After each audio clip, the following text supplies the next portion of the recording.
A Meddlesome Match, The Vaughns' Book 3, written by Nichols, narrated by Madeline Brolly. A Meddlesome Match, The Vaughns' Book 3, written by Nichols, narrated by Madeline Brolly.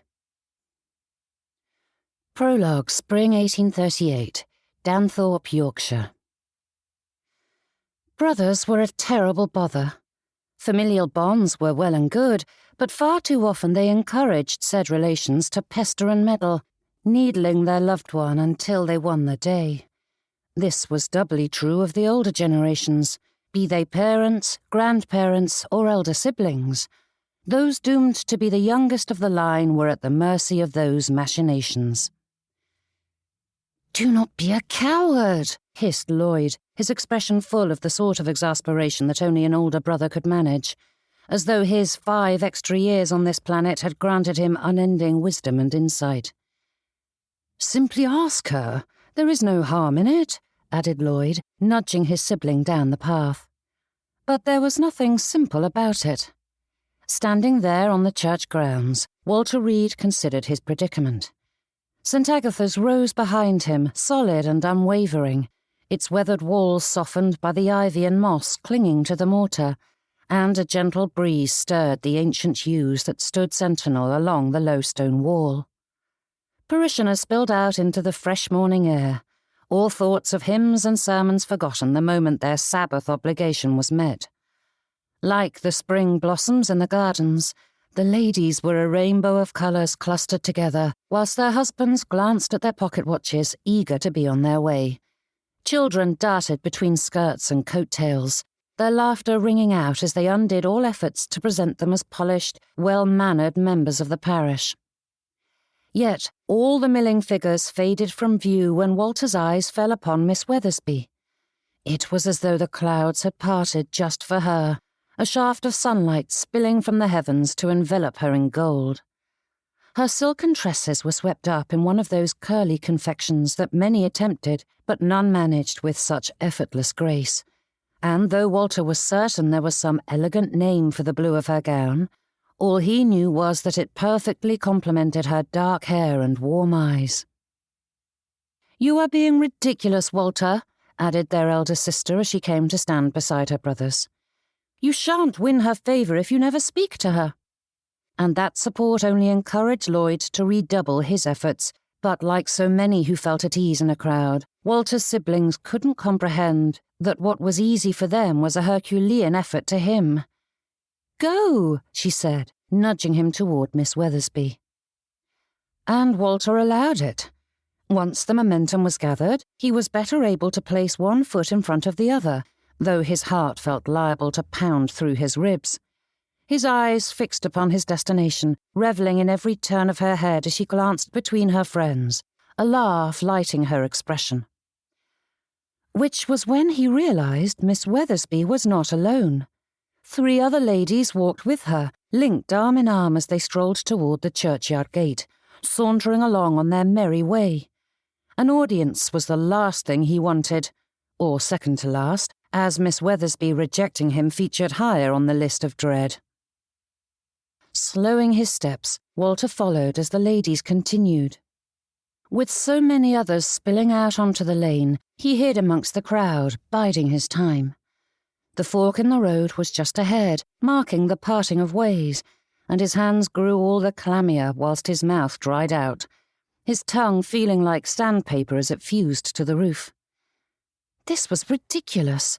He was lurking like a footpad, ready to pounce at a moment of weakness. But how else was he to secure a moment alone, or relatively so, as there were others about, when Miss Weathersby was always in company? "Would you do me the honour of allowing me to accompany you to the assembly next week?" Simple, or so he tried to tell himself.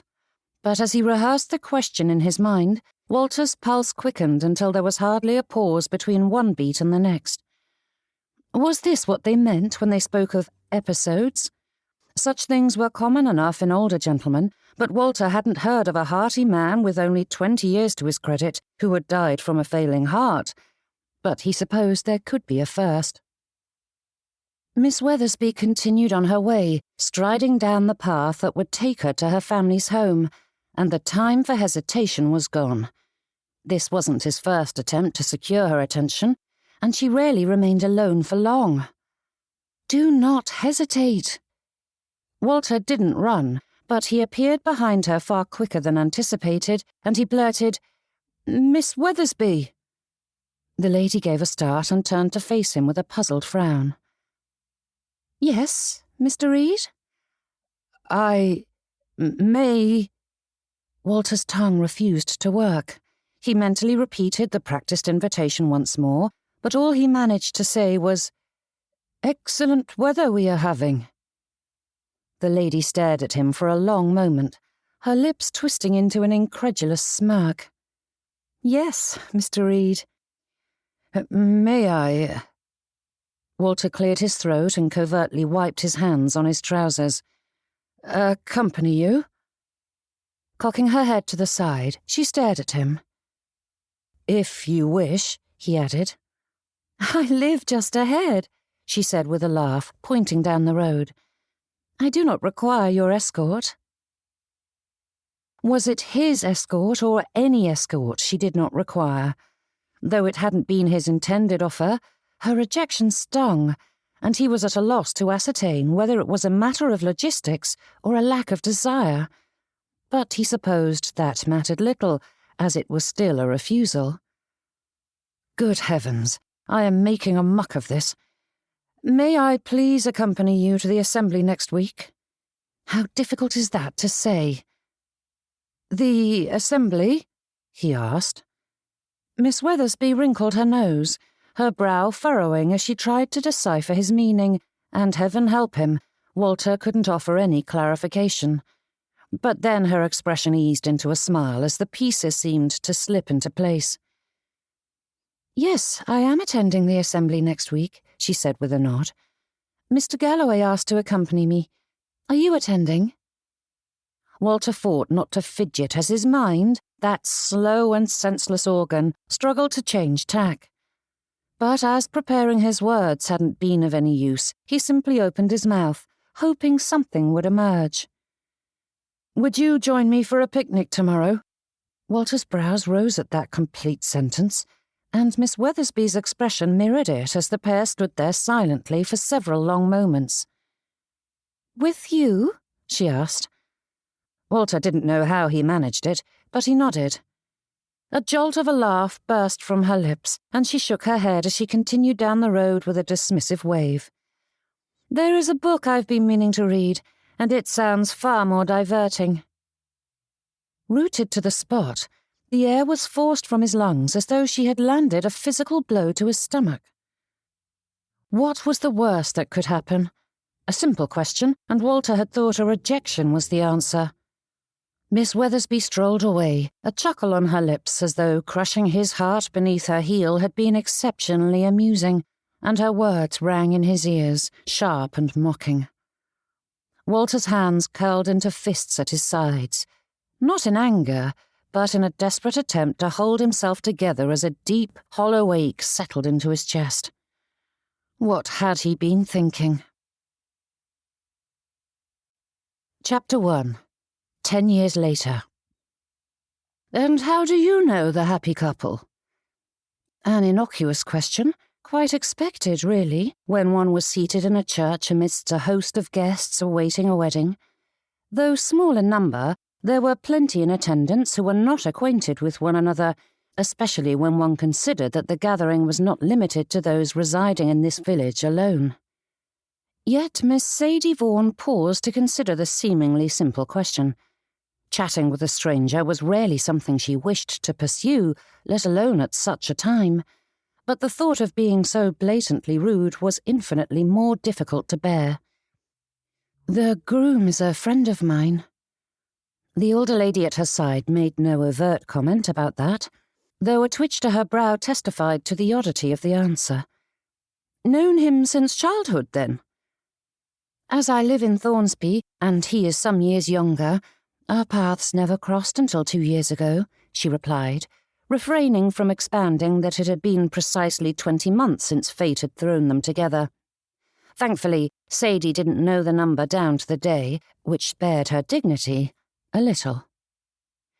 But her response only caused the lady at her side to become all the more flustered. Sadie heard the thoughts bouncing about the lady's head as though spoken aloud, and she forced herself not to fidget. Men and women didn't boast such connections after all. What business did a gentleman have fostering a relationship with a lady who wasn't his bride-to-be or relative? "You must be very close to warrant an invitation," replied the lady, glancing out at the small group gathered in the pews. "I am so glad my niece restricted the numbers. I do not understand the growing fancy amongst brides and grooms to invite all and sundry to such a personal event." Leaning close with a faint smile, she added in a low tone, "But then, I have been called backward for disliking this new fashion of brides wearing white. It is all good and well for the Queen to do such things, but why should one go to the expense of fashioning a new gown in a colour that is so prone to staining, when wearing one's best evening dress will suit, don't you think?" Sadie nodded, and the lady required little encouragement as she expounded on the happy occasion and all the felicity that was certain to come to the couple, leaving Sadie in purgatory. Being trapped in an unwanted conversation was a misery in its own right, but at least a proper discourse could have provided a distraction. Now she was forced to feign interest whilst her mind wandered into places she did not want it to go. The English language was too imprecise. For all that it had a name for everything, too often words encapsulated a broad meaning, ignoring the variations rife in the world and requiring additional adjectives to detail the derivations. Laughter could be joyous, spiteful, self-deprecating, disingenuous, and a host of other things that were as different from each other as night was to day. And thus, one might cackle, giggle, snort, chortle, chuckle, titter, snicker, or even guffaw. Each held a meaning in its own right, easily able to convey the sentiment behind that action. However, the moisture that fell from one's eyes was only ever tears. Nothing more, nothing less. Yet there was a significant difference between those shed for joyful reasons and those that signalled a loss so great that one could not contain it within one's heart. Such a small word for such a big emotion, and the ones burbling inside Sadie pressed against her self-control, begging to be released. She was happy for Mr. Howard Gibson. Of course she was. Only the most selfish of people would begrudge another's contentment, and though Sadie couldn't help the way her heart twisted in her chest as she considered her loss, she refused to allow it to leak out and taint a day that should only be filled with tears of the joyful variety. Thankfully, once the ceremony started, there would be enough of those that she could hide her self-pitying ones amongst the celebratory. Watching the gentleman standing at the altar, Sadie allowed herself one last moment to appreciate the sight. Howard wasn't the most handsome of men, though there was a boyish charm that drew the eyes, which was helped along by the windswept flare of his dark hair, an especially unique style, as it looked more fitting for a brooding artist or poet from their parents' generation, rather than the fastidious coiffures men preferred now. And the strong cut of his jaw appealed to her in so many ways. Sadie suspected he kept his hands tucked behind his back to keep his fingers from twitching as they were wont to do when anxious. His dark eyes met hers, and she smiled before taking in a deep breath and subtly motioning for him to do the same. Howard's expression brightened, his smile twisting to the side as it always did when particularly amused by her. And though he kept his hands firmly restrained, his shoulders relaxed as he followed her prompting. "How did you meet Mr. Gibson?" asked the lady at her side, and Sadie's attention jerked away from her dear friend. "Pardon?" The question slipped from her lips before Sadie realized she had, in fact, heard and understood the lady. "Our paths crossed a few times, because my brother's wife is friends with his sister, but we were thrown together during the preparations for the Michaelmas festivities 2 years back, and became fast friends." Yet another inefficient word. Sadie certainly couldn't claim anything grander than that designation, as she was not family or a sweetheart. Yet friend was another label that was too broad for its good, and she didn't know how else to categorize their relationship. Chum felt too masculine and childish. Acquaintance was too impersonal. The only option left was to qualify the noun itself, and though dearest friend was certainly closer to the truth than the word on its own, such a claim was bound to raise eyebrows, as it implied that she boasted a closer association to the groom than the bride-to-be. Even if accurate, it was the sort of thought better left unspoken. After all, it wasn't Sadie Vaughn that Howard Gibson eagerly awaited at the marriage altar, and this ceremony would mark the end of their relationship, regardless of what she called it. Now his wife would fill the role of dearest companion, eradicating Sadie's romantic hopes and ripping away her closest friend all at once. Sadie propped up her sagging shoulders, forcing them to remain upright as she considered her solitary situation. It wasn't as though she had no other friends. Joanna would forever be amongst the best. But with her growing family, her sister-in-law had many demands on her time, as did the rest of the ladies of their acquaintance. At 9 and 20, few remained unmarried and without the added responsibilities of their household and children. The lady at her side continued to babble, and Sadie nodded at the appropriate intervals. It wasn't as though the stranger were truly interested in conversing, else she would have introduced herself. And Sadie found herself in the all-too-familiar position of wishing to be left alone whilst yearning for company. Proper company. Not some shallow conversation, but connection and closeness. Movement caught her attention once more, and Sadie turned her gaze to the gentleman gathered by the altar. Howard shifted back and forth, his brows forming a hard edge above his eyes as he held a quiet conversation with the vicar and his father. Even a stranger could sense that all was not well with the gentleman, and Sadie felt the urge to go to his side. Yet it was not her right to do so. "Do you have the time?" asked Sadie, glancing at the lady beside her. "No, but it has been at least 20 minutes since the church bells marked the hour," she replied. To Sadie's thinking, that was abominably tardy, but far too many people considered starting times to be mere suggestions, and though she didn't know if the bride-to-be embraced that philosophy, the anxious manner in which Howard fidgeted suggested it was out of the ordinary. "No doubt Odette is taking extra time with her toilette," added the lady. "It is her wedding day after all, and regardless of whether one ascribes to the white fashion or not, every lady wishes to look her best on such a momentous occasion." The lady glanced at Sadie as though sharing a secret laugh with her, only to pause and stiffen. Despite not having discussed the matter, she spied the dawning comprehension that brightened the lady's cheeks. After all, there was no husband seated at Sadie's side, nor was she likely to count Howard a friend if she were married, and anyone with eyes knew her age was close enough to spinsterhood that such a comment might be considered gauche. At least the lady had the good sense not to apologize.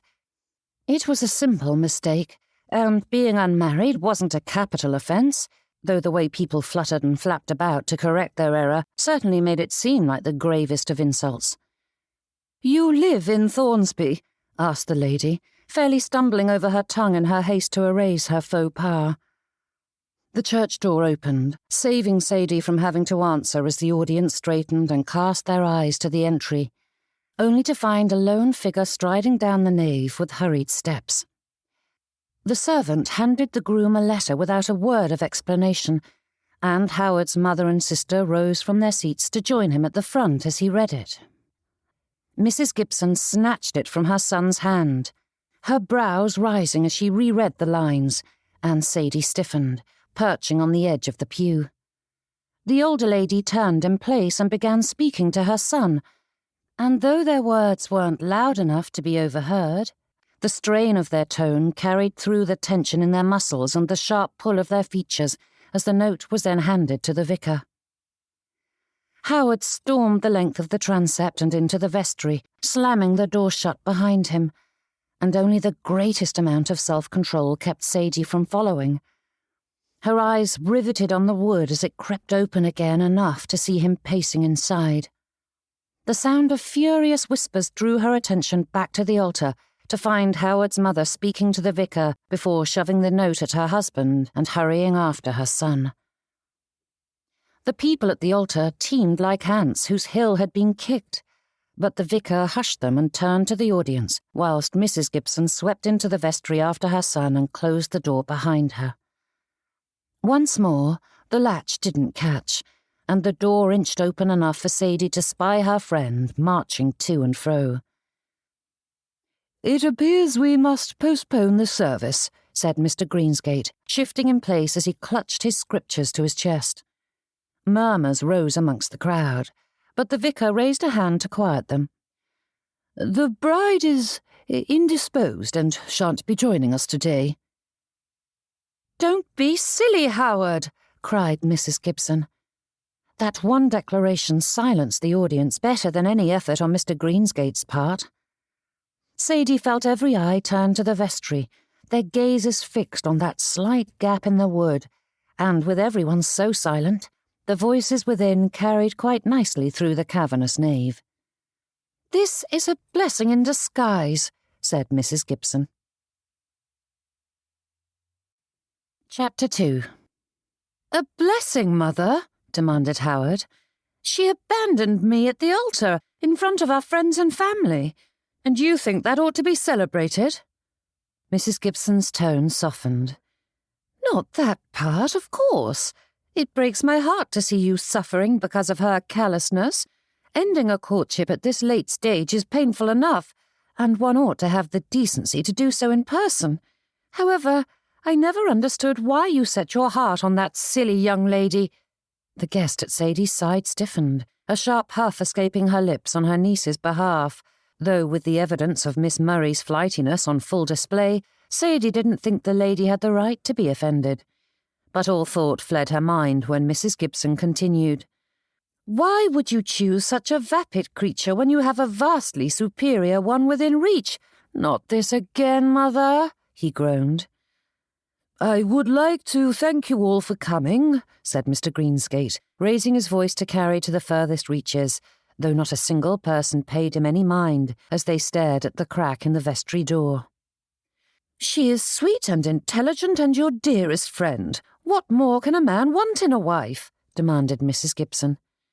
Sadie's breath caught in her lungs, and her eyes widened.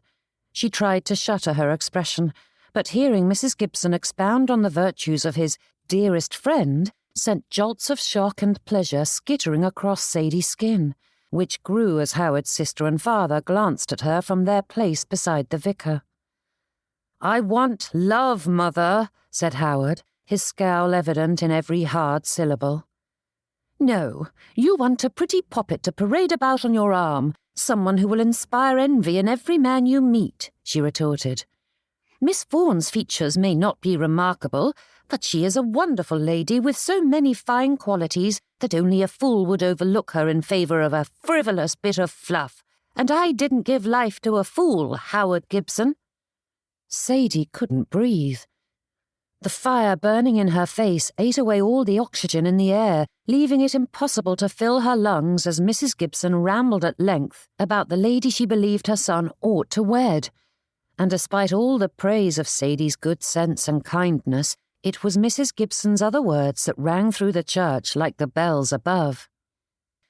They said love was blind, and while there was wisdom in such a belief, it was but a fraction of the truth.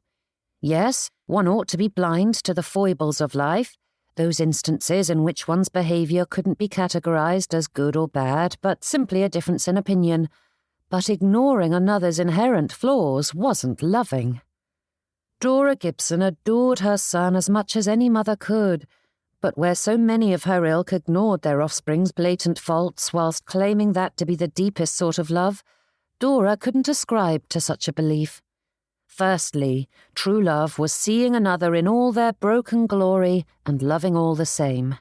Secondly, how could she claim to care about her son and his happiness if she remained silent when his choices were leading him down bad paths? "Miss Murray isn't good for you," said Dora, her eyes tracking her son as he paced the edge of the vestry. "Miss Vaughn is a perfect choice, and I believe she is amenable to a courtship, so I cannot fathom why you are so determined to let her slip through your fingers. Again and again you seek ladies who have more style over substance, and I cannot comprehend why."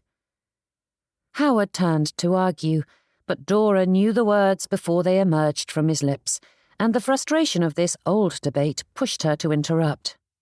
"Oh, no, of course. You want an objectively beautiful lady. What does it matter if she is a dullard or villainess when the surface is so pleasing to behold?" she said with a huff, throwing her arms wide. "Thank the heavens your father wasn't so mule-headed, else you wouldn't have been born, Howard Gibson." "Let it be, mother." But Howard stopped when he turned to face her, his complexion growing ashen as his eyes stared past her. Turning about, Dora followed his gaze to find the vestry door standing open. She had shut it. She had. Hurrying over, she pushed it closed, but the worn door latch slid free almost immediately, allowing the wood to swing open once more. Insides churning, Dora closed her eyes with a wince before peeking through the opening to see all attention on her. Ignoring them, she searched the crowd and found Miss Vaughn's seat empty. Confound it! Had Sadie boasted even a shred of self-possession left, she might have managed a sedate walk, feigning as though nothing were amiss in the world, but no amount of praise could soften the Gibsons' stark words.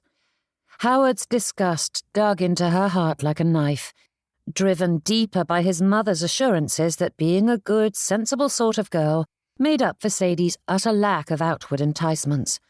How flattering! With the silent scrutiny of the guests all pointed at her, Sadie couldn't bear anything but a hasty retreat. "I believe she is amenable to a courtship." Good gracious! Did everyone know her feelings? Had Howard suspected them before today? Blinking against the morning sun as she rushed through the church doors, Sadie searched for the lad who was watching over her gig. She dug into her reticule and freed a coin, tossing it over without bothering to check what it was.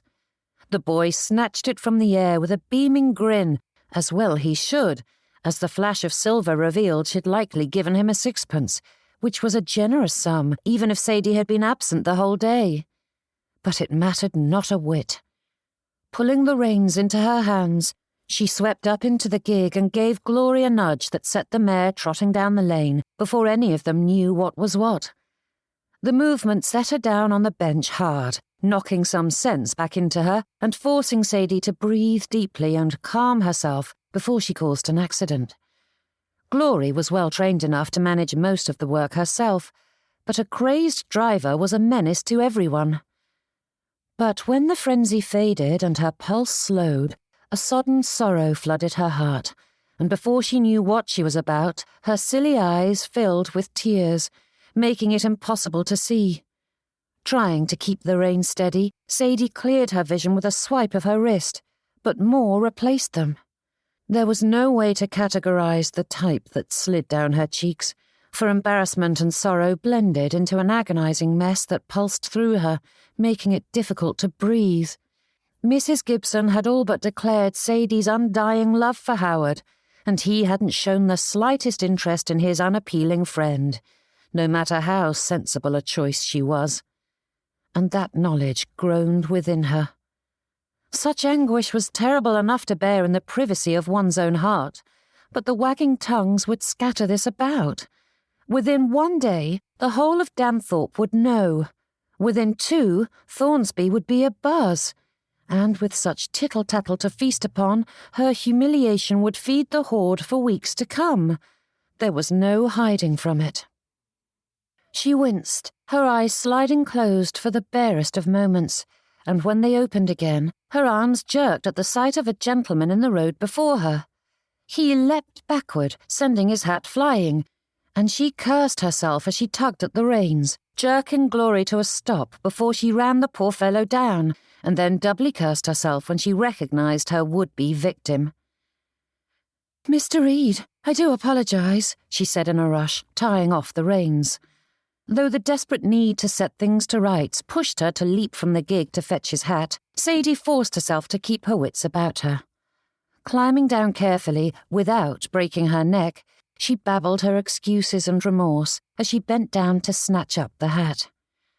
Brushing it off, she turned around and offered it to the gentleman, who stood as rigid as a statue, staring at her. Though she shared her sister-in-law's tendency to grow flustered in such situations, Sadie would be forever grateful that she did not share Joanna's tendency to blush as red as a tomato. She forced herself not to fidget and held out the hat with a wince. "Please accept my apology, sir," she said, though the gentleman didn't move to take the hat. For all that he must be about Sadie's age, the gentleman had the air of someone far older, with a seriousness that bespoke one closer to his dotage than one just stepping into his 4th decade of life. But Sadie didn't know if that impression was due to the grim expression or the starkness of his colour. Born with a pale English complexion, his hair was as black as pitch, and his eyes were near enough to midnight that one might believe he had no irises at all. That perpetually furrowed brow glared at her, and despite having taken after her tall mother, it felt as though Mr. Reed towered over her. With a tremulous smile, Sadie nudged the hat toward him again. "I do hope nothing was damaged." Yet still, the gentleman didn't move or speak, which threatened to make her very silly eyes tingle once more. For all that Mrs. Gibson believed her to be sensible, Sadie Vaughn was proving quite ridiculous at present, but she refused to cry in front of anyone, let alone Walter Reed. "Think nothing of it," he murmured in a voice that was as warm and rich as a cello in the hands of a master, and Sadie couldn't comprehend how that inviting sound emerged from such a cold soul. Giving a bob, she turned around to face her gig, and Mr. Reed's hand appeared before her. She stared at it a moment before accepting the assistance and climbing up, but rather than continuing on his way, the gentleman moved as though to follow her up into the seat. "What are you doing?" she blurted, her eyes widening. "You are clearly agitated and require assistance." "I assure you I can manage the gig on my own." Sadie ignored the twitch of her conscience that reminded her how close she'd come to doing great harm to the gentleman, which was evidence enough that she wasn't able to manage. Only after another several moments did Mr. Reed deign to speak once more. "For my peace of mind, then, may I escort you home?"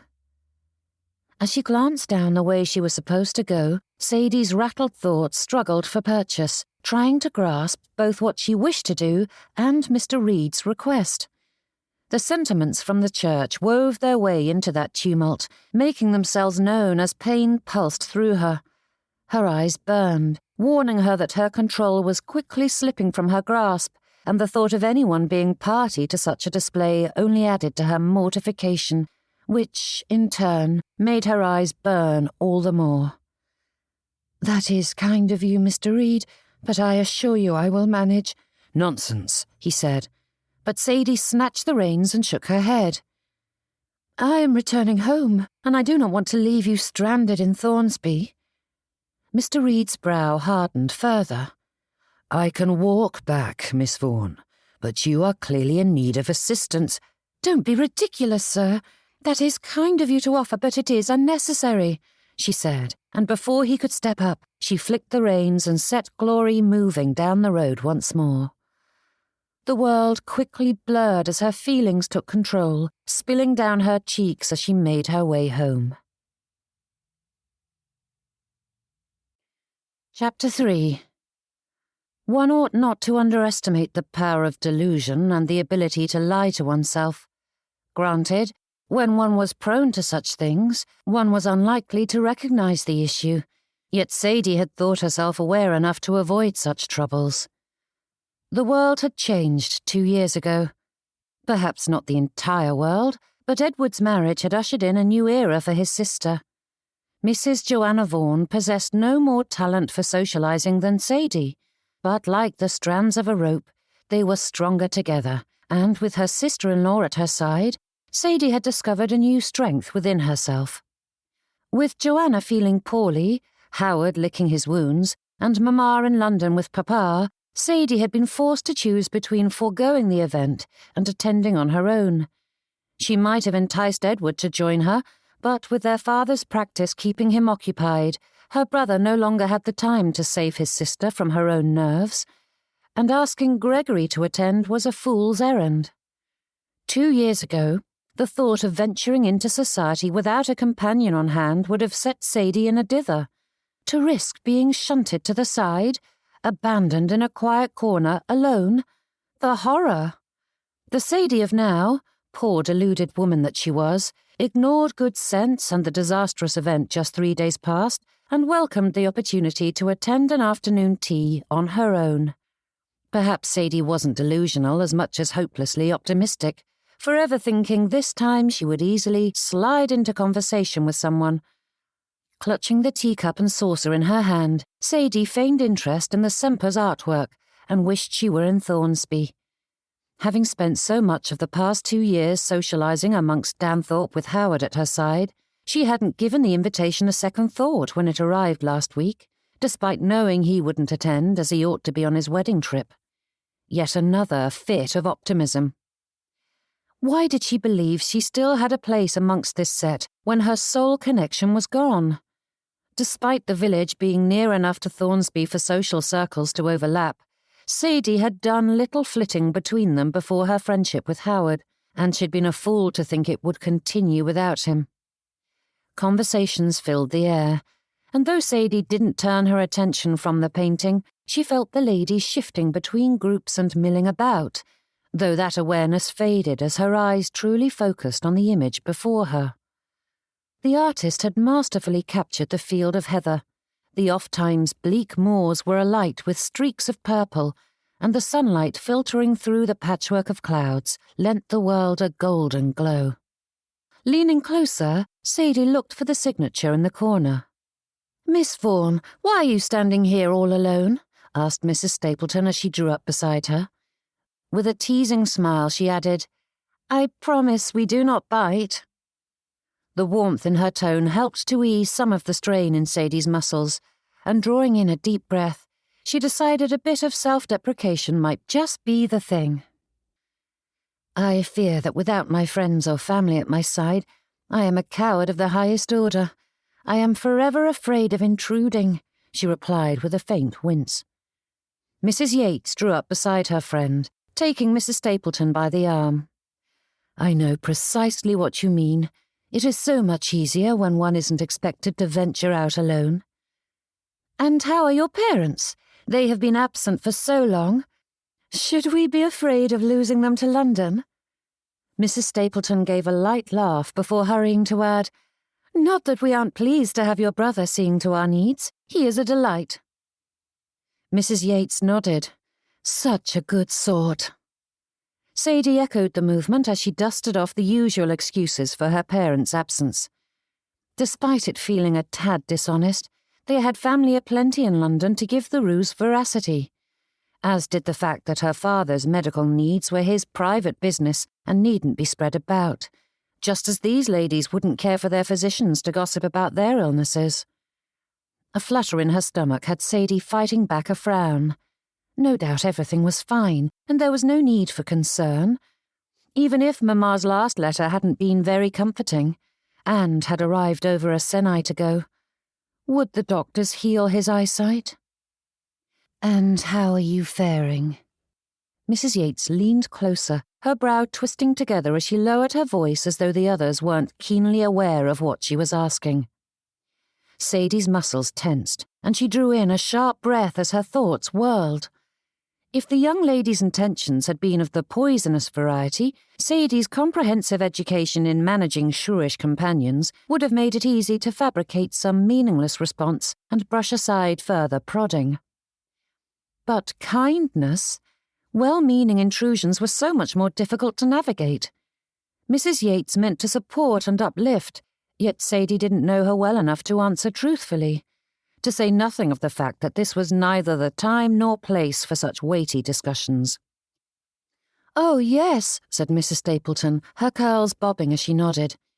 With a wince, she turned concerned eyes to Sadie. "I heard about that dreadful scene. My heart aches for you, Miss Vaughn, and I cannot imagine how difficult it must have been to be so—" The lady didn't seem to know how to end the sentence, but she was saved from having to do so as Mrs. Yates hurried to add, "I know Mrs. Gibson is the sort to speak her mind, but that was shocking, uncalled for." With a slight wince, Mrs. Stapleton added, "Though I suppose it is a comfort to know she thinks so highly of you." The ladies meant well, but this was just the sort of situation in which there was no good route ahead. If everyone ignored the situation, it felt as though people either didn't care or were laughing behind her back. Yet to broach the subject only dredged up feelings and discomforts that she did not wish to explore at present, or in mixed company. How was one to provide solace for another when any action was bound to cause heartache? Thankfully, that was not Sadie's conundrum to solve. Instead, she had to sort out how to avoid the kindly meant prodding of her wound, and thankfully, yet again, she had experience in such matters. "Please excuse me, ladies," said Sadie, adopting her warmest of smiles. "I just recalled something that I must attend to." "Yes, of course," said Mrs. Yates with a nod. But Mrs. Stapleton stopped her short, taking her by the hand with a sorrowful smile. "I am sorry for what happened. It was mightily unfair. You are a dear and did not deserve that." "My thanks," said Sadie with all earnestness, even as she wished to scurry away and hide in a hole. Doubly so when she realized her hypocrisy in having wished for companionship, only to toss it away. Sadie didn't want to return home to sit alone and stew over all that had happened.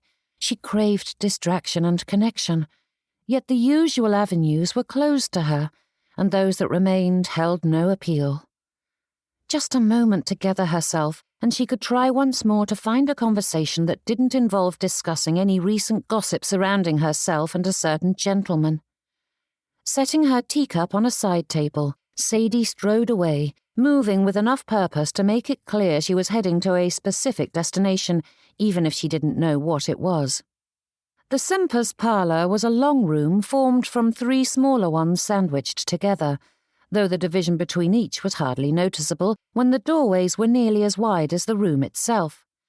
With the partitions open, it felt like one distended room, stretching like a gallery. Ladies filled the space, travelling from one group to another as they availed themselves of the tea and cake, and Sadie couldn't help wondering if Joanna had anticipated that this quiet corner of Yorkshire would adopt the new fashion of afternoon tea so quickly after she introduced it to Thornsby just 2 years prior. Following the length of the room, she tried not to look behind her to see if Mrs. Yates and Mrs. Stapleton were watching and veered toward the last door. Pretending to study the painting beside it, she found yet another magnificent piece, and Sadie was distracted again. Mrs. Semper possessed such an eye for art, and she had long wished to study their masterpieces. This landscape boasted great mountains that dwarfed anything England had to offer, and forests so thick that one could walk for days without seeing another living creature. And the artist had captured the sunlight along the leaves, making them glow as though fashioned from gold. When Sadie looked closer, she found there was more orange than yellow, but the artist had laden the shadows with a hint of purple that contrasted beautifully. "Miss Vaughn," called a voice from behind, and Sadie glanced over her shoulder to see Mrs. Houghton motion her over. "One moment," she said, raising a hand in greeting before slipping into the empty corridor which paralleled the parlour. Doorways lined the walls, with one side leading into the gathering and those opposite being shut to the visitors, but Sadie lunged for one, desperate to flee more attempts to broach the Gibson incident. Glancing over her shoulder to make certain no one witnessed her escape, she stepped through the doorway and collided with a stone wall.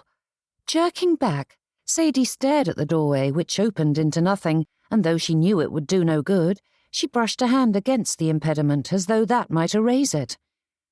A throat cleared behind her, and heat swept through Sadie as she spun around. But no one was there. Through the parlour doorways, she spied the gathering. But another polite noise drew her eyes to the far end of the corridor, which boasted yet another door. And inside the opening stood Mr. Reed.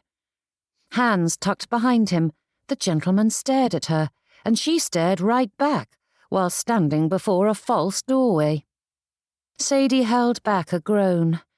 Once more she was making a fool of herself in front of the gentleman. They say one ought not to cry over spilt milk, and while that adage was true, she had never honed the ability to dismiss such failures, and she knew this moment would haunt her for some days to come, especially in the dead of night when one was abed and had naught to occupy one's thoughts other than reliving all the mortifying moments of the previous days. Creaking floorboards pulled Sadie's gaze toward the doors leading to the gathering, and she hurried to shut the false door and hide the evidence of her escape. Then, bracing herself, she turned to re-enter the fray. Another pointed clearing of the throat drew her attention back to Mr. Reed, who gave a small nod toward the library where he had been sitting. Sadie had only a moment to weigh her options, neither of them inviting, before the rising chatter of approaching ladies quickened her pulse. Evidently, some part of her had decided Mr. Reed was the lesser inconvenience, for she moved swiftly in his direction without another word. Sadie swept into the library as Mr. Reed followed. A tea tray sat beside one of the excessively comfortable seats that littered the room, an open book lying face down on the arm. As being shut away with a gentleman was imprudent at the best of times, the door remained open, but Sadie stepped out of sight of the corridor, her ears tuned to the footsteps and chatter that followed the ladies as they walked toward the entryway. Once they were gone, her spine slackened, her muscles relaxing as she let out the breath that she had been holding, only to meet Mr. Reed's gaze and tense once more. Chapter 4. "I didn't mean to intrude, sir," said Sadie. "It is no intrusion." Glancing about, the gentleman tucked his hands behind him and shuffled toward the door. "Remain as long as you like." "You are leaving?" Mr. Reed shifted in place, and the silence stretched like taffy. "I wouldn't dream of damaging your reputation." Sadie couldn't help the self-deprecating huff that shot from her lips, and her hand flew to her mouth as though she could stuff it back in. Mr. Reed's brows rose, and she stifled a wince. Could she not interact with him without making a fool of herself? Heaven knew she ought to manage it. "That is kind of you, sir," she hurried to explain. "However, I have little dignity left to protect." Mr. Reed's brow furrowed all the more, his features growing stonier. "Please," she said, motioning to his seat. "I refuse to chase you from your sanctuary. The door is wide open, and there is a large gathering close by. There is little risk of impropriety." And still, Mr. Reed watched her with cold calculation, though she couldn't imagine what he was thinking. No doubt he was shocked that she would suggest such a thing. Likely Mr. Reed was the rigid sort who believed she ought to have a chaperone on hand at all times, despite being 9 and 20, and of an age where such things were quickly becoming unnecessary. Besides, this wasn't London, and one needn't adhere to such hard strictures in the country. "If not for that false door, I wouldn't have intruded at all," said Sadie with a brittle laugh. "Why would anyone build such a thing?" Clearing his throat, Mr. Reed shifted in place, his eyes finally falling away from her as he glanced about the room. "Such things are common in larger houses built during the previous generation. Neoclassical styles prize symmetry, and at times they installed false doors to maintain it. And it has the added benefit of making the house appear grander with more rooms." Mr. Reed expounded on the subject of architecture and the unique properties of neoclassical styles, reaching far beyond the basic answer to give a detailed critique. Good gracious, when the gentleman chose to speak, he did so thoroughly. It resembled a lecture more than conversation, but he wasn't retreating, and for that Sadie was grateful. She couldn't bring herself to stay if her presence drove him away. Though possessing many qualities, both of the admirable and lamentable variety, Walter Reed had never thought himself a babbler. Far too many people preferred quantity to quality, and there was no need to use 10 words when 3 suited quite nicely. Yet at that moment, Walter couldn't deny the fact that he was babbling.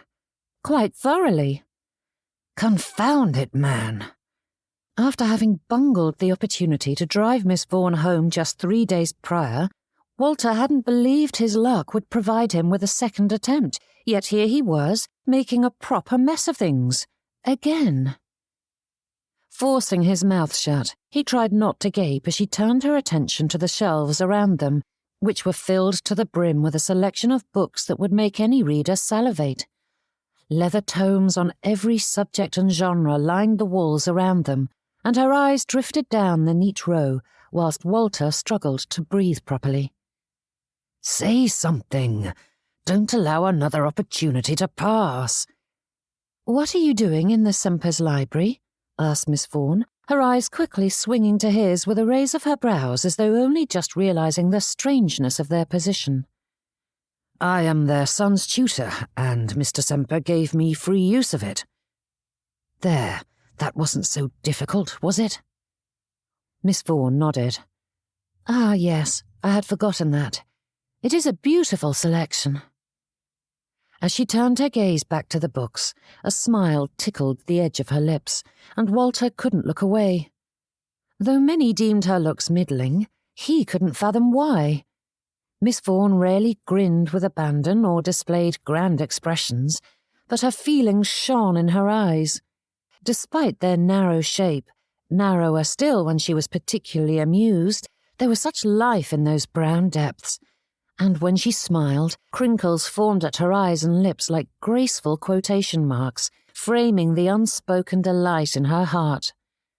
Her tresses, light enough to almost pass from brunette to blonde, held a gentle curl far lovelier than the stiff coiffures other ladies laboured to achieve. Her height lent her a regal bearing, and though many favoured a petite frame, Walter found her loftiness becoming and perfectly suited to anyone with sense, and he would have told her so if only he could loosen his tongue enough to say anything at all. "Is it so shocking that I enjoy a library?" asked Miss Vaughn, her brows pinching together, which was the moment that Walter realised he had been staring at her for far too long. "Not at all," he murmured, shifting in place. Miss Vaughn glanced at the door, and Walter's pulse quickened. "Think of something to say to keep her here. Do not waste another opportunity." Realising one's mistake was essential to personal growth, for one couldn't learn from the past without identifying the misstep that had led to the wrong path. Unfortunately, knowing an error had been made did little good when one was still trapped in the consequences of that poor decision. The library had seemed her salvation, but no amount of awkwardness in the parlour compared to having Mr. Reed stare at her with those hard eyes. And she had chosen this torture. This was her doing. What did the gentleman find so distasteful? Sadie forced herself not to fidget or cover her nose. It was a touch too large for her face, but surely not enough to warrant ridicule or such determined gawking. Glancing at the door once more, she wondered if it would be rude to simply leave without warning, for her thoughts refused to supply a reasonable excuse for fleeing. "What do you enjoy reading?" asked Mr. Reed. Forcing her shoulders to relax, Sadie attempted a smile. "That, unfortunately, doesn't have an interesting answer, as I fear I like everything. It simply depends on my mood." His brow pulled even further down. "And that is unfortunate?" Sadie glanced at all the books around her. A veritable fortune. "Only because it has all the hallmarks of a thoughtless answer, as though I cannot make up my mind." "Nonsense. It sounds as though you are well read with diverse interests." Straightening, it was her turn to stare at him. Was that a compliment?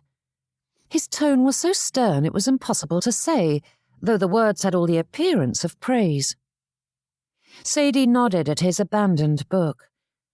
And what are you reading? Henry Standish by Edmund Cartwright. A brief pause before he added, I am considering it for my students' curriculum. A novel? Asked Sadie with raised brows. How strange. The right novel can teach much about the world, and the boys are far more liable to pay attention when the lesson is wrapped in an appealing package, he replied. Then that is a good book to choose. The juxtaposition between the father's story and that of his son is quite enlightening, and Cartwright has a way of capturing human nature that leaves me viewing others in a new light. He gives me a glimpse into another's thoughts and motivations, which, in turn, provides me a greater understanding of my fellow man. Mr. Reed's posture relaxed, and though she couldn't say he smiled, something softened in his features as he nodded. Precisely. I enjoy a good tale of adventure, but what draws me into a book again and again are the characters and their struggles. It is one of the reasons I return to Jonathan Marlowe's works again and again. Marlowe? Said Sadie, straightening. I adore his novels. There, a smile. She fought not to gape, but a frisson of pleasure ran down her spine at the sight, for it transformed the gentleman's features, softening them in a way she hadn't thought possible. With a subject that appealed to them both, Sadie's reasons for fleeing vanished, leaving her to sink onto the sofa opposite his armchair, and the gentleman followed suit as they began to debate the merits of Marlowe's work. Remain calm. Walter reminded himself of that often whilst Miss Vaughn eased into the conversation, her posture relaxing as he coaxed her deeper into the subject. Her interest was hardly surprising. He had discovered Marlowe after she recommended the author to his mother. The works had quickly become favourites, and he had often wished to thank her, but even a simpleton knew that admitting to eavesdropping was a sure way to scare her off. His pulse quickened as he tried to assemble a list of topics, ready to leap in should the moment falter, but it never did. The longer they spoke, the more their conversation drifted, unhurried and sincere, and she seemed utterly absorbed in each new thread. Walter wanted to match her ease, but a part of him couldn't stop marvelling that this was real, that she was here. Miss Vaughn was speaking to him. Not only that, but nothing in her expression hinted that it was out of obligation or unpleasant. Her gaze didn't drift about, no long pauses, and that warmth in her eyes grew as she defended her favourite books, arguing with great passion as to why they were superior in every fashion. Seeing her in such a happy state made him long to concede every debate to her. However, Walter wouldn't allow her to slander his beloved Highclere. That is the purpose of the story. You are not meant to like the characters, as they are deeply flawed, he said with a shake of his head. But surely I ought to enjoy them, she replied in a dry tone. I cannot say that I would enjoy spending time with them in reality, but their false goodness is what makes them so compelling, he insisted, his finger punctuating that by poking the arm of his chair. Morality isn't proven during times of plenty. They are quick to believe themselves righteous, but prove their goodness is only surface deep the moment they abandon the better path in favour of their baser desires, all while shouting justification's rallying cry, I have no other choice. Yet they always do. Miss Vaughan's head canted to the side, her eyes drifting to the ceiling as she considered that. I suppose I hadn't thought of it in that manner before. It felt as though the author was merely painting those actions and that philosophy as acceptable, which I hear too often slip from people's lips. Walter shook his head again and cast his eyes about to look for his copy, though he knew it to be safely tucked in his bedchamber at home. He wrote a brilliant foreword to later editions that clarified his meaning. He left his feelings vague to show how readily those in the real world do the same as they try to justify the character's behaviour. A sharp brass chime rang in the room, slicing through the wonderful moment and eviscerating Walter's happiness as readily as a stiff breeze pops a soap bubble. Miss Vaughn straightened, her brows flying upward as her gaze snapped to the clock on the mantelpiece. He supposed it was some comfort to know that she had lost track of time as readily as he had, but it was a small consolation when she rose to her feet. "I should return. I have been gone far too long," she said as she stood, drawing him up to his feet as well. Never in his life had Walter longed to attend a social call, but at that very moment he wished with all his heart that he had an invitation to Mrs. Semper's afternoon tea. "My thanks for this enjoyable conversation, Mr. Reed," she said, gracing him with a true smile, her eyes and cheeks crinkling with all their might as she paused at the doorway. "Ask her to the Overtons' ball." The demand rang in his thoughts loud and bold as he tried to formulate the proper words for such an invitation. But just as readily, a stream of warnings flooded his mind. Laughter, sharp and biting, rang from his memory, but Walter refused to think of her. Miss Vaughn wasn't Miss Weathersby in any way, shape, or form, and thus it was foolish to fear the same response. Yet Walter's tongue petrified, hardening until it refused to move. "Come now.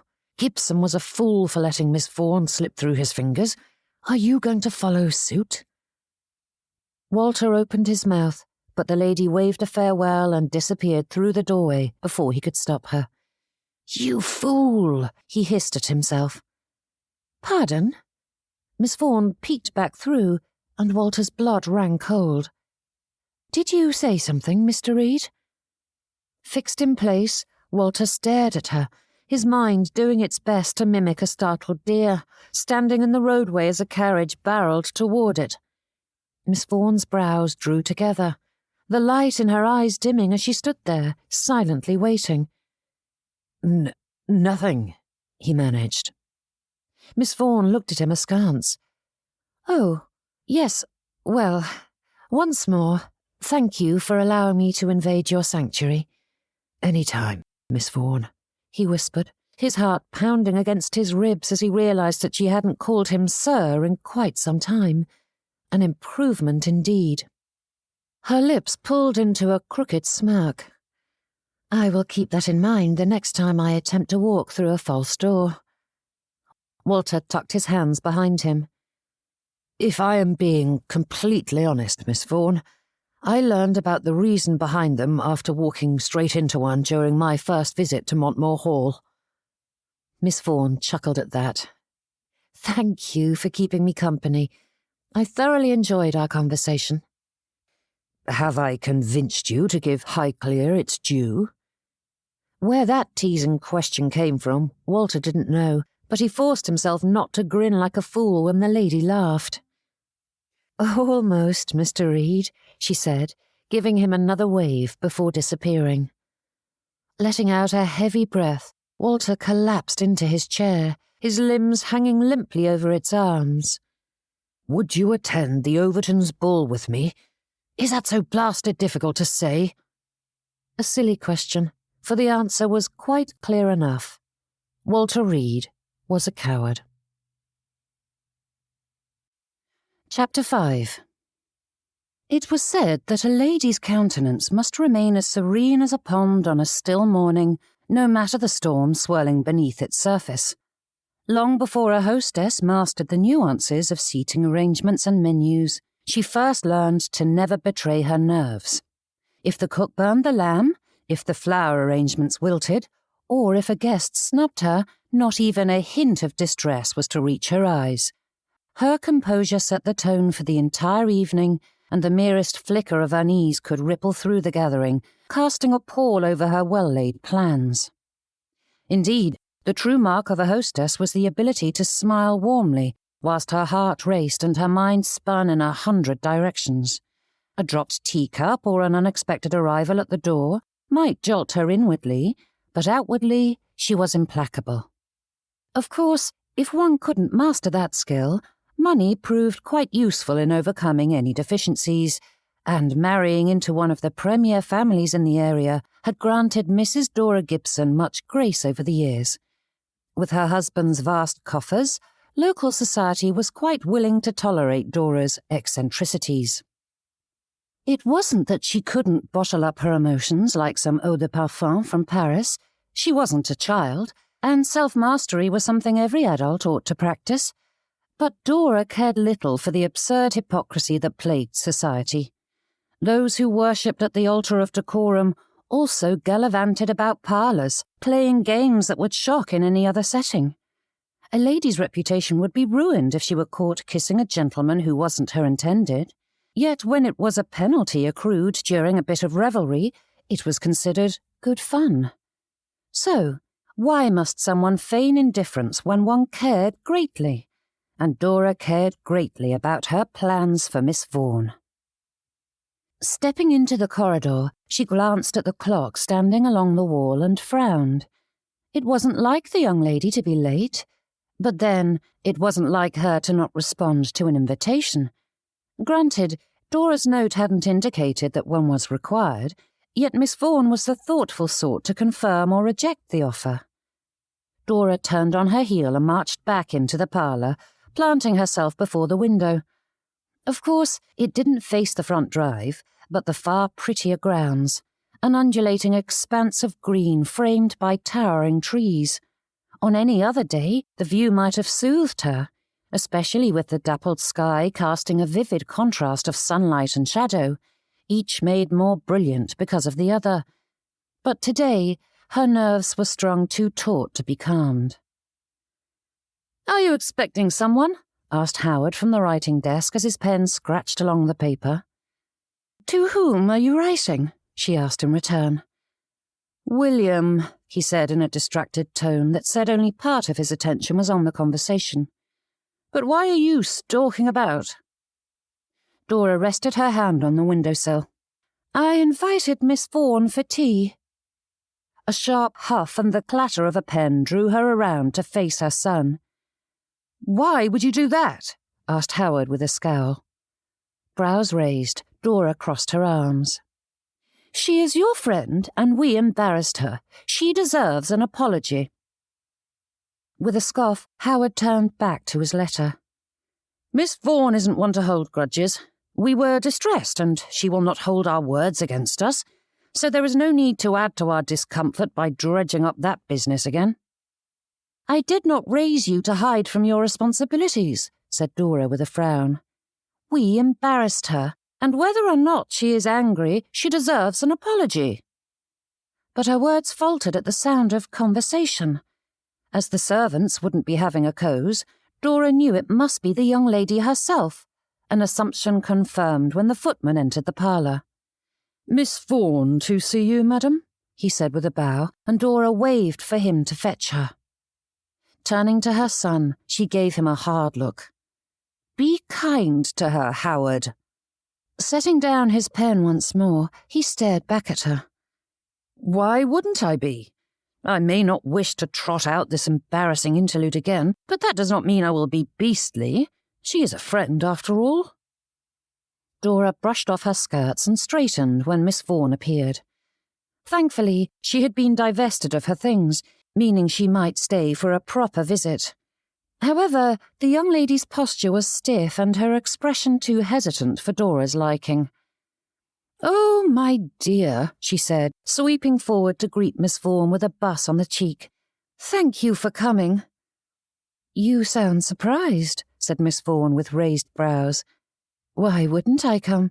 We are friends, after all."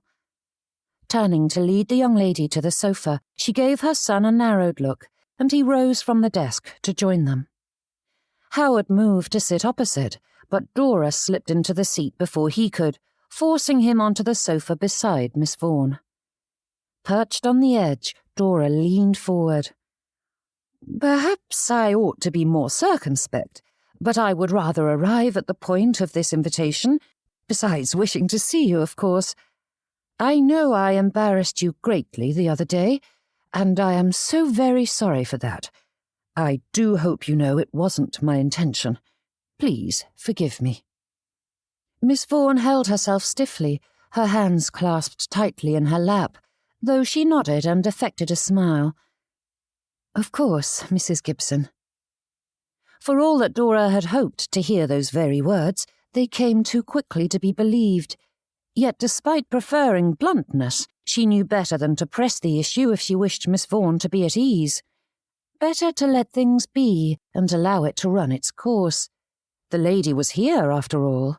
Surely all was not lost if Miss Vaughn considered the Gibsons friends. "I feel as though I haven't seen you in an age," said Dora with a bright smile. "I have been so busy of late that I haven't had the opportunity to speak with you, and I want to know everything that is going on at present. Are your parents still in London? No doubt they're enjoying their time with their family." Miss Vaughan's shoulders stiffened, though she gave no other sign of distress, and said, "Yes, though they should return home soon." "I am certain you are eager to see them," said Dora, nodding. Then, straightening, she drew forth her best acting abilities and adopted a startled expression. "I forgot to speak to the servants about some refreshment. Do excuse me. I shall return in a tick." Rising to her feet, Dora gave them a bright smile and ignored Howard's narrowed gaze and Miss Vaughan's clenched hands. Her son may be a stubborn fool, but she was certain that with a few well-placed nudges, the matter would be settled to everyone's satisfaction. A bit of time alone was all that was required. Sadie Vaughn was a fool. No amount of common sense or wisdom was of any value if one ignored those keen instincts, and from the moment she had received Mrs. Gibson's invitation, Sadie had known, positively known, that it was merely an opportunity to throw her at Howard. Yet she had come none the less. Fool, indeed. Doubly so when one considered the fact that despite Howard's clear disinterest and his public rejection, Sadie had arrived, still fostering the ridiculous hope that something might have changed. After all, her brother hadn't loved Joanna until months into their unexpected marriage, yet no one could doubt the depth of his affection now, and the pair had known each other far longer than Sadie and Howard. Yet wasn't that the trouble? Sadie embraced even the slightest sliver of hope with all her heart. The silly thoughts stuck to her like tar, refusing to leave her be. Didn't she have any self-respect? Apparently not. Howard cleared his throat. "I apologize on my mother's behalf. She doesn't know the meaning of subtlety." "No, she does not," replied Sadie with a pained chuckle. Silence settled once more like a cloak of iron. In all their time together, she couldn't recall a moment when it had been difficult in his presence. Certainly she had suffered bouts of discomfort, but solely because her heart felt liable to burst in his presence. And though the door was open, and Mrs. Gibson was likely eavesdropping, it felt as though it was just the two of them, Howard and Sadie. "Is it going to be this uneasy between us from now on?" asked Howard, slanting her a smirk. Sadie turned a raised brow on him. "Come now, you did say you forgive us," he added, holding up his hands in supplication whilst batting his eyes at her. "There is a vast difference between forgiving and forgetting, Howard Gibson." "Ought I to prostrate myself more?" he asked, quickly dropping to his knees, inching close enough that when he raised his clasped hands, they rested in her lap. "Oh, benevolent Miss Vaughn, a queen amongst women, do say you forgive me and my foolish progenitress. We are most unworthy of such beneficence, but I do humbly plead for pardon." Sadie huffed a laugh, shaking her head. "You are absurd." His muscles relaxed, though Howard's hands remained in her lap, and sadness filled his eyes as he met her gaze. "With everything that has happened of late, it feels as though I haven't seen you in a month of Sundays. I miss my friend." Breath stilling, she forced herself not to look away from that intensity. "Truly, you have?" "Of course I have."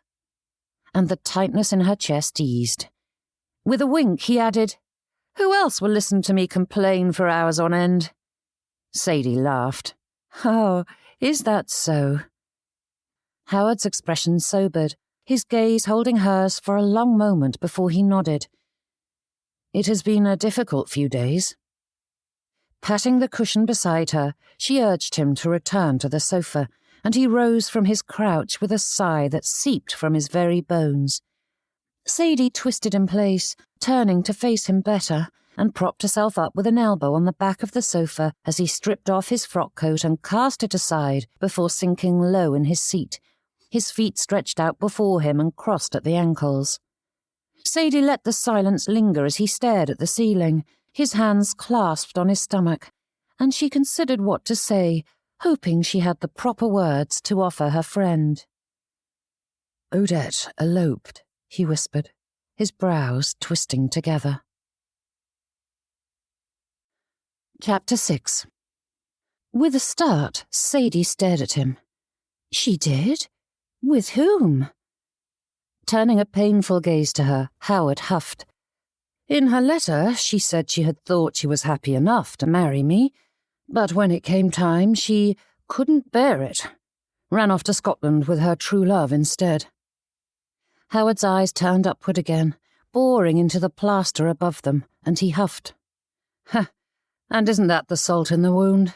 Bad enough she abandoned me at the altar in front of our friends and family because she couldn't stand the thought of being my wife, but the love of her life is some journeyman, a mason, apparently, some bloke without a home and hardly a farthing to his name. He swallowed, his voice wobbling as he added in the barest breath of a whisper, "Yet he is the man she loves." "Do not take her actions to heart," said Sadie, leaning closer and shaking her head.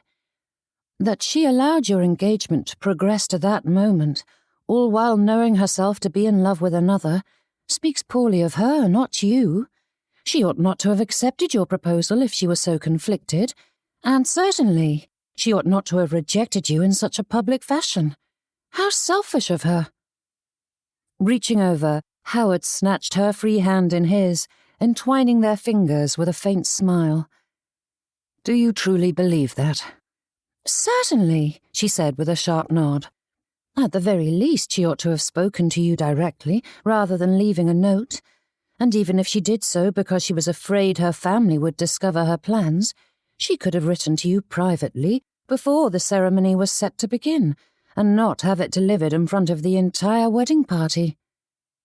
Shaking her head, Sadie considered the full breadth of Miss Murray's behaviour. "It is one thing to break an unwanted engagement. Such things happen, after all. But the manner in which she did so was entirely selfish. To wait until the last moment and send a note, and when news spreads of her elopement, which it will, eventually, her family will be made to bear the brunt of that scandal as well. Her actions are the very definition of selfishness." Howard's thumb caressed her hand, sending a frisson skittering up her arm. "You always know how to lighten my spirits." Forcing her throat to work, Sadie swallowed and managed, "That is a friend's primary duty." But his smile faded, his brows drawing tight together as he studied her. "I am sorry for what happened at the wedding." "It wasn't your doing." "No," he said with a huff, "but I should have stopped my mother the moment she started speaking." "Do you think it would have done any good?" asked Sadie with an arched brow and a hint of a laugh. Howard chuckled. "I've heard men claim that women are docile and demure, but we all know that father is the head of this household only when mother deigns to allow it."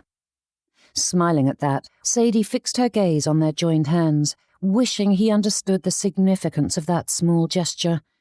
Even her brothers weren't so tender, yet such affection was commonplace between them. Surely that meant something more than friendship. He straightened and sighed once more. "I fear we must suffer through mother's machinations until I am well and truly wed. She refuses to surrender the idea that we ought to be together." Turning a scoffing smile toward her, Howard laughed. "Can you imagine that?" Brows rising, Sadie stared at him. "Why, is that amusing?" With a placating hand, Howard warded off the question. "Peace, Sadie. I mean no disrespect, but you must admit my mother's designs for us are ridiculous." "Ridiculous?" "Do not be offended," he said with a coaxing tone. "Surely you see the humour in it. Even if we were to ignore the difference in our ages, though I don't know of any gentleman who would choose an older bride, You tower over me. What man would wish for such a thing?" Turning, she straightened in her seat and stared at the wall opposite as he babbled on about the absurdity of such a thing, laughing as though it was naught but a good joke. And all the while, the incredulity in his tone and the sneer on his lips cut like a blade. Howard reached for her hand once more, but she pulled free. "Come now, don't be peevish. Mother may have grand designs for us, but we've never had any such inklings, so there's no point in being offended by a plain-spoken truth." Not everyone measures the suitability of a spouse in such a superficial manner. Sadie clamped her mouth shut, and a burst of heat swept through her as she realized just how close she was to revealing her heart to someone who did not prize it. His voice, brimming with laughter, echoed from her memory as he chortled at the thought of being her sweetheart, and that sank deep into her heart, burying itself into every soft corner. Sadie rose to her feet, and Howard protested, but she ignored him. With a curt bob, she took her leave and hurried out of the parlour.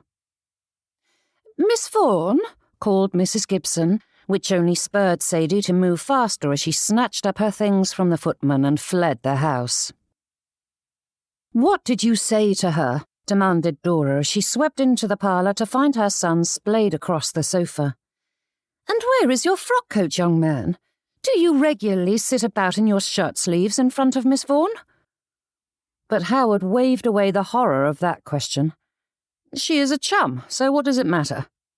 Straightening, he gave his mother a stern look that would have been more effective if he hadn't learned it from the lady herself. "And why do you assume I said something to offend her?" "Because she just fled like her very life depended on it." Howard shrugged. "Sadie is an odd creature." Dora stood with her hands on her hips for a long moment as she stared at her son, but no amount of cold judgment made him shift in the slightest. The fool truly didn't see the trouble afoot. Men, they claimed to be lord and master of all they surveyed, but not a single one of them would survive if not for the interference of women. For goodness sake, Gerald would still be a luckless bachelor if not for Dora's gentle nudges toward the altar. Instead, they'd been joyfully married for 43 years with 6 beautiful children, 5 of whom were happily situated with growing families of their own. Letting out a sharp huff, she shook her head and turned away from that dunce. Dora strode down the hall and up the stairs to her sitting room, which overlooked the front drive, and she watched as Miss Vaughn disappeared into the distance with all haste. One way or another, Howard Gibson was going to see that he couldn't wish for a better wife. Dora was certain of it. The land rippled out from the edge of Danthorpe in gentle waves, with only the hawthorn hedges and dry stone walls interrupting the verdant expanse. The air felt lighter here, brightened by the faint scent of ploughed earth and wildflowers. Though the far-off chime of a church bell testified that the village stood just over the climb, the sounds of nature surrounded Walter with rustling grasses, bleating sheep, and trilling birdsong filling his ears. The future home of Reed College sat amongst this wilderness, affording its pupils greenery and forest to explore, rather than the vices found in town. No doubt the residents of Danthorpe would laugh at that concern, as the sleepy village didn't boast the sort of enticements found in London, Liverpool or Leeds, but pockets of vice were found in the dark corners of any settlement. Boys boasted a knack for trouble. Walter thought it stemmed from a combination of unending curiosity paired with an utter lack of self-preservation, both of which worsened with boredom. And such impulses quickly led to the strangest schemes, such as fashioning a catapult with naught but an obliging birch, a boulder, and a bit of elbow grease, only to discover that it does a better job of launching their cohorts than the stone. That energy, if neglected, led to poor choices, but if nurtured, it proved the making of many a successful man. It was far better to get in harmless scrapes out of doors, or even suffer a doctor's visit, when such adventures inevitably grew reckless, than lose the lads to gambling or drink. Besides, more children were crushed beneath carriage wheels than lost to tree climbing. and watching the Semper boys explore the grounds proved just how well the environment nourished young minds, even if the building required a fair bit of work to bring it up to snuff. The old house stood at the end of a gravel drive with piles of bricks and boards littering the garden as the workers moved in and out of the building.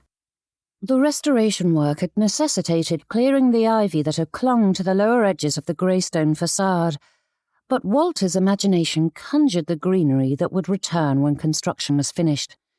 Tall, narrow windows punctuated the exterior, and though the panes had yet to be replaced by the glazier, the clouded glass still gleamed in the light, giving the building a muted sparkle. Despite appearing much the same as it had when he'd purchased it, possibility clung to the very mortar. It was as though the very heart of the building pulsed with new life, a new purpose. "Careful, Master Orson," he called, though the lad continued to climb the pile of rubble that had been deposited on the edge of the property. Hands on his hips, Walter gave the child a stern look and repeated his warning, which held enough sharpness that Orson deigned to acknowledge him. "Do you boys want to see inside?" asked Walter.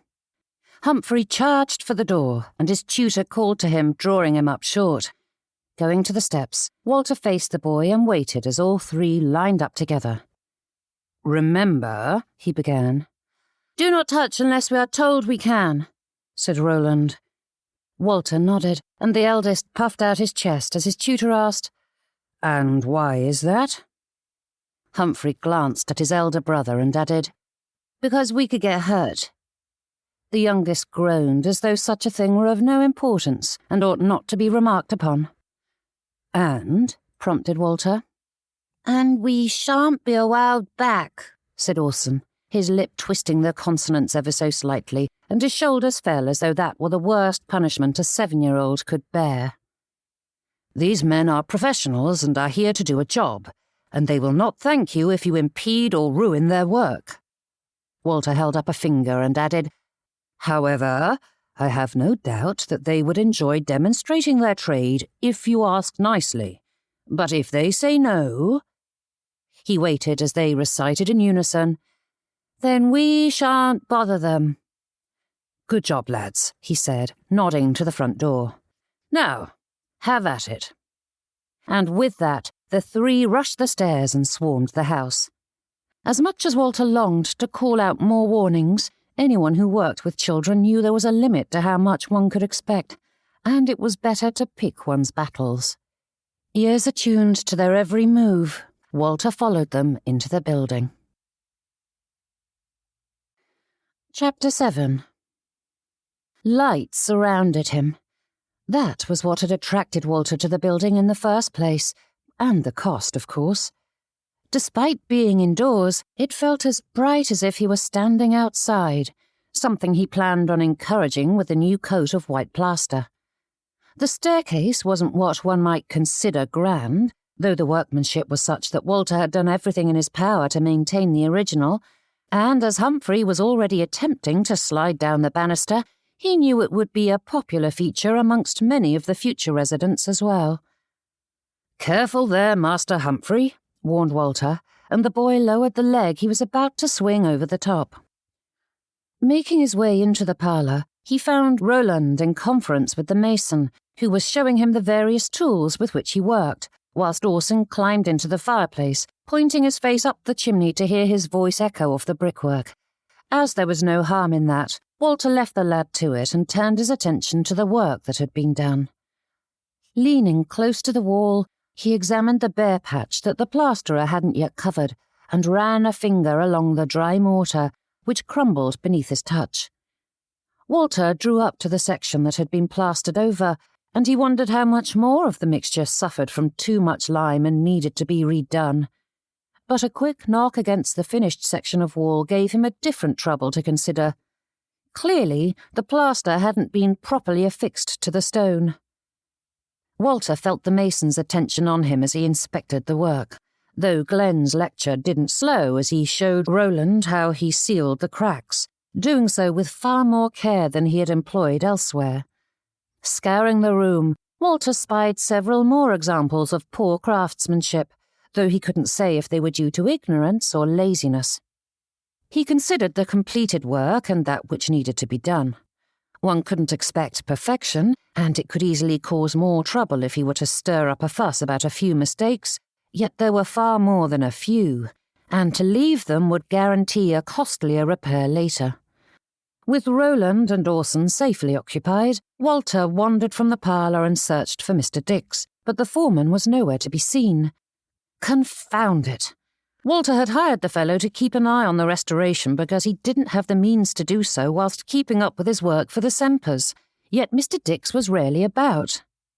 "Mr. Reed?" Speak of the devil, or think of him rather. Walter strode into the corridor and found the fellow in question hurrying from the front door with his hand outstretched. "Sorry for my tardiness," he said, giving Walter's hand a shake. "Time got away from me." Walter fought not to scowl. Of all the reasons one could give for a late arrival, that was amongst the worst, especially when one considered that this fellow was his employee. Yet Mr. Dix strode deeper into the building, pointing out the work as though his behaviour was of little consequence. And though Walter longed to bring it to his attention, there was trouble enough already. No need to add to it. "Mr. Dix," Walter cleared his throat and considered what to say. "I am concerned. I was examining the work that has been done of late, and I fear—" The conversation in the parlour ceased, and he felt the mason's attention on them. Walter may be no tradesman, but he knew redoing the work would be troublesome. This was no minor issue that could be easily attended to, yet he couldn't bear the thought of paying for such shoddy work. This was the precise reason he had hired someone else to oversee the labour. "Have you inspected the work in the parlour?" There, that was a simple enough question to ask. Mr. Dix puffed out his chest and nodded. "They're doing a fine job, aren't they?" Fine was not the word Walter would have chosen. Some was quite good, but with too many bits falling into the poor category, the average was mediocre at best. Yet how to broach the subject when the other party was blind? "I am concerned about the quality," he finally managed. With a considering hum, Mr. Dix nodded. "I know how it might appear to you, but we've been having some difficulties. One of our masons left without warning, and the cost of materials has risen of late, both of which have put pressure on the men. They're doing their best." "I appreciate that, Mr. Dix, but I would rather have it done slowly and correctly." "But you have been emphatic about your budget," interrupted Mr. Dix. "The longer the work takes, the longer you have to pay the workers." "True, but I mean to be frugal, not stingy. If the men need more time to do the work properly, then so be it. I can manage the costs." The moment he said the words, Walter knew they were a mistake. He could practically hear Glenn and the labourers setting down their tools for a much-needed rest. And why not? Their benefactor was quite happy for them to take their time. Walter hurried to add, "Within reason, of course."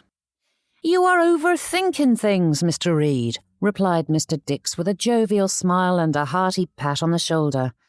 "The work is good, and I shall have it finished in a trice.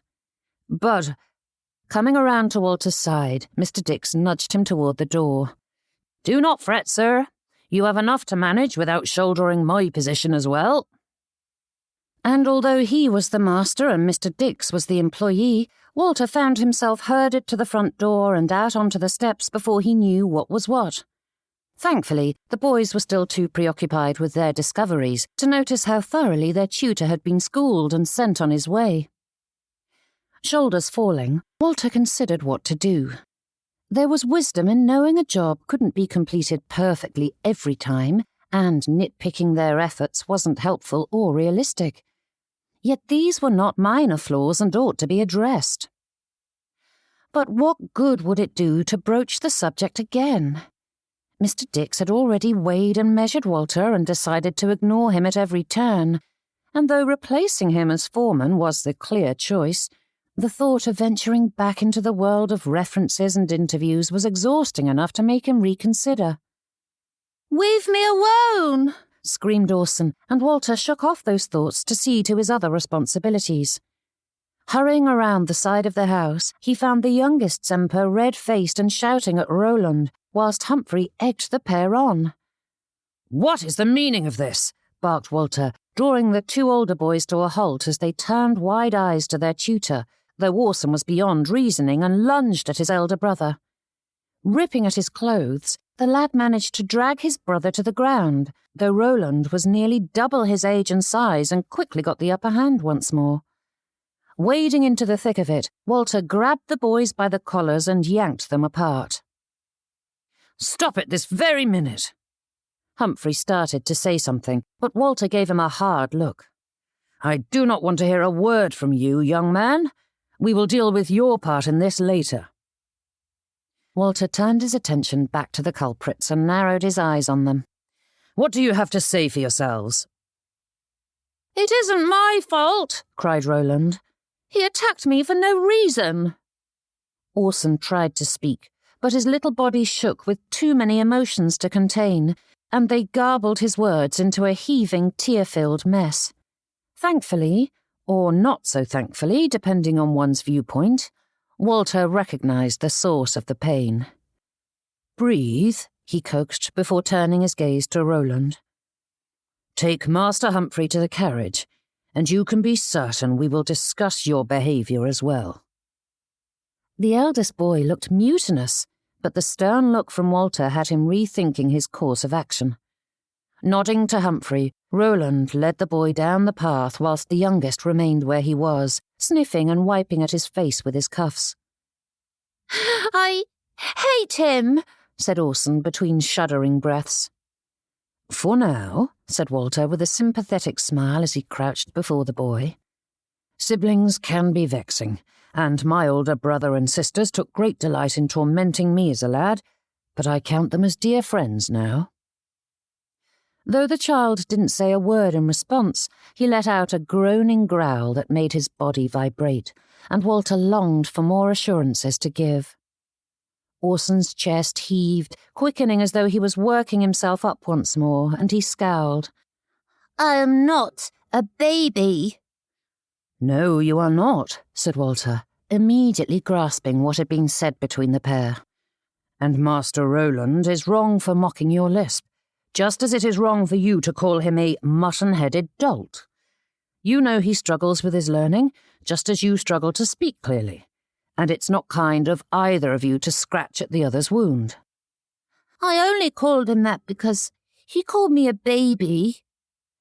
"And I am certain he has called you a great many other things as well, but that isn't the point," said Walter with a frown. "The mark of a gentleman isn't winning a fight, but showing kindness and composure regardless of the situation.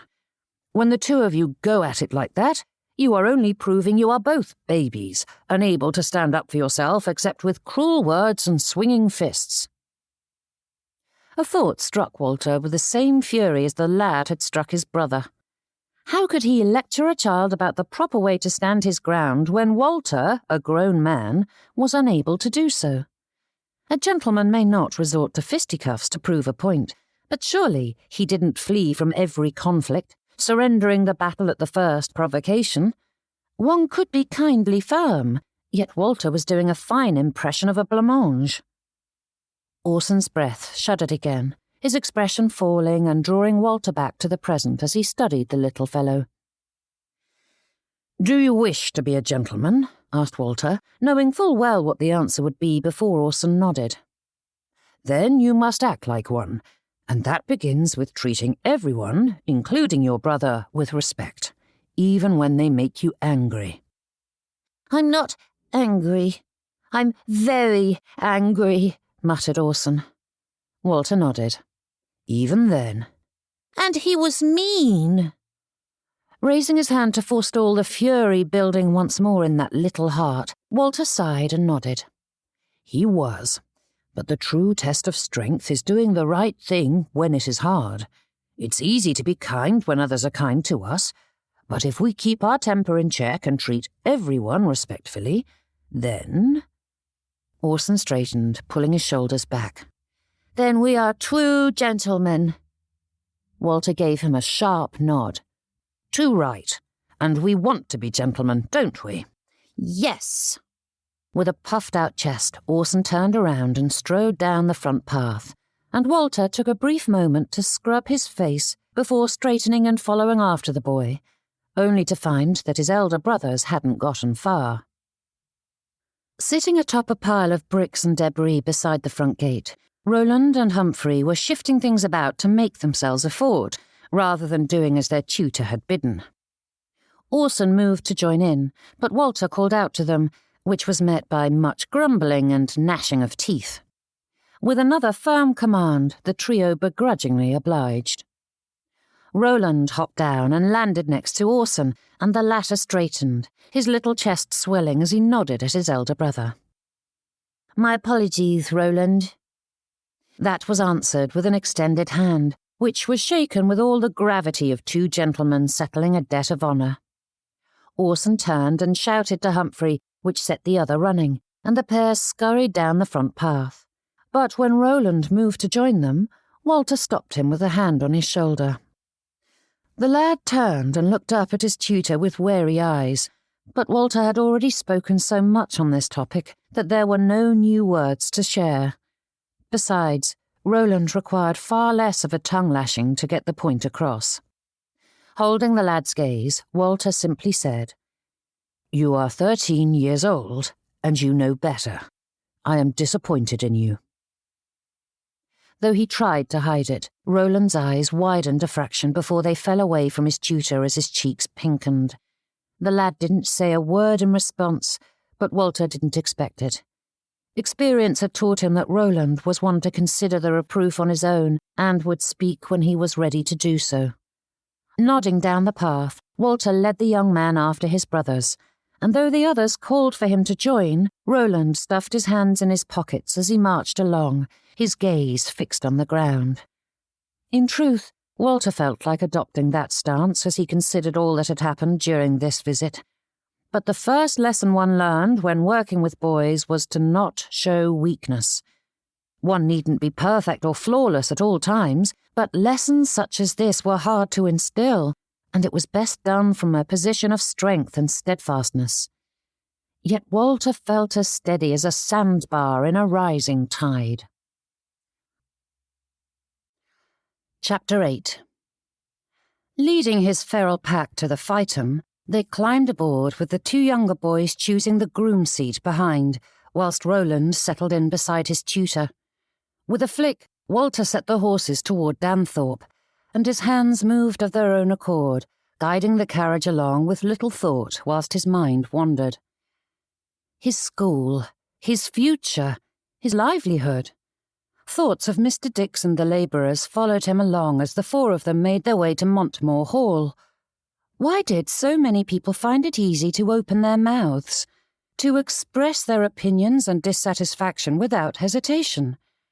Though he believed his definition of a gentleman to his core, Walter knew that if Orson were to ask others, they would consider a victorious round of fisticuffs more befitting a gentleman than patience and understanding.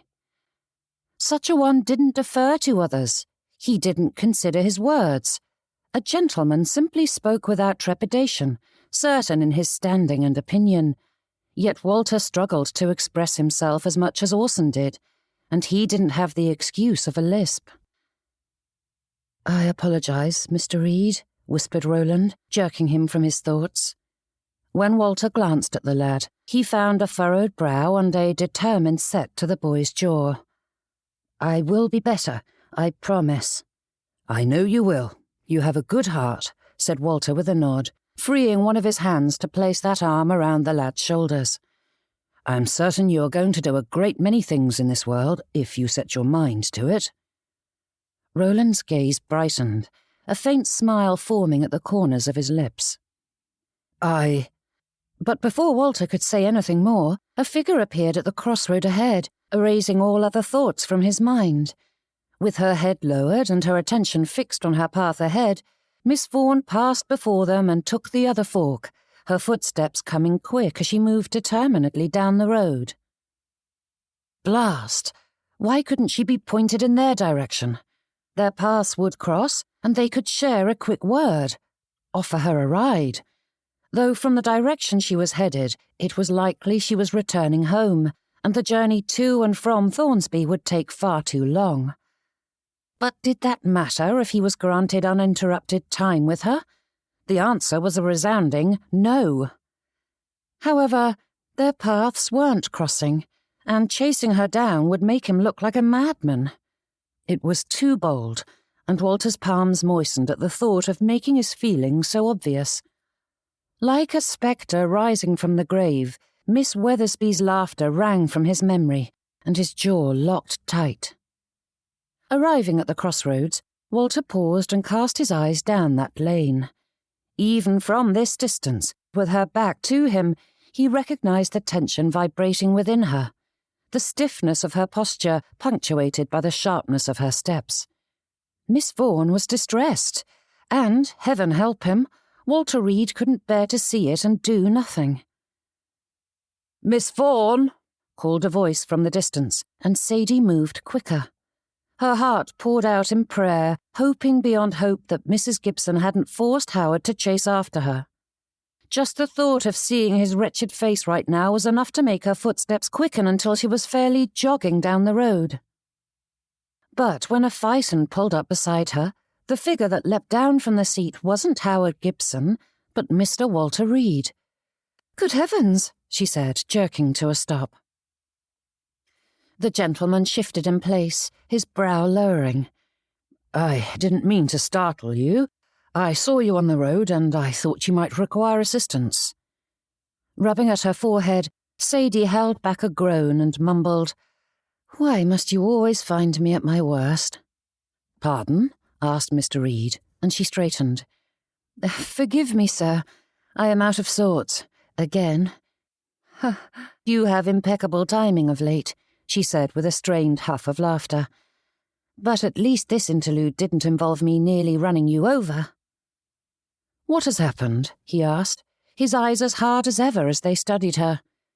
The sharpness of his expression had Sadie gathering her strength around her, ready to fend off more barbs. But as she considered the gentleman standing before her, her hold relaxed. A few days ago, she would have assumed the coldness in his tone was boredom or frustration. But Sadie couldn't reconcile that outward appearance with the gentleman who had spoken so warmly about his favourite books and listened attentively to her opinions. And a realization that had been forming in the back of her mind coalesced as she watched his eyes fill with genuine concern. Mr. Reed was like her brother. Though outwardly gruff and stoic, Gregory had as warm a heart as any, even if most never realized it. And the more she examined Mr. Reed's behaviour, the clearer that truth became, and the stiffness in her posture eased. "I fear you have caught me at another unfortunate time, Mr. Reed," she said, turning a derisive smile inward. "Which is all too common of late." The gentleman didn't speak, and though the hard lines of his lips and brow sharpened, Sadie forced herself to look at his dark eyes, which watched her with far more scrutiny than one would ever grant an annoyance. That was where she needed to look for the truth.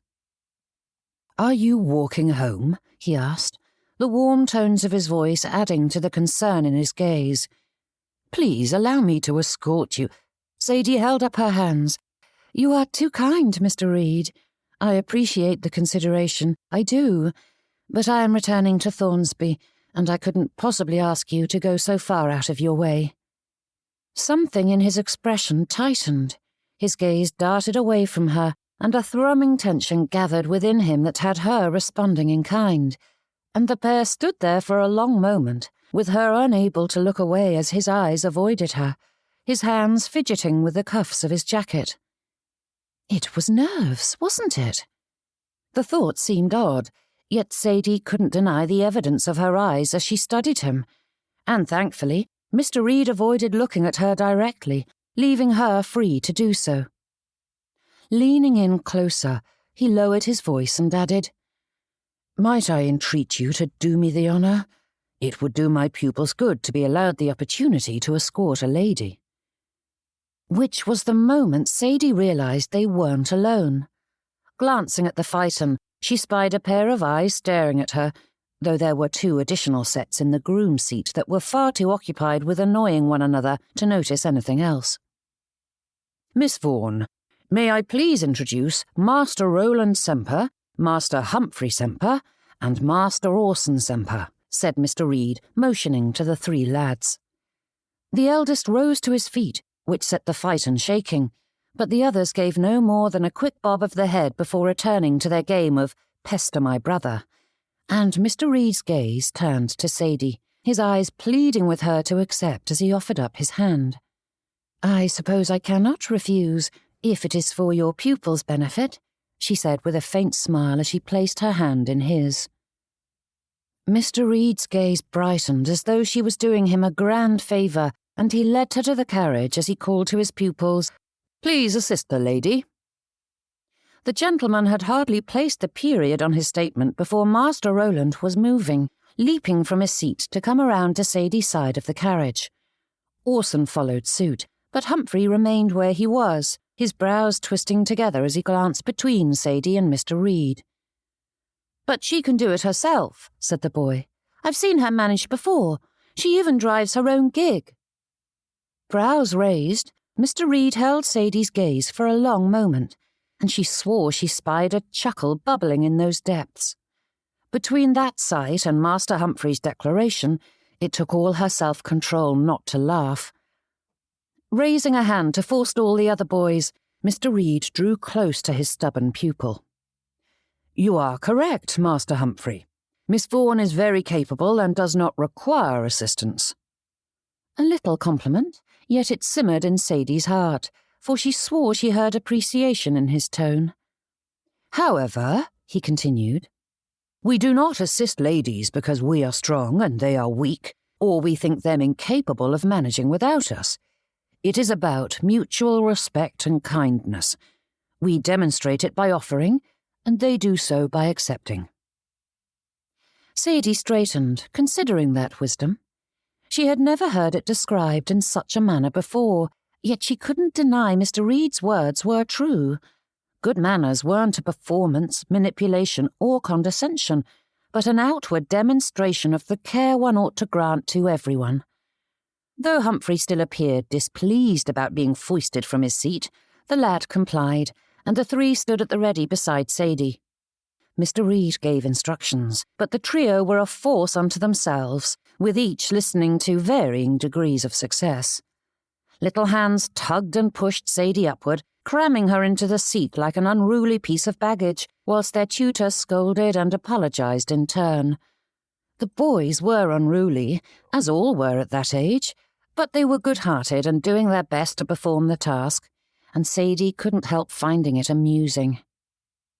When she was situated, the trio scrambled aboard once more, and she was surprised to find that Roland chose to sit in the back with his brothers, though the 3 were squeezed together on the smaller seat, and soon Sadie found herself cuddled up beside Mr. Reed, and the gentleman had them on their way. She kept glancing at him from the corner of her eye, but every thought flared as she tried to grasp onto something to say, and he offered nothing, leaving her to bumble about. Orson leaned over the back of the seat, his head forcing the pair apart, and he gave Sadie a long look. "Mamma says Mr. Gibson was a fool to choose Miss Murray over you." Mr. Reed sputtered, his brows shooting upward as he stared at the child, though Orson was studying Sadie's face with all the seriousness of an art collector. "I think Miss Murray is prettier, but Mamma says that doesn't matter as much as strength of character," added the lad with more than a dash of scepticism in his tone. Sadie stifled a laugh, for amusement was the only emotion she would allow herself at that moment. The honesty of a child was never meant to offend, nor did such utterances contain a kernel of condemnation. Fat, thin, tall, short, pretty, ugly, and all the like were merely descriptors. It took time and the influence of the world to shape those words into compliments and criticisms, thus it was foolish to take offence. Besides, when presented with the evidence of yet another mother who believed Sadie Vaughn to be a catch, whilst her son vehemently disagreed, She couldn't help but find the situation painfully comical. Doubly so when one considered that the son in question likely still thought all girls were a plague upon humanity, yet even he preferred Miss Murray. Offering up a distraction, Sadie asked, "Where were you coming from?" "Thornsby," replied Orson with a huff, as his brothers pulled him back into his seat. Straightening, she turned her gaze to Mr. Reed, who met that with a smile so faint that she almost missed it. "You just arrived from Thornsby and are returning there once more? This is too much," she said in a low voice, though not low enough, as Roland answered for his tutor. "Being of assistance is the hallmark of a gentleman, and we are gentlemen, aren't we, Mr. Reed?" The gentleman in question turned a questioning gaze to Sadie. "What do you think, Miss Vaughn? Are we gentlemen, or should we deposit you on the side of the road like a bit of misplaced baggage and deprive these lads of the opportunity to assist a damsel in distress?" He was teasing her. Though there was little indication from his expression, Sadie recognized that dry delivery, for it was the Vaughns' favoured style of humour, and there was the slightest hint of amusement tickling the corners of his eyes and lips. "Coercion, Mr. Reed? Is that what you are teaching your lads?" she asked in kind. "I prefer to think of it as appealing to your better nature, but call it what you will." Sadie laughed. It was sharper and louder than intended, but it erupted at that teasing remark, pulling free of its constraints. Mr. Reed was jesting. That made it all the more amusing. "You are not what I thought you were, Mr. Reed," she said, slanting him a smile. Chapter 9. Hands jerking, Walter forced himself to relax, lest he spook the horses and land them in a ditch, but it was difficult to do so when Miss Vaughan's tone was laced with such surprise, as though the thought of him teasing another was worthy of note. "What do you mean?" he managed to ask. "You are not what you seem at first glance," she said, though that did nothing to answer his question or calm his nerves. With a smile to herself and a vague wave of her hand, Miss Vaughn added, "You seem so stern that I wouldn't have thought you were prone to jesting." Walter didn't know what to say to that, but then, what was there to say? "Have I offended you?" she said, turning in her seat to study his expression with those all-too-knowing eyes. "I do apologize. I didn't mean anything by it, nor would I have mentioned it had I thought it a sore subject." "Of course not," he replied. Which was precisely the problem.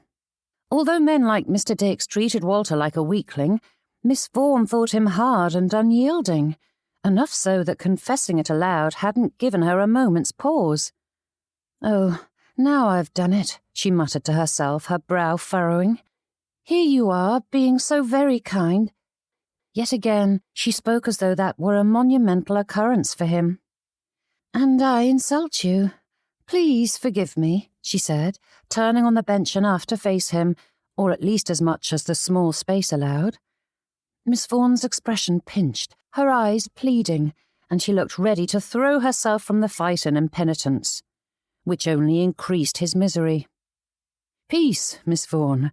I forgive you, and I know full well that your intentions weren't malicious. I doubt you have ever done anything malicious in your life," he said.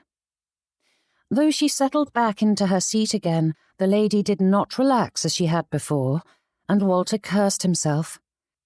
Just as he was making progress in securing her good opinion, his bumbling landed him back at the beginning. Thankfully, they still had some time before they would arrive at Thornsby, allowing him the opportunity to clean the mess he'd made of this.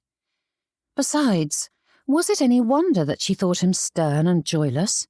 Walter had heard enough people say his expression was more aloof than he intended, so it was perfectly understandable that Miss Vaughn would have that opinion as well, especially as he rarely dared to speak to her. Miss Vaughn gave him a speculative glance, and her smile returned, though it was a pale and weak imitation of the one she'd given previously. "You say that so confidently," she said. But I would argue that you do not know me well enough to claim such a thing." Another pang in his heart as the lady confirmed just how unaware she was of him, but Walter drew his composure close and forced himself to hide the pain.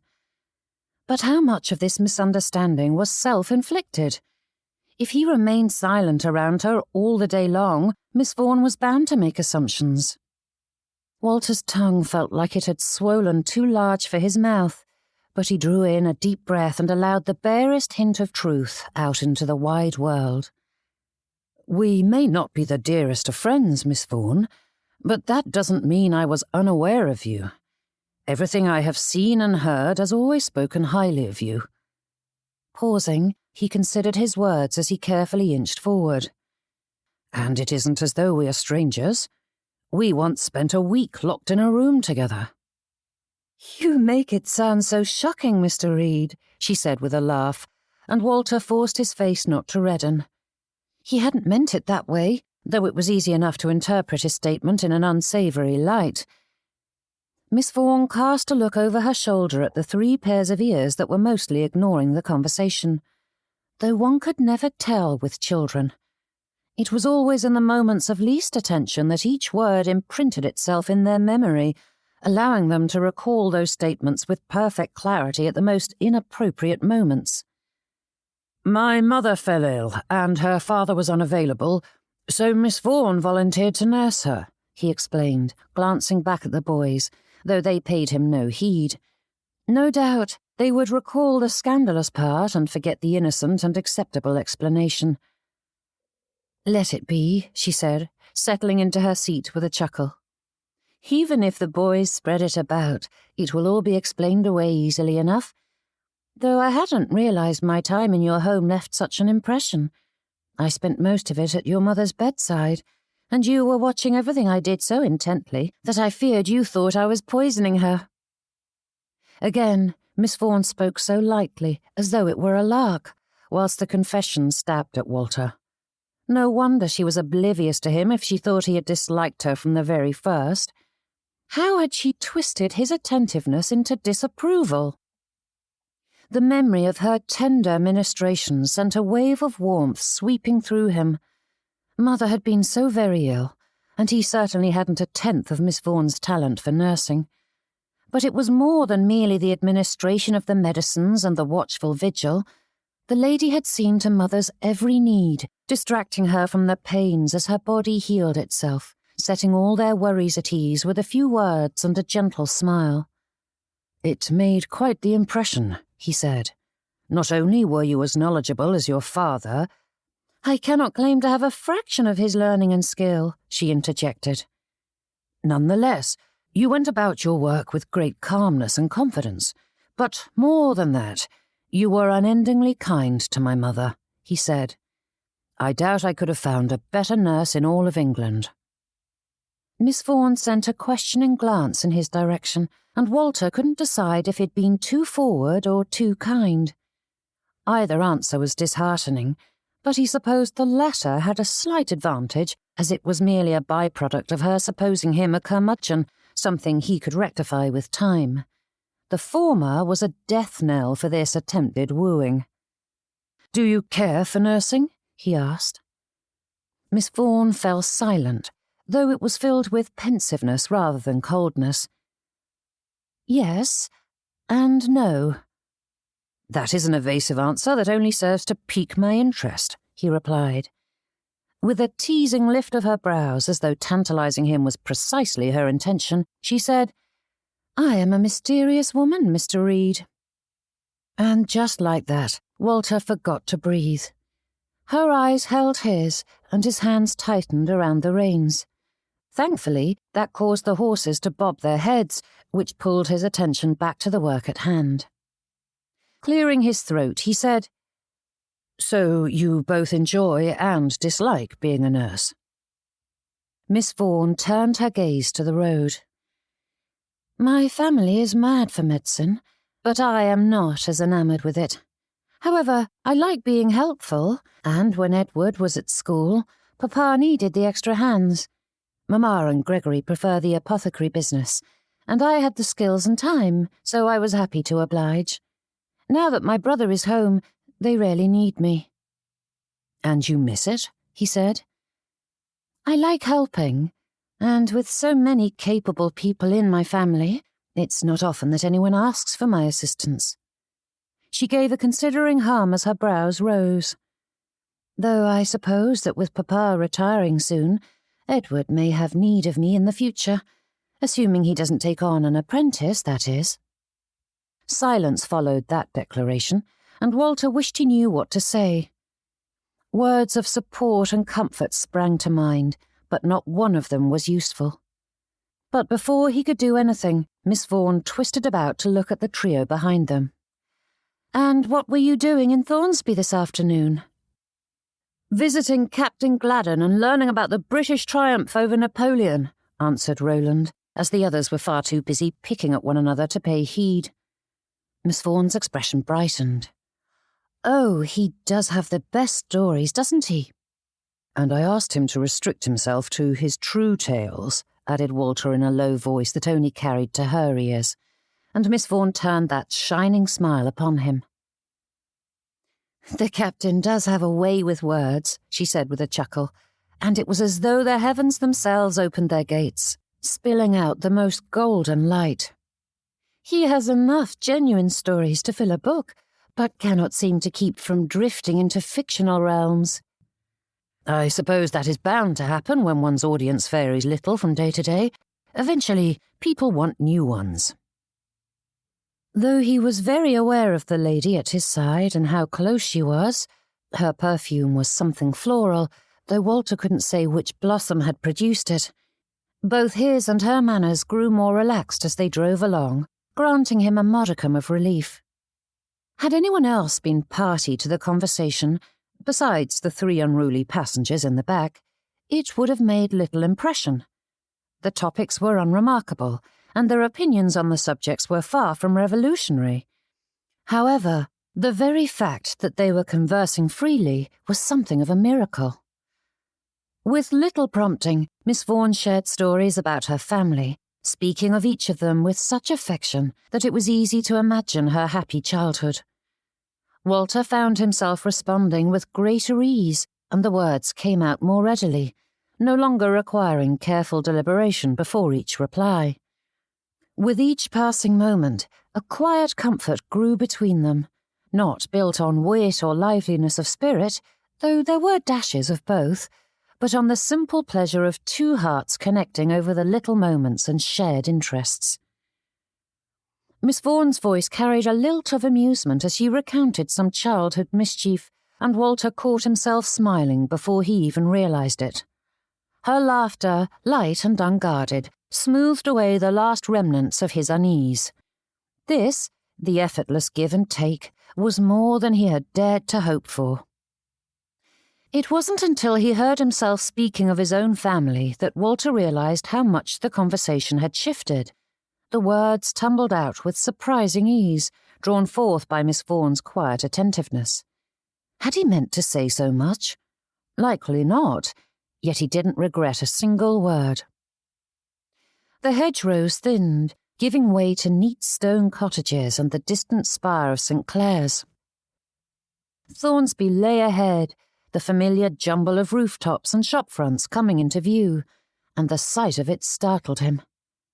Had they travelled that far already? The conversation had carried him along so effortlessly that the passing miles had gone unnoticed, and now their journey was drawing to a close far sooner than he would have wished. "Just ahead," said Miss Vaughan, pointing to the cottage down the lane, and Walter's stomach sank. Their time had come to an end. Guiding the horses to the gate, Walter leapt down and tied off the reins, and before he knew what the boys were about, they were assisting Miss Vaughan from the phaeton.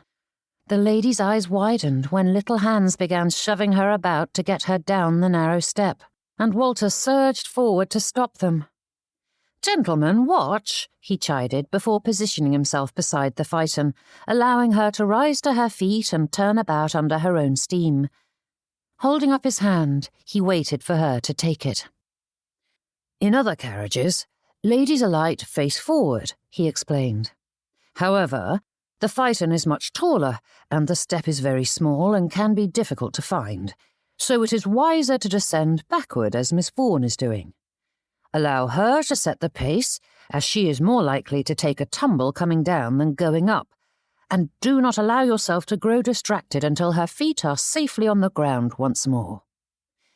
"Yes, sir," echoed the boys, and before he knew what they were about, Humphrey and Orson reached for Miss Vaughan's hem, pulling her skirts away from her foot. The lady gave a squeak of surprise, her eyes turning to Walter's with a laugh, to which he winced and mouthed an apology, but she waved it away with her free hand. "It is easier to see the step this way," she whispered as she climbed down, and she appeared as happy to be done with the descent as Walter.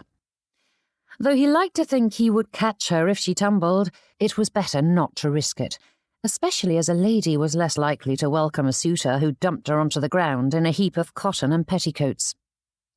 Turning to his pupils, he added, "It is best if you refrain from shifting a lady's skirts about." "You did so when she sat in the phaeton," said Humphrey with a frown, and Orson nodded. Miss Vaughn gave a strangled laugh and turned away, hiding her face as her shoulders shook, whilst Walter's face burned as hot as the sun above. "I did, but there is a difference between ensuring her skirts are inside the phaeton and shoving them aside to display her ankles," explained Walter. "She needed to see her foot," said Orson, his brow furrowing. "And you certainly allowed all and sundry to see it," muttered Walter, and though the boys didn't hear him, he was certain Miss Vaughn had, for her shaking redoubled. As this was a nuance that their young minds couldn't grasp, he settled on a better course. "You should always ask before touching a lady." "You didn't when you were shoving her skirts about," insisted Humphrey. And what could Walter say to that? He couldn't lie and say he had, but before he could think how to reply, Miss Vaughn collected herself and turned to the lads. "Mr. Reed did ask when he offered his hand," she said. "It may not have been with words, but he allowed me to choose whether or not I accepted his assistance, and once I did, it was understood that it included getting me properly settled. You didn't offer a hand or say a word before acting. You simply chose for me. That is unacceptable." The pair straightened as they considered that. With sharp nods, they gave her a quick promise never to do so again before turning on their heels and speeding off after Roland, who had disappeared onto the Vaughan's property the moment the lady had alighted. Chapter 10. "Boys!" shouted Walter, but they paid him no heed, and Miss Vaughn waved away his concern. "Let them be. After such a long trip, they need to stretch their legs before you return to Danthorpe. Again." With that, she gave a faint wince. "My deepest thanks, Mr. Reed. That was very kind of you." "It is nothing, Miss Vaughn," he said, opening the front gate with a bow. "As I said, it was a good lesson for my pupils, and you explained the core of it far better than I managed." "I grew up hearing my father lecture my brothers in just the same manner, so I am quite familiar with such things," she said with a grin as she swept into the yard. Hawthorne House exuded warmth and welcome, as was befitting a physician's home and business. Though modest in size, it held an air of quiet dignity, a place where work was done with care and kindness, where weary souls found comfort and healing. The timbered frame stood sturdy and proud, its whitewashed plaster catching the soft afternoon light, while ivy wove its way up the corners as though nature itself sought to embrace the home. Though neat in its arrangement, the front garden had a wild beauty to it, with daffodils and primroses spilling over the edges of their beds in a riot of colour. A narrow stone path led from the gate to the arched front door, where climbing roses clung to the trellis, their leaves whispering in the breeze. Following the path the boys had taken, Walter and Miss Vaughn came around the side of the building. There was a patch of lawn, which the boys were putting to good use. But just beyond was one of the most delightful gardens he'd ever seen. Several large houses in the area boasted expansive grounds and ornate landscapes, but they were cultivated to the point where the natural beauty was restrained. Still lovely, to be certain, but lacking charm. Sharp lines divided the planting beds, giving the Vaughn's garden a sense of order and neatness, but the flowers and herbs exploded from the soil in a flurry of petals and leaves. Bushy blooms and vibrant greens mingled freely, their colours and textures blending into companionable chaos. At the far end, several beehives stood like sentinels along a stone wall, their inhabitants flitting from bloom to bloom, their hum a perfect accompaniment to the garden's wild grace. "Would you like me to show you our garden?" she asked, looking at the lads and nodding toward it. But if she was expecting a grand shout of excitement, Miss Vaughn was sorely disappointed, as the trio hardly slowed enough in their chasing game to notice there was a garden, let alone show any interest in it.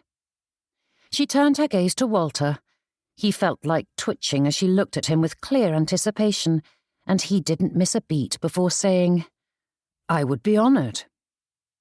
The boys were far less eager to have their game ended, but Walter herded them toward the garden whilst lecturing them about being careful around the delicate plants, which the lads brushed off as an unnecessary warning.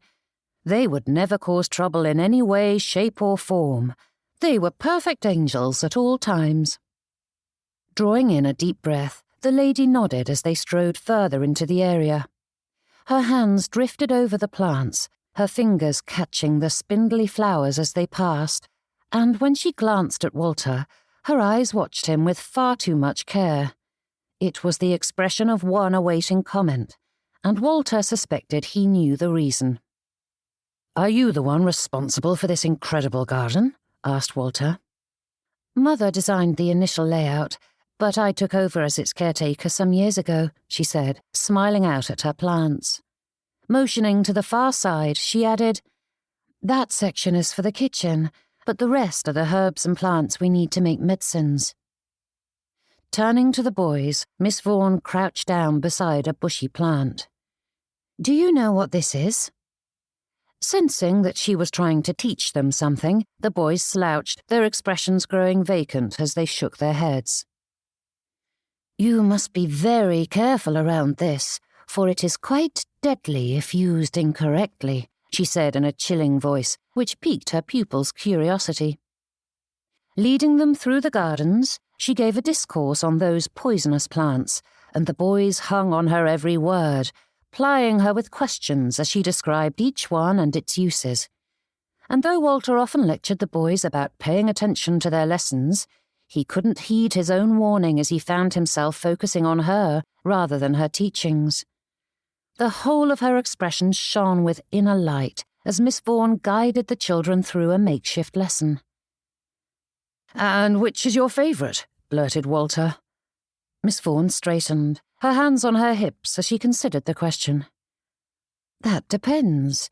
Is it ornamental or medicinal?" Walter's throat tightened as he considered how to answer.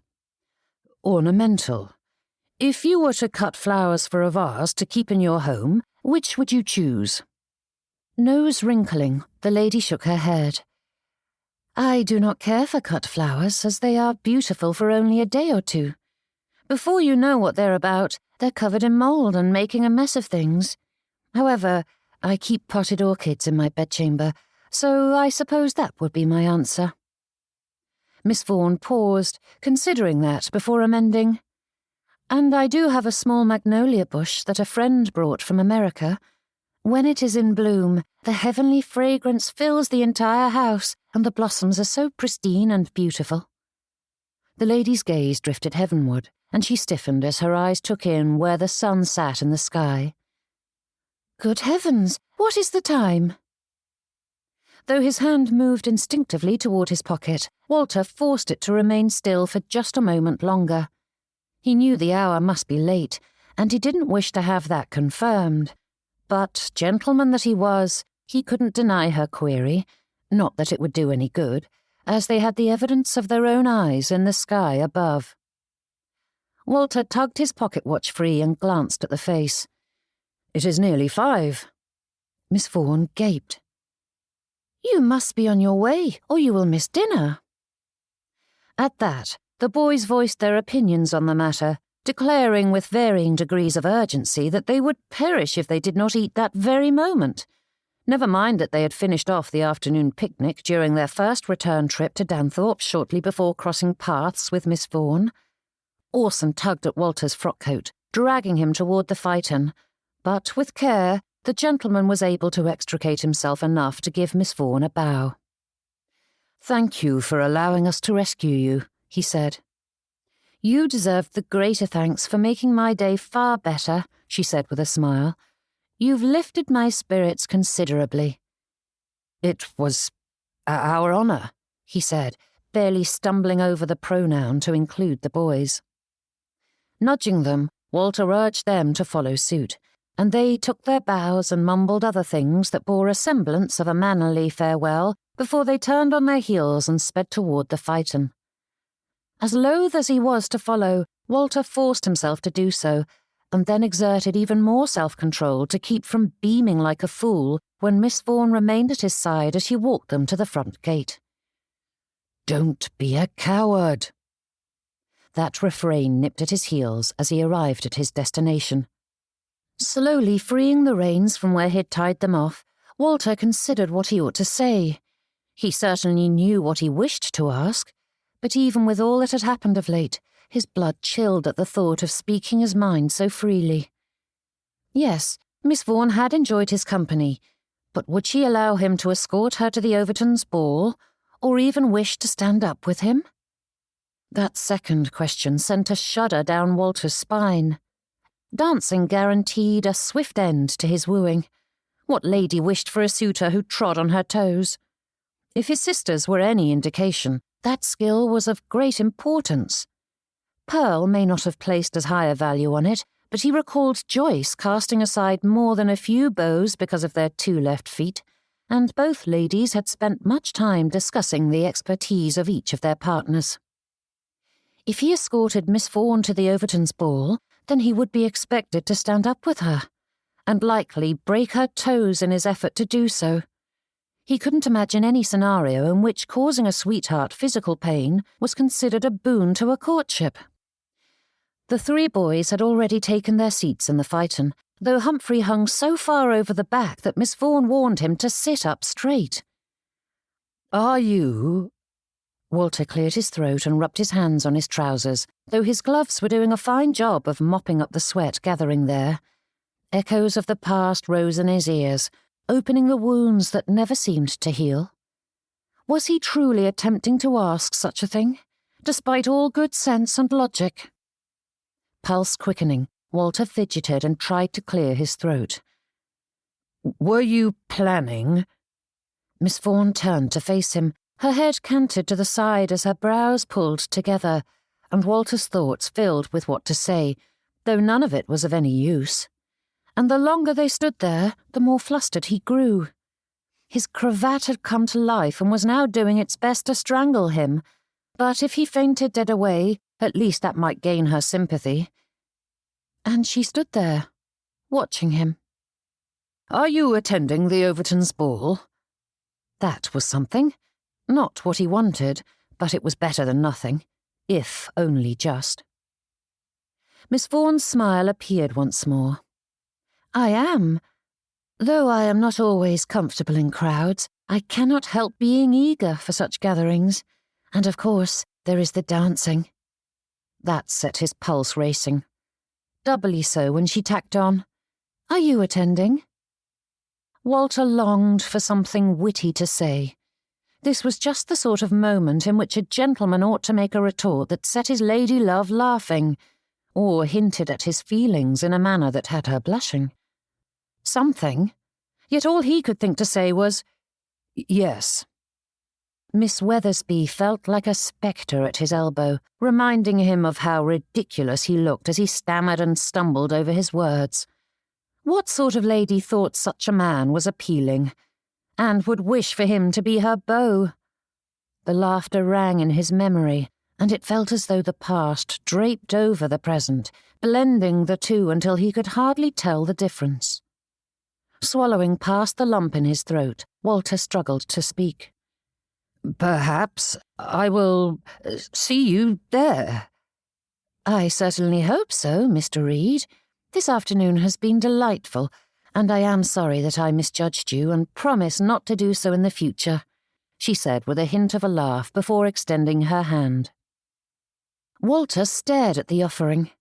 Someone braver would bow over it and perhaps even place the gentlest of kisses upon her knuckles, but he merely stared at it whilst his wits took their leave of him. The edge of Miss Vaughan's expression tightened, her brows drawing ever so slightly together as she stood there, and before she could withdraw her hand, Walter forced himself to move. His hand darted forward, snatching hers whilst nearly pulling her over, and despite his best efforts to remain calm, it jerked of its own accord, snapping up and down as though he were an automaton with rusty gears. Walter mumbled something of an apology and scrambled up into the phaeton seat, snapping the reins to set the horses off down the street before he could make a bigger fool of himself. Chapter 11. Anticipation ought to be a joyous thing, but too often it became a torment. The days leading up to a ball were spent in a restless haze of excitement and dread, each passing hour bringing both eager impatience and gnawing unease. How cruel it was that something so eagerly awaited could be tainted by such relentless worry. The very event that was so longed for, the music, the laughter, the promise of light-hearted conversation, soon felt like an ordeal to endure rather than an evening to be relished. As Sadie stood at the edge of the ballroom, caught between hope and hesitation, the contradiction stung all the more. To be filled with the longing to partake in all the pleasures of the evening, yet trapped in those ridiculous fears that defied reason and refused to be dismissed. Pure torture. If she joined one of the many conversations surrounding her, would Sadie be welcomed? Plenty valued her talents and company, but others scoffed at her weak attempts to curry conversation. Even if the former outnumbered the latter, the thought of others tolerating her presence was enough to keep Sadie firmly trapped in place. "They would approach if they wished to speak with me, wouldn't they?" The room shimmered with movement and merriment, voices rising and falling in waves, yet that invisible wall held firm, keeping joy just out of reach. It was maddening. Praying as though her very life depended on it, her social life at the very least, she hoped Joanna would attend. Having seen her sister-in-law just a few hours ago, Sadie knew it was unlikely. But Joanna had refused to say definitively either way, and Sadie's heart refused to quiet the torrent of supplications it sent out in the ether. Joanna's talent for socializing may not be vastly superior, which meant theirs was a case of the blind leading the blind, but at least Sadie wouldn't be stumbling in the dark alone. The Overton's gallery stretched the length of the building, providing a gaping cavern in which the elite of Danthorpe and Thornsby gathered. The musicians sat at the far end of the room, with great swaths of drapery hanging from the wall to frame their seating area, and ladies and gentlemen gathered along the edges of the dance floor. And as her attention drifted over them, Sadie realized her eyes were searching for a specific set of features, that furrowed brow that too often looked stern and unyielding, but softened when he smiled. Was she truly wishing to see Mr. Reed? The thought felt ludicrous, yet she couldn't deny that she was, in fact, hoping he would make good on his promise to attend. More than a few times over the past se'night, their journey from Danthorpe to Thornsby had returned to her thoughts, making her smile even now.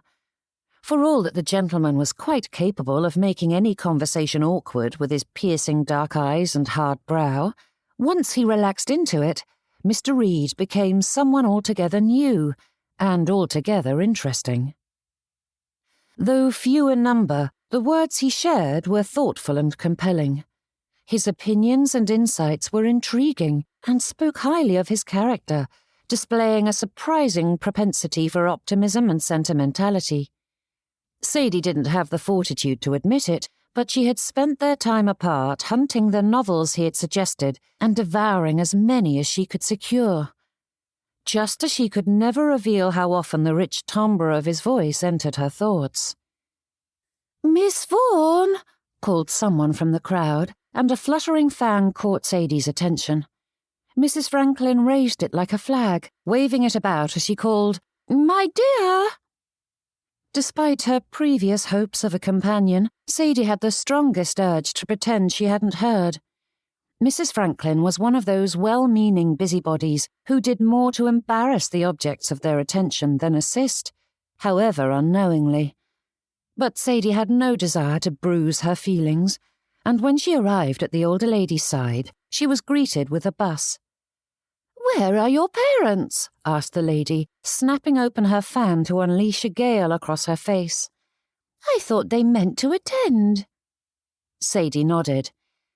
"Yes, but business has kept them in London." "Oh dear," said Mrs. Franklin with a sharp shake of her head. "That is unfortunate, but then such is to be expected. When family requires assistance, it is only right to answer the call, though I do hope it is all resolved quickly." "One way or another it will be," replied Sadie, though her insides twisted. Not for the pretence, that bothered her not one whit. If London proved to be their salvation, then Papa would be healed, and there would be no need for anyone to know his troubles. And if not... Those three little words plagued the Vaughns, accompanying each failed attempt to salvage his sight with grand plans for further treatment. But with every effort, the possibilities grew fewer. Her parents' return had been delayed once again, a clear sign they were nearing the moment when only one remained. And, if not, the village would learn the truth, but only when Papa chose to share his troubles. Sadie wouldn't be the one to do it, and certainly not for the sake of ballroom gossip. "I do hope they will return soon. I miss afternoon tea with your mother," said Mrs. Franklin. "She has such a biting wit." "Do forgive me for interrupting," said Mrs. Sylvia Queensberry as she swept in and embraced Sadie. "But I just have to say you look wonderful. That colour suits you beautifully." Brushing the pale green skirts, Sadie fought back a blush. "You are too kind." "No, I'm not," she said, turning to Mrs. Franklin. "Am I?" "Definitely not," said the other. "You look radiant." Now that was being far too generous, though Sadie wasn't going to argue with the pair. Sylvia cast a glance behind her before turning back. "I'm afraid I cannot stay long, but I wanted to ask if you know whether Joanna is going to attend tonight." "When I spoke to her this afternoon, she refused to accept defeat," said Sadie. "However, she was quite ill, and I doubt she will make an appearance."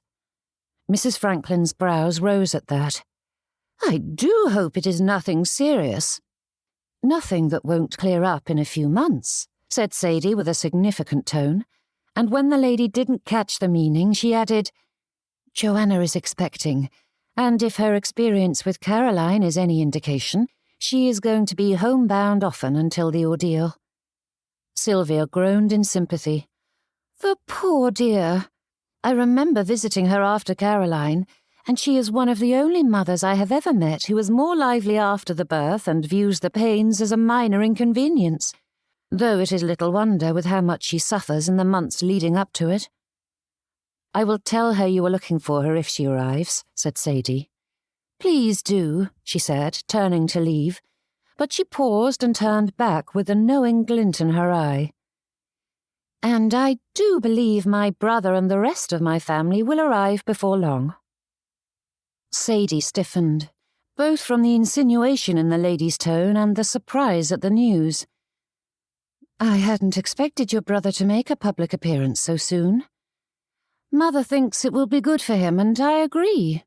Sylvia's brows pulled into a scowl, and she added, "I never liked that Miss Murray, and the sooner he ventures into society, the sooner he can find someone better suited for him." Mrs. Franklin glanced between the two, and Sadie ignored it. No doubt, the lady had been availed of the goings-on concerning Howard Gibson's wedding, and Sadie did not wish to discuss it again. Not with her. She'd had enough of well-meaning busybodies, thank you very much. "It is good to see you, but I must speak to Mrs. Ivy before the next dance begins," said Sylvia, turning away. Sadie waved the lady off, and before she knew what was what, Mrs. Franklin turned a bright smile on her companion. "As your mother isn't here to play chaperone, I believe I ought to stand in her stead tonight." Glancing about for potential victims, Mrs. Franklin jabbed her fan toward a gentleman. "There is Mr. Hutton. I'm certain he would enjoy dancing with you." Hooking Sadie by the arm, Mrs. Franklin moved with far more strength than a lady of her years ought to possess, driving the younger one along. "That is kind of you," said Sadie, "but as I am nearly 30, I can be left to my own devices. A chaperone is entirely unnecessary." "Nonsense," said Mrs. Franklin. "You speak as though you are ancient, but there is still time for you, my girl. I didn't marry until I was your age, so do not give up hope." "My mother gave me permission to attend with my brother," Sadie hurried to add. Better to nip that subject in the bud before it became a lecture. "She wrote specifically to encourage me to go, even though she isn't here." Mrs. Franklin's brow furrowed. "I suppose that is well and good if she approves, though a brother isn't any sort of decent chaperone, and I would be quite happy to snare you a few partners and guide you about." The lady batted her fan and sent Sadie a coy smile before nodding at a pack of gentlemen gathered not far from them. Merciful heavens! A companion to help ease her way through society was one thing, but Mrs. Franklin was a press gang, forcing any unlucky soul who crossed her path into paying Sadie attention. "That is very kind of you, but I had planned on spending the evening with my friends." "Yes, of course," said Mrs. Franklin with a vigorous nod. "As you should, my dear girl. Go enjoy yourself, and I will nudge a few gentlemen in your direction." Sadie bit back a groan and chose instead to feign an interest in another corner of the room. "Please excuse me, Mrs. Franklin." The lady shooed her away. "Off with you, then." Turning her attention to the far side of the room, Sadie wove through the crowds, searching for a friendly berth in which to moor. Her gaze fell upon the Norman sisters, standing with a few other ladies who looked equally dissatisfied with everything and everyone, except themselves, of course. The new Mrs. Davidson caught Sadie's eye, her nose wrinkling in a faint sneer before she leaned toward her sister and whispered something. And together the ladies turned away from their former friend. Thank the heavens. Hell hath no fury like a woman scorned, and the Norman sisters proved such wrath wasn't reserved for former sweethearts. Though 2 years had passed since Sadie cut ties, those ladies clung to the slight, determined to nurse it to their graves whilst ignoring that whatever bond they once shared had been selfish, shallow, and entirely dependent on Sadie's submission in every regard. Ignoring the pair, she deposited herself in the far corner of the room and waited. Best decide tonight's victim now, rather than putting it off. The longer she delayed, the more difficult it would be. Sadie's gaze swept over the gathering and its animated conversations. Acquaintances caught her eye first, and while using one of them wasn't exactly cheating, she preferred an unknown. Besides, most of the familiar faces weren't ones she wished to approach. Examining the strangers in the company, Sadie's gaze fell on a lady standing alone, her eyes turned outward as though content to watch the others. Yet Sadie sensed a desire for something more. She couldn't put a finger on what it was, but the instincts that had trapped her in solitary corners for so much of her life recognized a kindred spirit. Here was a prime possibility. But before Sadie acted on it, movement at the door drew her attention, and her eyes landed on Mr. Reed, and a smile formed on her lips. Chapter 12. His head swivelled this way and that as he took in the room, and though her feet were eager to make their way to him, instinct held them fast. She ought to wait for him to approach. Then it would be his choice whether or not he wished to speak with her, rather than Sadie foisting her company onto him. Mr. Reed was just the sort of person to tolerate another's company in the name of kindness, and the thought of him dismissing her caused her heart to twist in her chest. "That is what you did with Howard, and how did that turn out?" The question rose to her thoughts without prompting, prodding those tender parts that still hadn't healed. And it wasn't just Howard, was it? Yet another hurtful, yet truthful bit of self-reflection. How many times had she hung back, waiting for others to approach, too afraid to show even the slightest interest, lest she make him uncomfortable? Gentlemen were fickle creatures, apt to flee the moment a lady demonstrated more preference than they themselves felt. Sadie's entire philosophy regarding flirtation was to play the part of the friend and hope that one day he deigned to consider something more. "Hold your tongue. Don't frighten him away. Patience." These were the mottos she had embraced ever since boys had ceased being mere nuisances, yet the approach had never worked. So why was she still clinging to it? Had this latest interlude with Howard taught her nothing? Not that Sadie wished to pique Mr. Reed's interest. Or perhaps she did. She couldn't give a firm answer either way, but regardless, it was silly to allow fear to keep her captive when she preferred his company. Why allow him to dictate all the terms of their friendship? Sadie Vaughn may be a fool in many regards, but it was time to learn from her past mistakes. "You must seize the opportunity," said Mother, stepping in front of him. Walter glanced around her, scanning the ballroom. "I am." She reached for his hand and leaned closer, her voice dropping so no one else could hear. "I know, my dear boy, but I worry about you. You lost your father so young, and I fear you were denied lessons he would have taught you. At least Lloyd had more time with him." "You did your best, Mother," said Walter with a sigh. "I am simply circumspect, that is all." Being circumspect until you established yourself enough to provide for a wife was reasonable, and I understand delaying until the whole Mr. Gibson incident played out. But your school is nearly open, and after everything that's happened, she cannot harbour feelings for him any longer. Now is the time to strike." Walter nodded, though his throat clamped shut. Then, nodding toward the gathering, he added, "Yes, and that is what I am doing." "Of course," she said, releasing him with a flutter of her hands as she waved away the moment. "Go get your girl." And with that, Walter felt like a 10-year-old lad being sent off to school by his over-anxious mother.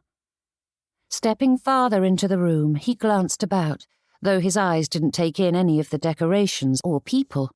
It was difficult to think of anything but Mother's nerves when she was standing just behind him, watching like a mother hen. Glancing down at himself to ensure he wasn't wearing short pants, Walter took the moment to compose himself before striding into the gathering proper. And the first thing he saw was Miss Vaughn. It was as though his eyes were trained to ignore all other distractions and nonsense around them, fixing on her as their gazes met across the room. His feet pointed towards her, but then she smiled, and Walter couldn't move. Saints above! How could any man think her unremarkable? Miss Vaughn's soul shone like a lighthouse, guiding sailors home. Her heart filled the whole of her, lending her eyes and lips an allure no painter could capture. If Miss Murray was the standard of beauty, Walter could only conclude that all men deserved to be locked away in Bedlam. Miss Vaughn was stunning. And she was smiling at him? Walter could hardly believe it, but she was. Miss Vaughn wove her way through the crowd, arriving in front of him before he could gather his wits. "Good evening, Mr. Reed," she said with a bob, and Walter's good sense returned enough for him to offer his own pleasantries to her. Thankfully, he wasn't staring at her like a lackwit. "I am pleased you've arrived," she said, and Walter knew there was no greater sound than that. The eagerness in her tone and the light in her eyes attested that she wasn't jesting, and he managed to nod. "Once again, I require your assistance." "Anything?" Miss Vaughn chuckled, that mirth brightening her tone as she asked, "Anything? In that case, I might need to reconsider the favour I was going to ask." "Whatever you require, I will do it. As many favours as you wish until the end of time." Walter waved away that thought, which, though true, would likely send her fleeing to the hills.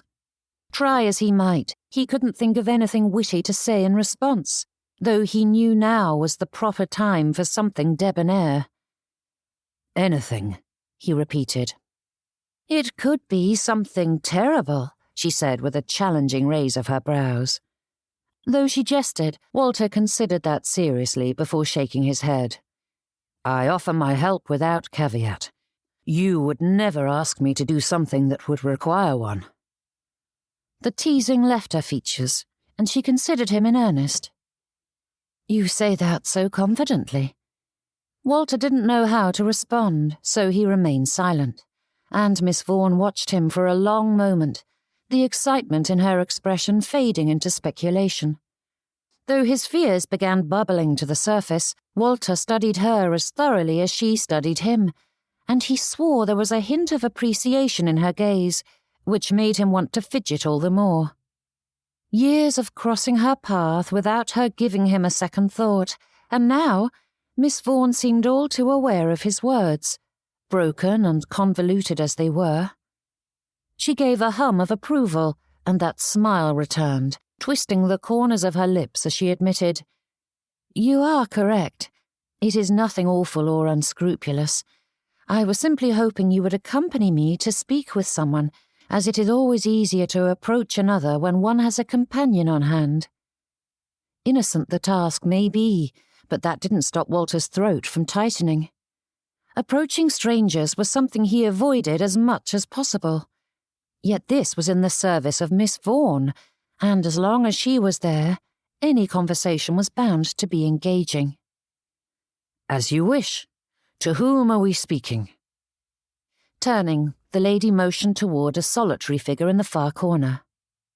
"Mrs. North?" he asked. "I didn't realize you were acquainted." "I am not." Walter nodded as though approaching a stranger in conversation was entirely reasonable, though he couldn't grasp the logic behind it.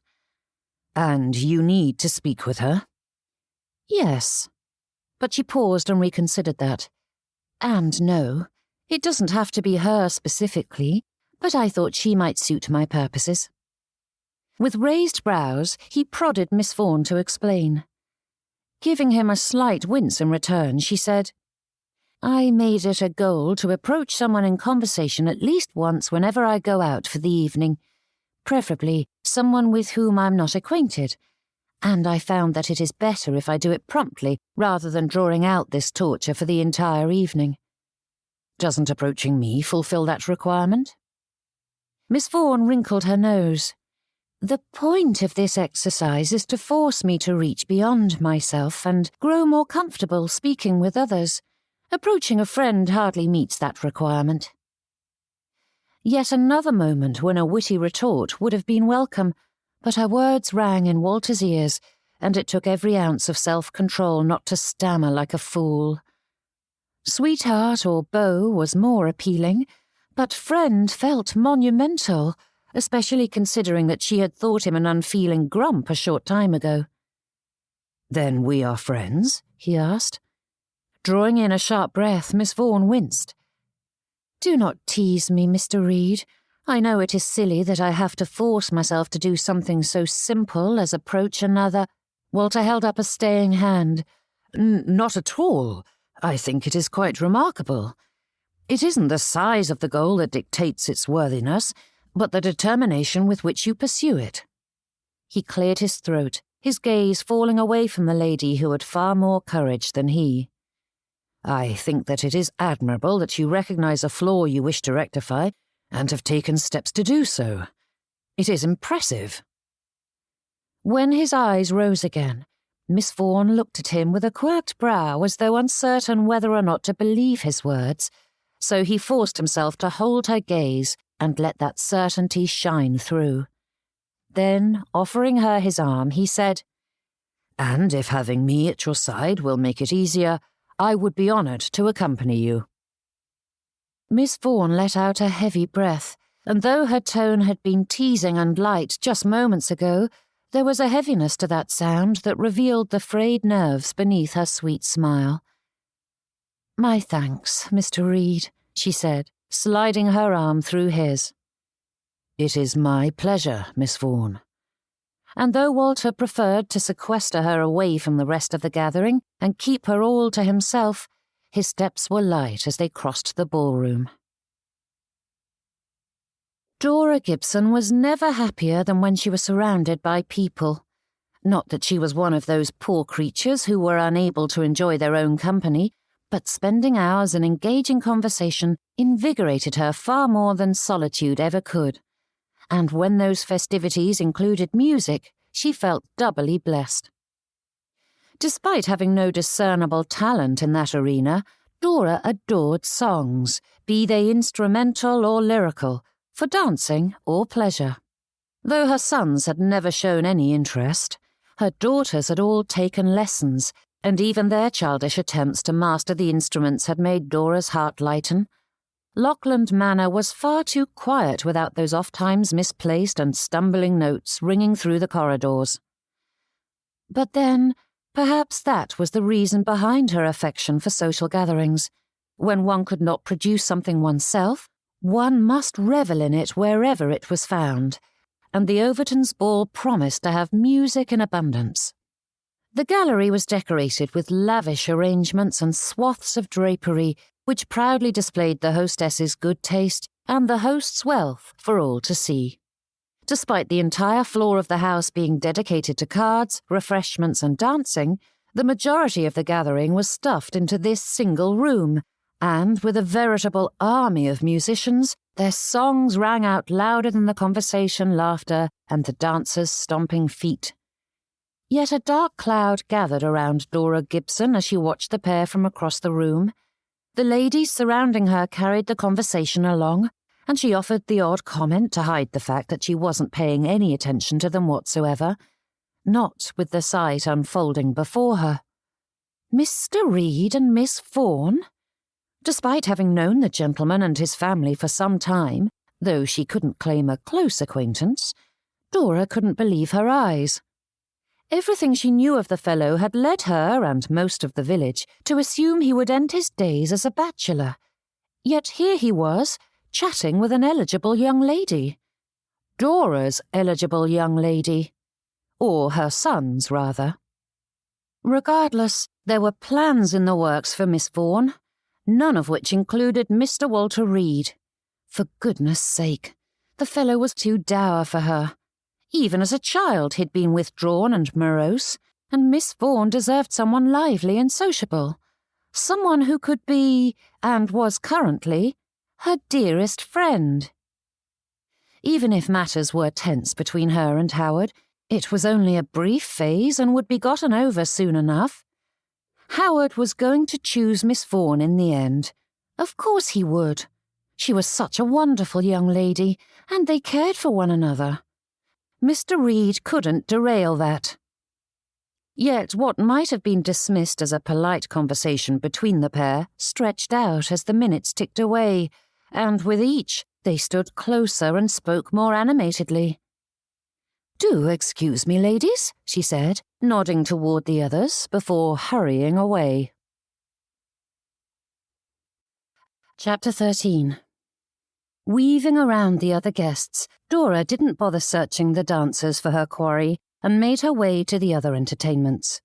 The drawing room was filled with tables and seats as ladies and gentlemen gathered for rounds of whist, faro, cribbage, speculation, and commerce, and in the heart of it, she found Howard with a glass of punch beside him. The fool. "May I have a word?" she asked. "I'm almost finished with this hand."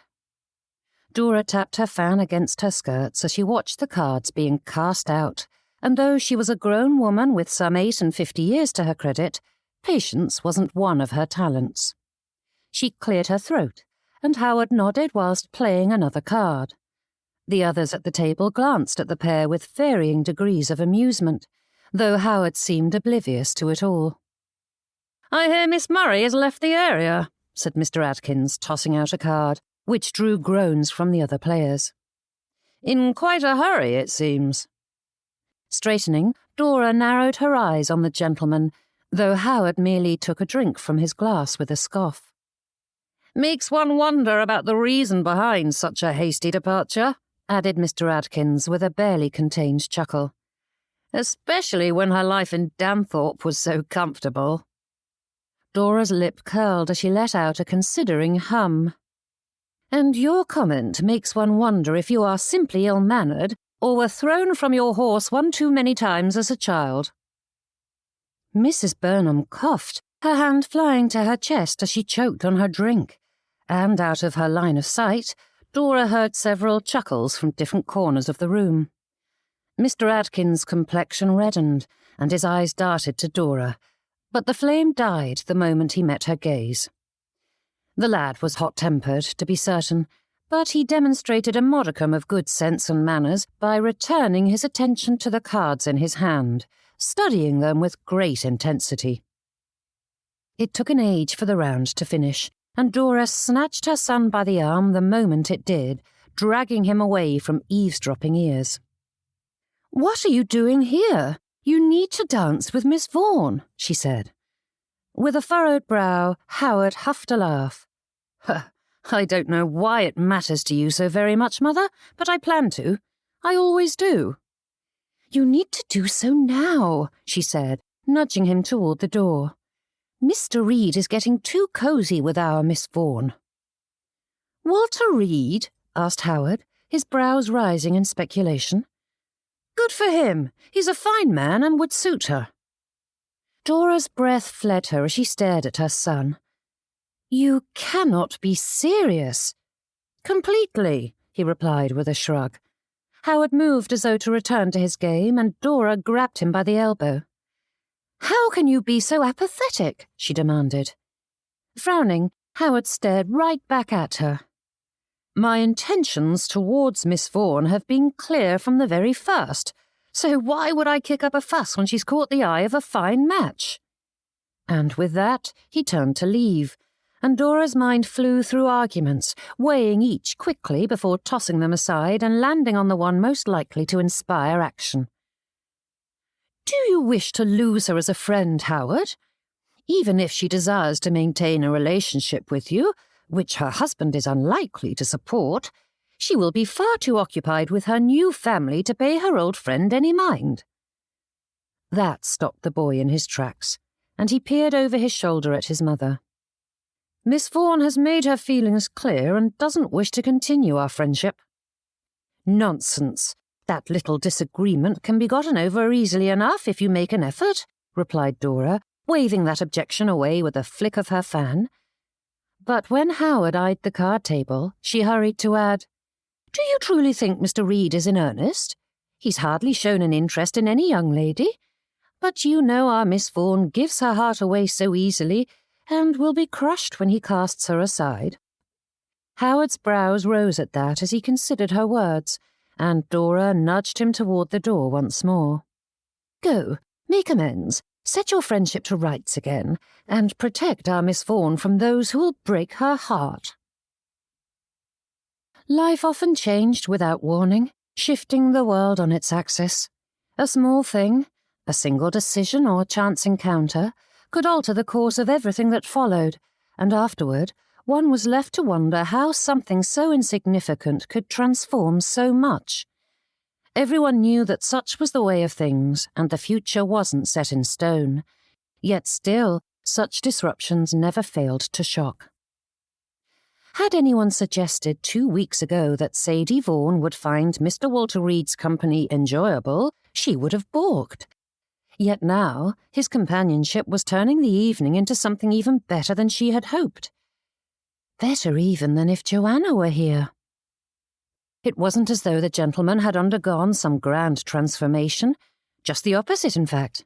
He was the same as he always was, simply more. In many ways, she didn't understand how she had believed him to be so cold and aloof, as it was easy to see the warm glow in his gaze and the kindness with which he spoke to everyone.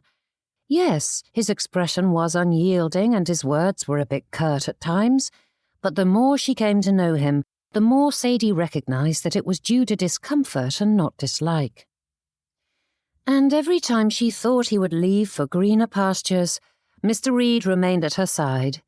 She couldn't help smiling as she considered that, though she forced the expression to remain within normal parameters, as it wouldn't do to go about grinning like a fool. "Miss Vaughn!" That joyful expression dropped the minute she heard Howard Gibson's voice.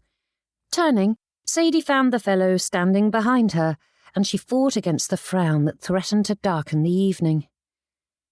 "Mr. Gibson," she said with only the barest chill to her tone, though the gentleman seemed to hear it well enough, and gave her that chagrined expression he always donned when caught doing something mischievous.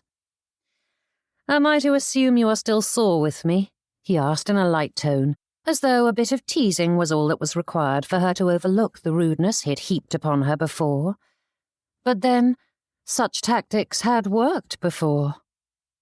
Sadie forced herself not to look at Mr. Reed, but she felt his attention.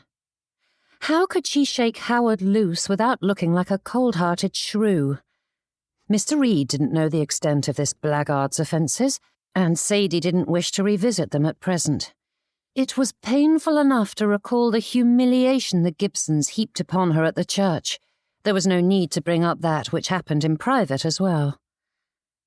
"Would you do me the honour of a dance?" asked Howard before Sadie stopped him. Glaring, her eyes burned with a promise of retribution to come. And the rapscallion had the gall to wink at that. There were polite rejections, of course, delicate excuses for why she was unable to dance at present. However, that required her to sit out for several sets, lest the snub become apparent, which brought a slew of unwanted consequences. First and foremost being that she couldn't stand up with Mr. Reed. Of course, he hadn't asked her to dance yet, but better not ensure it couldn't happen.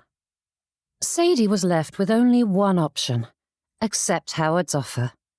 The opening strains of the music began, and she held back a sigh. Why couldn't it be a polka or something more diverting?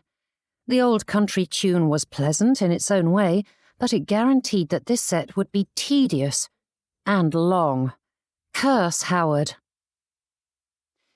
"I would be delighted," she said in a clipped tone, her eyes still boring into his, though the rascal looked entirely unrepentant as he offered his hand. Glancing at Mr. Reed, she sighed, "Please excuse me."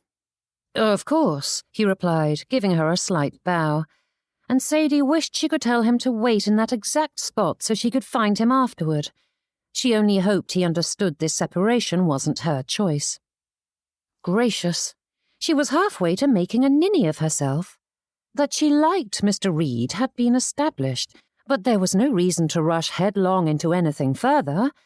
They were friends. That was a good beginning. But then Howard was tugging on her hand, dragging her and her thoughts back to the ordeal before her. The country dance had already begun when they entered the fray, and for several figures Sadie kept her attention on the steps, and only the steps. Managing some of the tight turns was difficult in the bell-shaped ball gowns that were favoured nowadays, but Mrs. Overton insisted on keeping those old traditions alive for one dance every ball. Fate seemed doubly determined to curse Sadie, for the hostess had chosen one that required far too much ducking under the other's arms, which never failed to make tall ladies feel exceptionally clumsy and graceless, and Howard found her struggle all too amusing. With her skirts gathered close, Sadie scowled at him, but that made him laugh all the more, as if it were a jest they were sharing together. Which they would have. Before. Did he truly think he could ignore what had happened and pretend nothing had altered? When the dance finally granted them a respite, he leaned over to her and whispered, Come now, you aren't still angry, are you?" "Are you still a fool?" she retorted with narrowed eyes, to which he replied with another wink, and Sadie muttered, "Then yes." "In truth, I'm not even certain why we are arguing, but if you wish for an apology, I will gladly give it." Holding a hand to his heart, he added, "Dear Miss Vaughn, I apologize for being an utter fool." Those words, so cheekily given, would have held sway only a fortnight ago, allowing Sadie to ignore the past and embrace the sweetness of the moment without a second thought as she clung to the hope that he was in earnest. But standing here now, she was struck by a stark realization. Howard Gibson was never sorry, not truly. Again and again he was thoughtless and dismissed it with a quick acknowledgement but no real awareness of the harm he'd caused, nor any intention of altering his behaviour. And that was an unappealing quality for either friend or beau. Far too many girls spoke of their future husbands in terms of physical characteristics and interests, as though possessing curly hair and a love of hunting were of the utmost concern for a successful marriage. But with age, Sadie had come to realise a different truth. One ought to focus more on what imperfections one was willing to bear in a spouse. After all, flaws were the source of all discord. As no man was perfect, the question better asked was, what shortcomings can you not abide? And for Sadie, the sin of obtuseness was foremost on the list. Any weakness could be made a strength if one were willing to address it. But how can one address something one cannot see? "Mr. Gibson, have you finally traded up from Miss Murray?" asked Mrs. Monson, punctuating that question with an arched brow. "You have my congratulations." Sadie's insides knotted, and she tried to keep her expression impassive, but it was doubly difficult when Howard's eyes widened as he stared at the lady. And then Mrs. Monson's partner stifled a cough that sounded more like a scoff, and the gentlemen exchanged a look, the silent surprise evident in both expressions. "I have no idea what you mean, Mrs. Monson," said Howard as he cleared his throat and shifted in place. But he couldn't hide the embarrassed red tinge in his cheeks, nor the determined manner in which he avoided Sadie's eyes. For her part, she could hardly look up from the ground, but when she did, she found Mrs. Monson's gaze pleading for forgiveness, and Sadie silently offered it up. Foolhardy and embarrassing though the interruption may have been, the lady hadn't intended to vex. Sadie moved through the dance in a trance, her feet carrying her along. Though she refused to compound her embarrassment by departing early, she withdrew the moment the final note faded. Whether Howard followed mattered not, nor could Sadie spare a thought to wonder if others noticed they had danced only the first of their set. Such fashions were shifting at any rate. She simply needed a moment to herself. A bit of night air would do her good, but she didn't know how to access the Overtons' garden, and unless she wished to loiter on the front drive, remaining indoors was her only choice. There was, however, one place where she was certain to be left in peace. Chapter 14. Steering her steps toward the card room, Sadie ignored all else but the table in the far corner, where Gregory was sure to be found. There sat her eldest brother, cards in hand, his friend opposite him as they indulged in a quiet game of piquet. "Miss Vaughn," greeted Mr. Stewart, nodding at her. At the sound, Gregory looked up from his hand. Those dark eyes, which were so like their mother's, studied her as though he saw straight into her heart. Of the 3 Vaughn siblings, he looked the most like their father, with broad shoulders and a tall frame.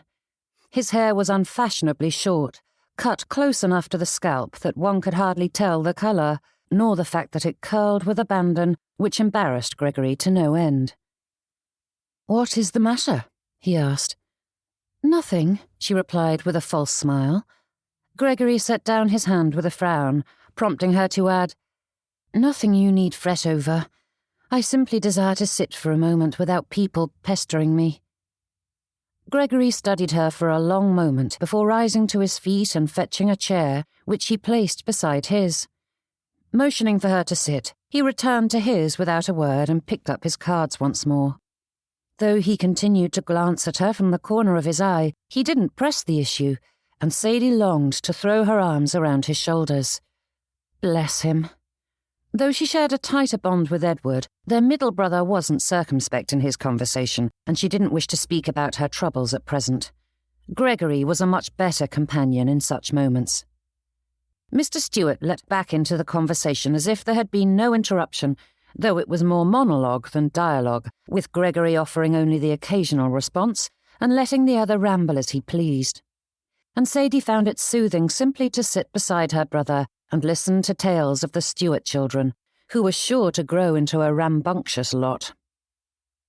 "Mind on the game, Mr. Reed?" said Mr. Washington as his eyes narrowed. Snatching a card from his hand, Walter tossed it on the table, hardly noting it or the groans that followed. "Badly done," cried Mrs. Finsbury as she scooped up the trick and set it aside, though Walter's attention remained on the far corner of the room. Clearly, Miss Vaughn wished for solitude, so he remained where he was, to his table's dismay, though his thoughts refused to settle on the game. To ease their distress, Walter tossed more coins into the pot. They were only playing for penny stakes, so the gesture was meagre, but soothed Mrs. Finsbury's ruffled feathers all the same when the winnings landed in her possession. His gaze drifted to Miss Vaughn and her brother once more. Unnoticed, Walter was free to watch her whilst considering what to do. Clearly, the dance with Mr. Gibson had been unpleasant, but she hadn't sought comfort with her new friend, so it would be far too forward to insert himself in their conversation, especially if she sought solace among her kin. Yet he couldn't return to the ballroom, despite causing another catastrophic loss in another trick.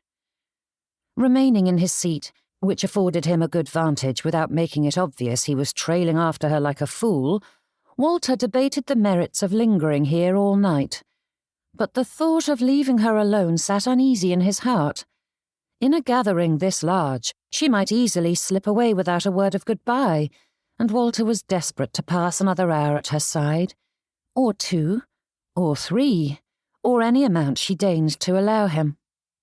As he debated his course of action, a familiar gown swept past too quickly for Walter to do anything to stop her as Mother approached Miss Vaughn. A flicker of movement drew Sadie's eye, and she spied Mrs. Reed meandering through the card-room, or attempting to meander, rather.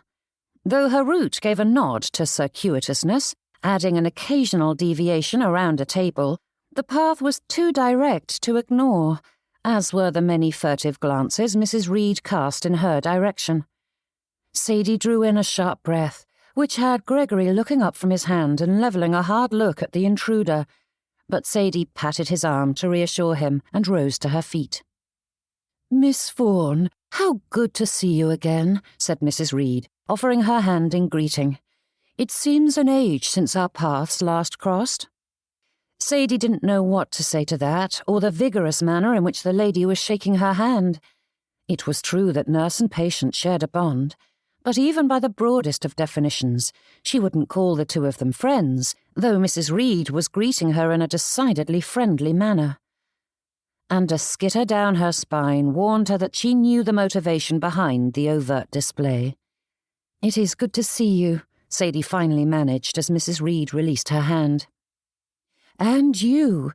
My Walter was telling me all about the drive you two took the other day." Batting her fan, the lady beamed. "It sounds like you two had quite the diverting conversation." "Good evening," called the man in question as he drew up beside his mother, and there was a strain in his eyes that drew Sadie's attention. "I was just speaking with our dear Miss Vaughn," said Mrs. Reed, slipping her arm through her son's with a grin. Mr. Reed's expression tightened ever so slightly, a shift she might have overlooked had she not spent a fair bit of time with the gentleman of late.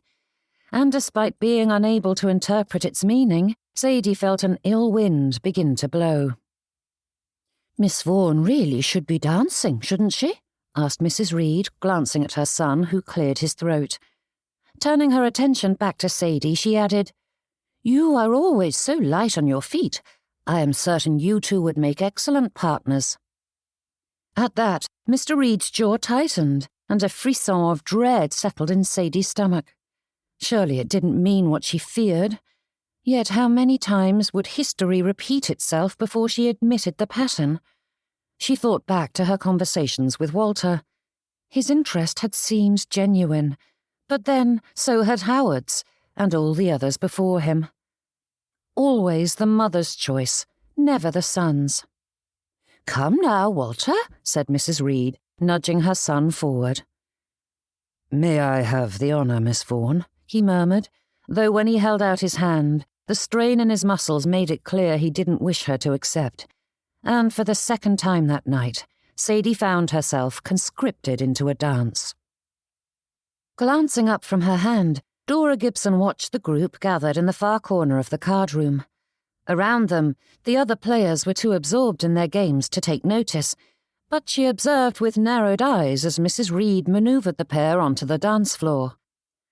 Dora hadn't thought the lady one to meddle in her children's love lives, but though her methods were clumsy, she achieved her aim. That tricky minx. It was one thing for Mr. Reed to show a modicum of interest, but his mother throwing in with him was one more hurdle for Dora to overcome, and she already had enough on her hands.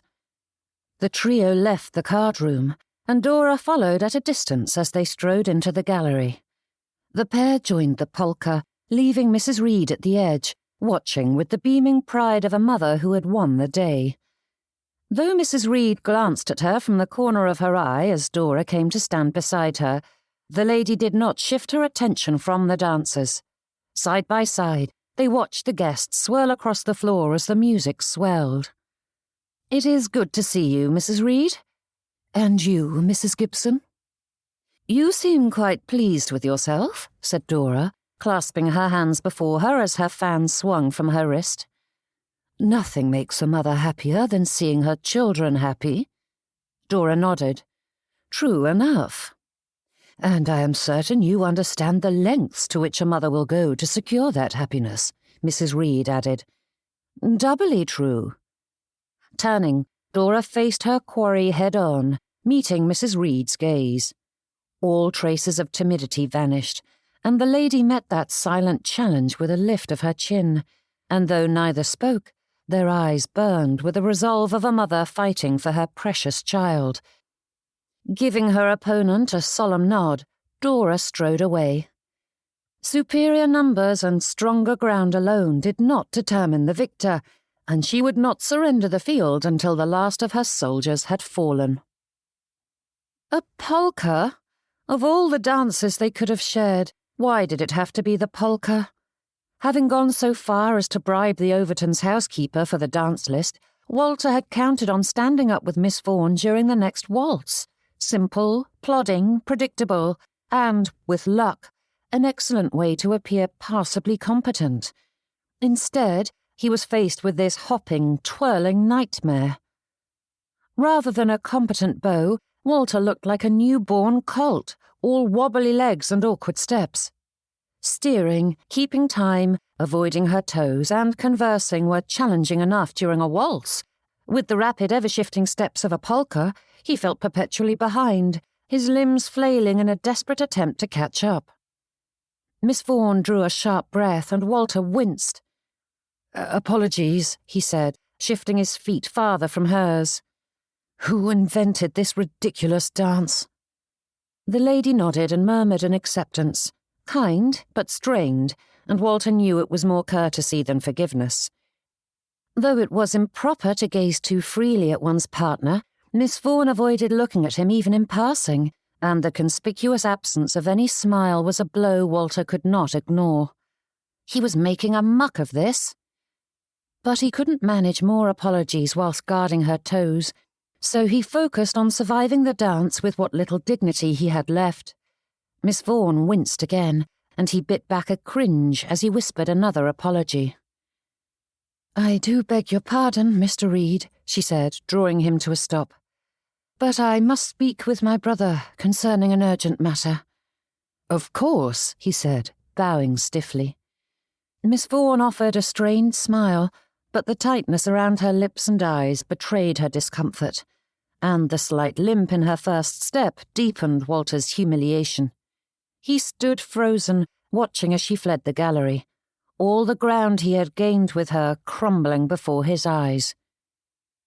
Sadie's pulse throbbed in her poor abused feet, and she tried to move with a modicum of grace, though her hobbling steps made her feel even more like a great gangly giraffe than before. She needed Gregory. With a mere look, he would ensure that no one approached her, and Sadie needed a moment to darn her fraying nerves. "My girl, you look done in," said Mrs. Reed, appearing at her elbow and offering a hand of support. "Do you require fresh air?" "No, please," blurted Sadie, pulling free. "I only require my brother, that is all." "Don't be silly," she replied with a brittle laugh. "Would you care for some refreshment? I am certain my Walter would gladly fetch some—" "No!" And with that, Sadie fled to the safety of Gregory's stern demeanour. Chapter 15. From the very first, Walter had adored the work of Charles Dickens and his gift for capturing the foibles of human existence. True, his novels often featured villains more at home in a Gothic tale and protagonists who felt like saintly caricatures, but his writing possessed such poignant glimpses of human nature, both what it was and what one wished it to be, that it lingered in one's mind long after the final page was turned. Still, Walter had no wish to live within one of Dickens' stories, and at present he felt more like Oliver Twist than a grown man of 30 with work to do. There he stood in his employer's study, metaphorical bowl in hand, begging for a bit more porridge. "Master Rowland shows an aptitude for mathematics, which I would like to encourage. I consulted with colleagues in the field, and they recommended several texts suited to his abilities," said Walter, forcing himself not to fidget lest he draw further attention to the carefully chosen truth. Though aptitude might have been an exaggeration, mathematics was Rowland's best subject and well worth nurturing. Walter was doing his best to guide the boy through the rest, but as Rowland's talents lay elsewhere, there was little good in fixating on what could not be changed. His struggles weren't born of laziness or willfulness, but simply of a mind ill-suited to traditional lessons. Walter had seen it often enough, a boy dismissed or harangued for what he could not do, rather than praised for what he could, or for the efforts he made in improving, and he had no wish to invite Mr. Semper's scrutiny over such matters, particularly concerning his firstborn and heir. Better to focus on where Rowland's natural brightness shone. "Master Humphrey's reading is well ahead of most boys his age," he hurried to add.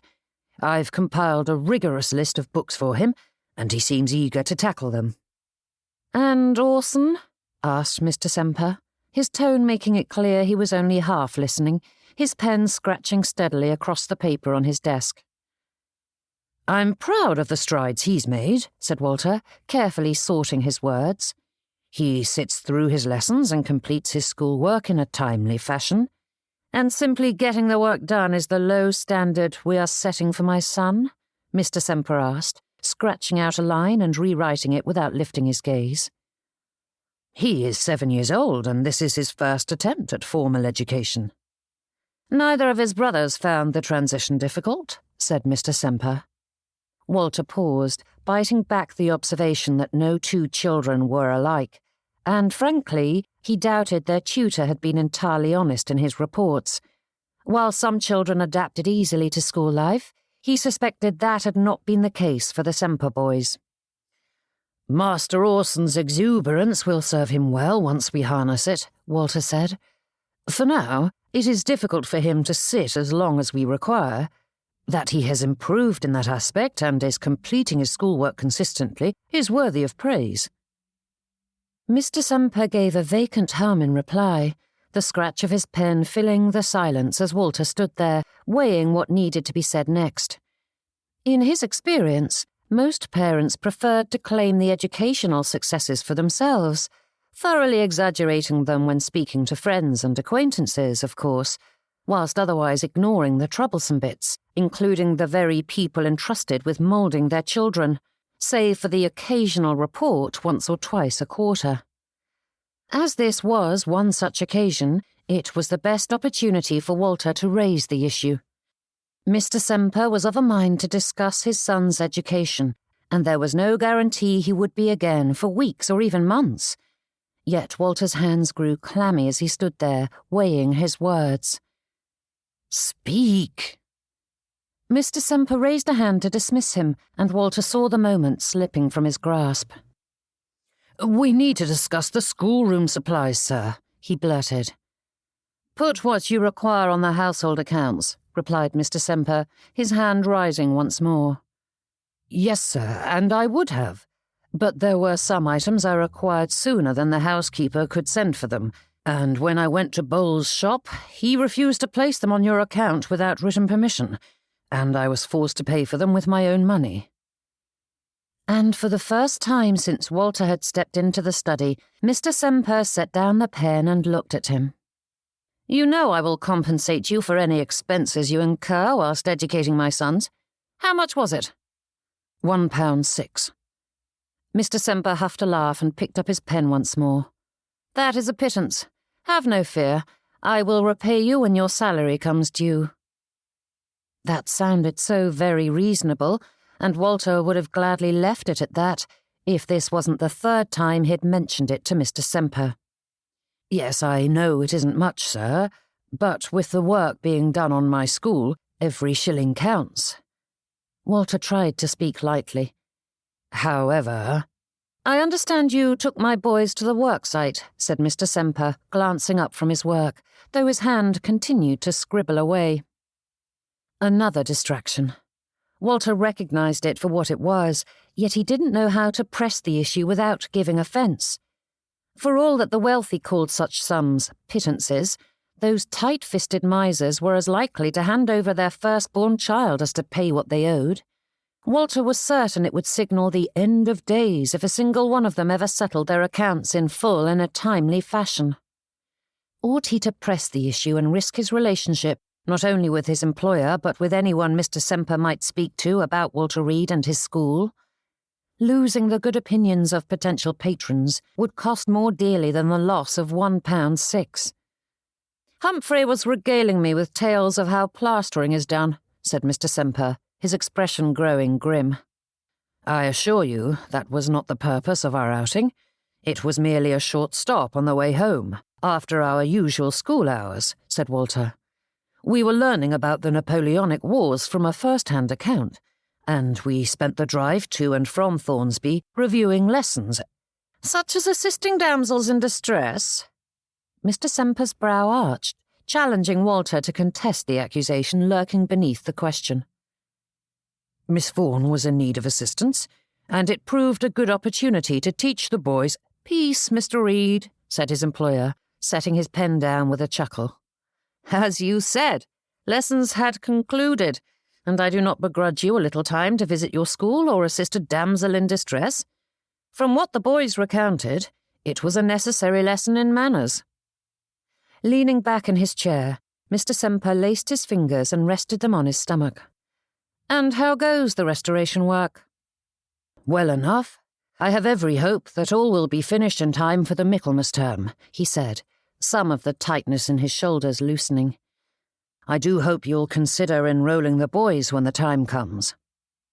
"Heavens, no," said Mr. Semper with a laugh, though he quickly held up a staying hand. "I mean no disrespect, Mr. Reed. You are a talented tutor, and I would be pleased to have you oversee my son's education. But starting a school in Yorkshire is a risky business." "I know we have a wretched reputation, deservedly so, and that is why I wish to establish it here, to restore some of Yorkshire's tattered honour." "Yes, but you shall require at least one other schoolmaster to manage the pupils. And what sort of man would agree to work here?" asked Mr. Semper with an apologetic wince. "No one of value will risk their reputation by coming to a Yorkshire school. It is them I do not trust, not you." "That is certainly something I will have to consider," said Walter as his neckcloth drew tighter around his throat. "I do wish you luck, Mr. Reed. Your goal is admirable, but it is a fool's errand," said Mr. Semper, waving a dismissive hand before returning to his work. "You may leave." And with that, Walter found himself on the other side of the study door before he knew what his feet were doing. Turning on his heel, he made his way through the house. He refused to think of it as slinking, but the droop to his shoulders was far too pronounced to ignore. The money owed was gone, and Walter must simply accept it. Yet the thought crawled beneath his skin. Walter Reed couldn't control his employer. Mr. Semper was master and held all the power. That imbalance always made such confrontations difficult, and yet the gentleman was not so vindictive or dictatorial as to dismiss an employee simply for asking his due. No, Walter's silent acceptance hadn't been born of prudence. It had been fear, pure and simple, that had tied his tongue and left him slinking away like an errant schoolboy taken to task by his tutor. Stepping through the front door, the only rebellion he allowed himself, a feeble display at that, as the Sempers never insisted he use the servants' entrance, being neither tradesman nor servant in any true sense, Walter brooded over the debacle. Losing the funds and proving himself a coward weren't the only blows to his pride.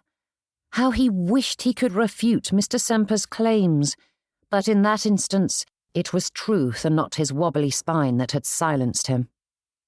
Walter had thought securing pupils would be the greater challenge, but there were always parents who prized economy over their children's safety. Otherwise, Yorkshire boarding schools wouldn't have thrived for so long. Schoolmasters, on the other hand, were far more difficult to secure, and the role of headmaster was taxing enough without shouldering all lessons and lectures alone. Gravel crunched beneath his shoes, the sound echoing as those thoughts buzzed around him like gnats, pestering, persistent, and impossible to swat away. But Walter knew ignoring the truth never helped anything. The only way forward was to face the problem rather than burying his head in the sand.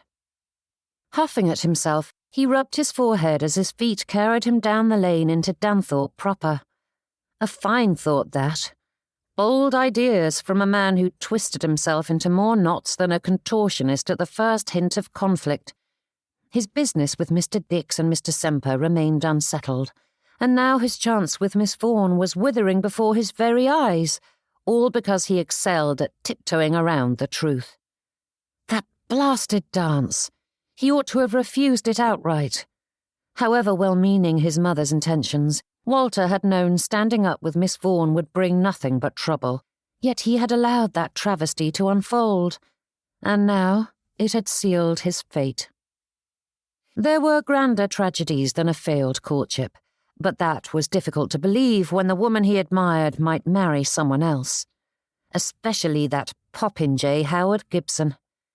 To have the possibility of Miss Vaughn and prefer Miss Murray, who in his right mind would choose the latter?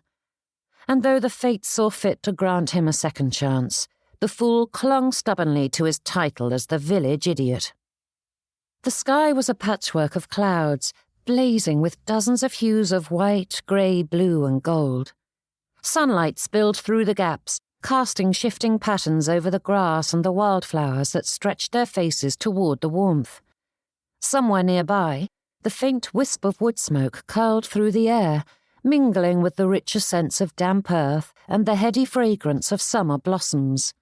Birds called to one another from the hedgerows, their melodies weaving through the rustling leaves like trilling flutes as the breeze stirred the grass, providing a low harmony for the bright sands. And from somewhere in the village ahead, the sharp bark of a dog rang out, a staccato note in the gentle overture. And then the country symphony was cut short by a distinctly feminine grunt. Chapter 16. Shaking his head to himself, Walter wondered at the mystery that was the infatuated heart, for he would have wagered good money that the sound belonged to Miss Vaughn. Yet that short burst of noise was hardly distinctive enough to tell one from the other, until it happened again. Turning his gaze this way and that, Walter realised his feet had already carried him to the edge of Lochland Manor. Though the main house stood a fair distance from the road, the Gibson's stable was close by, and there he spotted a lady struggling with an armful of boards. They had been neatly stacked when she bent to lift them, but the moment she had them aloft, they slipped and shifted. Swaying slightly, Miss Vaughn fought to keep them balanced, but their length made the task a losing battle. "What are you doing, you fool?" The question snapped him from his stupor. Walter vaulted over the short stone wall and rushed toward her, snatching up the bundle before it tumbled to the ground. Miss Vaughn gave a start, her brows rising, but she released the boards the moment she realized who had come to her aid. "Mr. Reed, what are you doing here?" "Where should I place these?" he asked, glancing about. Miss Vaughn gave a sharp huff of annoyance, which Walter felt to his very bones, and jabbed a finger toward a pile of boards that sat upon the grass, alongside hammers, nails, and several cobbled-together stools. Taking her silent instructions, he tried not to trip over himself in his haste to obey, though her expression retained a hard edge that felt out of place on so gentle a face. Laying the boards neatly alongside the others, he earned himself a curt word of gratitude that did little to calm his agitation. Miss Vaughn was just the sort to cling to politeness, even when faced with the object of her ire, but clearly she had not forgotten their last disastrous meeting, or his mangling of her poor feet. "How may I be of assistance?" he asked, glancing about at the tools and supplies, though he couldn't imagine what she was doing, nor why she'd chosen the Gibsons' property as her workshop. "You needn't concern yourself, Mr. Reed." And with that, she placed her hands on her hips and studied what was laid before her as though he wasn't there. As much as he wanted to respect her wishes, when she bent to heft one of the boards, Walter couldn't help himself. "Please, Miss Vaughn, I do apologize for how I mistreated you at the Overtons' ball, but it is folly to cast aside a willing set of hands." Her hands dropped down, and the lady turned a puzzled frown at him. "You mistreated me?" Walter's eyes darted about, and his hand fluttered as though trying to conjure an explanation. "You told me how much you enjoy dancing, and I ruined it for you, to say nothing of the injuries I inflicted, which must have kept you from enjoying the rest of the ball." Brows rising, Miss Vaughn stared at him for a long moment before a laugh burst from her lips.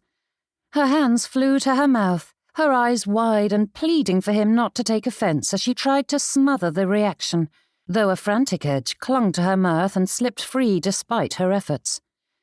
Shaking her head, she lifted an apologetic hand. "Do forgive me, Mr. Reed. Of all the things that have happened of late, that was the most minor of inconveniences, hardly worthy of note when it happened, and certainly undeserving of a second thought. But you looked as though expecting to be drawn and quartered. You are not the source of my dour mood, but you managed to lighten it considerably." Walter couldn't think what to say or do with that admission, so he simply waited for her to gather herself. "I apologize, Mr. Reed," she said with a sigh that sliced through the humour of the moment, the sound heavy with a bitterness born of too many frustrations. "I hadn't meant to give you the impression that I was out of sorts with you." "And I hadn't meant to add to your frustrations by inferring—" Miss Vaughn held up a staying hand, her lips pulling into a rueful smile. "If we do not end this now, we will spend all afternoon apologizing to one another for unintended slights and upsets, which will only mount with each one as we trip over ourselves to assure the other that we meant neither to give nor take offence." With his pulse slowing once more, Walter drew in a deep breath and allowed the last of his nerves to fade. Nodding toward the work to be done, he asked, "How may I be of assistance?" "You are in your good clothes, Mr. Reed," she said, eyeing the frock-coat and trousers that were indeed too fine for such rough work. But even if you were wearing his evening attire, it would not matter one whit as long as Miss Vaughn required a helping hand. "I will borrow an apron from the stables, and that will do just fine," he said, nodding toward the building. "Now, what is to be done?" Settling her hands on her hips again, she considered him and the work to be done with a quiet stubbornness for several moments, before the expression softened into acceptance. The annual flower show is nearly upon us, and Mrs. Gibson asked me to assist her son in building the arch that will decorate the stage and repair the display tables. Miss Vaughn's voice drifted off as her eyes darted back to him with a frown. "Did you truly think I would be cross with you over a dance?" The shift in subject left Walter speechless and staring at the lady. "Pardon?" "Do I give the impression that I would be put out by such a thing? Even if you were to break my toe, do you believe I would hold an accident against you?" she asked, her voice filled with surprise and a sprinkle of hurt. As Walter considered it, he realized it had been rather short-sighted of him to think her so easily riled. "No," he said, holding up placating hands. "I apologize." But Miss Vaughn mirrored his stance. "We do not need to return to another round of verbal self-flagellation, Mr. Reed." Accepting that with a bob of the head, he amended, "I find it difficult to believe you would ever hold a grudge against anyone." The lady's cheeks pinked slightly, and she shook her head. "Do not think me a saint. I assure you I have a temper and am quite capable of grudges." As Walter had never seen any sign of it, he found it difficult to accept such an assertion. But as contradicting a lady was not only considered impolite, but was ill-advised when one wished to court said lady, he decided discretion was the better part of valour. "Be that as it may, but you were very vocal about how much you enjoyed dancing and seemed quite put out with me at the time," he said. "So, when I arrived with you already out of sorts, what else was I to think?" Walter straightened as he considered the ease with which he spoke to Miss Vaughan. 3 weeks ago, he had struggled to stammer a greeting to the lady, and now he was expanding on his thoughts and reasoning. Quite the improvement. "Yes, I can see how you would arrive at that conclusion," said Miss Vaughan, her eyes falling away from him as she brushed her skirts. Lifting her gaze once more, she met his eyes. "But I assure you that my foul mood then and now are not of your making, unless it was you who encouraged Mr. Howard Gibson to throw me over this afternoon." Not in the slightest, though Walter certainly would have been pleased to do so. There weren't words enough to explain the pleasure he felt at the thought that Mr. Gibson was doing his utmost to prove himself unsuitable, and at the resultant irritation in Miss Vaughan's tone when she spoke of him. Yet seeing the lady out of sorts caused that triumph to fade quickly. "As he is unavailable, I would be quite happy to take his place. I may not be a carpenter by trade, but I know my way around a hammer and nails." Walter managed to say that without stumbling, smiling, or breaking into giddy laughter. "Are you offering to rescue me once again?" she asked with a wry smile. "It seems this is becoming a habit."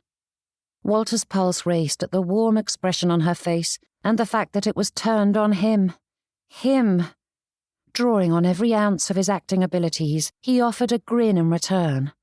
"That is what friends do, isn't it?"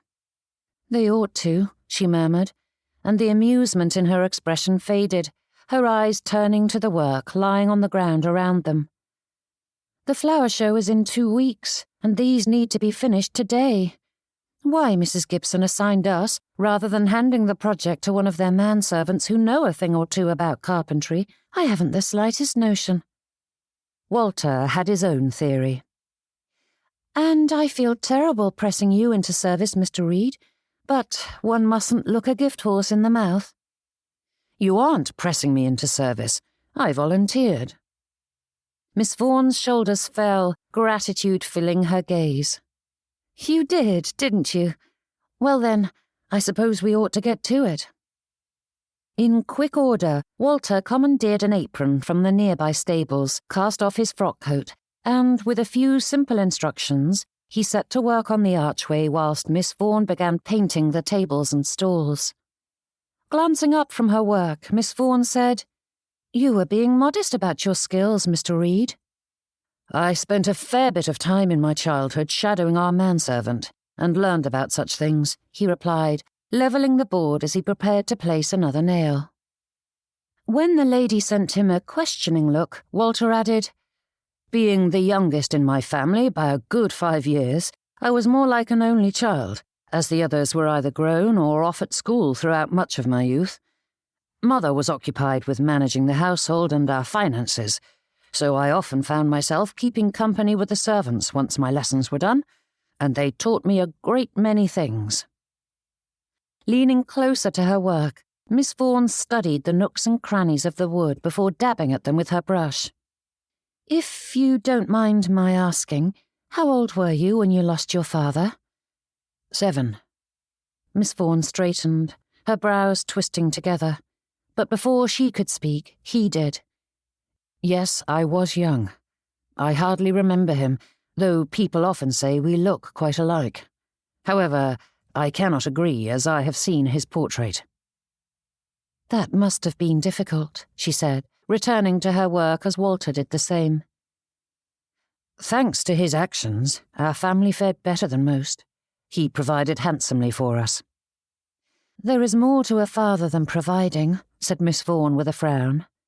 "True, but as so many fathers don't do even that most basic of things, I believe it is worthy of note," said Walter, bringing down his hammer to finish off the nail. "Our family has never been wealthy, but because of his wisdom and efforts, my mother is provided for, my sisters had decent dowries, my brother inherited a healthy business, and my inheritance is paying for a good portion of my renovations. That is far better than most." Just the mention of his school brought his frustrations back to the surface.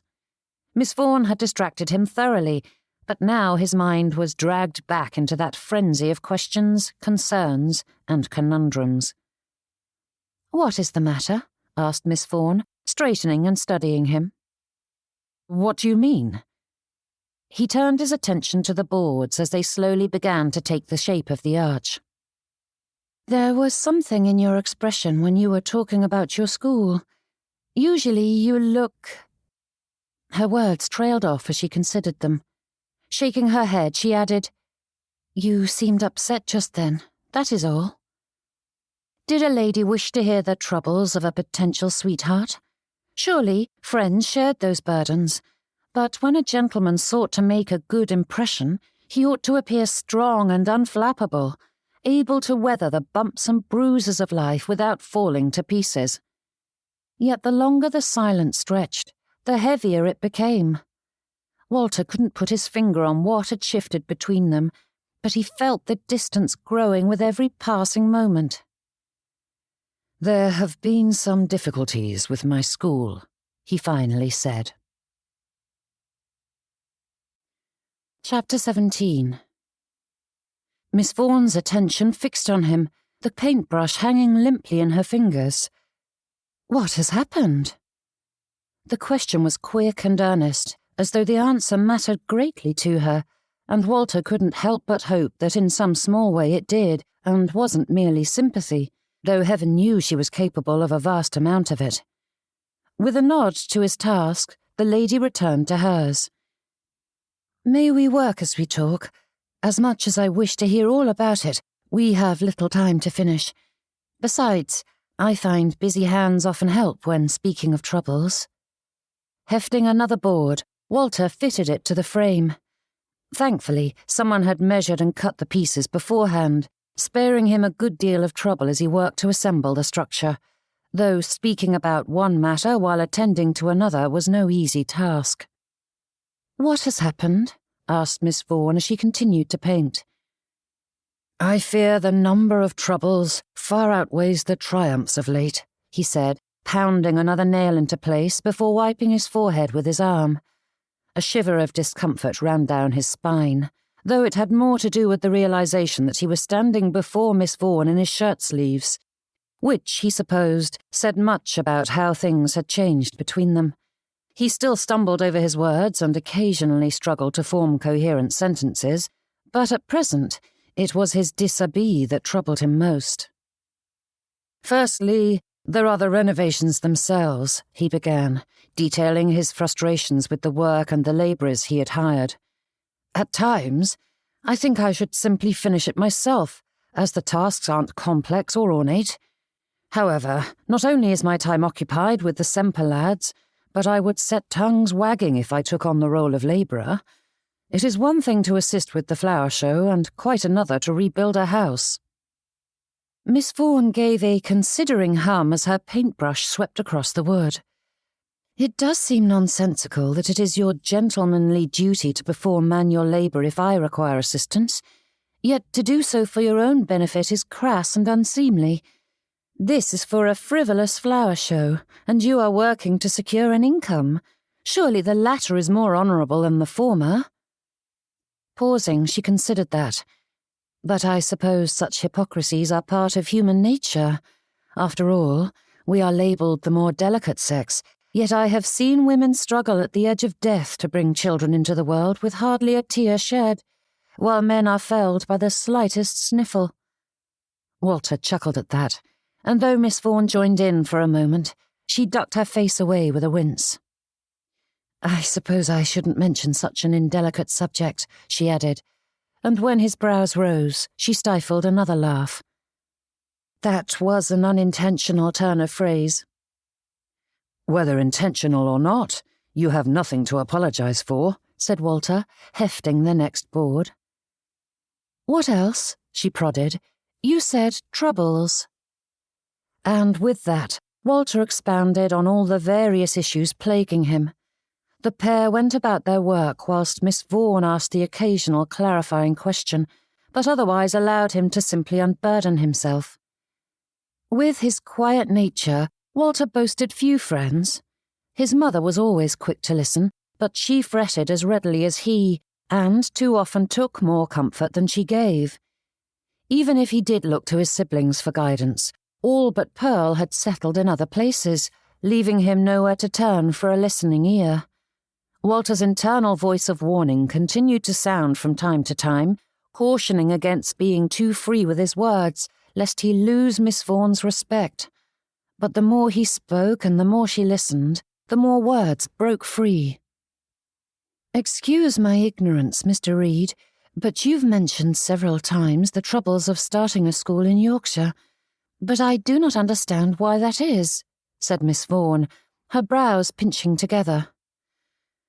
"Understandable, as I doubt you've spent much time thinking about boys' education," he replied with a slight smile. "But as you are well read, I assume you are familiar with Nicholas Nickleby." "I've read everything Dickens has published." Though Miss Vaughn's tone was bright with the affection of one who cherished those works, her voice drifted off as the implication dawned. With a wince, she said, "Ah, do the boys' school?" "Do the boys," he said with a nod. "Decades before the novel, Yorkshire gained a reputation for inexpensive boarding schools, the perfect place for parents who prized economy above all else. Somewhere to leave your offspring where you needn't be bothered with them returning home for holidays, as it was simply too remote to be worth the trouble." Walter shook his head and drove in a nail.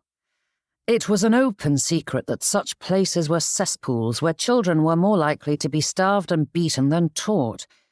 But when Dickens's book horrified the nation, the public finally roused itself to action.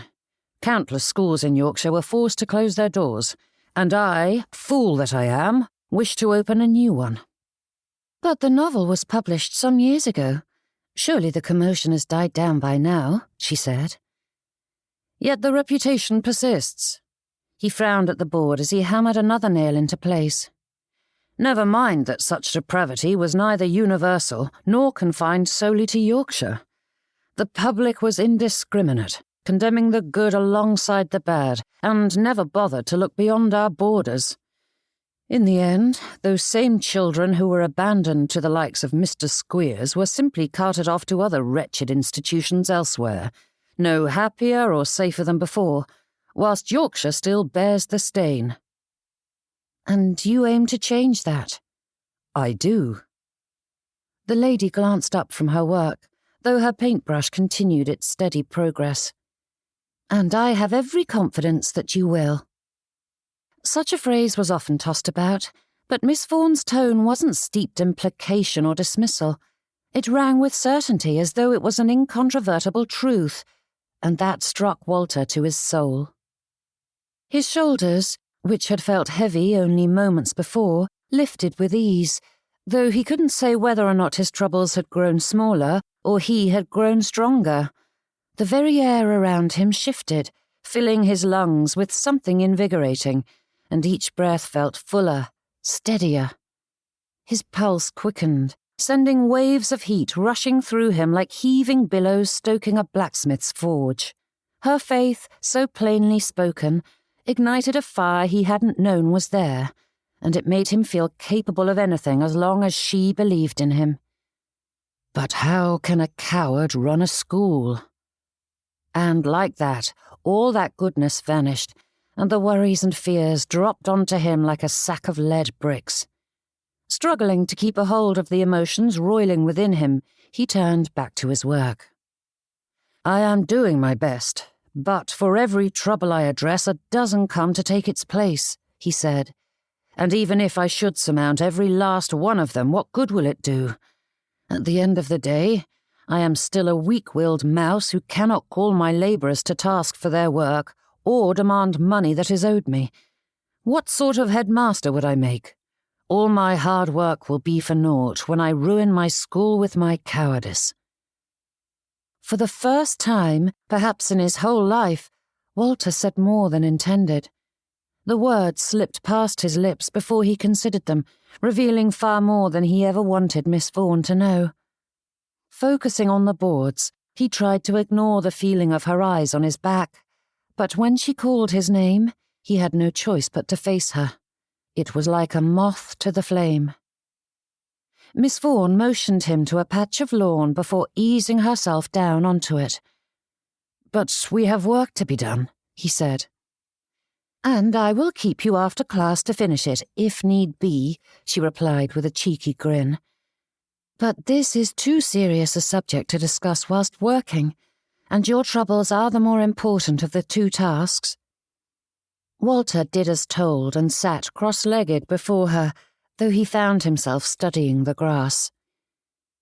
You know I share your timid nature. Miss Vaughan's brows knit as she considered that. Timid is not the right word. Retiring? She shook her head and let out a sigh. Whatever you call it, boldness isn't a strength of ours. Walter sent her a challenging look, and she gave a halting chuckle. Yes, I recognize the contradiction in boldly stating that we are not comfortable being bold, but I only wish to say that I speak from common ground. What I am about to say is neither flippant nor ignorant, but learned from experience, she explained. Folding her hands in her lap, Miss Vaughn slanted her head as she studied him with that same frankness she claimed not to possess. May I suggest that you try playing the part? Acting as though nothing is amiss, and your insides aren't a knotted mess of worries? You are suggesting I simply stop being who I am? Asked Walter with a frown. Miss Vaughn straightened, shaking her head. Heavens, no. There is nothing wrong with being soft-spoken or cautious. The world needs all sorts of people, and your thoughtfulness and consideration are qualities that ought to be admired, and are often lacking in those who boast a bold temperament. She leaned in, her eyes holding his as though pleading for him to listen. I am speaking of confidence, Mr. Reed. Preferring one's own company to a room full of strangers isn't a flaw. Being soft-spoken isn't sinful, but being mousy and timorous keeps you from achieving your goals and isolates you even when you wish for companionship. Letting out a heavy sigh, Miss Vaughn scoffed at herself. Or you end up surrounded by self-serving people, believing you cannot do better, just as I did until my sister-in-law swept into my life. I watched her battle those same demons as she helped me with mine, and though we still struggle at times, we have made great strides in being honest with others. Walter's fingers fiddled with the blades of grass, his brows drawing together. Are you suggesting that I am being dishonest? The lady levelled a knowing look at him. How often do you hide your opinion, despite being solicited, because you are afraid of what others will think, or pretend nothing is amiss, even when pressed? Pausing, she seemed to stare straight into his soul. Or allow others to treat you poorly simply because you do not wish to cause a fuss.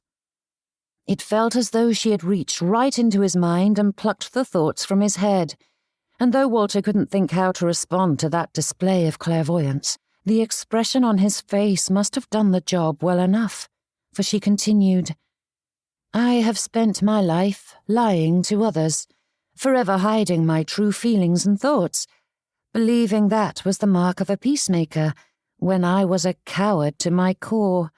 After all, one can be honest and kind, firm and gentle. It needn't be either or." Miss Vaughn plucked at the blades of grass, her fingers running through the bits of green. "Changing a lifetime of habit is difficult, but I pretend I am an actress, called to fill the role of Miss Sadie Vaughn for the evening." Pausing, she considered that. "Or rather, I play a version of myself. The Sadie my family knows. She is comfortable in their presence and capable of speaking freely." Gaze fixing on him, Miss Vaughan's expression brightened. "I saw you with your pupils, and that, Mr. Walter Reed, isn't a false facade, but rather a version of you who is soft-spoken and firm. Can you not simply pretend you are Headmaster Reed when you are speaking with your labourers? Embrace the confidence I know you possess." As she spoke, dawning crept up on Walter, a realization that had been buried somewhere in his consciousness, hidden in the shadows until Miss Vaughn swept in with a lamp, illuminating all those dark recesses. "I hadn't considered it in that light before," he said, his brows knitting so tightly together that they became one. "When it came time to choose a profession, my elder brother considered the various opportunities our family connections granted me, and of the possibilities, teaching suited me the best.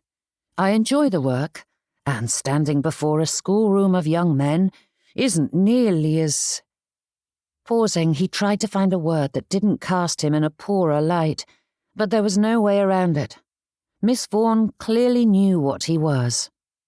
"Intimidating," he concluded. "I find it much easier to speak with pupils than colleagues." Miss Vaughan's brows rose at that. "You find it less intimidating to wrangle a schoolroom of young men? Armed soldiers would quake at the prospect." The lady's eyes turned to the sky, her brow lowering as she studied it with a wince, and when Walter looked in that direction, he spied the rain on the horizon. Miss Vaughn didn't say a word, and he knew she wouldn't rush him along, but he wasn't about to steal away all her time. "We ought to continue this discussion whilst working," said Walter. "The clouds are gathering, and you need this finished." Popping to his feet, he offered his hand and helped her to stand, as was the gentlemanly thing to do, of course, though he allowed his touch to linger for longer than necessary, and he wondered whether to take it as a sign that she didn't pull away. Chapter 18. "It is about taking little steps, Mr. Reed. Begin by pretending those labourers are your pupils, and embrace that strength you already possess. With practice and time, it will grow easier, and you will find yourself being bolder more often, and without having to trick yourself into it." With his thoughts on the feel of her hand in his, it took a heartbeat before his wits caught her meaning, and he nodded. Miss Vaughn drew in a deep breath and straightened, her gaze fixing on his. "And with that in mind, I must admit that I didn't give you a complete answer before, as it was too mortifying to admit the whole truth." She paused, her body tensing as though preparing for some grand feat of strength. "It isn't the dancing itself that I enjoy so much, Mr. Reed. I like it well enough, I suppose, but what I love is being chosen.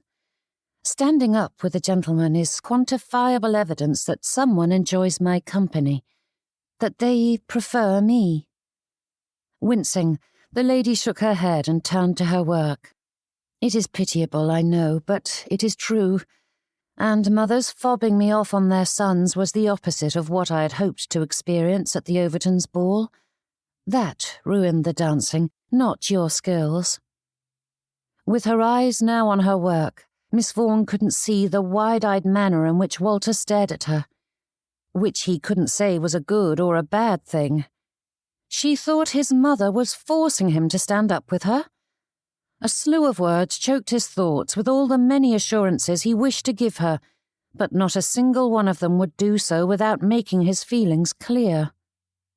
For all that he wished to adopt Miss Vaughan's practical advice for a bolder Walter Reed, she had advised small changes, and declaring his undying love for a lady who had disliked him only a few weeks ago couldn't be counted in any way small.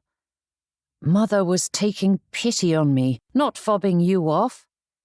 Would that work? It might lead to further discussions, but it seemed innocuous enough that Miss Vaughn wouldn't automatically connect it with his romantic intentions. Yet even that little statement made his tongue tie itself in knots. Drawing on the strength she had helped him discover within himself, Walter thought through the sentence, practicing it a quick time or two before he was certain he could speak.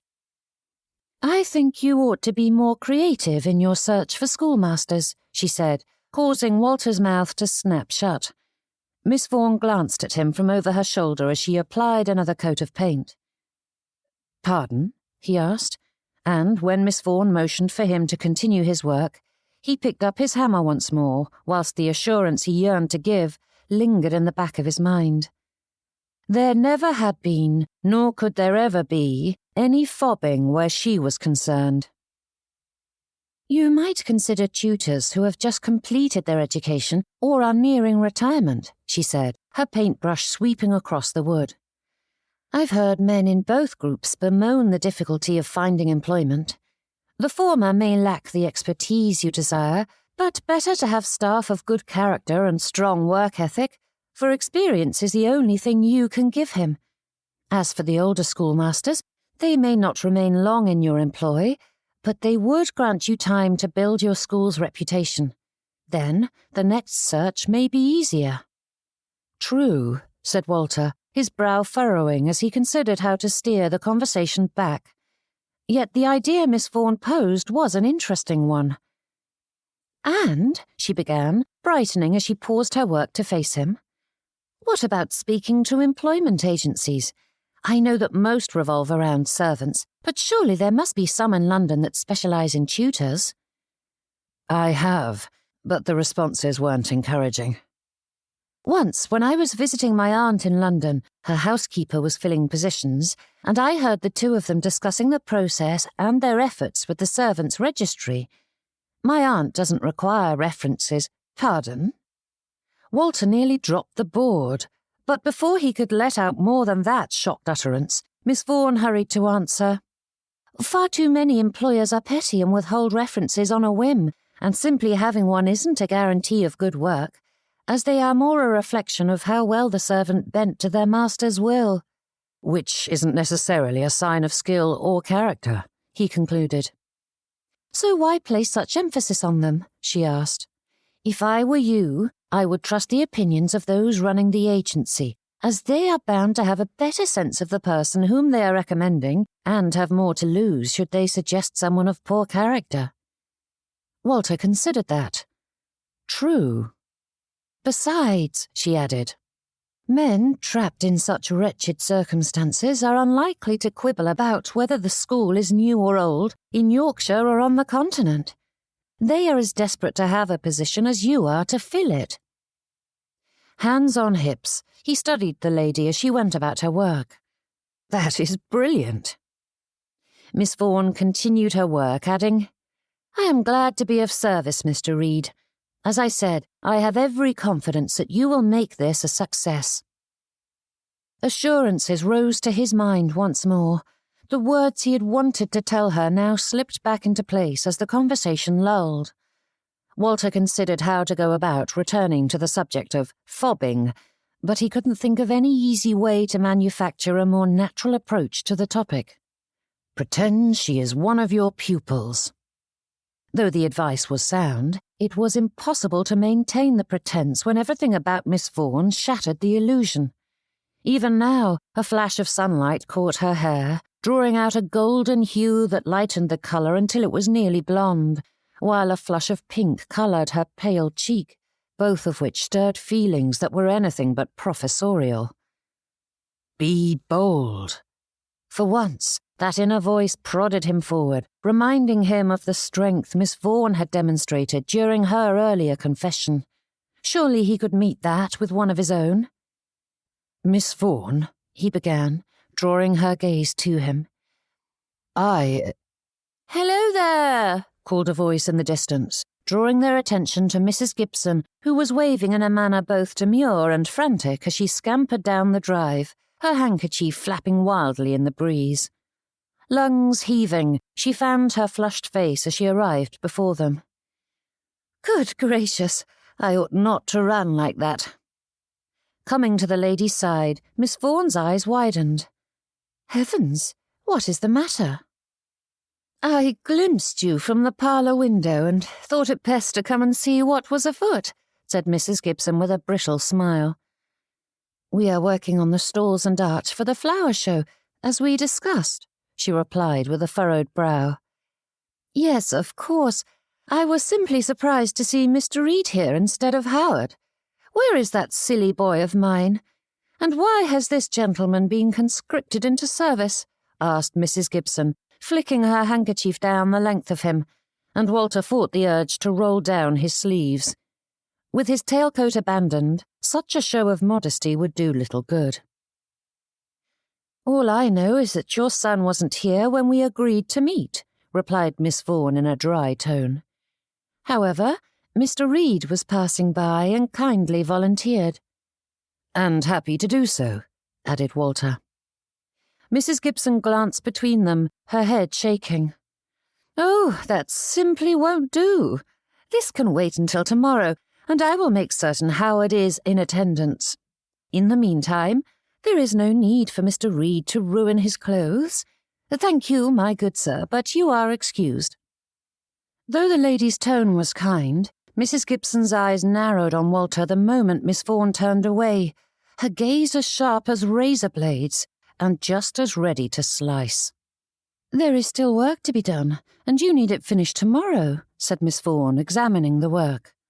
"Nonsense," replied Mrs. Gibson, her handkerchief fluttering about as she waved away the concern. "It can keep, and I would hate to ruin Mr. Reed's clothes." Forcing himself to consider the lady before him, Walter tried to impose the image of an unruly pupil atop her. The thought of Mrs. Gibson seated at a desk with a slate in hand drew a smile to his lips, and he clung to Miss Vaughan's advice and straightened. "My clothes are of no concern, madam. I cannot leave Miss Vaughn to struggle with this alone." "Of course not," said Mrs. Gibson, her smile sharpening. "I was going to invite her in for tea until Howard returns home. There is no reason the work cannot be delayed an hour or two." Miss Vaughn glanced at the distant rain clouds.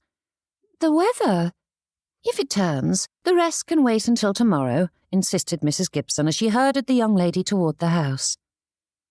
"But we are to meet with the others to discuss the progress," replied Miss Vaughn with a frown.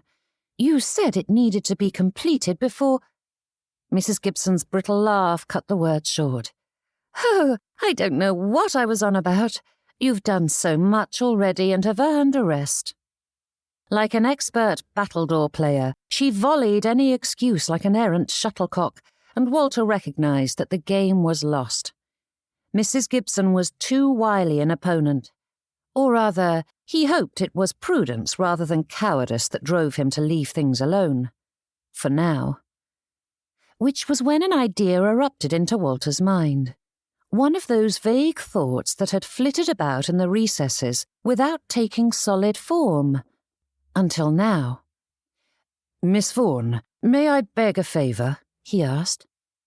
The lady paused and gently extricated herself from Mrs. Gibson as she asked, "Will you have the servants move our tools and supplies into the stables? It looks like rain, and I would hate our work to be spoiled. And then I will come up to the house when I'm finished with Mr. Reed." As it was a perfectly reasonable request, the older lady could not deny it, so she nodded and retreated to the house, after gracing Walter with yet another gimlet eye. With all the fervour of his heart, he prayed Miss Vaughn would not be taken in by this lady or her fool of a son. Better to remain a spinster than tie herself to a selfish fribble who could not keep his word. He hadn't even bothered to provide her a servant for assistance. But thoughts of the Gibsons faded when Miss Vaughn faced him with an apologetic smile. She is a force unto herself. Ignoring that, Walter hadn't stolen this moment to speak of Mrs. Gibson after all. He forced out the words. I was hoping you might teach my pupils about medicinal plants. Humphrey read Robinson Crusoe, and the lads are now wild about foraging and living off the land. My brother and mother know far more than I do, she said with raised brows. You'd be better off asking one of them. Walter stood there, mute and blinking as he considered this wrinkle. Again, his mind filled with all sorts of things that were supremely unhelpful in winning Miss Vaughan's heart, and he slogged his way through them to something that would. That may be, but I am asking you, said Walter. You have a way with the boys, and they enjoyed their time with you in the garden. I thought we could pack a picnic and make an afternoon of it, but you needn't feel obligated to accept. Not at all, said Miss Vaughn, holding up a staying hand. I simply thought you would want an expert. I want you. The words rang in Walter's thoughts, begging him to speak, but the invitation alone had expended the whole of his courage. With nothing left to offer, his wits failed him, leaving him standing there in silence until she deigned to speak again. I would love to, she replied with a smile. A time and location were set in quick order, and his mind raced with all that needed doing. There was the phaeton to secure from the Sempers and a picnic to pack. Surely their cook would assist him if he bribed her with some of his housekeeper's famous orange marmalade. Or he supposed he could simply have his own cook prepare one, though that might draw the attention of his mother. Then we shall see you on Tuesday next, he said with a bow before exchanging his apron for his tailcoat. Walter's steps came lighter as he walked down the drive, each footfall carrying the faint echo of disbelief that she had said yes. The ache in his back, the dirt beneath his nails, none of it mattered. His mind raced with lists and plans, but beneath it all ran a steady hum of something stronger than excitement. Possibility. A good day's work was done, and for the first time he felt as though he might be on solid footing with Miss Vaughn. Something real had shifted, something earned. And just as he reached the edge of the drive, the words he hadn't spoken, those words, rose once more within him. He had left them behind, thinking his courage spent, but they surged into his mind, clear and firm. The perfect words, rekindled by her smile and the promise of Tuesday next. Walter turned and lifted his hand in a wave and, with more boldness than he'd ever expected of himself, called out, "And my mother wasn't fobbing you off on me. It was the other way around." Eavesdropping was crass, rude. Only someone of weak character stooped to lurking about, listening to things that weren't intended for her. But Dora Gibson wasn't eavesdropping. She was doing her motherly duty, watching over her son's interest as any mother ought, which was commendable. Peeking out from around the edge of the oak tree, Dora watched the pair as they spoke of picnics and lessons for Mr. Reed's pupils, as if his true intention wasn't clear as day. Though, judging from Miss Vaughan's reaction, Dora supposed it was still a mystery to the young lady. Thank the heavens. If she realised Mr. Reed's interest, Dora would have a bigger battle on her hands. Drat Howard! How could he have squandered this perfect opportunity? Chapter 19. One ought not to look a gift horse in the mouth. While not every offering possessed the desired value or sentiment, that did not alter the fact that it was a gift, freely and generously given. Receiving a token of affection ought to be celebrated, marvelled over even. To criticise or reject that offering was more an indictment of the receiver's character than of the present itself.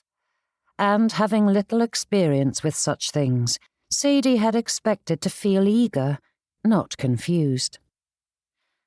But what if it was thoughtlessly given? At what point did a wholly unsuitable gift become an insult?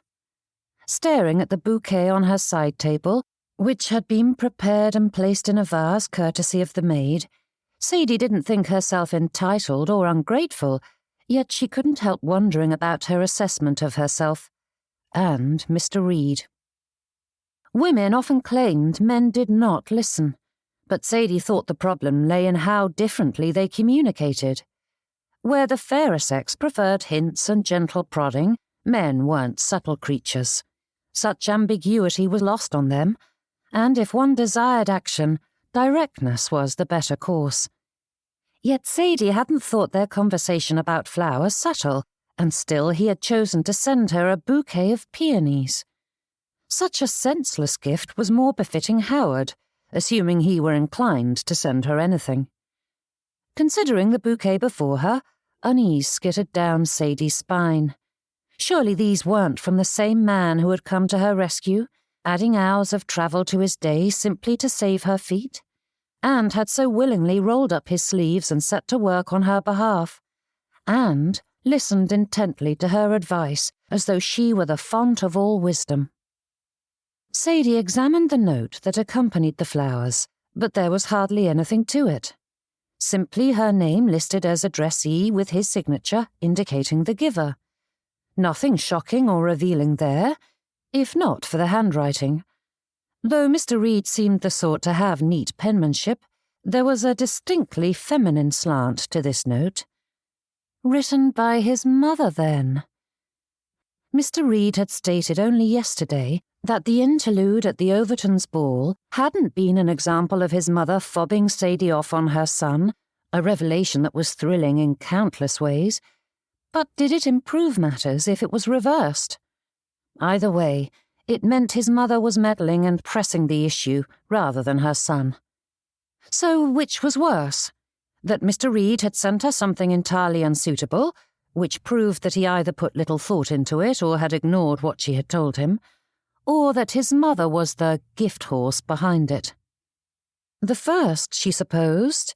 Neither was particularly appealing, yet in the quiet corners of her heart, Sadie felt warmth sparking to life at the thought that he was pursuing her in some fashion, any fashion. Perched on the edge of her mattress, Sadie's spine stiffened as that thought struck her to the core. Did she truly want any attention, regardless of worthiness?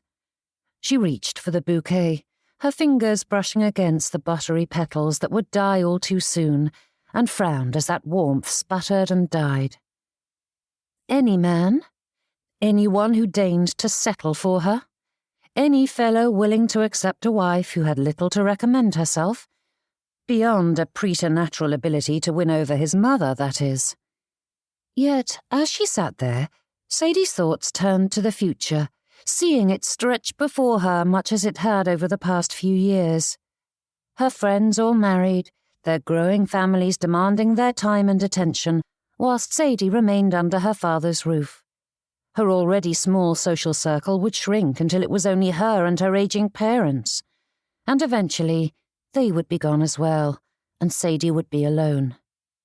Even her solitary self longed for connections, needed them, to have someone care for her. People whose lives were made fundamentally better because of her. Those who would feel the loss keenly when her mortal journey came to an end, and though she knew her siblings and niece would mourn her, their world would spin on with little disruption. Deep in Sadie's heart, the doors she had locked long ago rattled on their hinges. But what did it matter if both Mr. Reed and Howard were thoughtless? If only Mrs. Reed and Mrs. Gibson wished for the union. Both men needed a bride, and plenty married as their parents wished, and then she wouldn't be alone. If nothing else, she would have children of her own, a home, This was dangerous ground to tread. Sadie knew it, yet her strength failed her as she wallowed in those thoughts. For all that she had lectured Mr. Reed about being courageous, Miss Sadie Vaughn was no better when faced with temptation. Shoulders falling, that old sorrow settled over her as she considered all the hopes that hadn't come to fruition, and never would. Dreams once so bright now seemed foolish in hindsight, the kind of tender wishes a girl could afford to make before the world taught her better. She had long since learned not to expect more, and yet the ache of what might have been lingered all the same. The grandfather clock chimed in the hall, forcing Sadie from her stupor as she shot up from her bed. Surely it couldn't be that late. But she didn't need to count the sounds to know she had wallowed her way into tardiness. Abandoning the bouquet on the side table, she snatched up her bonnet and cloak, pulling them into place as she hurried down the stairs. Before she could reach the handle, the front door burst open, narrowly missing her as her brother and his family poured into the entryway. Little Caroline wriggled in Edward's arms, doing a decent impression of an acrobat and contortionist as she squealed with delight. "Caro, peace," he said as the child grabbed at his hat and threw it, which was deftly caught by her mamma before it fell to the ground. Handing it to the maid, Joanna tore at her bonnet strings and cloak, casting them off with a heaving sigh. "Why must I always be expecting when it is so wretchedly hot?" "Ah, Sadie!" cried Caro, reaching for the lady who was guaranteed to be her saviour, and Sadie obliged, taking the child and kissing her sweet neck until she let out a burble of laughter. Joanna drew closer, bussing her sister-in-law on the cheeks. "So many women claim bearing children is a magical experience, but it is a lie, I tell you. A pox on them all." "Still feeling poorly?" asked Sadie with a rueful smile as she bounced Caro. "Though I am pleased to see you, I fear I do not have time for a visit." "Visit?" asked Edward with a frown. "Didn't Gregory tell you? We fetched Mother and Father from Witton, as they were unable to secure a stagecoach to Thornsby." Peering around the great lump of a man who was her brother, Sadie spied the pair walking slowly down the front walk. Despite her nearly 30 years of life, she felt like squealing just as Caro had done, but she contented herself with slipping past Edward and rushing to greet them. But Sadie ground to a halt at the sight of her father. Despite being nearly 70 years of age, Arthur Vaughan was a healthy and hale man, the sturdy sort who moved through life with a steady fortitude that never lagged until their time suddenly came to a close. Yet he looked to have aged 20 years. A thick bandage wound over his eyes, but even that covering couldn't hide the marks along his forehead and cheekbones, which showed that he had been bled. Frequently. Little blisters from the cupping dotted around them as well, and though he held firmly to Mamma as she guided him down the walkway, it didn't hide the spasms that shook his limbs and made it difficult for him to walk. Tears blurred her vision, and Sadie's gaze turned to her mother, who met that with a silent shake of her head. "Be strong," mouthed Mamma, and Sadie nodded, quickly brushing at her eyes, though it was difficult to keep them at bay. "Papa," said Sadie, forcing a bright note into her tone as she drew closer. "Oh, my dear," he said, releasing Mamma long enough to draw his daughter and granddaughter into his arms. "I am so glad you are home. I've missed you terribly," she said. Papa's lips pulled down, his marred brow furrowing as he turned his face toward her. "I hear you've had a rough go of it." That was enough to bring more tears to Sadie's eyes, as much for her father as for herself, as he had clearly had a rough go of it himself. But drawing on her strength, she forced herself to keep her composure. Caro patted her cheeks with a beaming grin, granting her aunt enough control to set her feelings aside. "Yes, well, we can discuss that later," she said, motioning toward the door he could not see. "We need to get you settled. You must be exhausted after such a long trip." especially when one is a pig-headed mule of a man who insists on making the journey all in one go," said Mamma in a dry tone. "I would rather recuperate here than in some inn," he retorted. "You know you have taken a terrible misstep if Mamma is lecturing you about being stubborn," said Sadie in as light a tone as she could muster, and Mamma helped matters along by looking quite affronted by that. "Traitor," she murmured. Shifting Caro to her hip, Sadie tried to hold on, but the child wriggled free and toddled down the path ahead of them. And with her hands now empty, Sadie helped guide Father into the entryway and tossed her bonnet on the side table, drawing Mamma's attention. "Have you some place to be?" she asked. "It is nothing important, and I can send my apologies," replied Sadie, helping with Papa's greatcoat. "I can manage," he said, a sharp edge to his words, and she jerked her hands away. Mamma's gaze shone with apologies, and Sadie turned her attention to her cloak, setting it on the side table to be dealt with later. "Do not cancel your afternoon on our account," said Mamma with a frown. "I haven't seen you in weeks," said Sadie, waving the objections aside. "Mrs. Stoughton is simply taking us to Danthorpe for yet another meeting concerning the flower show, and there's no reason I cannot beg off. It's little more than an excuse for afternoon tea, and they shan't be discussing anything of importance to me." "We are both so fatigued that we will likely take to our beds," Mamma insisted. Papa opened his mouth as though to object, but she squeezed his hand and he remained silent, though his lips tightened into a firm line. "Regardless," replied Sadie, scurrying away to write the note before either could protest further. Chapter 20. Hosting was a peculiar blend of pleasure and trepidation, a balancing act between the delight of welcoming others into one's home and the quiet anxiety of ensuring their comfort.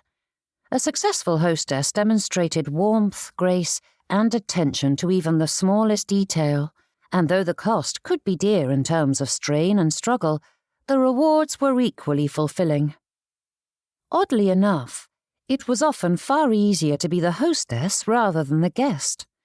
Though the former demanded effort and preparation, being on familiar ground granted one a level of peace unavailable in foreign territory. Every aspect, from the flowers on the table to the arrangement of chairs, was hers to direct, and Dora relished the quiet authority it gave her. Though the responsibility often weighed heavily, there was a joy that came with setting one's guests at ease. That power to create a setting in which others felt free to enjoy their conversations and pass an afternoon was a heady thing, and Dora revelled in it and the honour that came from increasing others' pleasure. She moved steadily through the drawing-room, pausing here and there to offer a kind word or to arrange the refreshments on the sideboard, her eyes scouring for any signs of discomfort among her guests. Yet no matter how diligently she attended to the company, her gaze returned to the doorway again and again, anticipation picking at her. Miss Vaughn hadn't arrived. As she was coming from Thornsby, it was to be expected, yet Dora's eyes flicked in that direction at the barest flash of movement. "I spied the work you did on the stalls. They are coming along beautifully," said Mrs. Overton, catching Dora before she flitted away to fetch Mrs. Hackler a lemon tartlet. "I cannot take the credit, as Miss Vaughn did the majority of it," she replied with a faint chuckle. With her teacup and saucer in hand, Mrs. Overton nodded before expounding on the work that had been done, revisiting issues that had already been discussed at such length that Dora's attention drifted. Her eyes darted toward the entrance, only to see Mrs. Galloway enter. Holding back a sigh, Dora tried to focus on the conversation at hand, but her gaze fell upon Mrs. Reed standing just inside the doorway. From across the room, she caught the lady's attention lingering on the new arrivals with a subtle but unmistakable watchfulness that mirrored her own. Dora's eyes narrowed, and a restlessness stirred within her, a tiny, prickling sensation that ran down her spine. Mrs. Reed's gaze returned to her companions, but not before she caught sight of Dora, her brows jerking upward in a sharp but fleeting flash of surprise, as though caught sneaking into the pantry to pilfer biscuits. The expression slackened, and Mrs. Reed straightened as the air between them thickened, growing heavy with an unspoken challenge, like the electrical feel in the atmosphere before a lightning storm, the very particles around them charged, crackling and snapping to life as the ladies considered one another. "Do excuse me, Mrs. Overton," said Dora, turning a warm smile to the lady, and seemingly unaware of the shift in the room, she readily accepted the dismissal and slid into conversation with Mrs. Houghton. With deliberate steps, Dora slipped around the other ladies, and drawing forth a warm smile, she slid up next to Mrs. Reed as Mrs. Wicks expounded on the work she had done for the flower show. Both Mrs. Reed and Dora nodded at appropriate intervals, but she felt the other's awareness, and her pulse quickened as she considered what to say. "I understand the stalls are nearly completed, Mrs. Gibson," said Mrs. Reed when a pause in the conversation allowed for a shift in subjects. "How fortunate you were to have had such exceptional assistance. It must have made your task quite easy." Dora fought to keep her brow from rising, though she couldn't help the slight smile as she considered that palpable hit, which was the perfect blend of compliment and criticism. Mrs. Reed hadn't seemed the type to make such a skilled jab, and Dora was almost proud of her. But before she could say a word in defence, Mrs. Farley interrupted. "Ah, our dear Miss Vaughn, she is a treasure," she said with a beaming smile. "Far too many of the younger generation are content to spend their days in idleness." The lady spoke with a heavy tone, glancing toward Mrs. Galloway. For all that the young lady was present, and thus gave all the appearance of dutifulness and charity, she was always the last to volunteer and the first to slough off her assignments with urgent pleas for forgiveness, as time and time again some direly important and unforeseen errand took precedence. "I think it is a brilliant plan to include her in the bunting," said Mrs. Wicks, glancing at Mrs. Reed. "She is always so eager to be of assistance." Mrs. Reed's gaze snapped toward Dora as her careful mask faltered for a heartbeat, revealing a flash of frustration swiftly concealed behind practiced composure. Yet Dora had seen enough. That was her game, was it? "Oh, that is kind of you to think of her," said Dora, quickly slipping in before Mrs. Reed could speak. "I've known Miss Vaughn for some time now, and she is always eager to help. However, I fear if we aren't careful, she will take on far too much and wear herself to the bone." "Is that so?" asked Mrs. Reed, her brows lifting in feigned surprise. "How strange. She assured me she has time aplenty and wishes to fill it with meaningful work, and she is neither so frail as to be undone by the effort, nor so foolish as to give more than she is able. In fact, she seemed most eager to assist me." Dora smiled sweetly, though her hands were clasped tightly before her. "Oh, certainly. Miss Vaughn would never admit to being overwhelmed, even if she were. Her heart is generous to a fault, and she's far too considerate to disappoint anyone." Mrs. Reed's polite expression sharpened just a fraction, her eyes meeting Dora's with cool determination. "Indeed, though she strikes me as perfectly capable of knowing her limits, I would hate to deny her an opportunity simply because of our excessive concern. It is better to allow her to make the decision rather than making it for her, is it not?" Her smile remained steady, but beneath the careful civility, the challenge was clear. "Oh, I agree," Dora replied lightly, her voice sweet yet firm. "But even the most capable among us need to rest, and Miss Vaughn has been going from task to task these past weeks without pause. Just yesterday, she worked herself to the bone on the stalls and archway." Mrs. Reed tilted her head slightly, dismissing Dora's concerns with gentle confidence. "You are most thoughtful, Mrs. Gibson. It is so kind of you to concern yourself with her welfare, but as my son was quite gallant and completed the majority of that work, perhaps Miss Vaughn feels her talents are better used elsewhere." Dora's spine stiffened, but she kept her smile carefully in place, and with a voice as smooth as silk, she said, "Indeed, I suppose we shall have to wait until Miss Vaughn arrives to clarify the matter once and for all." "Miss Vaughn?" asked Mrs. Moses. The new voice shocked both Dora and Mrs. Reed, jerking their attention away from each other to discover the envoy from Thornsby had arrived. Dora's gaze scoured the ladies as they swept into the room. "Yes, we are eager to speak with her," said Mrs. Reed, her eyes sweeping over the newcomers as well. Mrs. Moses shook her head. "I fear she begged off. She sent word that her parents have just arrived from London and she wished to spend the afternoon with them." "How wonderful to have them back," said Mrs. Wicks with a grin.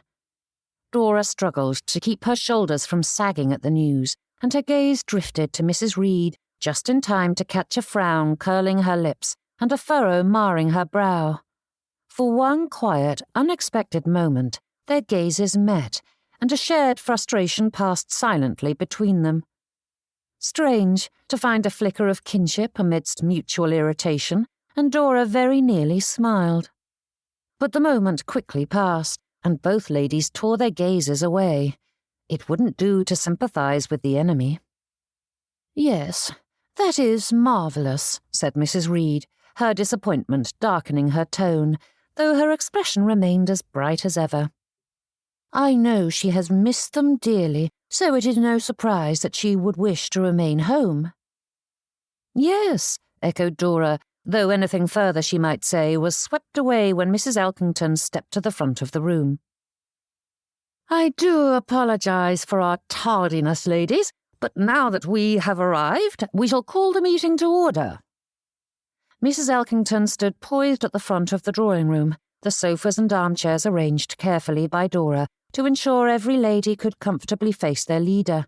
They took their seats, quickly concluding their conversations in hurried murmurs, their skirts rustling softly as teacups clinked gently against saucers.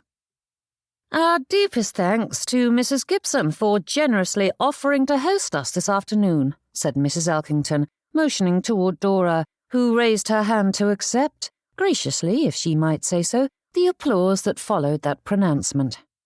Mrs. Reed's eyes narrowed, but she dutifully clapped alongside the others whilst Dora did her best not to preen.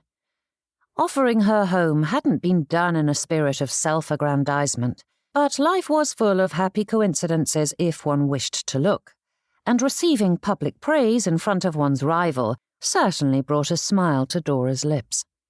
With the usual pleasantries, Mrs. Elkington's voice gently rose and fell as she addressed each matter. The arrangements of tables, the distribution of refreshments, the final details of the participants and prizes, eliciting occasional murmurs and nods of agreement. Holding her hands primly in her lap, Dora did her best to appear the picture of attentiveness, though her mind raced beneath the calm facade. Sifting through the various avenues by which Mrs. Reed might gain the upper hand, Dora searched for solutions to each, weaving together a web of possibilities.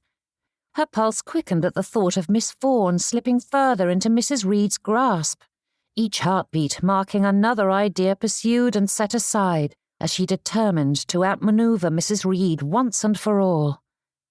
And whilst so occupied, Dora made one nearly fatal misstep.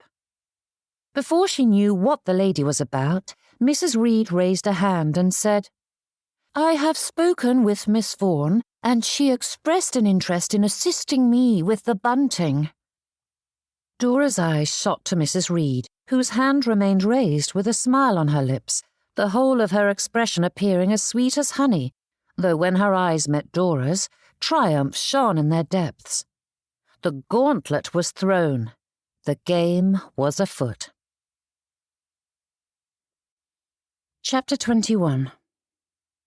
Raising her hand, Dora turned a gracious smile upon Mrs. Reed. "That well may be, But I fear Miss Vaughn is still assisting me with the archway. I do not know how she will have the time to help with the bunting." "I was under the impression that the work is mostly complete," said Mrs. Reed with brows twisting together in mock concern. "I do hope you are not behind schedule, Mrs. Gibson." "Not at all, my dear Mrs. Reed," replied Dora, matching the other's polite tone. "I simply believe we ought to be judicious in the division of labour.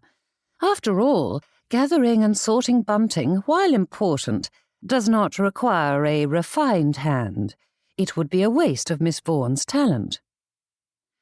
Mrs. Reed's smile tightened a fraction, her gaze sharpening even as her tone remained smooth and gentle. "Well, that is quite considerate of you, Mrs. Gibson.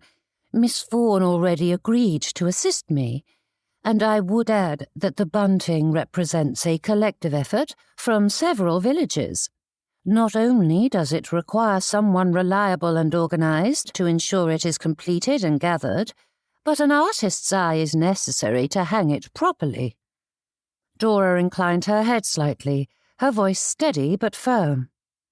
"Of course, Mrs. Reed. Yet Miss Vaughn was instrumental in the archway's design, and she ought to oversee it until the construction is complete, to say nothing of the effort it will take to cover it with our floral decorations. This is going to be a major showpiece on the stage, a focal point of the decorations." A polite murmur rippled through the gathered ladies, and several heads nodded in quiet agreement as Mrs. Reed regarded Dora with a carefully neutral expression that couldn't quite hide a flash of frustration that sparked in her eyes. The two pressed their cases, and each gentle retort was matched with sugary politeness. Dora's smile grew brighter, her voice lighter, though her jaw tightened incrementally with every exchange. Mrs. Reed tilted her head graciously, her expression flawlessly serene, even as her words sharpened with pointed elegance. The ladies countered every argument with delicate precision, each remark carefully chosen to avoid open conflict as the subtle duel unfolded with neither willing to yield. Dora found herself increasingly impressed, and more than a little frustrated, by Mrs. Reed's unexpected skill in navigating this delicate contest of wills. If not for the fact that the lady was determined to upend all of Dora's plans, she might have been impressed by the display. "Ladies," said Mrs. Elkington, her brows pulled tight together as she stared at the pair, "there are plenty of others capable of assisting. We needn't monopolise Miss Vaughan's time." "True," said Mrs. Reed, the faintest flush colouring her cheeks, and though she opened her mouth as though to give one last thrust, she snapped it closed again. "It seems prudent for Miss Vaughn to continue her work on the archway," said Mrs. Elkington, glancing between the two ladies as though expecting a brawl to erupt. Mrs. Reed held Dora's gaze a moment longer, her lips still curved in a pleasant smile, though something steely flickered beneath the surface. Then, with the grace of a seasoned diplomat, she inclined her head ever so slightly. "Of course," conceded Mrs. Reed. "If Miss Vaughan's talents are best suited to the archway, I would not dream of interfering." Dora did her best not to gloat, though victory tasted so very sweet. Yet as Mrs. Reed settled back into her chair, there was no trace of disappointment in her manner, and a faint prickle of unease crept down Dora's spine. This retreat was no surrender. It was a calculated withdrawal, and Dora had the distinct feeling her rival was already planning her next move. Something about a tea tray encouraged one to carry more than was advisable. Like a puzzle, one piled dishes upon dishes, poked silverware in corners, and filled every conceivable space with refreshments. Then, when one attempted to heft it about, one had to creep along so as not to overturn the delicate balance, likely going slower than if one had made multiple trips. But Sadie didn't care. If she did, she would have simply asked the maid to see to it. Moving carefully up the stairs, she took each step slowly, her eyes trained on the stack of biscuits that was swaying precariously. When she arrived at her parents' bedchamber, Sadie stared at the door for a moment, taking stock of how to go about this business before shifting her hold so she could knock, only to realise that it was cracked open already. "Don't be ridiculous, Arthur!" Mamma's sharp voice sliced through the quiet of the house, startling Sadie, though she managed not to clatter the tray. She leaned closer, her breath stilling as she listened to what was clearly an old argument. "It was you who pressed me to seek out professionals," Mamma scoffed. "And had I known it would turn you into this desperate creature, willing to sell everything for a few magic beans, then I would have left things be." "But all our efforts will be wasted if we surrender now." "You cannot be serious, Arthur. That is a poor excuse if ever I heard one." "If there is a chance, then we must take it," insisted Papa. "Not when it is more likely to kill than heal. You are a sensible man. You know the science behind it and how little we understand the issue. Do not place your well-being in the hands of quacks."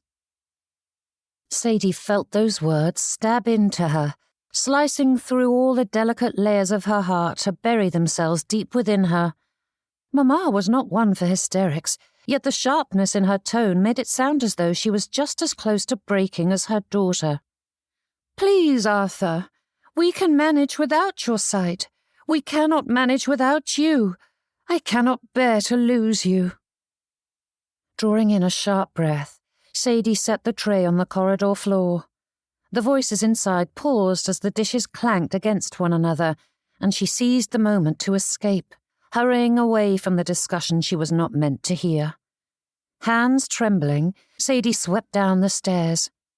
Foolhardy was never a word she'd used for her father, but Mamma didn't fall to pieces until well past the point most would break, and the lady had been near tears.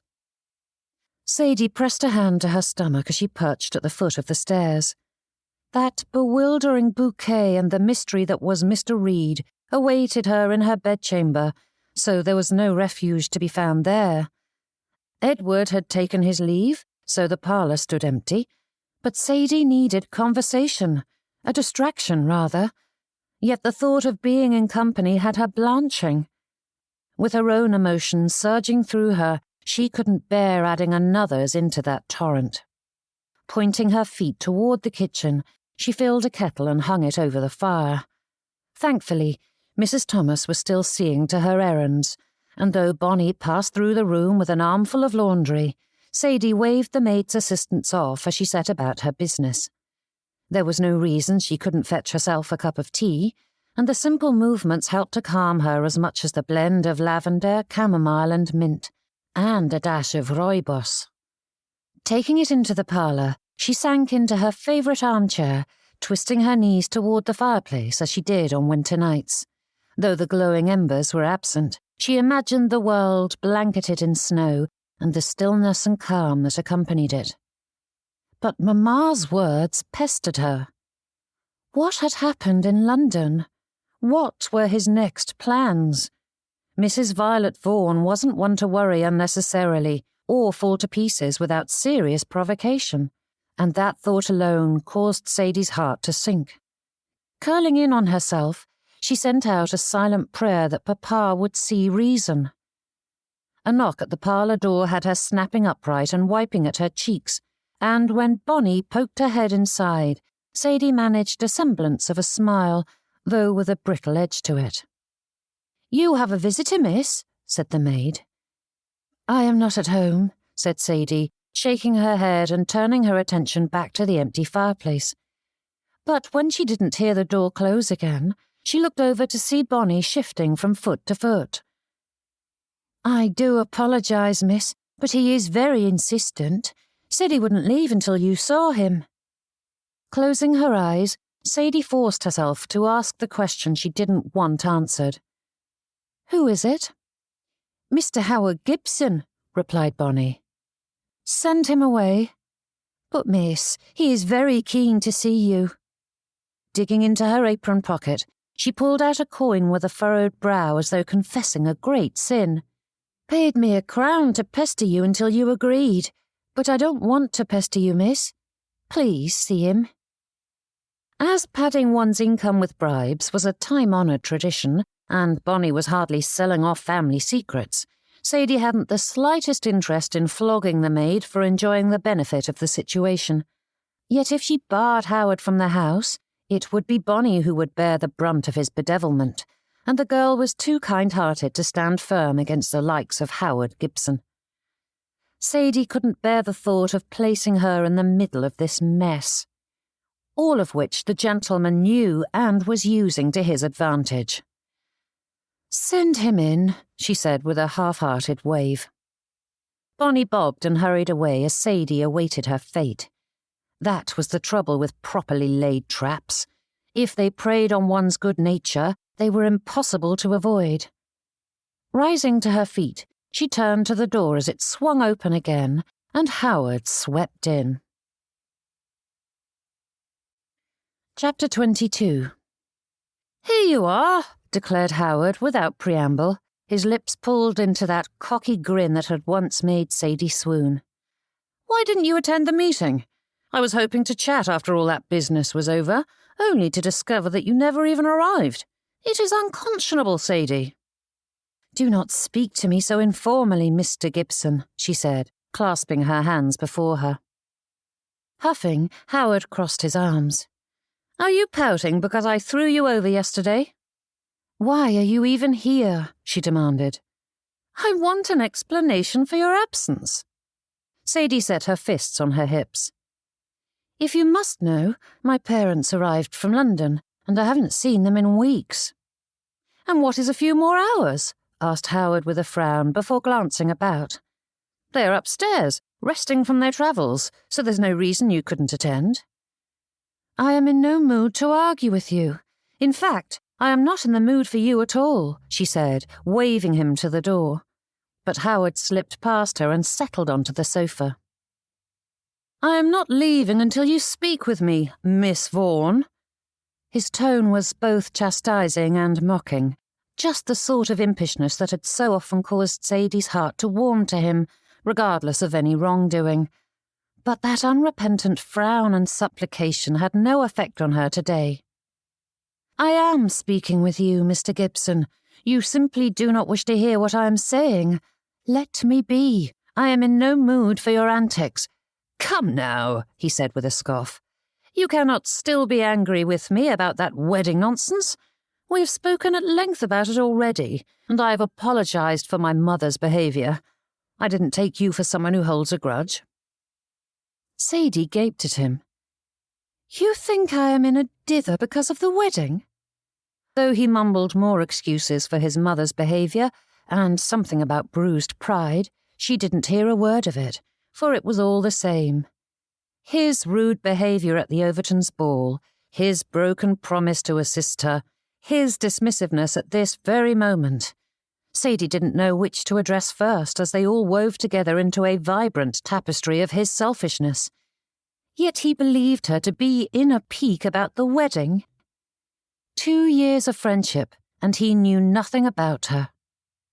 Had he always been this obtuse? Or had she been that desperate for a friend? Sadie couldn't say, and there was far more to address than she wished to share at this moment, so she settled on the most obvious offence. "You promised to help me, and then you threw me over without a proper explanation, leaving me to struggle with all that alone. Thank heavens Mr. Walter Reed was there to lend a hand." "I met with Odette," he blurted. Sadie straightened, her brows furrowing, and Howard shrank beneath her regard. "I know, I am a fool," he muttered. "But she and her new husband have returned from Scotland to beg forgiveness from her family before they settle in York." With a huff and a shake of his head, Howard picked at the throw pillow beside him. There is better work there for him, apparently. Sighing, he dropped his head against the back of the sofa. "I found out she was here and I needed to talk to her. I wanted to understand." He shrugged and scrubbed his face. "It was a fool's errand, but the only time she had available was when I was supposed to meet you, and my thoughts were just so topsy-turvy, it slipped my mind." Rising to his feet, Howard drew closer, his eyes pleading with her. I apologize, Sadie. Please forgive me. His voice quivered, and he sucked in a sharp breath, shaking his head. I was hoping you would come today because I have missed you. I know I have been preoccupied of late, and I have treated you abominably, but I had to see her, to talk to her, to understand. Sadie couldn't bear it any longer. Though hurt still bubbled beneath the surface, she couldn't turn away his unspoken plea for comfort, and she drew her arms around him. Howard squeezed her tight, clinging to her as though she were his lifeboat in the storm. I wanted answers, he whispered. Everyone keeps speculating about her motives, and I can't help wondering if it is my fault. Am I such a terrible match that she would prefer a man with no prospects? To abandon her family, friends, and everything attached to her position for a tradesman? What woman would choose ostracism unless her intended husband is so wretchedly awful that she cannot bear the thought of a life with him? Leading him to the sofa, Sadie sat beside him as he unburdened his heart, sharing all that had weighed on him of late. And in binding up his wounds, she felt some of her own burdens lift. There was comfort in being needed, a balm that came from giving, even when she felt helpless, lending her the strength to knit together the frayed edges of her own heart. Howard still needed her, wanted her. Clearly he was flawed, yet he was willing to admit it, which was far better than most. I went to her hoping for some sort of release or understanding, something, he muttered, and she was entirely unrepentant. The entire village is speculating that I did something to push her into the arms of such a man, yet she showed no remorse, kept claiming that she had to find happiness, or some such nonsense, as though life with me would have been a misery. Shaking his head, Howard turned his gaze to her. I was struck by the sight of her. This woman who I loved so dearly stood before me, unapologetic, as though the pain she heaped upon others was a mere inconvenience or an unfortunate byproduct of her happiness. How did I ever feel anything for her? How did I convince myself that she was a paragon when she is so selfish? Sadie's brows rose at that. She had no answer, as it was a question she had asked herself many times to no avail.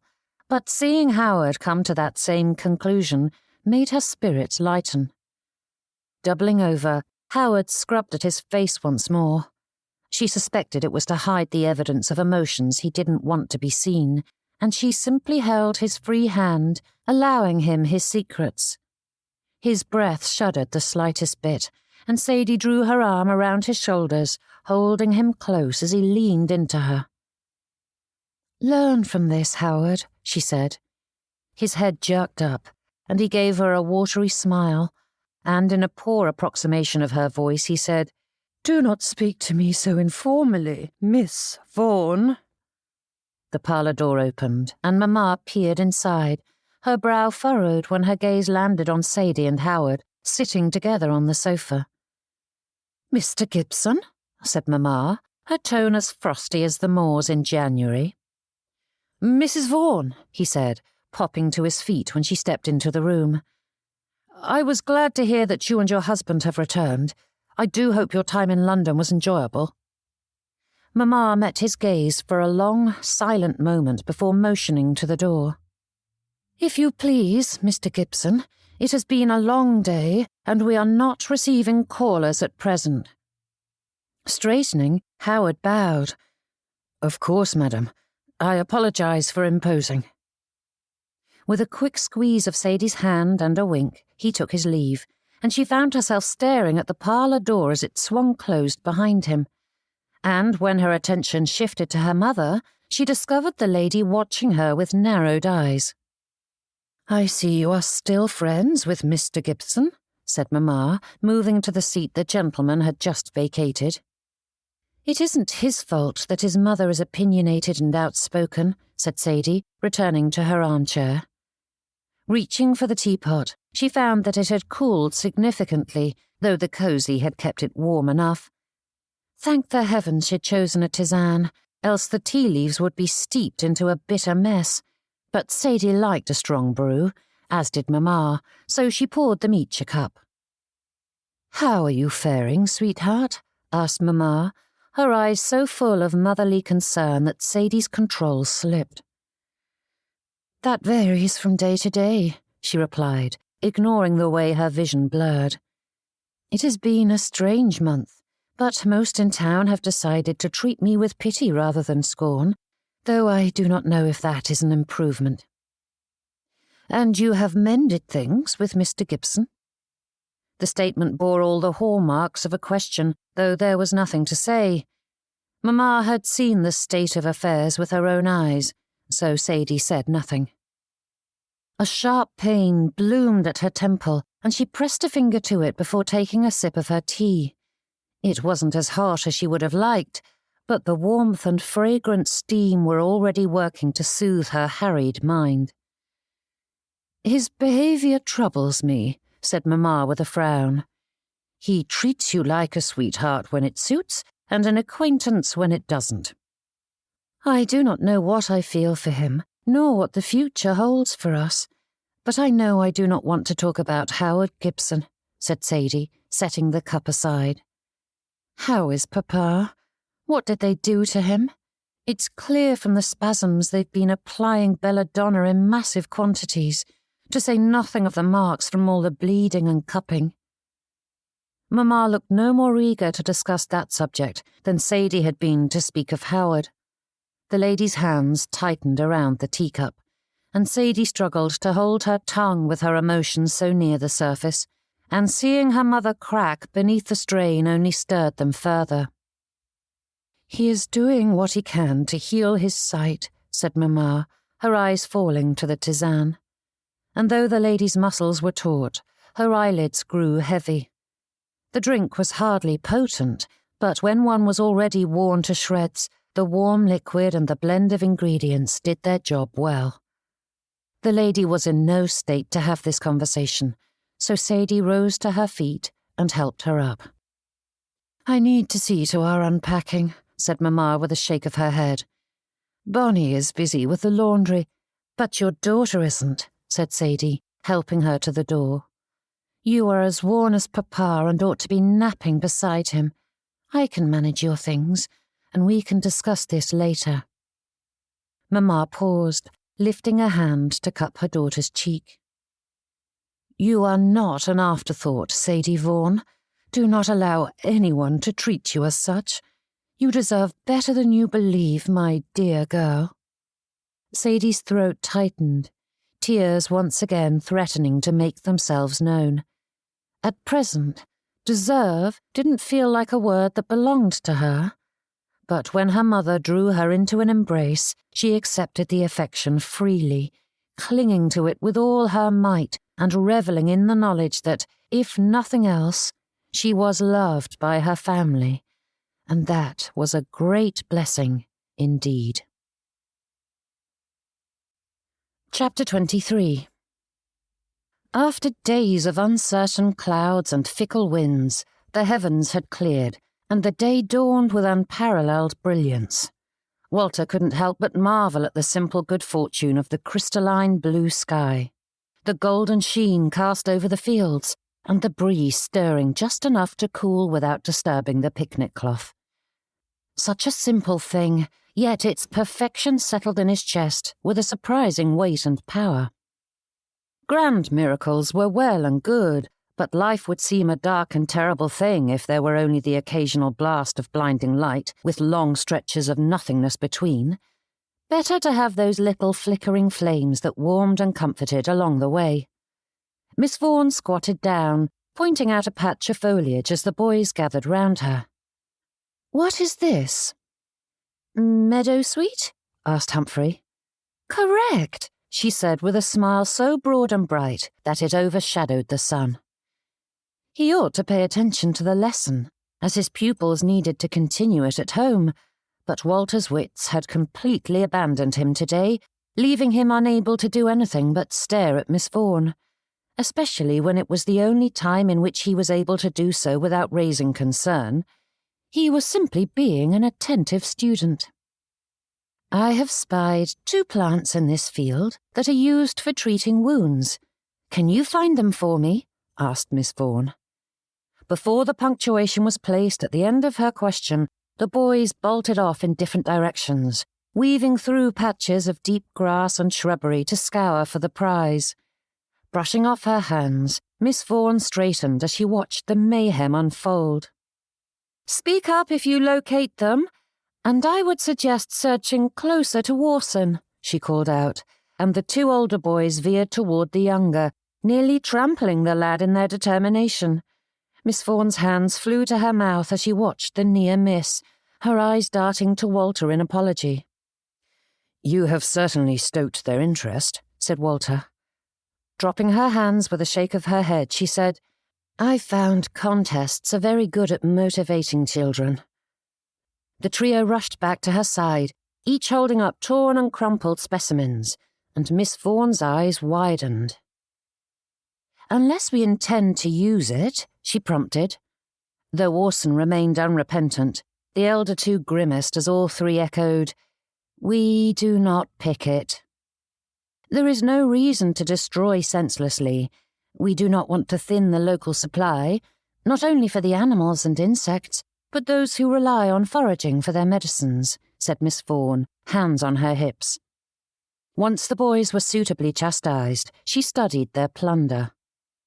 "Very good," she said, gracing Humphrey and Orson with more praise and smiles before expanding on the plants they'd chosen. But when her gaze fell to the eldest, she held up one of the leaves with a shake of her head. "Almost, Roland." Orson let out a sharp and mocking laugh, whilst Humphrey stuck out his tongue at his elder brother. But before Walter could stop them, Miss Vaughn did so with a single hard look. "Do you like it when Roland teases you?" she demanded, her eyes spearing the 2 of them. "No," said Humphrey, shoulders drooping whilst Orson shook his head. "Then you have no right to do so to him," she said, her gaze moving between the boys. "But," began Orson, though he stopped when she held up a staying hand. "No," she said with a sharp shake of her head. "People do not always treat us as we wish, but that doesn't mean we ought to do the same.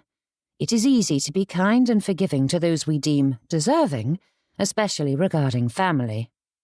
Too many favoured either sternness or indulgence, ignoring that the wiser course lay when one combined firm boundaries and clear consequences with generous praise. In life, one needed both the carrot and the stick, not one or the other, and Walter watched as the lady deftly lectured and encouraged in equal measure. "What is the matter?" asked Miss Vaughn, her eyes darting to Walter once the lesson had come to a close.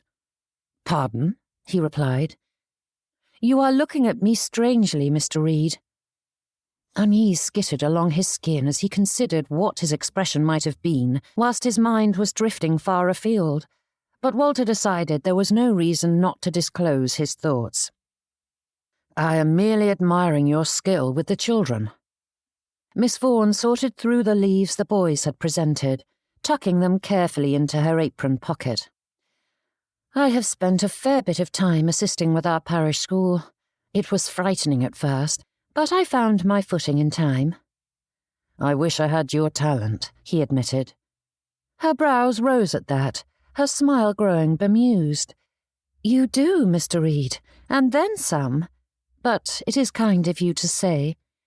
"I'm famished," groaned Orson, hurrying over to Walter's side with the expression of a dying man. "Can we eat now?" "Food!" cried Humphrey, whilst Roland sped over to the blanket that was laid out for them. "Wait!" called Walter before the boy could dive into the hamper. Roland's hand rested on the lid, a clear temptation lying before him, and when he glanced at his tutor, Walter levelled a look that made the seriousness of his order clear. Shoulders sagging, the lad collapsed onto the picnic blanket as though the last of his strength had failed him, leaving him naught but a deadened husk of a boy. In a trice, Walter and Miss Vaughn had the boy seated and the food arranged, and despite all the clamour, The trio hardly touched the offering, taking only a few bites before scurrying off with a pork pie in hand. "Eat, boys," called Walter, but the lads were tearing across the field, deafened to anything but their game. "They can always eat on the drive home," said Miss Vaughn as she helped herself to some roast beef. As that was true enough, and Walter had other plans for the afternoon, which didn't include forcing them to sit still unnecessarily, he dug into the basket and freed the novel from its hiding place. "Would you care if I read aloud?" he asked, holding up the book for her to see. The Vicar's Daughter, she said, brows rising. I've been meaning to read that. "Yes, you mentioned it." With as casual a tone as he could manage, whilst his collar was choking him, Walter added, "I thought we could enjoy it together." Miss Vaughan's fingers brushed against the edge of her plate, her eyes sparkling as a gentle smile drew up her lips. "That would be delightful." Giddy energy thrummed beneath Dora's skin, a lightness that made every movement feel effortless. She smoothed the linen covering the tea table, the fabric crisp beneath her fingers, then set about arranging the tray of sweets with meticulous care. The biscuits had already been laid in perfect rows, but she straightened them anyway, unable to keep still. The world, for once, spun about on its axis precisely as it should without a bump or jostle to upset the pieces that were neatly falling into place, as though life itself was conspiring in her favour. Her heart beat a little faster, not from nerves but from sheer delight, the kind that made everything feel brighter, sharper. The scent of fresh scones drifted from the platter, mingling with the delicate fragrance of the roses she had placed in the corner of the room earlier that morning. She stepped back, surveying the parlour with satisfaction. It was warm, inviting, the very definition of happiness. Perfect. Dora lifted the teapot with a steady hand, setting it gently on the tray before adjusting the placement of the sugar bowl, when a sharp knock at the door broke through her pleasant haze, jolting her from her thoughts. "Mrs. Tumble, ma'am," the maid announced with a bob. Dora's brow furrowed. Mrs. Tumble? A flicker of uncertainty stirred in her chest, but she swiftly smoothed it away. Whatever had brought Mrs. Tumble to her door, Dora would manage it in a trice and have the lady on her way in time for Miss Vaughn to arrive. With a nod, she motioned for the maid to show the lady in. "Good afternoon, Mrs. Gibson," said Mrs. Tumble. "I do apologise for arriving early, but I have a great many ideas, and we have so little time before the flower show. This se'nnight will fly by in a snap." The lady set down a notebook on the sofa, took a seat without being invited to do so, and began admiring all the sweets and treats arrayed before her. "You are such a dear," said Mrs. Tumble, looking over the fare. "I have been run off my feet today, and have hardly eaten a thing. I am desperate for refreshments." Dora hadn't moved since the lady appeared in the room, and she stared at the intruder, trying to discern what was happening. As she couldn't sort out the truth from Mrs. Tumble's babbling, Dora was forced to address the issue bluntly. "Do forgive me," she began with a gracious smile, sliding into the seat opposite her guest. "But I am at a loss. Did we have an appointment?" Mrs. Tumble straightened, her brows rising. "Did Mrs. Reed not tell you?" That name settled hard in Dora's insides, sending out a wave of dread. Chapter 24. "There was an issue at the bunting," said Mrs. Tumble, glancing at the food with clear admiration. And despite everything, Dora prepared a cup of tea and offered her refreshment, which the lady took with an eager smile. "And what issue was that?" asked Dora, forcing the icy chill from her tone. "Those working on the bunting are scattered all over the area, and Mrs. Reed realised she needed an assistant who has access to a gig to collect it all," said Mrs. Tumble, seeming to accept that excuse, though the distance was not so great as to require such a thing. "As Mrs. Burnham wasn't available, Mrs. Reed spoke to Mrs. Galloway, who was willing to trade roles with Mrs. Farley, who is stepping in for Mrs. Houghton, and Mrs. Stapleton has something to do with it." Mrs. Tumble shook her head with a laugh. "The whole thing is a confusing web, but she approached me to replace Miss Vaughn for the art decorating, which suited us both, as Miss Vaughn had some previous engagement this afternoon that she did not wish to shift." Dora knew precisely what that engagement was, and had chosen this afternoon for that precise reason. With the flower show far more pressing than an outing with Mr. Reed's pupils, it had been easy enough to convince Miss Vaughn that this was the only time she and Dora could meet. Mr. Reed couldn't woo a lady if she wasn't present, after all. "As I wasn't able to attend the meeting the other day, I wasn't on hand to volunteer my services, and I've decorated so many flower archways that I could do it in my sleep," said Mrs. Tumble with a laugh. "Mrs. Reed thought I would suit better, and Miss Vaughn has a gig to assist her." Dora's brows rose at the recitation. Clearly, she had underestimated Mrs. Reed, both her determination and her skill at rearranging everything to suit her needs. And of all the ladies she might have chosen to set on Dora's doorstep, Mrs. Tumble was the best possible candidate. Not only was she correct concerning her skill, but her temperament reminded one of a puppy, so eager and happy to be of service that one had to be truly heartless to turn her away. But Gladys Reed wasn't the only one who could scheme. Good food, good company, good weather. Sadie couldn't recall a more perfect afternoon. The sun stretched across the sky, and though the boys occasionally bothered them for more food, the lads inevitably preferred their hands to proper plates, stealing away with their provisions so that they could continue their game. Deep and rich, Mr. Reed's voice echoed through the clearing as he read aloud, the delicious timbre wrapping around the words like warm honey until it was difficult to focus on their meaning. All Sadie could hear was the gentle rise and fall of his tone, drifting on the air like the soothing strains of an orchestra. And though she ought to have minded that the story was slipping through her fingers, how could she when every syllable felt like a note played just for her? And like that, the trials and tribulations of the past weeks drifted from her mind, allowing her to revel in the peace of the moment as the sun drifted across the sky. "Boys," called Mr. Reed, breaking the calm as Sadie's eyes shot open, though she hadn't known they were closed.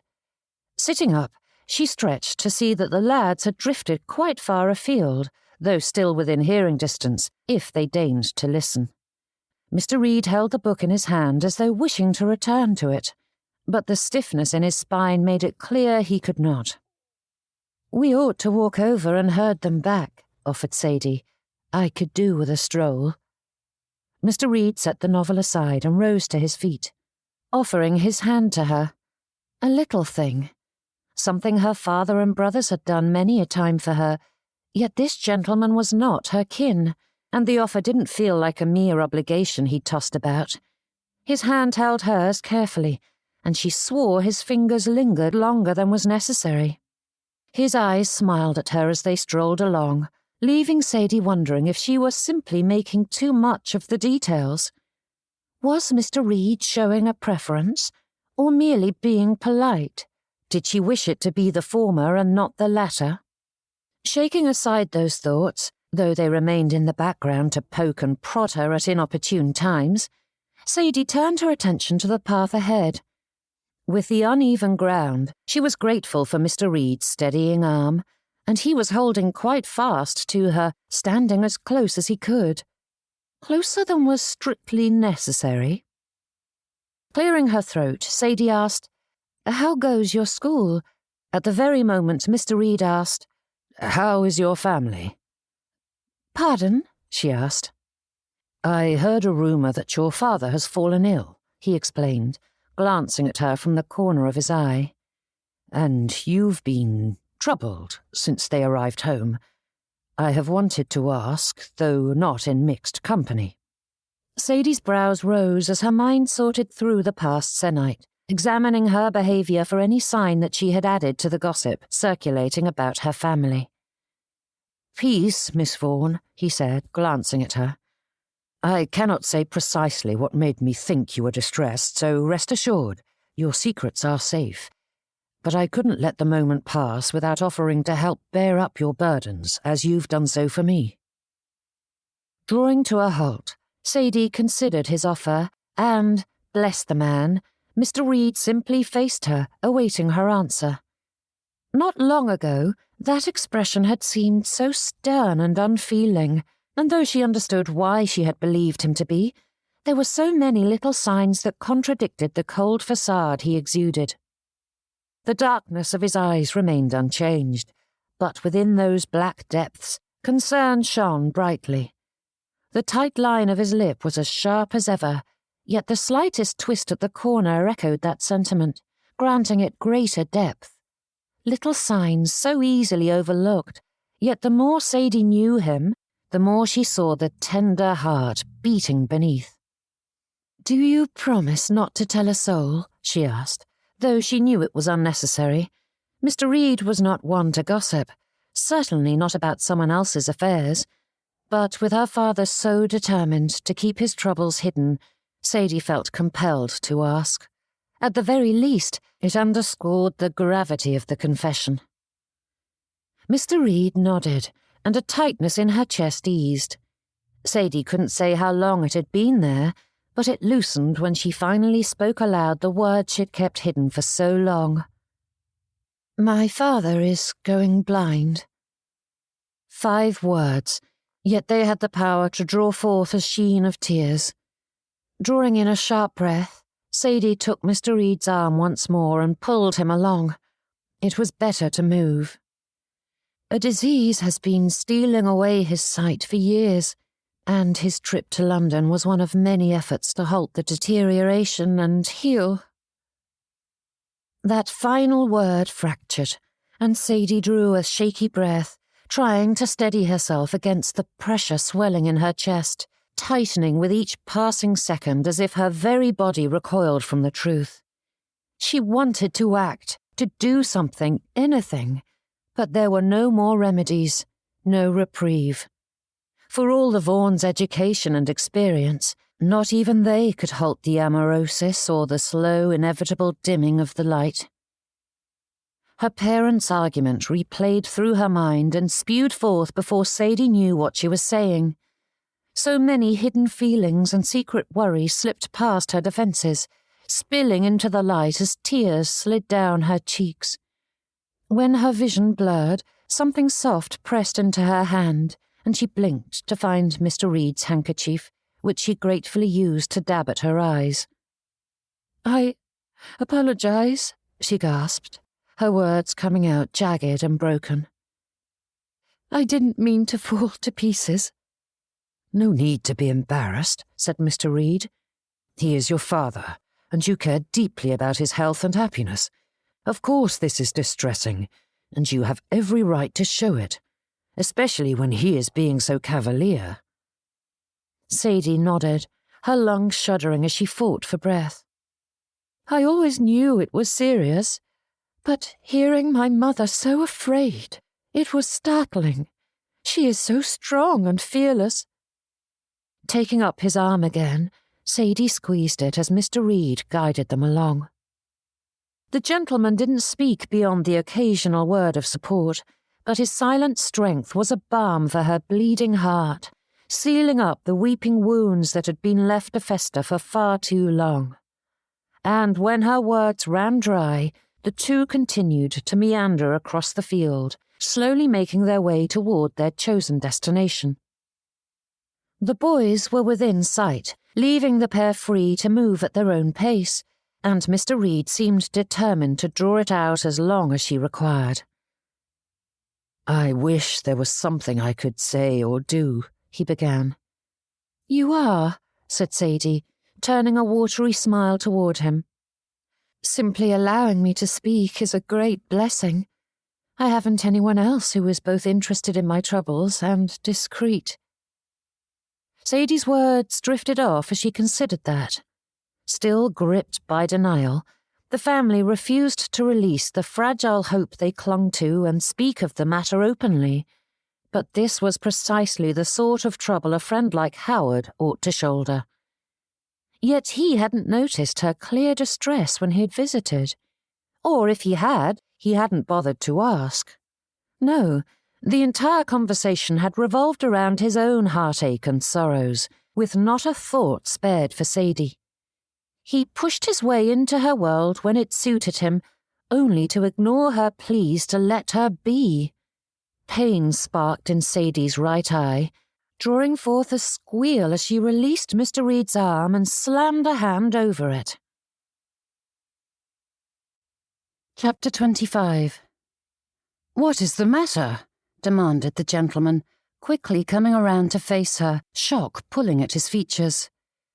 "Something is in my eye," she groaned, and as if to emphasize the matter, several little specks of brown fluttered down from the branches of the nearby copse, littering Mr. Reed's shoulder. Though Sadie didn't know what they were precisely, those pesky little bits adored finding eyes and mouths. She tried to blink, but it only made the pain worse, and despite her eyes being overly lubricated a moment ago, she hadn't a tear left to wash it away. "Let me see," said Mr. Reed in his calm manner, which helped to ease the pain on its own. Sadie forced herself not to move, watching him through her good eye as he pulled off his gloves. Taking her face in his hands, he angled it toward the sun. "Remain still." But that command was far more difficult to follow when his fingers were touching her cheeks, carefully reaching for her eye. The speck shifted, and Sadie blinked on instinct, though it did no good. "Miss Vaughn?" The slightest hint of chastisement threaded his tone, though there was amusement as well. It sounded as though he were commanding one of his pupils to sit still.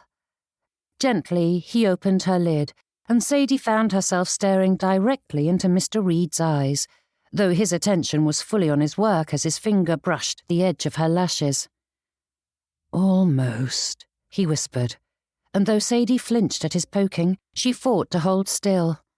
When he lifted his finger once more, he held up the tiniest speck of detritus. But before she could do anything, he added, "Wait." Carefully, he studied her eye, and though Sadie knew he was searching for lingering debris or damage to the delicate organ, her pulse quickened. His face was so close, a hair's breadth, and she felt the moment when awareness struck, and he realized just how near they were. Mr. Reed didn't move. Sadie didn't dare. His breath grazed her cheek, sending warmth across her skin, while his hands held her steady. His thumb shifted, brushing the lightest touch along her temple, and Sadie's lungs seized as she fought for breath. Then his gaze dropped to her lips. Sadie had always read too much into life's smallest moments, assigning them more meaning than they deserved. A glance was just a glance, a touch nothing more. A kind word was not a declaration. And yet, Mr. Reed's eyes lingered on her, his breath quickened. And oh, how Sadie longed to lean closer. Even with a month of Sundays to plan, Walter's grandest schemes wouldn't have landed them in such a cosy position. Miss Vaughan's injured eyes met his, a mix of surprise and curiosity stirring something deep within him, and he wondered if he dared be so bold. Words had never been his strength, but there was a far simpler way to make his feelings known, and the opportunity had landed squarely in his lap. Miss Vaughan's cheeks were so soft, and he couldn't resist a caress. The sun caught the strands of her hair, making them glow like silken threads, and there was something timeless about the moment and the quiet peace they shared in this little corner of the world. As his eyes traced the curve of her cheek, something in him shifted, a certainty blossoming within his heart. He loved her. The possibility had taken shape during those days together at his mother's bedside, coalescing all the more over the past weeks. But this feeling, this certainty, was something else entirely. It was fuller, more complete, not a mere attraction or affection, but the bone-deep desire to spend every moment of his life with her, to face whatever the future held side by side, to never be parted. Even the thought of delivering her home in a few hours left a hollow ache in his chest. He loved Miss Vaughn, and the more he considered it, the more right it felt. But did she feel the pull between them? Walter's pulse quickened as he studied her, searching for any flicker of feeling in her expression. He couldn't form the words to ask, but he didn't think he had imagined Miss Vaughn drawing closer. His eyes slid closed. "Miss Vaughn, is that you?" The voice ripped through the quiet of the field, tearing the pair apart. Curse the Gibsons! Toss the entire lot into the depths of the ocean with great chains tied about them. Sadie's mind flooded with unkind thoughts as she leapt away from Mr. Reed, brushing at her skirts. She shoved the handkerchief into his hand, and he tucked it away just as they turned to find Mrs. Gibson and her wretched son tromping across the field, a hamper in hand and a string of guests trailing behind. "What luck!" cried the lady as she greeted Sadie with a buss on the cheek. "We decided to have an impromptu picnic when I spied you out here. How perfect!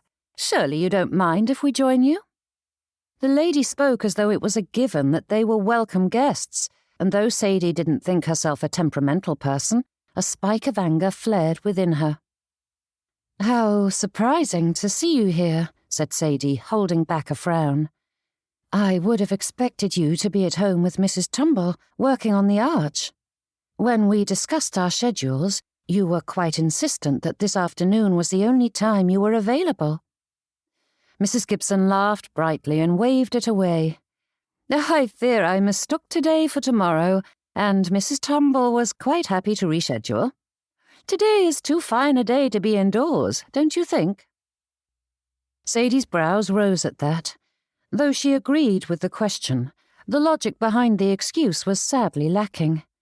When arranging their schedules, Mrs. Gibson had insisted that she had only one day available, and if that were tomorrow and not today, then wouldn't it mean she had something planned for this afternoon? Other than an impromptu picnic, of course. That spark in Sadie's heart turned into a proper blaze as she considered the lady before her. Clearly, Mrs. Gibson had been eavesdropping when they'd set their plans for the picnic, but to have the gall to invite herself along. "And where are your pupils, Mr. Reed?" asked Howard, who stood behind his mother. "Surely it isn't just the two of you here, alone?"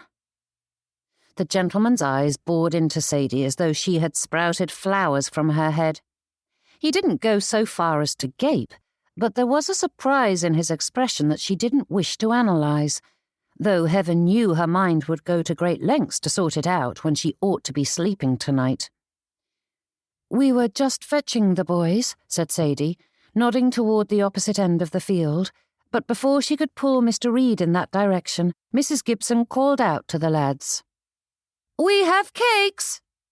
It certainly wasn't a ladylike shout, nor was the manner in which she forced herself between Mr. Reed and Sadie, manhandling the pair back toward their picnic. But, drat the boys, they were quick to answer that call, tearing across the field to arrive at the blanket at the same time the adults arrived. And with all the space available to them, Mrs. Gibson settled her blanket nearly atop Mr. Reed's and began plying the boys with sweets as the other guests spread out around them. With Howard seated next to Sadie, of course. "Careful, we have a long drive back to Danthorpe, and Master Humphrey has a weak stomach," said Mr. Reed with a frown, but Mrs. Gibson waved it away. "Nonsense, little boys love sweets." And with that, the lady sat on Sadie's other side, hedging Mr. Reed out.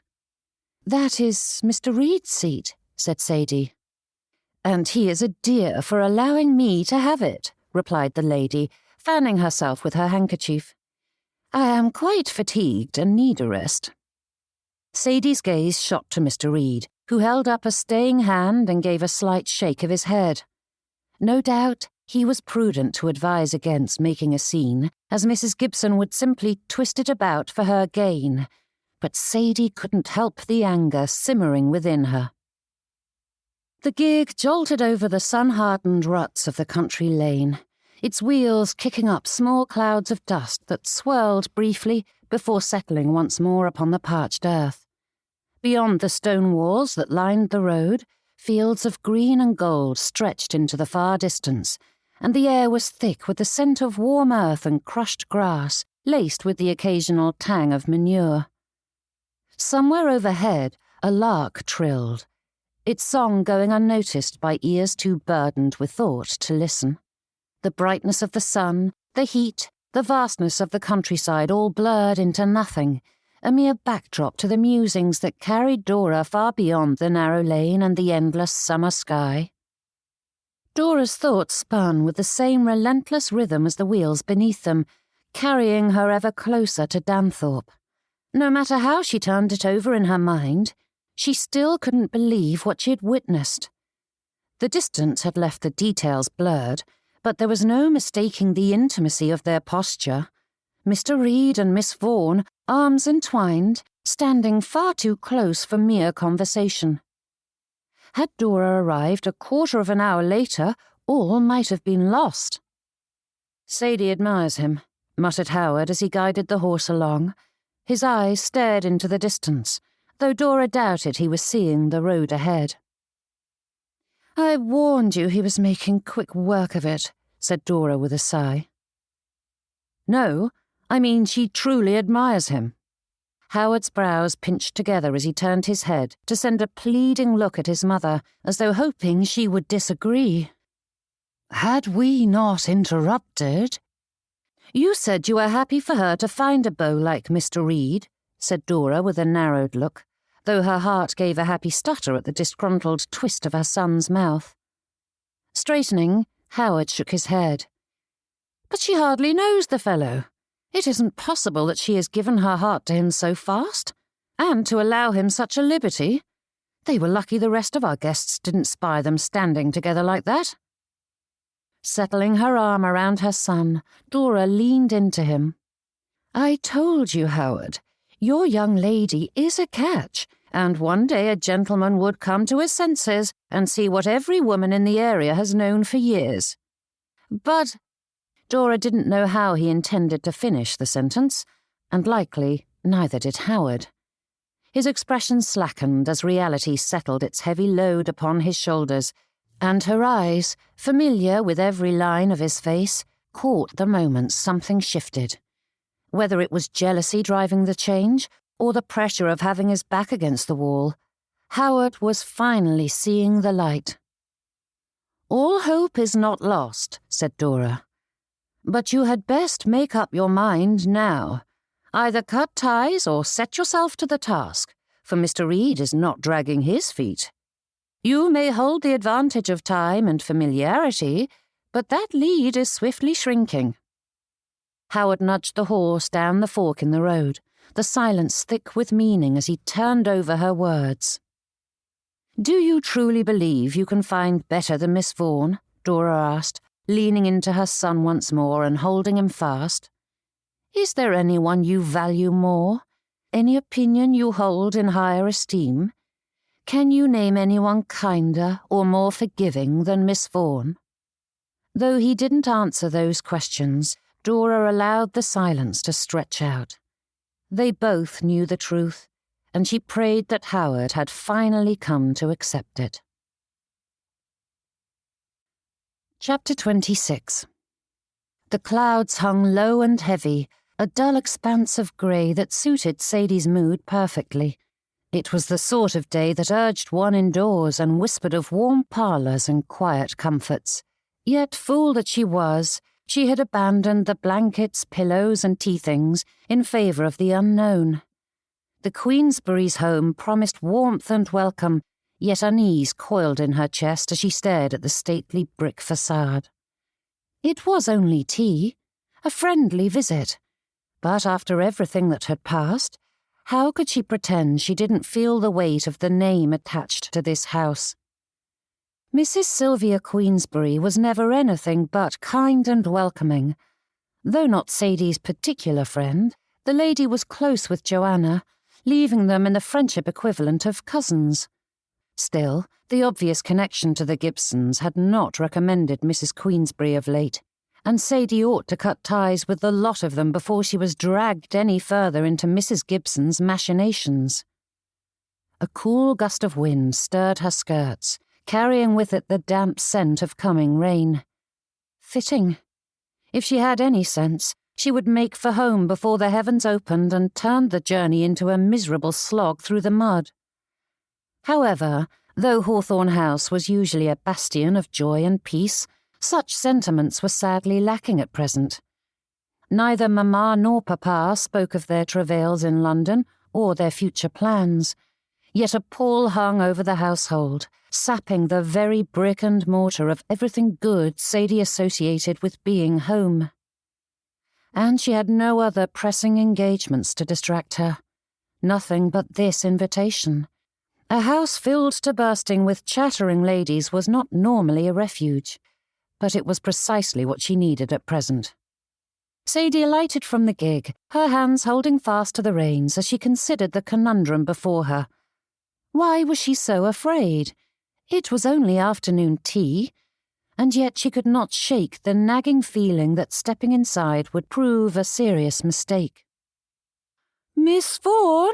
cried another voice, drawing Sadie's attention to the house next door, where the window was pulled open to reveal Mrs. Reed waving. "How good to see you!" They were neighbours to the Queensberrys. Despite Danthorpe's small size, Sadie hadn't considered the possibility that the Reeds and Gibsons were connected in any form, yet the proof was now hanging out the window, beckoning her to come closer. "It is good to see you too," said Sadie with a wave in return. Then, motioning toward her destination, she added, "I have been invited to Mrs. Queensberry's for afternoon tea." "Oh, and here I had hoped you were paying a call on me," replied the lady. "It is a shame Walter is not at home, as I know he would greatly appreciate visiting with you. He has spoken at great lengths about how much he enjoyed your picnic together. It made quite the impression." Sadie's brows furrowed as Mrs. Reed babbled on and on about the veritable ecstasy Mr. Reed was feeling after their time together. "I enjoyed it as well," she said when Mrs. Reed finally stopped speaking. "May I tell him?" Pausing just a moment, Sadie finally said, "If you wish to." And with that, Mrs. Reed descended into veritable raptures, acting as though those 4 words were her son's salvation, snatching him from the very jaws of death. "I am expected," said Sadie, nodding towards the Queensberrys. "So I ought to go, but it was lovely to see you." "Yes, of course, Miss Vaughn," replied Mrs. Reed with more waves. "I do hope you will come for a visit soon." Yet the lady didn't close the window. She continued to hang there, watching as Sadie tied off the horse. Glancing at the sodden sky, the Reeds' home, and the door before her, Sadie couldn't shake the sense of impending doom. But she had reached that definitive time in which one must make a choice, and returning home remained the least appealing option. Striding to the front door, she pulled the bell and presented her card when the maid answered it. "Mrs. Queensberry is expecting me for tea," she said. "Yes, of course," said the young woman with a bob. "Right this way, miss." Relieved of her things, Sadie glanced down the corridor that led to the parlour, both of which were conspicuously quiet. "Am I the first to arrive?" asked Sadie with a frown. She didn't have a pocket watch on hand, though she was certain the event must have already begun. Tardiness was usually abhorrent, but she had set her horse's pace to guarantee that very thing, as it was best not to be caught alone with any of the Gibson clan, almost friend or not. The maid dragged out that single word until it drifted into nothing, and when she showed Sadie into the empty entertaining room, she gave another bob. "I will tell my mistress you are here." And before Sadie could mount any protest, the girl fled, leaving Sadie wondering if she ought to do the same. but the maid appeared a moment later with flushed cheeks and another bob. "Excuse me, miss, but I was supposed to show you to the courtyard," she said, motioning toward the side doors that opened up into that green space. "I am here for an afternoon tea," said Sadie, but the girl didn't comment further, simply motioning for her to step into the cultivated gardens that abutted the house, and snapping the doors closed behind Sadie. Without her shawl, she fought back a shiver. Thankfully, the building offered some shelter from the breeze, granting her a slight reprieve from the nip in the air. Stone pavers ran the length of the space, providing an ideal setting for tables and chairs, or for promenading when wearing shoes unsuitable for the grass. Stretching out from the building was a profusion of cultivated trees and shrubs, with great bushy flowers and brightly coloured blossoms scattered between. Sadie wandered deeper into the greenery, taking pleasure in the chance to admire another gardener's handiwork. The Queensberrys of the past had favoured a more formal arrangement, evident in the selection of box shrubs, though the current mistress had let them grow a touch unruly to create a homier aesthetic. A pointed cough drew her attention, and Sadie peered around a hedge to find Howard Gibson standing in the centre of the garden, a bouquet in hand. Stepping into the clearing, she considered ignoring the obvious issue staring her in the face, but after so many years of obsequious silence, Sadie was far too irritated to keep hold of her tongue. Pretense was exhausting. "I do not care for cut flowers," she said, glancing at the bouquet and then meeting his gaze. "As you should know, friend." "But they are so lovely," he said, glancing at them. "And cutting the blossoms encourages more growth, something you taught me." Sadie cast an appraising eye over them.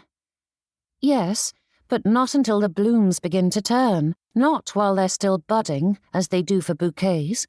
Why do people claim to adore flowers only to pluck them too early and watch them wither in a vase when they could leave them in a pot to bloom again and again?" Howard's brows drew close together as he studied the bouquet, but his bright smile returned as he extended them once more. "Yes, but a courting swain ought to bring—" "I am here for an afternoon tea with your sister, not this nonsense," interrupted Sadie, turning back to the house. Hurrying around to stand before her, Howard winced. "That was a little ruse my mother suggested. I apologise. I doubted you would willingly come to my home, and I wasn't certain your mother would allow me in yours, as she seems set against me of late." He spoke with such utter bafflement, as though the very thought of having lost Mrs. Violet Vaughan's good opinion was ludicrous, and Sadie stared at the fellow with the same bewilderment. There were so many marks against him of late that it was a miracle Mamma hadn't run him through. But before Sadie enumerated that lengthy list, the fellow shoved the bouquet into her hands and manhandled her onto one of the benches that lined the circle clearing. Crouching down before her, Howard took her hand in his. "I have given this a great deal of thought, and I realize now that I have been utterly blind. My whole life I have been ensnared by pretty faces and beguiled by charm, but time and again I have been disappointed. You, however," he gestured toward her as though marvelling at some grand mystery, "you have never disappointed me." Sadie stiffened. There was a compliment somewhere in that, but it was buried beneath something so unpalatable that it soured the whole of it. Howard pressed on, clearly pleased with the direction of his speech, though she couldn't fight the sneer taking hold of her expression. "I see now that true worth is not found in a fine figure or dazzling eyes, but in reliability, in intelligence, and in friendship. You have always been there, steadfast and wise, never engaging in coquettish games or making unreasonable demands. I was a fool not to see it before." A slow burn of irritation crept through her, sending out sparks of anger. Each time she had bitten her tongue, ignored a slight, or twisted herself into something agreeable, were bits of kindling gathered throughout the years, and now they were quickly catching fire. Yet Howard was oblivious, speaking not as a man desperate to secure her good opinion, but as an arrogant fool offering her a grand prize. Thank the heavens that the impressive Howard Gibson had finally lowered his standards enough to see the value in his cowering friend, whose greatest asset, apparently, was her ability to be indulgent and permissive. Sadie opened her mouth to put an end to this nonsense when a flicker of movement caught her eye. Though Mrs. Gibson attempted to hide behind a curtain, Sadie spied the lady peering through the window at them, looking ready to faint from delight. Clenching her fists at her side, Sadie's anger blossomed into proper flames, crackling beneath her skin and ready to burn. She inhaled sharply. She wasn't going to give them a scene. There was nothing to be had from that, so she held fast to her dignity. Howard continued, oblivious to the rising firestorm before him. "It would make my mother happy, you know, and my sisters. You're practically part of the family already, so it is only sensible to make it official." Rising to her feet, she left the bouquet on the bench beside her. "I must decline." And then Howard laughed. Not the cheery chuckle usually associated with that word, but a slight scoff of disbelief. Small though it may be, that sound acted like a bellows inside her, causing the flames to burst into a proper bonfire. Sadie Vaughn had never thought she possessed a temper, but apparently it had simply been awaiting a proper spark. Standing, he seized her hand once more. "Do not play the coquette now, Sadie. You've caught me, so there is no need to set the hook."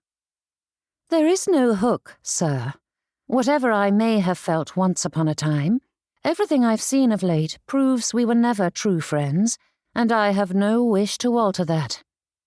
Yanking free, Sadie stepped around him, but he caught her by the hand and spun her toward him, his arms encircling her before she knew what he was about.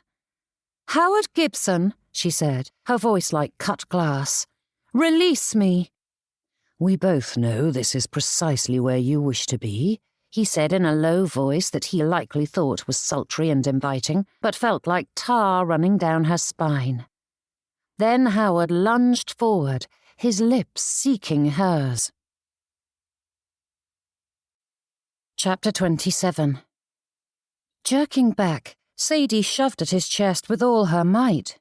With him angled toward her, Howard's balance was off enough that the action, and the shock of her acting in such a manner, caused him to stumble backward. His foot caught a bench leg and toppled him into an obliging bush, which swallowed him until only his feet stuck out of the branches, kicking as he shouted and fought to wriggle free. Turning on her heel, Sadie marched away, making straight for the doors that led into the house. But Mrs. Gibson appeared there before she could step through, her hands raised as though to calm a raging horse. "Miss Vaughn, please, do reconsider." Mrs. Gibson's eyes echoed her pleas, shining with all the genuine desire of one whose goals were pure, or so she believed. While motivations were important when considering the whole of a situation, the ends could never fully justify means that inflicted such harm and pain. And it was like Mrs. Gibson had poured pitch atop the crackling flames. Though no one could control every circumstance, an intelligent and resourceful person understood that one was rarely at the mercy of fate. And yet, it had been some time since Dora Gibson had felt so utterly powerless.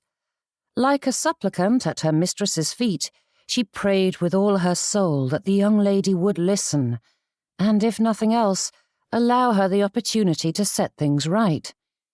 "Miss Vaughn, do not say another word, Mrs. Gibson." Miss Vaughan's voice swept through the garden like an Arctic frost, leaving everything frozen in its wake, though there was a brightness in her gaze that spoke of a properly stoked temper. Lifting her already tall chin, Miss Vaughn glared down her nose, and Dora couldn't help but stare. This was nothing like the young lady she knew. I was raised to respect my elders, so I will temper my words, said Miss Vaughn in a quiet voice that sent a chill down Dora's spine. It is time to surrender. I will not bend to your wishes, and I will not tolerate your meddling any longer. But, holding up a warning finger, the young lady's gaze burned. You humiliated me publicly, then hunted and harangued me like a prey animal set loose for your amusement. Even if I were to reconsider your son's suit, which I will not, I refuse to be your daughter-in-law and spend the rest of my days being pestered into doing things as you see fit, whilst my husband defers to you in all things, unwilling to be his own man. Defences sprang to Dora's lips, but seizing hold of that impulse, she forced herself to consider her words. No matter what Miss Vaughn thought of her, she could approach a situation without haranguing her. Yet how could she defend herself when her only motivation was securing her son's happiness? What mother wouldn't move heaven and earth for her child? And it wasn't as though Dora had acted contrary to Miss Vaughn's best interest. The young lady had loved Howard for ages, and that couldn't vanish in an instant. Words scattered like frightened birds, flying out of reach, and Dora begged for inspiration. Some fragment of wisdom, some scrap of grace. Anything to pierce the barrier Miss Vaughn had placed between her and the Gibsons. Something to make her see the error of her ways. What greater happiness could the lady hope to find than with Howard? Their deep and abiding friendship had blessed them both for the past 2 years, and beyond that, Howard Gibson was handsome, possessed a thriving estate and income, and had charm to spare. Mr. Reed could not compete. But even her lagging wits knew better than to broach that subject. So Dora offered up the only word she could think to say. I apologize, Miss Vaughn. I am truly sorry for any harm I've caused you. It was never my intention, and I am ashamed to know that my actions have fundamentally damaged your good opinion of me and my son. However, Miss Vaughn's gaze blazed, singeing everything in its path. Please, said Dora, holding up her hands in placation. I simply wanted what was best for you both. I beg you to reconsider. At that, Miss Vaughn's eyes narrowed, but when the young lady glanced between mother and son, something shifted inside her. The fury still burned, but Miss Vaughn's shoulders fell and her posture loosened. However, that chin remained lifted. If I were your daughter, would you wish her to reconsider a beau who had treated her as poorly as Howard has treated me? Asked Miss Vaughn, her voice low but no less powerful. To spend her life with someone who plays the role of friend only when it suits him, who constantly depends on her to mend his broken heart, only to brush hers aside. Miss Vaughn spoke quietly, evenly, exerting absolute control over her words and the emotions with which she spoke. But inside those dark eyes a fire raged, and each accusation struck its intended target, burying deep into Dora's heart. From behind Miss Vaughn, Howard emerged from the planting bed, brushing off the leaves and soil that clung to his coat and trousers as he came to stand beside his mother. Tell me this, Mrs. Gibson, she added. Would you wish her to spend her days with someone who views the match as settling, or would you rather she remain at home where she is cherished and prized? Though Dora couldn't speak the words, an answer surged through her, strong and pulsing with all the certainty of her soul. Just the thought of her beloved girls trapped in such a marriage was enough to send her motherly instincts into a dither, demanding she take action. But Dora didn't need to speak. They both knew the truth. Miss Vaughn straightened as the fire in her gaze cooled, and, glancing between the Gibsons, she gave a curt nod to each, like a player acknowledging a victory at the end of a match. Turning a gimlet eye to Howard, the young lady added, If you have any sense of honour, Mr. Gibson, you will not contact me again. I am done being your convenient companion. I deserve better." And with that, the lady stepped around Dora and strode away. Thick clouds filled the sky, though the sun made its presence known with fleeting pools of light that peeked through the breaks. It was as though the world was caught between sun and rain, afternoon and evening, warm and cool, uncertain which it wished to be. Walter stepped out onto the front steps, his mind heavy from the day's work. The weight of hours spent indoors lifted when he felt the cool stone beneath his shoes, and for a moment a streak of light shone on his face. He drew in a slow breath, letting the stillness settle around him, his gaze drifting over the quiet landscape. The land beyond Montmore Hall stretched lazily, the gentle rise and fall of the parkland interrupted only by thick copses and flocks of sheep grazing on the grass. Trudging down the lane, he considered all that had happened today, this week, this month, and this year. Time blended together, as did the lists of that which he had done and had yet to do. Lesson plans mixed with construction details, leaving his mind flitting from idea to idea, like the insects and the wildflowers just beyond the lane. "Mr. Reed!" Spinning on his heel, he spied Mr. Dix shuffling down the lane after him, waving his hat. With heaving breaths, the fellow stopped before him, fanning himself, and Walter felt like scowling. Rehearsing a scold in his thoughts, he wondered how to make his displeasure known. But before he could say a word, Mr. Dix stuffed the hat on his head. "I apologise, Mr. Reed. I know we were to meet this morning, but after the downpour yesterday, the roads are ghastly." Lifting his foot and setting it down on the soft earth, Mr. Dix grimaced. "Many of the smaller lanes haven't benefited from improvements in decades, and the one leading to my house was flooded, so I spent all day fishing my gig out of the mud." "Ah, yes," said Walter with a nod. "I am sorry that it was such a chore, but thank you for meeting me here. It's been difficult to visit the building site of late." He motioned the fellow ahead, and they walked down the lane. "And how is the work progressing?" asked Walter. "As expected, though I need to speak to you about a serious matter," said Mr. Dix, peeking at his employer from the corner of his eye. "It appears we require more plaster, at least double the original order." Walter's brows rose at that, but before he could say a word, Mr. Dix began rambling about all the reasons why that was the case, his words meandering along in the manner of those who liked to speak but had little to say. "So, if I understand correctly, the issue is that the plasterer mixed it wrong, leaving me to pay for an entirely new batch?" asked Walter. "It is more complicated than that, Mr. Reed," said Mr. Dix with the tone of one confident in his vastly superior intellect.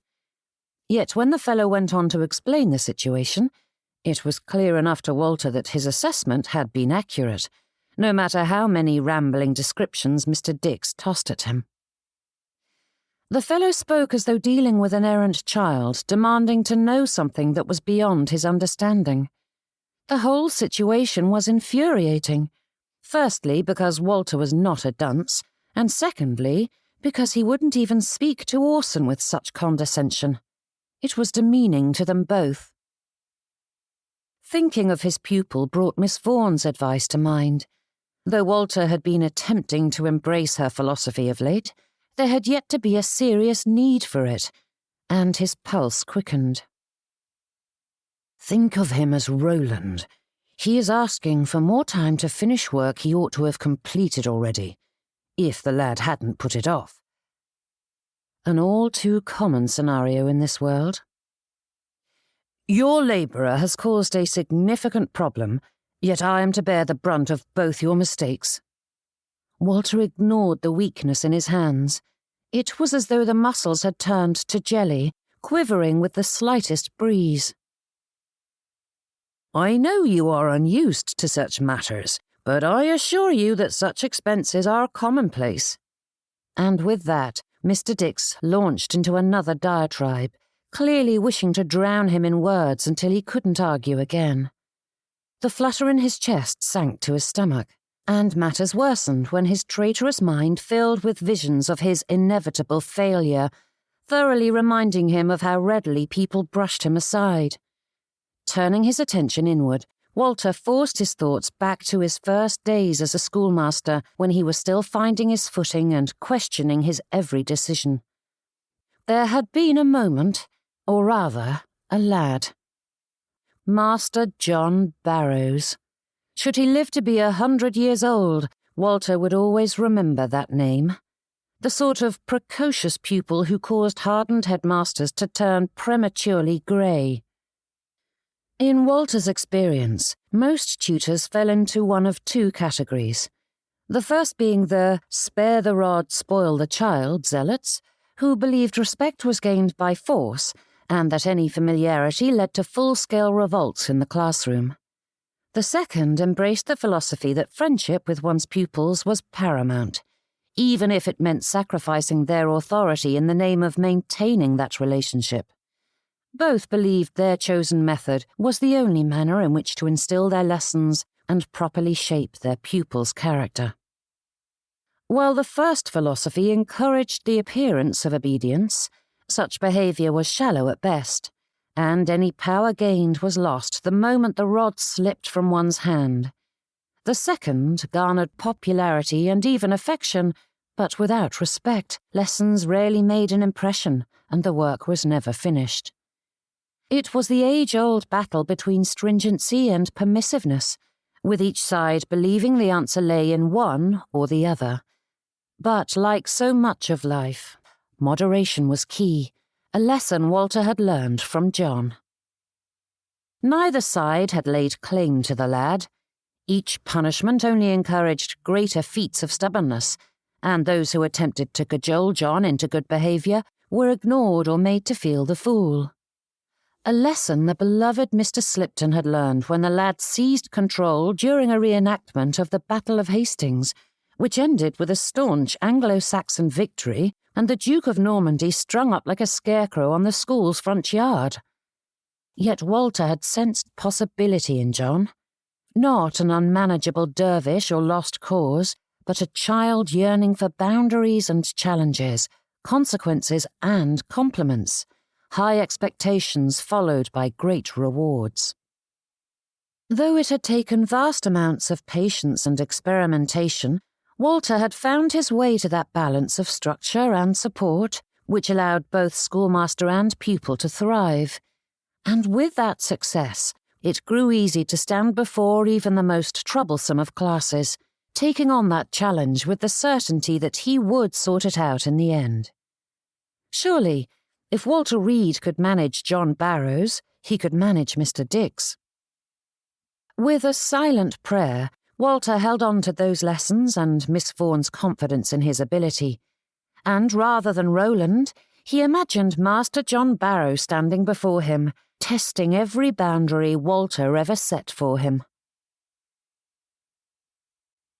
Chapter 28. One of the keys to managing pupils, unruly or not, was to begin with that which was praiseworthy. The key being worthy. Compliments must be earnestly given and grounded in truth, else they eroded the budding trust, both in the giver and any future praise they offered. And only after the good had been explored could one then venture into the realm of critique. Sifting through the possibilities, limited though they may be, Walter straightened. Mr. Dix, you have done a wonderful job of keeping me informed of the work being done. You are always quick to respond to inquiries, which is extremely helpful. Pausing, he allowed the fellow to enjoy that moment before adding, However, the plasterer you hired is unsuitable. The budget is fixed, and I will not add to it without a guarantee that these mistakes will not be repeated. Walter's mouth dried. John Barrows. The name repeated in his mind like a prayer to the patron saint of spineless men. Though his pulse refused to slow, a jolt of strength surged through him, making him better able to face down Mr. Dix. His work has been substandard from the start, and now he's made a costly mistake that even an apprentice would know to avoid. I do not expect perfection from my workers, but a blunder of this magnitude is unacceptable." "I do not agree at all. He is the best man for the job, and I stand by my decision to hire him." And with that, Mr. Dix fell into his usual babbling, listing the various reasons to support his stance, and Walter embraced the respite to gather his words once more. "What I have inspected is unacceptable," said Walter when the fellow slowed enough for him to speak. "Unless you can explain how poor work and inflated costs make him the best man for the job, I cannot see how I can keep him on." Mr. Dix blinked at him for a long moment before he straightened. "If you have so little faith in my opinion, then perhaps you ought to manage the work yourself." Eyes gleaming, the fellow puffed his chest as though having won a great victory. But all Walter could see was Master Barrow tiptoeing around a clearly defined rule, testing the boundary. "Then so be it," said Walter, the realization striking him a moment before he spoke. "If the work takes longer but is done properly, that is a sacrifice I will have to make. I hired you to ensure the renovations were done well, on time, and within budget, none of which you have delivered." Mr. Dix's brows rose, his expression slackening as he stared at his now former employer. "But the work isn't complete." "I will pay you what I owe you, of course, but I think it best we part ways," said Walter with a nod. Holding out his hand, he added, "Good afternoon, Mr. Dix." The fellow stared at it, the starch in his spine softening. "I need the job, sir." Walter's hand hung between them for a moment as he studied the man before him. The bluster evaporated before his eyes, leaving Mr. Dix looking very much like one of his schoolboys facing expulsion, including an appropriate amount of deference in his tone as he tacked on that title at the end of his sentence. "Your actions do not reflect that."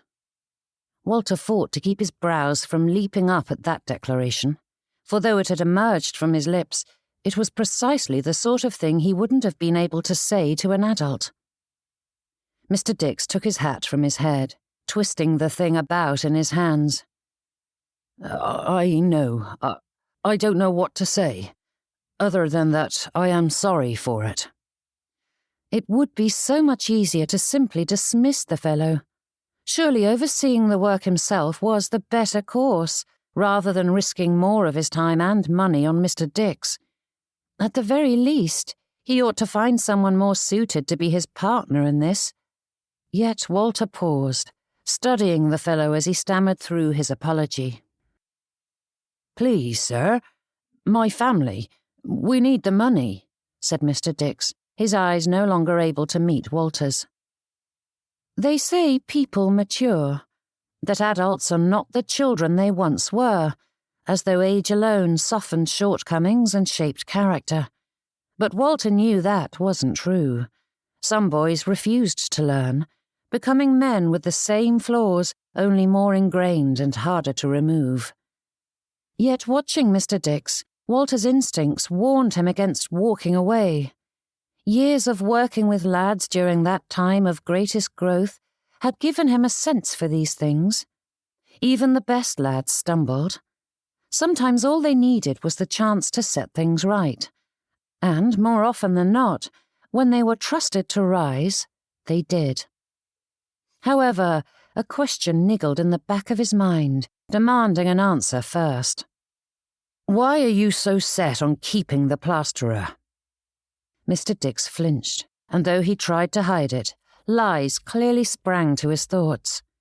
Walter clung to his stern schoolmaster expression and waited to see whether this grown boy's good sense would win out. With a sigh, the fellow's shoulders slumped. "His father is like a brother to me and begged me to take him on. I knew I shouldn't, but I couldn't say no with everything he's done for me and mine.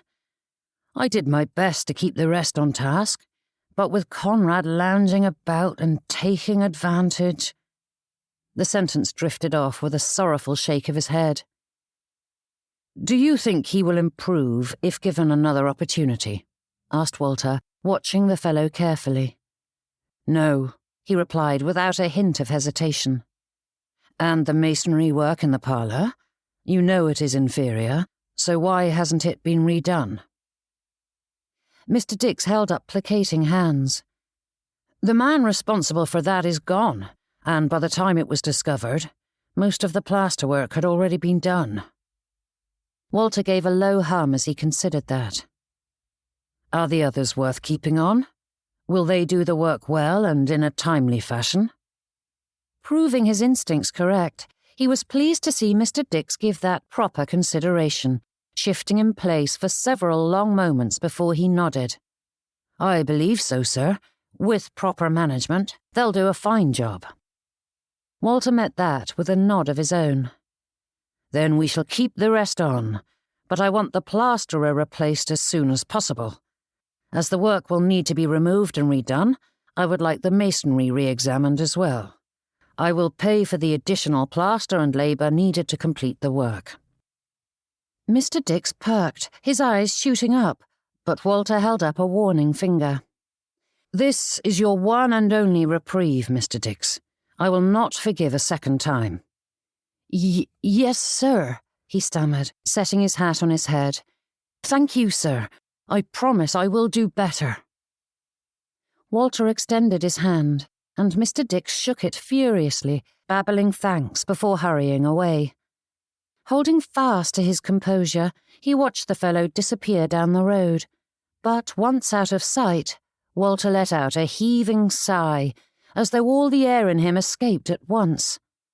Doubled over, he propped himself up with his hands on his knees. Did that truly happen?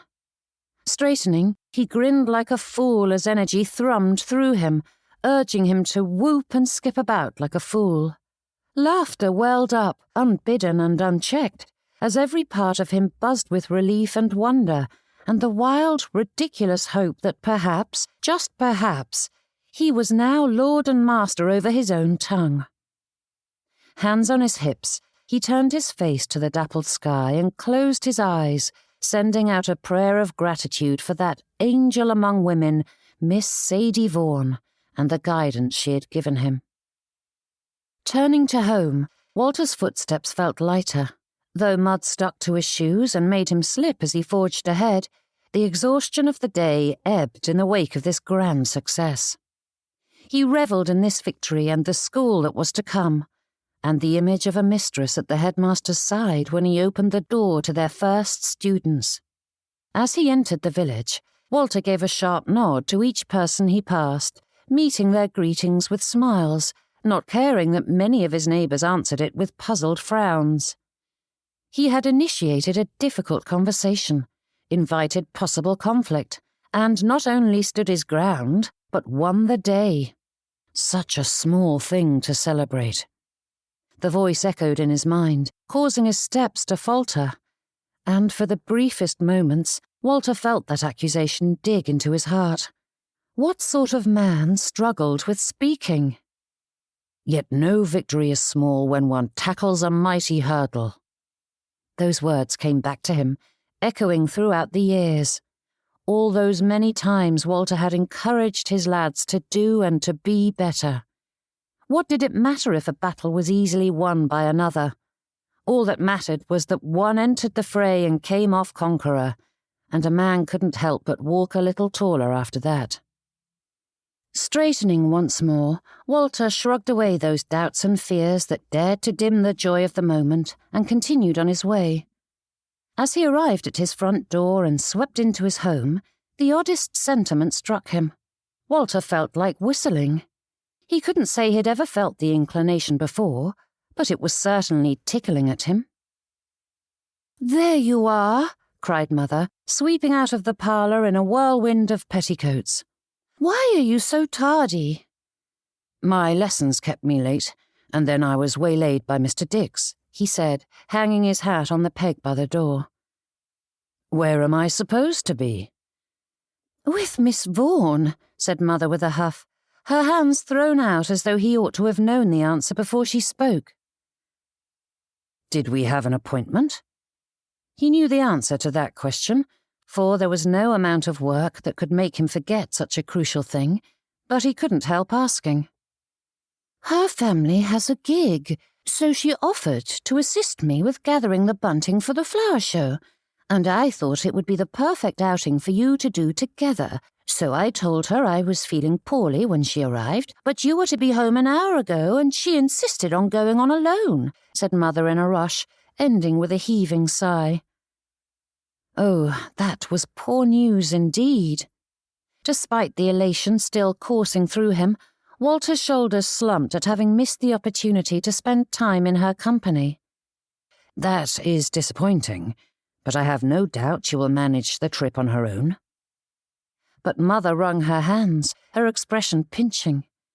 You ought to go after her. The thought of doing so had already entered his mind before she spoke, but logic had quickly quashed it.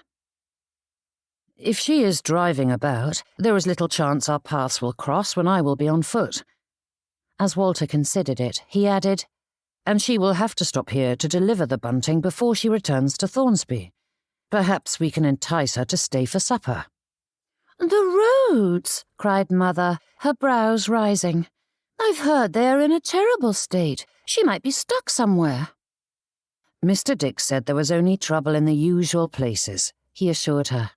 Miss Vaughn is intelligent enough to know to avoid them. I think you ought to go after her. Mother continued to wring her hands with the determination of one doing laundry, and she fairly vibrated with anxiety, her body revealing that something was afoot, even if the lady herself was unwilling to speak. "What is it?" demanded Walter. Mother gave a wave of the hand, which likely was meant to be airy and dismissive, but, with the tautness of her muscles, came off like a jittery salute. Nothing. I simply think it best that you do not tarry. Reaching for his hat, she snatched it off the peg and set it on his head before nudging him toward the door. But Walter planted his feet in place and turned to look at the lady, who bore all the familiar signs of one of his lads attempting to cover some sin. "What did you do, Mother?" Chapter 29. Blanching, Mother pasted on an apologetic smile. I wanted to keep her here until you arrived. That is all. What good is this opportunity if you are not around to enjoy it? Mother? Walter's tone held the same command he gave his pupils when they were equivocating, and it had the same effect on her. Drawing in a deep breath, she winced. I distracted her and had the maid cut a few bits of the harness so Miss Vaughn would be unable to drive until you returned home to repair them. But Fanny didn't choose the proper ones, because Miss Vaughn drove off before I could stop her. Walter's eyes squeezed shut as he rubbed his forehead. And with the roads in poor condition, she may well be stuck somewhere without a functioning rig. But don't you see? This is your opportunity, said Mother, the strain in her expression easing, despite the disbelieving stare her son levelled on her. You can rescue her. There is nothing more romantic than being saved by a dashing gentleman. A broken harness could be a danger to her and anyone else on the road. The lady's brows rose, her complexion growing ashen. I hadn't thought of that. And even if nothing is amiss, I do not need to resort to trickery. But I saw her at Mrs. Queensberry's yesterday, blurted Mother before her hands flew up to cover her mouth, her eyes both begging him to press the issue and fearful that he would. Walter simply waited. With a sigh, she dropped her hands as her brows knitted together. Mr. Gibson was there. I spied him arriving before Miss Vaughn, and though I couldn't see most of what happened, they met in the courtyard and were there for a time. The whole thing seemed quite intimate. Walter's throat tightened, but he forced himself to say, They are friends, after all. But I heard he proposed, or is planning to. Reaching forward, she took her son's hand in hers, though his own felt like a block of ice. I fear your time is running out, and if you do not act, and soon, She will be lost to you." A cold, hollow feeling settled in his chest, spreading outward like a crack splintering through glass as his mind seized on the thought of Miss Vaughn promised to another, marrying another. Too late. The words rang in his head, disjointed and unbearable, like the tolling of a distant bell marking the inevitable end. A future without her loomed before him, stark and colourless, and the sheer weight of it threatened to crush him. He wanted to reject the thought outright, to grasp at some hope, some way to undo what had already been set in motion. Walter couldn't breathe as the walls of the entry pressed in on him. "But you can still win the day," prodded Mother. "This is perfect. If nothing is amiss with the gig, then you can simply keep her company. But if you find her stuck somewhere, you can ride in like a gallant knight and rescue her, perhaps even sweep her into your arms and carry her to safety." The last was said with such glee that the lady looked ready to swoon at the very thought. "Is that truly so appealing?" asked Walter with a frown. "Very much so," she said with a wistful smile. "Your father once carried me over a puddle to save my dress, and I swear that was when he won my heart forever." Though that seemed entirely odd to Walter, he hadn't the time or wits to consider the oddities of women. Snatching up his things once more, he strode to the door as Mother called out the direction in which Miss Vaughn had travelled. Having 2 older brothers, Sadie had acquired a vocabulary uncommon amongst ladies. Of course, she didn't deign to use such words in company. Even Gregory and Edward rarely did, as it was guaranteed to earn them severe punishments if caught. But there were times when the delicate exclamations of the world could not properly encapsulate the frustrations bubbling within. "Egads" and "confound it" simply did not have the same power as "devil take it" or "hang it all." And as Sadie sat on the low stone wall lining the road, staring at the gig that was firmly stuck in the mud, she couldn't help but wish the whole day to perdition.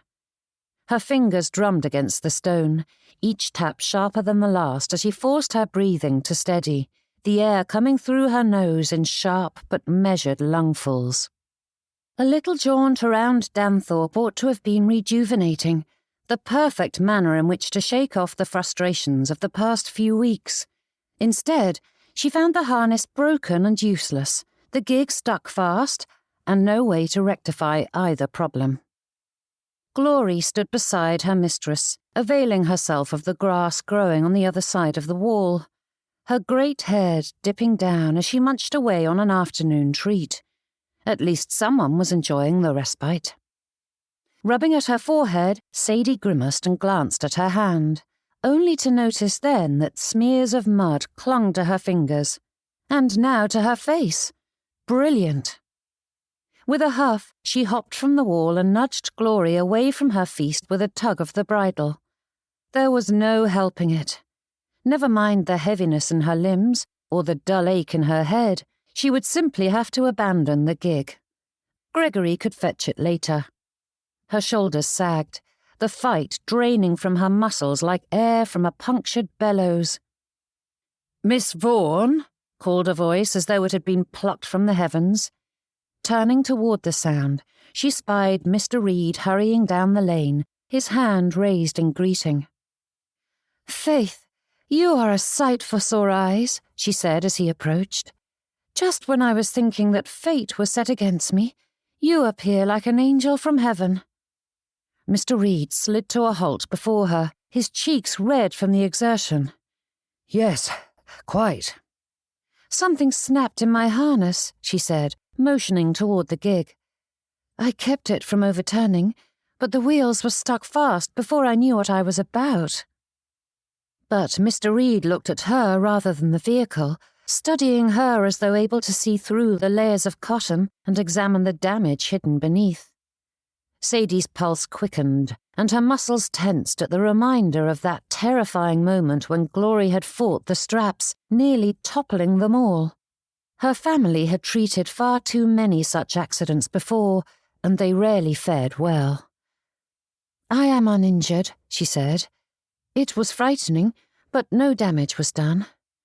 "Thank the heavens," he said, his shoulders sagging as he finally turned his attention to the vehicle. "I can enlist a few men to pull it free, though it will take time. You were shivering." Sadie hadn't noticed the faint tremors taking hold of her, and she couldn't say whether it was the aftermath of the accident or because her toes felt like muddy icicles. But once Mr. Reed drew her attention to the problem, the shaking grew untenable. In a smooth movement, he shrugged off his coat and slung it around her shoulders, bringing with it the warmth of his body and the faint scent of spice from his cologne. "My thanks, Mr. Reed," she said as she slid her arms into the sleeves and pulled it tight. But the gentleman ignored that and took Glory by the reins. "We ought not to leave her standing here." He considered Sadie and the horse. "I know she doesn't have a saddle, but perhaps—" She held up her hands with a halting laugh that helped to chase away the last of the cold. "I assure you, Mr. Reed, riding side saddle isn't just about propriety. It would be impossible for me to get astride her with all these layers of petticoats in the way." Which was the most delicate way to disabuse Mr. Reed of that notion. If the gentleman was unaware of the structural impossibility of sitting astride in ladies' undergarments, then she wasn't going to be the one to educate him on the subject. Though, surrounded by layers of fabric, there was little to protect those most delicate of bits, and sitting her bare backside on a horse, saddle or not, was something she never wished to experience. "I considered sitting sideways, but without a proper saddle, I doubt I can manage more than a few paces before being dumped onto the ground," she added. "I thank you for the consideration, but I am accustomed to walking." Mr. Reed nodded and glanced both ways down the road before turning his eyes to hers with a silent question in the raise of his brows. "I think we are closer to Thornsby, so I would prefer to return home," she said with a sigh. Then, straightening, she considered her companion. "But there is no reason you need to follow me all the way there, just to walk back." "It would be my honor," he said, offering his arm. Hesitating, Sadie glanced at her mud-stained hands. Mr. Reed's shirt and trousers already showed similar signs, so she supposed it wouldn't do much harm, though she didn't care to make more work for his maid. However, when the gentleman noticed the concern, he simply nodded for her to take it. "Thank you," she whispered, slipping her arm through his. Chapter 30. The mere thought of finding Miss Vaughn lying in the mud, as broken as her gig, set Walter's pulse racing. It fluttered like a hummingbird's wing, beating so fiercely it felt ready to lift him off the ground. Even the sight of her so dejected and dispirited, with tears carving trails through the mud on her cheeks, was something he wished to erase from his memory. His mother's actions had been reckless and could have ended in far more suffering and sadness. With Miss Vaughn now nestled beside him, his heartbeat had yet to calm, though the pounding had shifted into something far more pleasant, though just as powerful.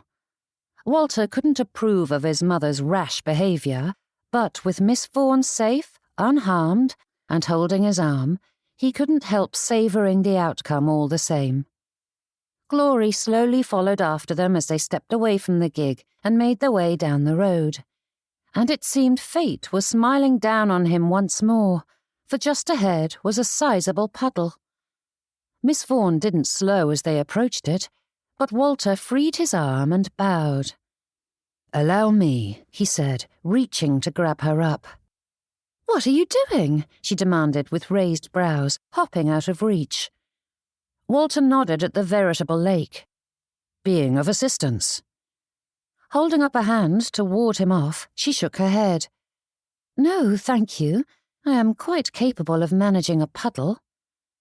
"I know you are, but there is no need when I am capable of carrying you across," he said, moving once more. "It is slippery. and I would feel more comfortable walking across on my own 2 feet. Miss Vaughn pulled further away, her arms tugging his coat tighter around her. Would she allow Mr. Gibson to carry her across? That voice, oh, so unhelpful yet far too insightful, rose to his thoughts, pulling with it Mother's warnings. This was just the sort of gallantry that might win the day. She doesn't want our assistance. Or she believes she doesn't want it. Holding up a staying hand, she added, I am your height, and far heavier than I appear, Mr. Reed, though it is kind of you to offer. Understanding dawned as he considered the situation anew.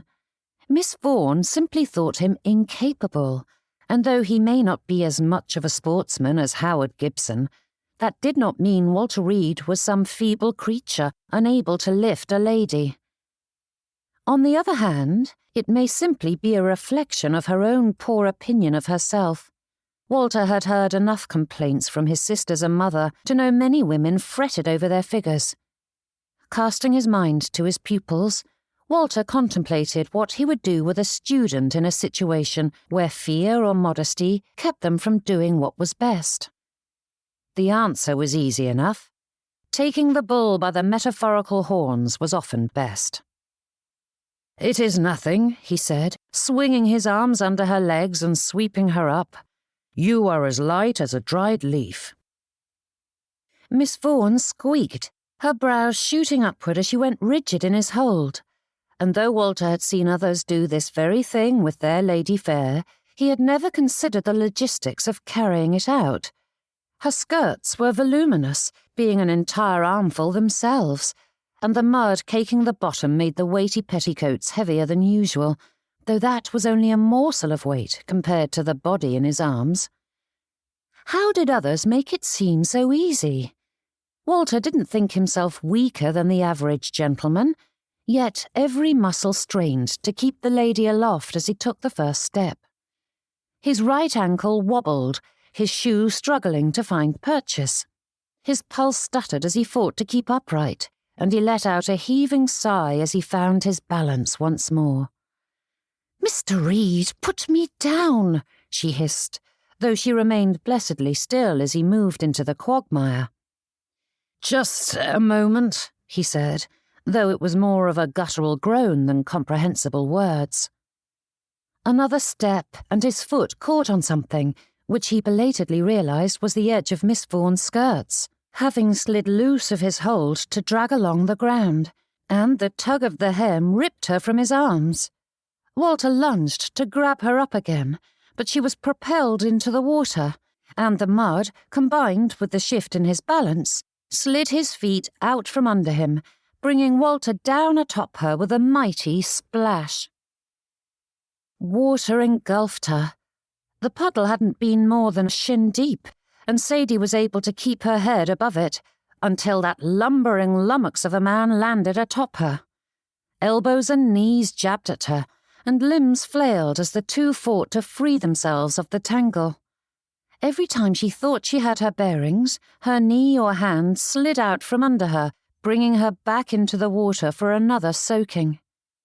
Being dunked and dragged about, Sadie discovered a newfound respect for the abuse their poor clothes underwent with every laundry day, except she was growing more filthy with each pass.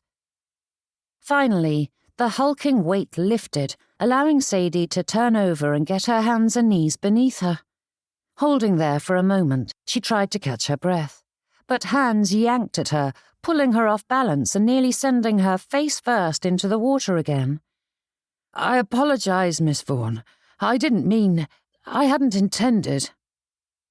If Sadie were of a mind to find anything about the situation amusing, it was hearing the soft-spoken Mr. Reed babbling as thoroughly as Joanna was wont to do, fluttering about like a fretful society matron with a lace handkerchief clutched in her fingers, ready to swoon at any moment.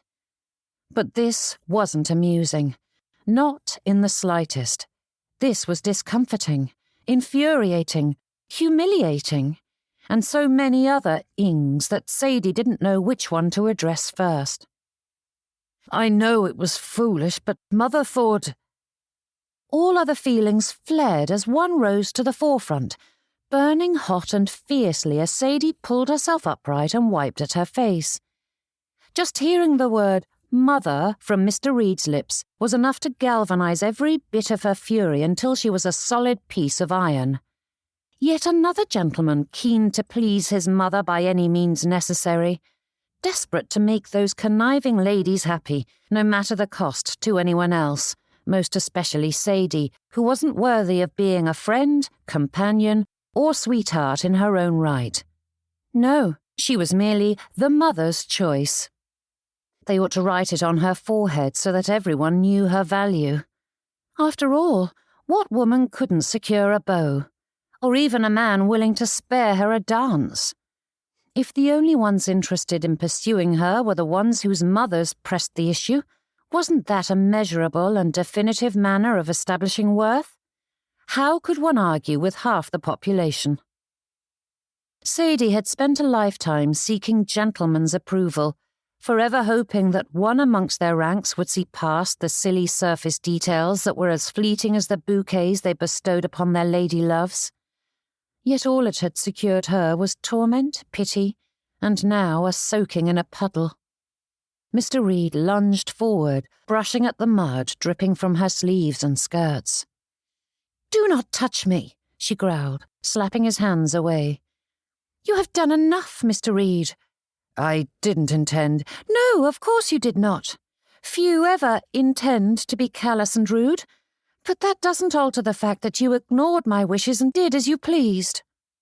Or rather, as his mother pleased. Sadie glared at the man, her eyes ablaze as she scowled. "I told you I did not want to be carried.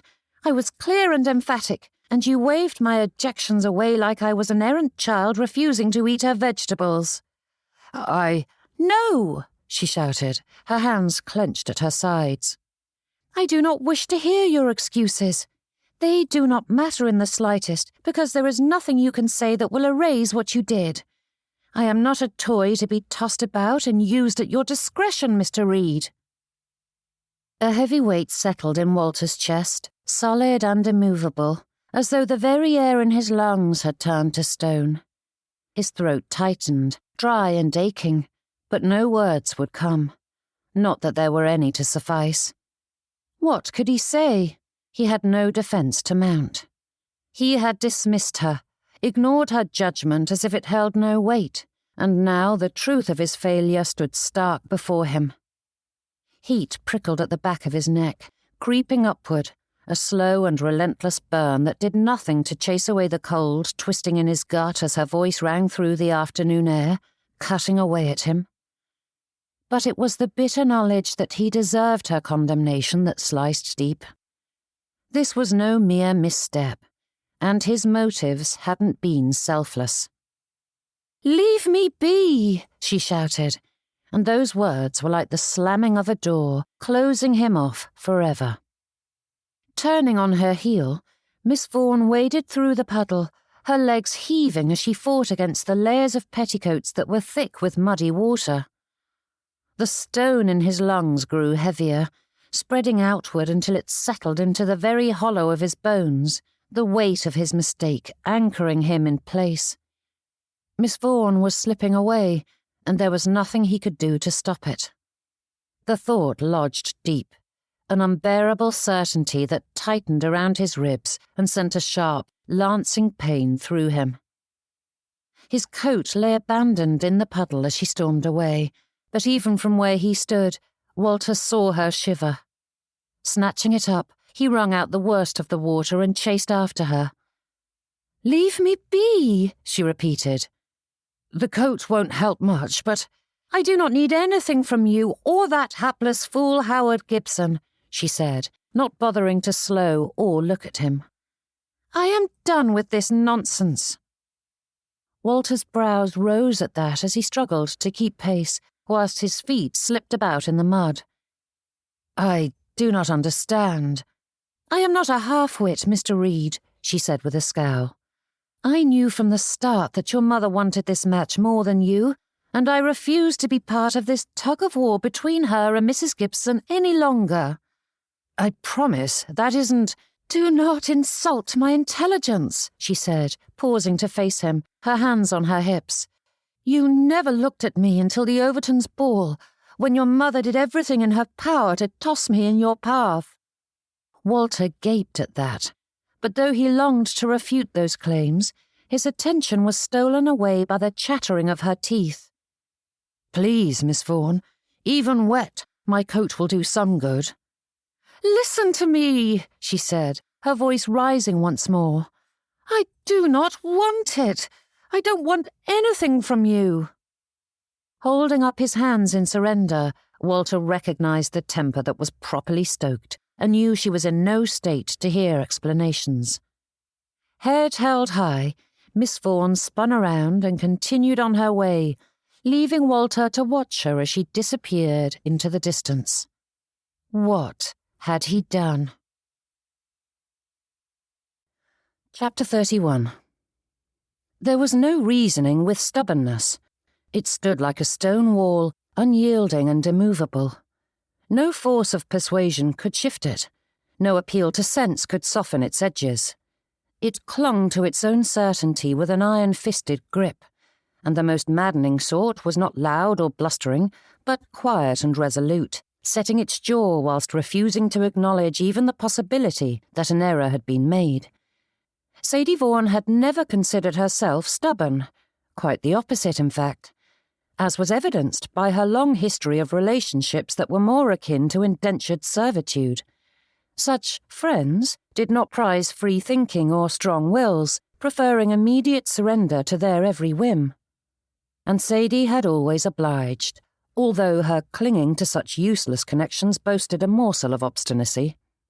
Regardless, Sadie hadn't thought herself pig-headed enough to cast aside assistance and good sense. Even wet, Mr. Reed's wool coat would have staved off the chill that had settled into her bones, and, with her anger piqued, she had forgotten just how long the walk back to Thornsby was. Stubbornness and a temper. A sennight ago, Sadie wouldn't have believed herself capable of either, yet the people of Danthorpe seemed determined to draw both out of her. Her throat tickled, bringing with it a cough that sounded far more sickly than she felt. The thing was a pest, troubling her again and again until she snatched the teacup from the stand beside her father's seat and downed the whole of it. Giving a cursory blow into the handkerchief, though there was nothing to be gained from that, Sadie settled into the armchair again.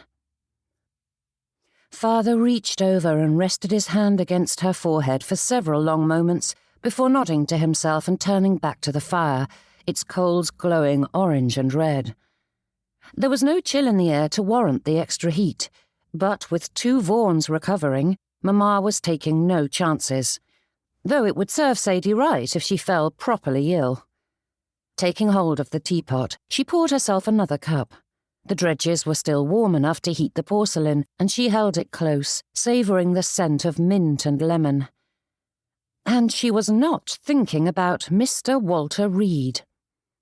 Sadie stared at the cup, her brows lowering as she tried once more to comprehend what had happened. The Mr. Reed of yesterday had been more akin to her original perception of the fellow, mulish, domineering, dismissive, but it was incongruous with the Mr. Reed she'd come to know, deliberate, considerate, thoughtful. They were so dissimilar that she couldn't imagine they were the same man. Sighing into the cup, she considered the picnic. Was she a fool for thinking that they'd shared a moment? An almost? Yet had Mr. Reed only been rushing about, doing what he must to please his mother? With a wry smile to herself, Sadie doubted the lady had suggested dumping them into a puddle. "I received word that the gig has been freed and will be returned to us shortly," said Papa, taking a sip of tea. "Mr. Reed's note assured me it was in good condition." With the bandages now gone, Sadie spied his gaze pointed toward her, and there was no mistaking the knowing glint there. "I am happy to hear that," she replied, taking a prim sip of her cup.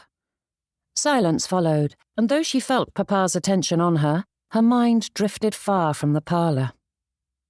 Counting back the weeks, her brows rose as she realised it had been only a month since the wedding, or attempted wedding as it turned out to be. Only 4 weeks, and in that time Sadie had lost an old friend, gained a new one, and lost that one as well, been proposed to. And though she couldn't say for certain, she swore that Mr. Reed had nearly kissed her at the picnic. So much change, so much upheaval, and yet what lingered in her heart was the inkling that she had misjudged Mr. Reed.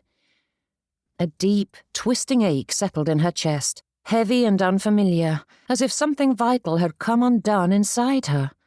Sadie couldn't make sense of it any more than she could reconcile the man she thought she knew with the fool who had tossed her into the mud. That hurt was an open wound that she had no means to tend, and with every breath the pain spread. But buried deep within it was a spark of recognition. Howard's behaviour had stirred bursts of fury and wild vacillations of emotion, the likes of which she had never felt before, but they were only flashes, evaporating soon after. However, the outburst she had unleashed on Mr. Reed had burned hotter than anything Howard ever provoked, and the smouldering embers of that blaze still lingered 2 days later. It was illogical, nonsensical. This new friendship, or whatever it was, had lasted only a few weeks, while she had known Howard nearly 2 years. Surely the latter should have outweighed the former. Yet it wasn't thoughts of Howard that haunted her now, pulsing through her like a second heartbeat. Then again, Howard's motives had always been clear. "I heard you accompanied Mr. Reed on a picnic," said Papa in a tone that was likely meant to be innocent, but was far too pointed. "His pupils wanted to learn about local flora used in our medicines," said Sadie. "As Mamma and Gregory were too busy for such things, I was happy to be of service." "Oh, I didn't hear that he asked your mother first," said Papa with raised brows. Sadie sighed. "You know, that is the 21st time you have sighed in the past half an hour," he added. "Are you joining the ranks of the busybody matrons, spending your days winkling gossip out of unsuspecting young ladies so that you can meddle all the more in their lives?" Though Sadie had begun the question as a jest, her voice quivered, and she was forced to clear her throat and take another sip of her tea. With a brittle chuckle, she added, "This tickle is going to be the death of me." Papa's eyes, which had been his bane for so long, softened as he held out his hand to her, a sad smile on his lips. "It is a father's prerogative to winkle the truth out of his children, especially when his dearest daughter is so obviously distressed, even if I can do nothing for her." Taking hold of his outstretched hand, she joined him on the sofa and leaned into him. "No one can solve these troubles, Papa." Settling his arm around her shoulders, he held her tight, and Sadie sniffled as she fought to keep control. She had cried enough of late, and bless her father, the fellow left it at that, allowing her to revel in the silent companionship. There was no need to speak of her dark musings and sodden heart, and simply having his stalwart presence holding her together was worth more than any number of discourses he could have given. Papa jerked, his free hand rising to his temple to knead it, and Sadie straightened, reaching for the wet cloth she'd kept on the side table. Having been propped beside the teapot, it was still a little warm, and she pressed it to his forehead. And now it was his turn to sigh. "But if we are speaking of paternal duties," she said, seizing the opportunity, "it is incumbent for me to say that foremost among them is to safeguard your life and not risk it so." "It is just a little megrim," he replied. "It comes with the disease." "We both know that it is also a side effect of too much belladonna in your system," she said with a scowl. "And I wasn't speaking of only that." "There's no need to fret." "You know there is. Mamma is beside herself," she replied, pulling away the cloth so he could see her. Those blue eyes still looked perfect, though they struggled to focus on her. "That may be true, but I need to heal myself," he insisted. "Most treatments carry a level of risk, and I would be doing us all a disservice if I abandoned possibilities." The Sadie of 4 weeks ago would have quietly accepted that argument, but having lost her temper so spectacularly over the past 2 days, she couldn't help the flare of anger that sparked to life, setting those smouldering embers ablaze once more. "Why is that?" she demanded. Papa's brows rose at the sharpness in her tone, but the surprise faded as his expression pulled into a frown. "I would think that obvious, Sadie. I need my sight. What good am I without it?" Holding up the rag as though it was evidence in his argument, he added, "I would be a burden to you and your mother, helpless and forced to be waited on hand and foot." "You are never a burden. Don't you see how much you matter to us? I may be grown, but I still need my father." And latching on to the words her mother had spoken, Sadie added, "We can manage without your sight, Papa. We cannot manage without you." Silence followed that, and she spied tears gathering in the corners of her father's troublesome eyes, though he angled his head to hide them. She prayed for the right words to say, for anything to convince him, but her mind was blank. The parlour door creaked open, revealing Mamma listening from the corridor.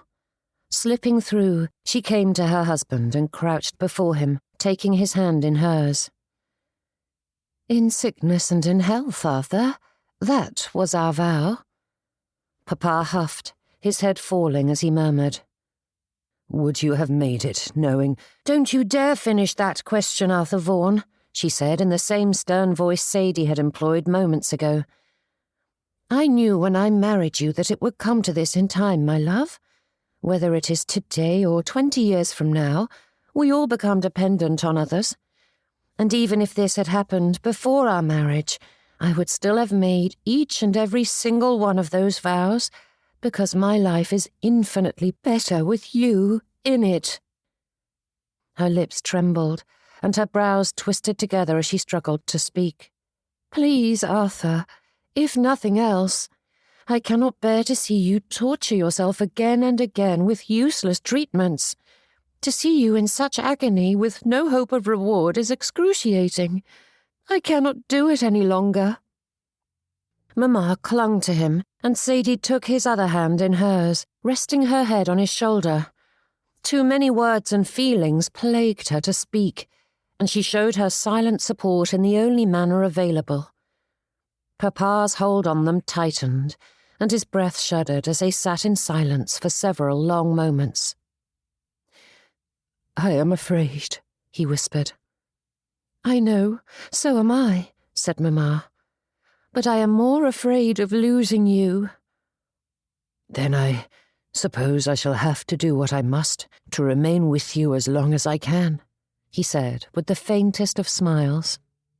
Mamma gave a halting, bubbling chuckle and leaned forward to throw her arms around them both, and Sadie revelled in the joy of the moment, grateful that her prayers had been answered this time. Relief swept through her in a slow, steady wave, loosening the tightness in her chest, while the dread that had hovered so near melted away, leaving only the quiet ache of release. "Thank you, Papa," she whispered. Chapter 32. Men ruled the world, or so they liked to believe. Conversing in their clubs, pontificating in Parliament, banding about business, they made plans whilst imagining the world spun at the flick of their fingers, lords and masters of all they surveyed.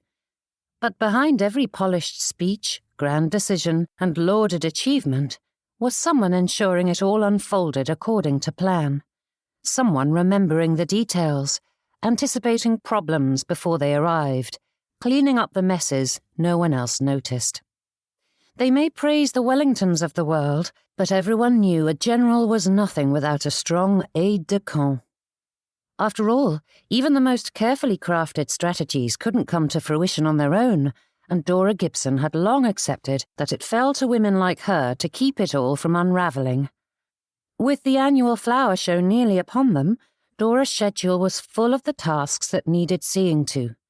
Arranging the judges' table, locating the missing trellis, ensuring Mrs. Frampton's prized dahlias were placed where they would be seen, but not too near Miss Everleigh's, lest another feud erupt. And a dozen more tasks that were far more pressing than lurking outside Miss Vaughan's home.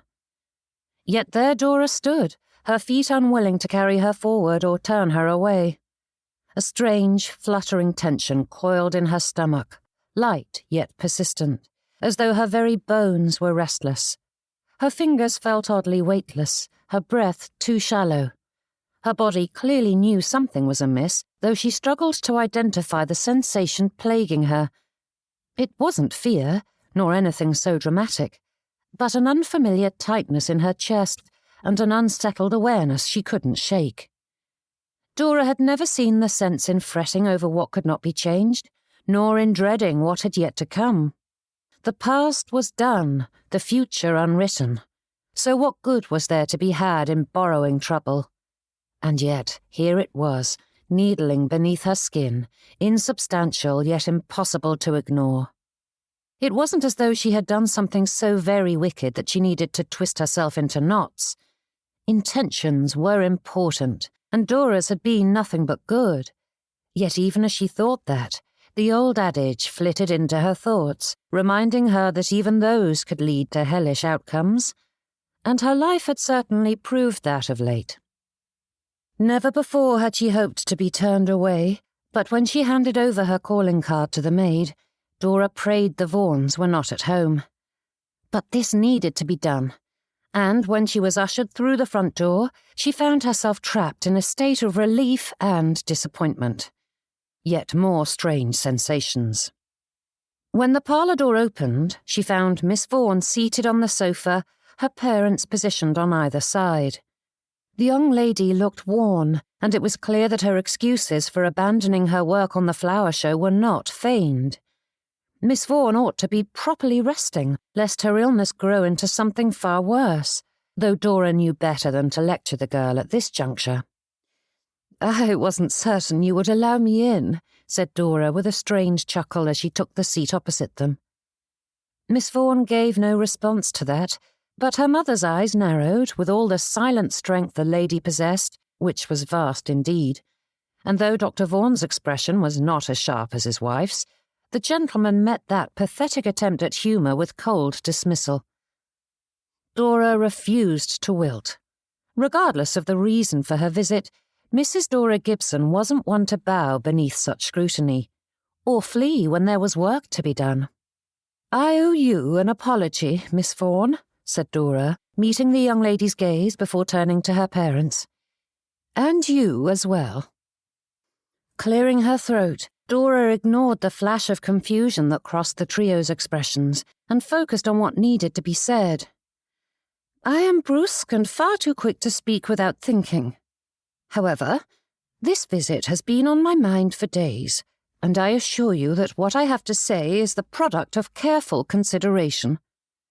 She paused to gather her thoughts, but when the silence stretched out too long, Miss Vaughan broke it.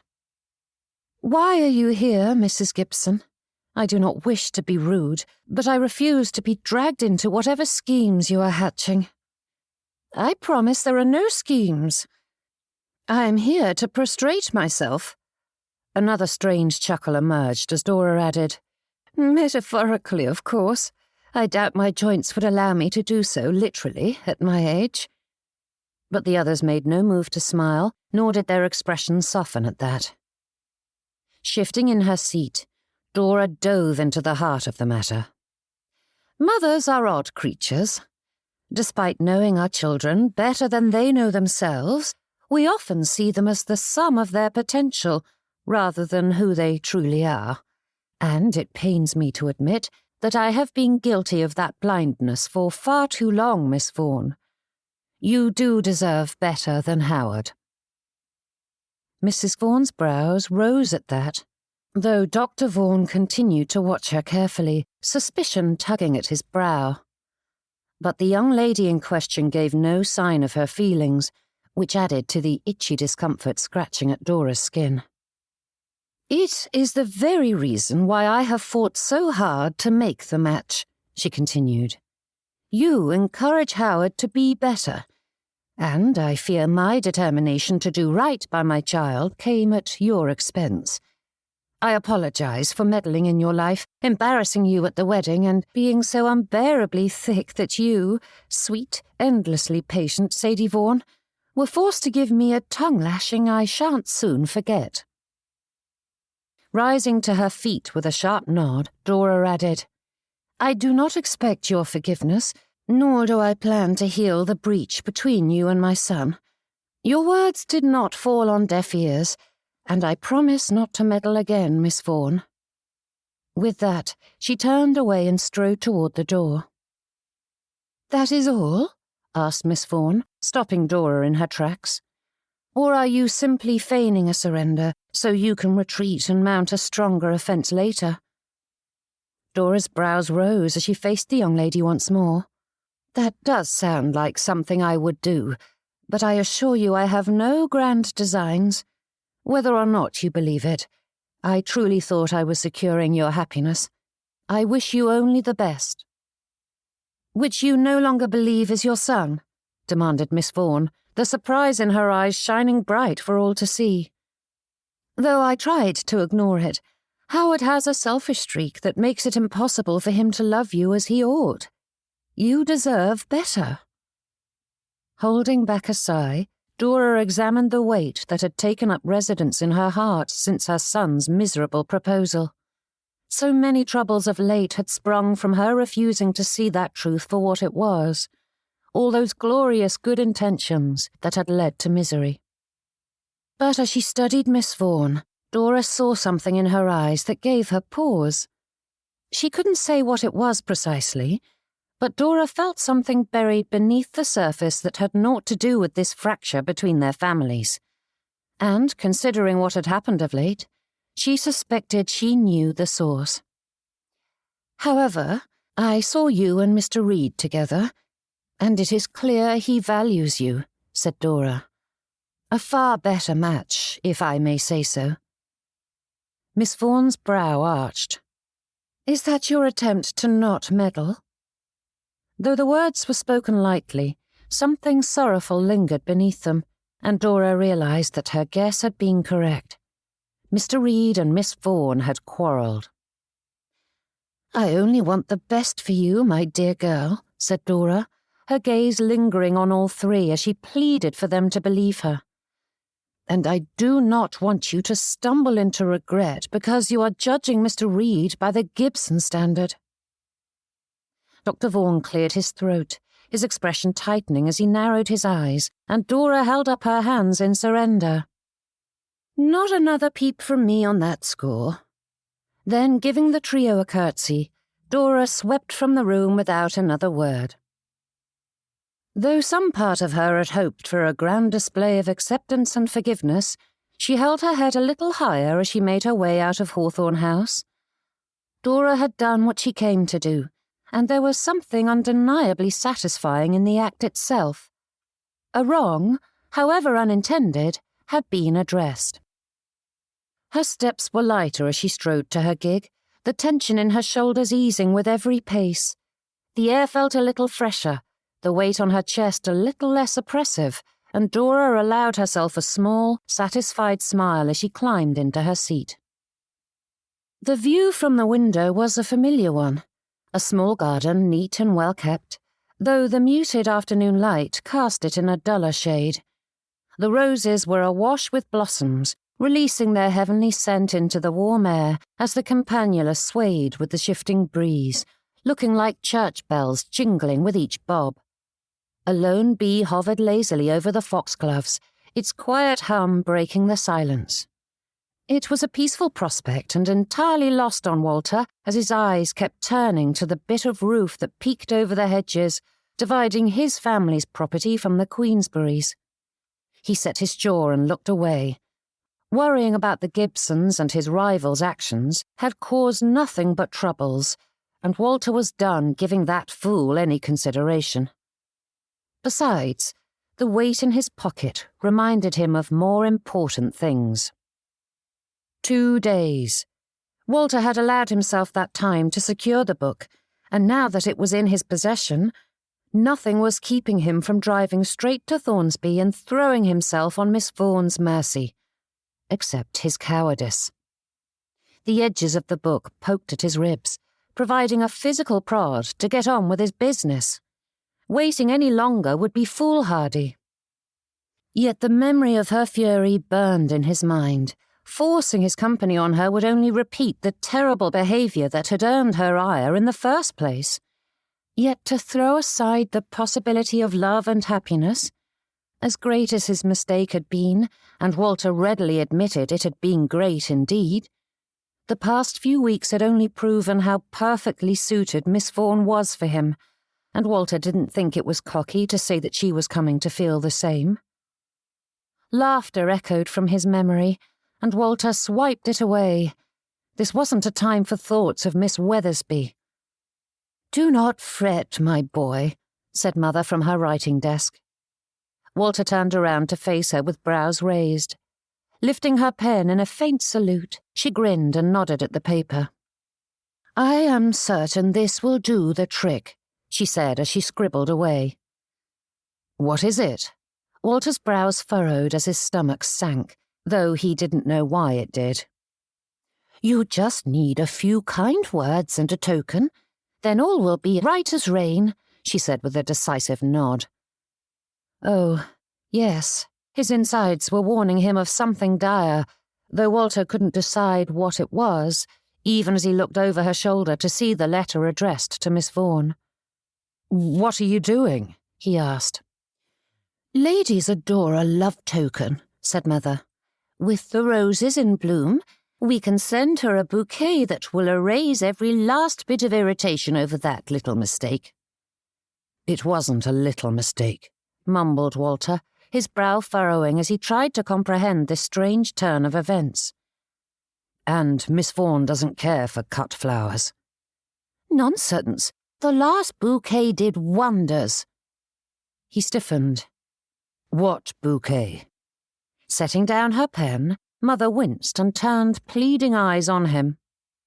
"I know you struggle to make your feelings known, and wouldn't have dared to give her a token so early in your attempts to curry her favour, but ladies adore such things, so I took it upon myself to send one on your behalf. With all that Mrs. Gibson is doing to secure Miss Vaughan for her son, I must take action if you are to win the day." Heat surged through him, sharp and unfamiliar, like a spark catching on dry tinder. His chest tightened, his pulse hammering in a way he scarcely recognized. Was this anger? It coiled low and insistent, a flame where there had only ever been cool restraint. The sheer force of it startled him, but there was no mistaking its presence as Mother babbled on about the games the two matrons had been playing with their children. Miss Vaughan's temper had been entirely justified, and at that moment, Walter felt an echo of her words resurface in his own mouth. They fought their way through his shock, frustration, and years of silence. All the many restraints he had placed on his heart and his behaviour, which had begun to fray of late, snapped free, and his tongue loosened. "Leave us be, Mother!" Chapter 33. Walter's exclamation certainly wasn't a shout by any definition, but, given the speaker, it was a mighty bellow, enough so that the lady gaped at her son. Holding up his hand in apology, he added, "I know you mean well, Mother, but please leave Miss Vaughan and me to our own devices." "But with Mrs. Gibson and her wretched son sniffing about, if we do not act decisively, all will be lost," she said, setting her pen aside to wring her hands. Walter hesitated, the weight of her words landing squarely in his chest and knocking the breath from him. Since that revelation during their picnic, his mind had fixated on the horror of having found love without the means to secure it. To be so close, to have his fingertips brushing against the possibility, only to have it yanked away. It was too much to bear. And yet, forcing her hand was worse still. Manipulating and twisting her about wouldn't gain him the heart he truly wanted. Love had to be freely chosen, even if that meant risking the pain of never being chosen at all, and enabling his fears to drive his actions would guarantee failure, just as it had during the rescue. As that certainty settled into him, Walter considered the past few weeks and Mother's efforts, and something in his memory clicked, allowing him to see it in a new light. I was making far better progress on my own. It may have been slow and subtle, but I was sorting matters out in my way, he said, straightening. And with brows raised, he added, "And if the only way to secure Miss Vaughn's affection is through trickery, then she is not the lady for me. I refuse to play this game, Mother." Coming over to her desk, Walter held her gaze. He saw the strain and concern in her eyes and the tightness of her lips, but he refused to soften the words he knew needed saying. "No more meddling. Either I will win Miss Vaughn's heart or I will not, but regardless, it will be on my terms, not yours." Mother's brows rose at that, and she watched him in silence for so long that Walter began to think he'd spoken too harshly, though he refused to recall his words. The pair sat like that for a long moment, before a smile crept across her face. "I am proud of you, Walter," she said, patting his cheek. "And I promise to leave you and Miss Vaughan alone from now on." That wasn't the reaction he had anticipated, but Walter accepted it all the same. Straightening his tailcoat, he rested a hand on the book in his pocket for a brief moment before turning on his heel and marching out of the room. He felt Mother's attention on him and sensed the questions she longed to ask. But, true to her word, she remained silent, and Walter turned his thoughts to what needed to happen next. And though his mouth grew so dry that his tongue glued itself to the roof, and the moisture somehow made it down to his palms, causing them to dampen until he was certain it would soak through his gloves, Walter strode out of the house. It was time for a very important conversation. Despite his family's supplications, Dora's father had never purchased a gig. Of course, people of their stature couldn't bear to go without a carriage, for the gentry must own at least one, no matter how poor the condition, but he had never aspired to take the reins himself, nor had he wished his wife or daughters to do so. Their landau and coachman suited well enough. But in the first years of their marriage, dear Gerald had gifted her this gig, granting Dora the ability to pay calls as she wished, even to the farthest reaches of the neighbourhood.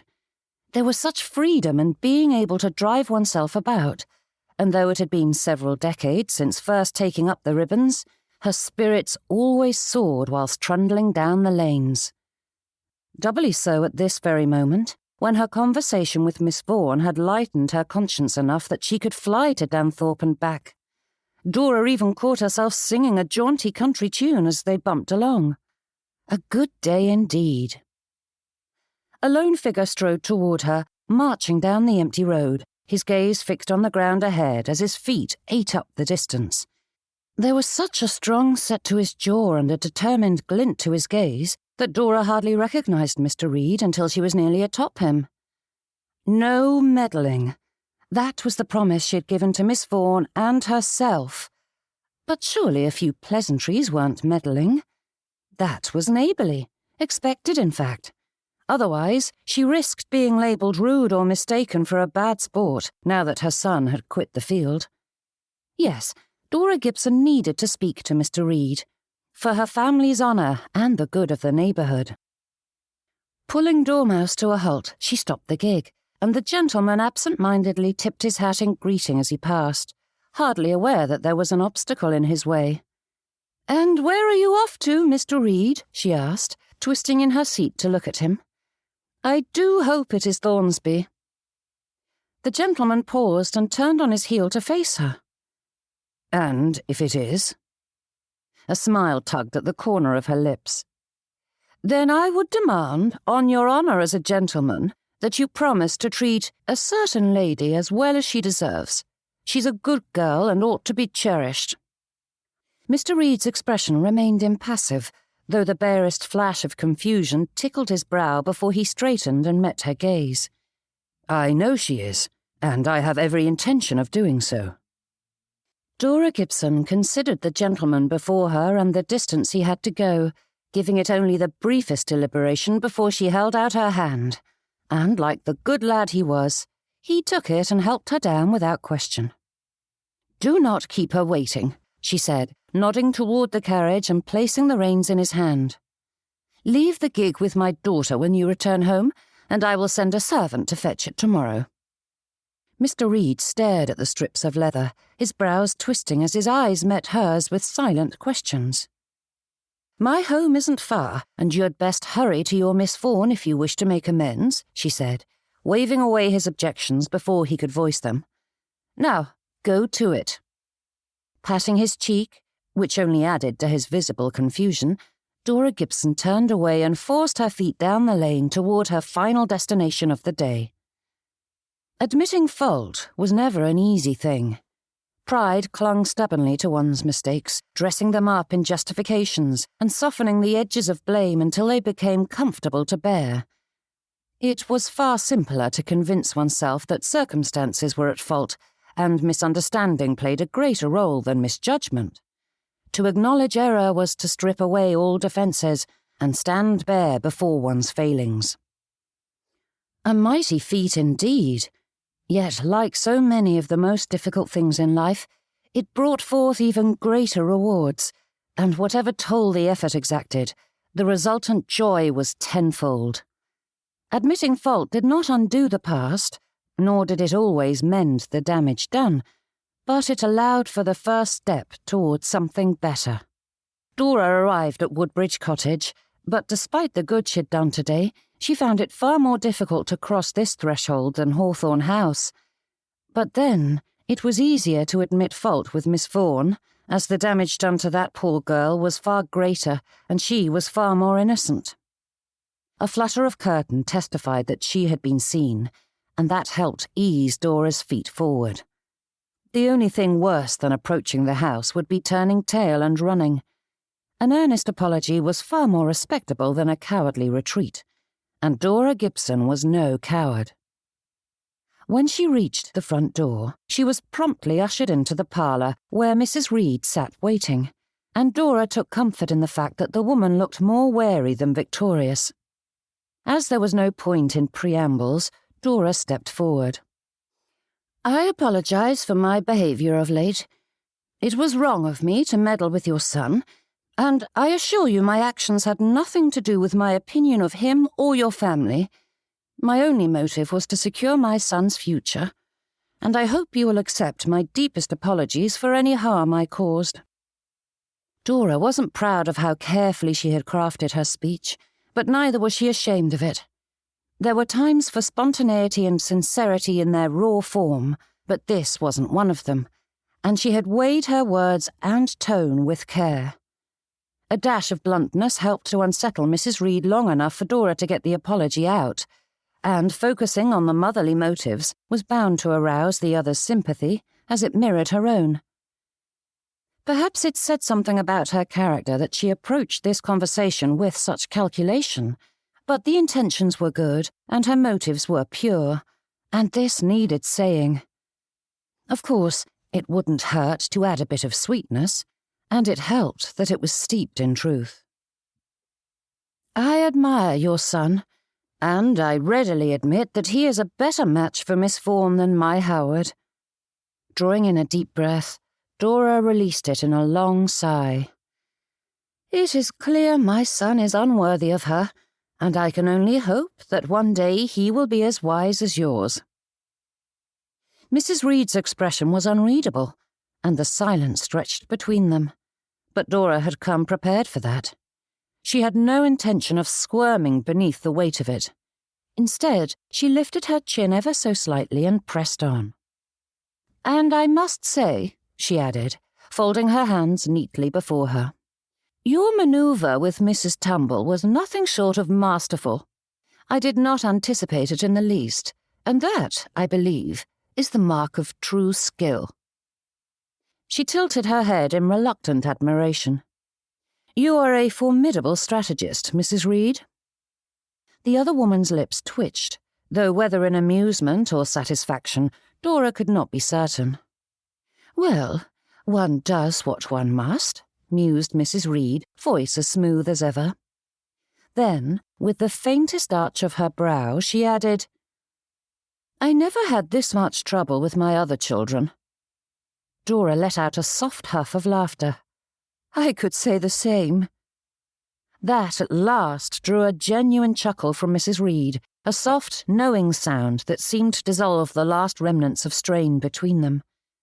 It was not a truce, as Dora Gibson had been well and truly trounced, but rather a quiet recognition of the battle they had waged and the skill each had brought to the field, and it helped to smooth the sharp edges of their rivalry. In different circumstances, we might have been friends, said Dora. Had we been, I could have anticipated your strategies better, replied Mrs. Reed with a wrinkle of her nose. Mrs. Tumble might have been an inspired move, but I fear the rest of my actions caused far more harm than good. A strange unease coiled in Dora's stomach, absurd and entirely irritating. She was a grown woman, fully capable of handling difficult conversations, and yet she hesitated, smoothing a hand over the folds of her skirt as if the motion might steady her. It was ridiculous, really. What was there to be nervous about? And yet the thought of extending even the smallest olive branch left her throat uncomfortably tight. She inhaled, slow and measured, before forcing herself to meet Mrs. Reed's gaze. Perhaps, Dora began carefully, fingers toying with the seam of her sleeve, in the future we might work together. The words sat oddly on her tongue, emerging hesitant and disjointed. Dora felt the fool, but now that they were spoken, there was no taking them back. Yes, a grown woman had just asked another if she wished to be friends, like a child begging for someone to come play. Standing there, examining one another for a long moment, Dora was ready to retreat when Mrs. Reed motioned toward the sofa. Would you care to sit? The offer had Dora's brows rising, and though she longed to rush forward to do so, a swell of guilt loosened her tongue further. I will warn you that I am often brash and speak before I think, rushing headlong into trouble without meaning to, she said with a sigh. I am a troublesome person to keep around. Perhaps, replied Mrs. Reed with raised brows, but I can be stubbornly silent, unwilling to admit thoughts and feelings without someone pressing the issue, and except for the past few weeks, I tend toward cowardice. A bit of brashness might suit me well. Dora settled into the seat with a smile. Then perhaps we might discuss our plans for your son and Miss Vaughn. Mrs. Reed stiffened at that, dropping heavily onto her chair. What do you mean? Come now, I want to see Miss Vaughn happily settled, and every suitor requires a little help. No, she replied with a strained laugh. I have learned my lesson. My meddling days are over, and I trust Walter to go about his business as he sees fit. Dora sighed, tilting her head as if weighing the matter. A pity. Mrs. Reed gave her a pointed look, one brow arching in clear warning. With a reluctant nod, Dora leaned back, smoothing her skirts with an air of resignation. Very well, if you insist. I do, said Mrs. Reed, eyeing her warily. Dora's lips curved ever so slightly.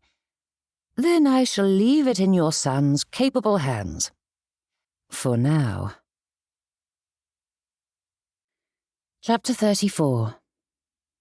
Sadie's paintbrush moved in slow, deliberate strokes, and pigment bloomed across the paper, spreading outward in delicate wisps. A tilt of the wrist sent a ribbon of blue unfurling into grey, the edges feathering as the water carried the colour along. Another careful sweep and a deeper shade settled into the wet surface. Stillness settled over Hawthorne House like the heavy velvet drapes that framed its windows. But that quietude was deceiving, as was Sadie's attention on her painting. Lifting her hand, she considered the landscape. Not her best work by even the most generous standards, hardly passable in fact. But painting from memory wasn't a talent she possessed, and any effort to do so was stymied by the fact that her mind was far more occupied with Mrs. Gibson's visit. "I do not want you to stumble into regret because you are judging Mr. Reed by the Gibson standard." Hearing her admit fault and offer up an apology was startling enough without the added shock of having Mrs. Dora Gibson rise to Mr. Reed's defence. Her words stirred memories from the past few weeks as Sadie considered the man she had come to know. All those heartfelt conversations, the tender silences, that almost moment at the picnic. However, the tickle in her lungs kept the memory of their last interlude fresh in her mind. Her second disastrous romantic interaction in as many days. It was almost as if Howard and Mr. Reed had coordinated their half-hearted attempts at chivalry. Sadie rubbed at her forehead as she brushed aside the memory of that abysmal proposal. The first time anyone had expressed an interest in marrying her, and it was only because Howard was tired of searching and had no better possibility. And it would make his mother happy, of course. Many a prospective bride longed to gain the approval of her sweetheart's family, but that was predicated on the idea that the gentleman approved of her first. Nothing made a woman feel less desirable than to have a man approach such a momentous moment with the verbal equivalent of a shrug. A droplet fell from her brush, falling before Sadie caught it, and the dab of yellow spiraled out, reaching its tendrils along the wet patches on the paper. Ruined. No amount of dabbing would lift that bright streak. Her shoulders sagged. Sadie sensed Mamma watching her, though the lady feigned great interest in her own artistic endeavours. Questions hovered in the air between them, silent and unspoken, but Mamma kept her curiosity in check. In other circumstances, Sadie might have saved her the agony and simply told her what she was thinking and feeling, but she didn't know how to quantify either of those things at present. A knock on the parlour door had her straightening, and she wiped her hands on her apron as Mamma called for the maid to enter. Bonnie peeked into the room and glanced at Sadie before going to her mistress, but no matter how quietly the girl tried to speak, it was easy enough to overhear. "Mr. Reed wishes to speak to Dr. Vaughn, madam." Mamma's brows rose at that, her eyes darting to her daughter and back to the maid. With Papa resting upstairs, he wasn't in a position to receive visitors, and Sadie didn't know if her own heart could manage it. "See him in," said Mamma, rising to her feet as she stripped off her apron. Shock held Sadie fast, though she moved by instinct, following her mother's lead and removing her apron before setting her painting supplies aside. In a trice, the two stood before the sofa, ready to greet their visitor, though Sadie couldn't look up from the floorboards as she recalled the hard words she had spoken to him. They had felt warranted at the time, and she couldn't say she was ashamed at having expressed herself so forcefully, but Sadie was a muddled, confused mess all the same. Mr. Reed came through the door, but his footsteps halted at the threshold, and he cleared his throat. "I was hoping to speak with Dr. Vaughn." Mamma clasped her hands before her. "My husband is indisposed." The silence that followed was a palpable thing, and Sadie peeked up at the gentleman to find him staring at Mamma like a startled deer. Clearly, that wasn't the answer he wanted. Yet Mr. Reed faltered only a moment before stripping away that fretful demeanour and gathering himself once more. And Sadie couldn't help smiling at that display of courage, until she recalled her complicated feelings for that gentleman and tucked the grin away once more. "May I beg an audience with Miss Vaughn, then?" he asked, his eyes turning to capture hers before she was able to look away. Mamma waved at him to speak, but the gentleman cleared his throat. "I meant a private audience," he amended. Those little signs of his nerves, which he would have dismissed as cold arrogance just a few weeks ago, surfaced, and Mr. Reed fidgeted with his cuffs. But he remained firm. Meeting her daughter's gaze, Mamma arched a brow, silently asking what Sadie wished. She couldn't help nodding. "I will grant it, Mr. Reed," said Mamma, turning a gimlet eye on the gentleman as she strode across the parlour. "However, I will leave the door open." Heat swept through Sadie, settling into her cheeks, and Mr. Reed looked equally discomposed by the inference as he shifted from foot to foot. But a moment later, Mamma was gone, and though anyone in the corridor could eavesdrop, the pair were as alone as possible. Sadie's eyes met Mr. Reed's, but they darted away once more. Between the lingering interest she still felt for the gentleman, the frustration over his behaviour, and that of mothers everywhere, and her embarrassment at having lost her temper so thoroughly, Sadie didn't know what she ought to feel, just that she couldn't quite face him. "I owe you an apology, Miss Vaughn." Those words drew her gaze to him, only to find that his own eyes were fixed on the ground, his head bowed low as he let out a heavy sigh. "The only excuse I can offer is that my intentions were good, but that doesn't dismiss the fact that I ignored your wishes." His brow furrowed as he hurried to add, "And I do not wish to force my company on you again, and I know you insisted that I leave you alone, but you deserved to know I am ashamed of my behaviour, though I recognize even now that by doing so I am once more ignoring your will in favour of my own." Mr. Reed cleared his throat before launching into the sort of rambling exposition Joanna gave when well and truly agitated. His words bounced back and forth like a shuttlecock, attempting to explain his presence whilst honouring her dictate to leave her be, though Sadie couldn't recall saying such a thing. "If nothing else," he continued, "I must correct a misconception that is clearly colouring your opinion of me. If it changes nothing, then so be it. I will leave and never bother you again." Sadie straightened at that, her pulse skipping erratically. "The other day, I acted rashly because I was afraid of losing ground to Mr. Gibson, and my mother suggested it would make my intentions clear and win your favour. But I ought to have simply been forthright from the beginning," he said, his brows pulling low. "Unfortunately, you know I am a coward, Miss Vaughn, and I was afraid you might laugh if I dared to tell you how much I fancy you." Everything stilled inside her, and Sadie hardly dared to hope she understood his meaning. Surely he couldn't mean. Did he? "Laugh?" she asked, latching on to the only thing she could think to say. Mr. Reed let out a shaky breath, his fingers tapping a halting rhythm on his thighs. "I fear my experience with courtship has taught me to expect that behaviour. The first lady I attempted to woo set that standard when she burst into laughter after I asked her to attend an assembly with me, though she isn't the last to have found my overtures amusing or distasteful. I was afraid—" "That I would do the same?" Sadie gaped at him while her heart did a decent imitation of an acrobat. "They say a rejection is the worst that can happen to a gentleman, but Miss Weathersby proved that wasn't true," said Mr. Reed with a pained smile, his shoulders drooping. "Miss Weathersby?" Brows jerking upward, she considered that lady. Though Sadie had never spoken to her before, she had heard gentlemen bemoan the heartbreak they'd suffered at her hands often enough to know precisely the sort of woman she was. Sadie had seen many of her ilk before and witnessed the devastation they left in their wake.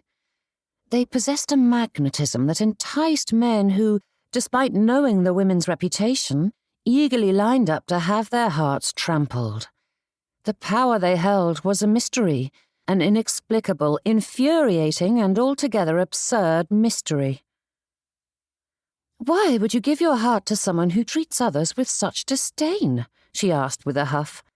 Then, placing her hands on her hips, she added, "And for that matter, why would you think I would treat anyone so cruelly? Even if I didn't wish to accept your suit, I would never be so cold-hearted. Surely you must know that." "Even if," he said, his brows jerking upward as his gaze finally rose to meet hers. Sadie slapped a hand over her mouth, her eyes widening as she realized the implication. Dropping it once more, she added in a rush, "Not that I am saying I wish to be courted by you, or that you are implying that you wish to court me, or that there is any understanding or interest." "Then you are not interested?" he asked, his shoulders falling. "I didn't mean to press the issue." "No," she said, raising her hands to stall him. "Not unless you mean that you intend that—" The two stammered and stuttered, stumbling over one another to both reassure whilst tiptoeing around the truth, and though Sadie recognised what was happening, she couldn't stop the babbling. Mr. Reed held up a staying hand, and Sadie heaved a breath as she tried to gather her thoughts. "I came here with every intention of a forthright conversation, but I am falling into old habits once more," he said with a wince. "Miss Vaughn, Mr. Reed, you wished to speak with me?" Papa's voice rang through the parlour, silencing the gentleman, and Sadie nearly shouted at the intruder to leave. But her father's hard expression forestalled any arguments. "Yes, sir," said Mr. Reed, glancing between father and daughter. Nodding out the door, Papa strode down the corridor, and Mr. Reed's eyes held Sadie's for a long moment before following. Dr. Vaughan wasn't a violent man. Walter didn't know the gentleman well, but he knew that much. The local physician was renowned for his kindness to those in their most vulnerable moments, and Walter had seen the evidence of that himself. Yet he felt like he was being marched to the gallows as he trailed behind the gentleman. All traces of the soft-spoken physician were gone, leaving only the protective father in his wake. Matters weren't helped by the unspoken words that hovered on the tip of his tongue. For once, Walter had been ready to declare himself, boldly, without hesitation. The moment had risen between them like a cresting wave, sweeping him along in its unstoppable power, and all he'd had to do was allow the current to pull him along and speak the words he'd long held back.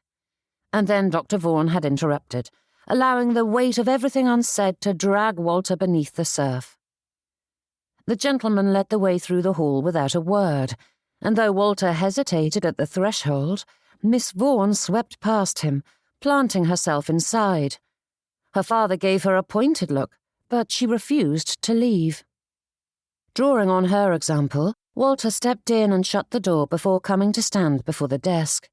And though it was impossible to draw upon his schoolmaster's tools, for he felt like an errant pupil coming to stand before his headmaster, the rightness of his purpose settled into Walter's bones, and he did not quake.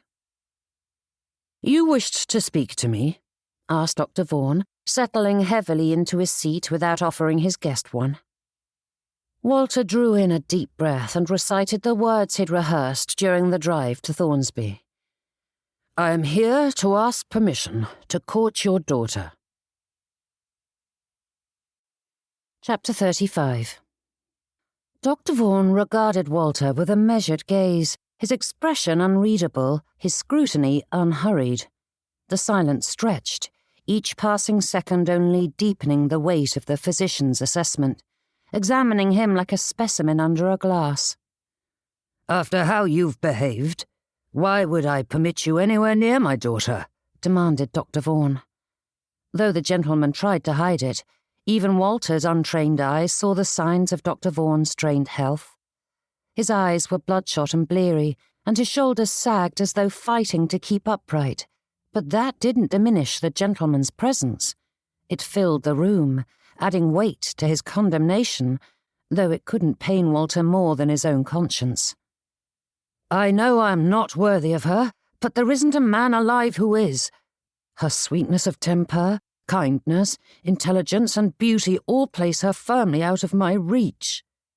Walter's voice cracked the slightest bit, and he drew in a breath to steady himself. "But she inspires me to try, to be better, to be the man she deserves, the man she believes I can be."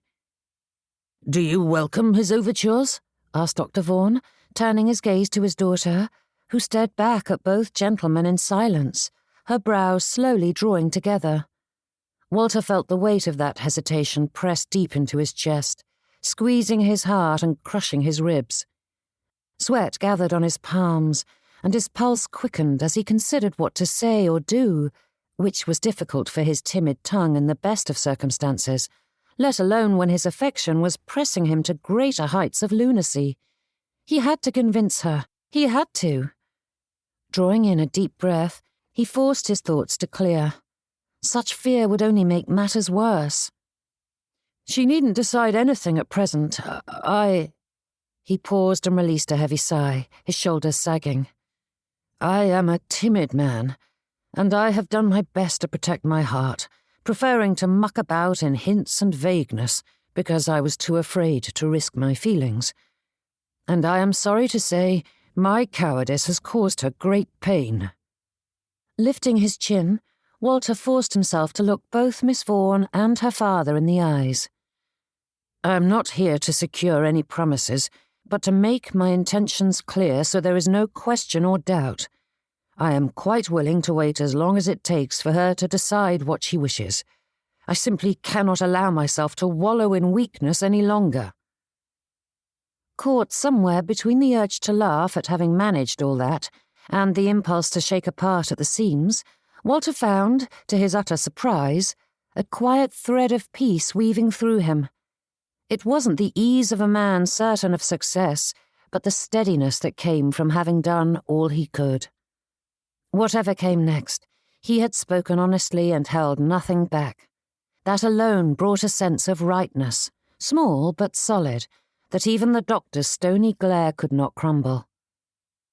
Turning his gaze to Miss Vaughn, Walter added, "From the very first, I have admired your beauty and strength of character, and everything I have done is in the desperate hope of winning your favour, not for my mother's sake, but because I cannot imagine finding a more perfect woman."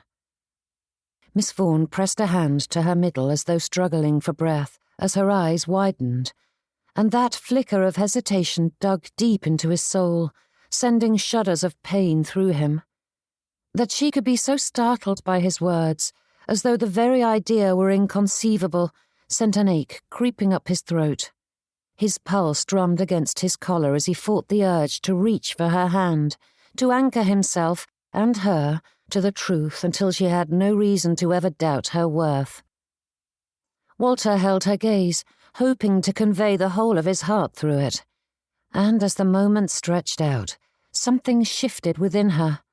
Warmth began to shine within those brown depths and spill into the space between them, unspoken yet unmistakable.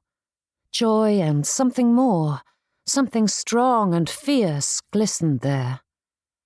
A sharp clearing of a throat cut through the quiet, and Walter gave a start, his eyes jerking to the gentleman at the desk. "I will warn you once, and only once," said Dr. Vaughn, holding up a finger to punctuate that statement. "I will not allow my daughter's heart to be kicked about as it has of late. I will not tolerate anyone mistreating her." Despite being one of those genteel threats common amongst fathers, there was a weight to the words and a threat glimmering in Dr. Vaughan's gaze, which granted it a sharper edge. "I cannot promise to never make another mistake, as I am bound to make plenty more," said Walter. "However, I give my word as a gentleman, and swear upon everything I hold dear, that I will never intentionally cause her pain. And if I become a source of heartache, however accidental, I fully expect to be drawn and quartered." He and Dr. Vaughn locked eyes for several long moments, and Walter forced himself not to flinch. Clinging to the truth and rightness of his promise, Walter stood firm against the silent challenge and prayed he would be believed. Then, with a nod, the gentleman motioned to the door. "I leave it to my daughter to decide what to do with you." Nodding out the window, he added, "I will allow you a few moments in the garden to discuss her answer, but be warned, I see and hear all from my window." "Yes, sir," said Walter, guiding Miss Vaughn from the room. Though he was bursting to speak to her, he wasn't about to go against her father's wishes and hold a conference in the corridor, so Walter simply focused on following her along as she led him down the stairs and through the house. Then the pair slipped out the side door and stepped outside. Gravel paths wound through the greenery, their borders blurred by the lavender that spilled over with abandon, its perfume carried on the breeze, and climbing roses clung to the cottage walls, their pale blooms luminous beneath the shifting light of an overcast sky. Though the sun remained hidden, the warmth lingered, wrapping the garden in a golden stillness, where the hum of bees and the rustle of leaves whispered of a world content to drift along at its own pace. But he hardly noticed any of it with Miss Vaughn at his side. "I planned this visit the moment you left me on the road to Thornsby, and though I yearned to come straight away, I thought it best to come bearing gifts," he said, placing a brown paper package in her hand. Tugging at the twine, she pulled back the paper to reveal the book, a treatise on the cultivation and care of exotic orchids. "I wanted to give you a potted one, but it will take a few weeks to arrive from London, and I didn't want to wait any longer," he said. "I thought this was a suitable substitute." Opening the cover, her eyes widened as she flipped through the pages and illustrations. "This is wonderful." A laugh bubbled forth from her lips as she clutched the book to her chest, but the sound was as different from the one that had haunted him all these years as a sweet summer breeze was to a biting winter gale. The sound of pure elation. Her joy was radiant, lighting her eyes and softening every line of her face. Seeing it, feeling it, Walter's own happiness deepened, as if her delight had lifted his own, making it richer, fuller, something far greater than it could have been on its own. "Do you truly think I am beautiful?" she whispered, though her arms tightened around the book the moment she spoke, her cheeks pinking as her gaze darted away. Heaven help him, because Walter couldn't help himself. His hand drifted to her cheek, gently coaxing her to meet his gaze, his thumb brushing a caress against her skin as he struggled to find the proper words, a grand discourse about the loveliness of her features so perfectly formed. But staring into that face, the only words that came to mind were the ones that pulsed through him every time he saw her. "You are the most beautiful woman I've ever seen." Simple truth, but Walter spoke it with all the strength of his soul. Miss Vaughn's brows rose, her eyes struggling between surprise and awe, and he felt that moment wrap around them, hushed and golden, as if the very world conspired to offer Walter this perfect chance. The thought of kissing her settled so naturally in his mind that it felt as though he had already experienced the softness of her lips and the warmth of her breath against his skin. What else was a man to do when a woman like Miss Vaughn gazed at him with such wonder and delight? It felt right, more than right. And yet, it was too soon. Miss Vaughn deserved patience, restraint, and the steady assurance of something real, not the reckless indulgence of a moment.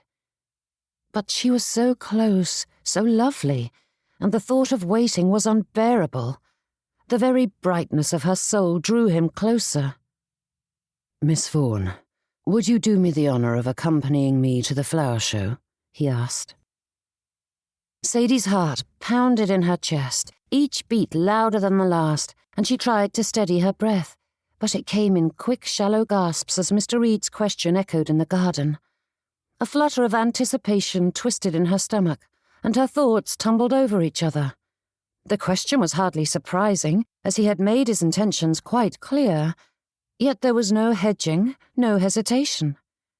This was not a man asking because others wished it. This was a man pleading for a lady's favour.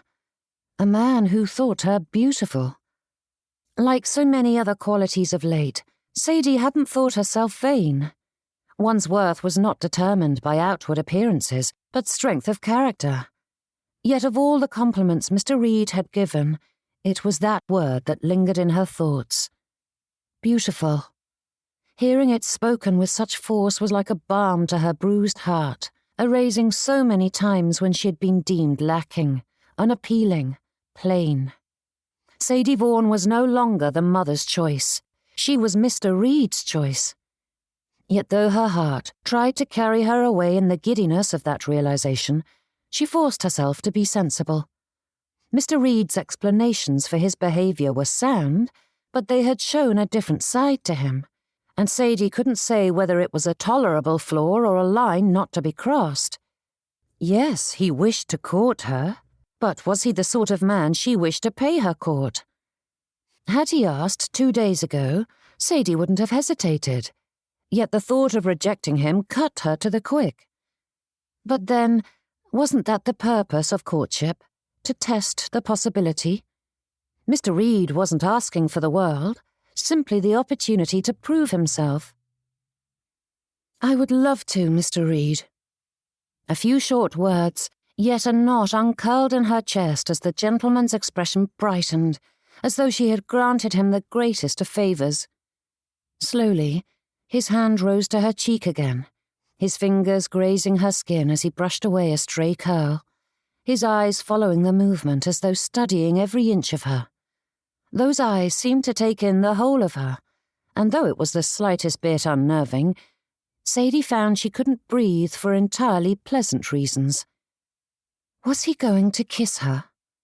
The idea sent a rush of heat to her cheeks, but a whisper of doubt quickly followed. She couldn't assume such a thing, could she? No, it was too soon. But the way he was looking at her, the closeness between them, it felt like it was all leading to this moment. But did she want him to?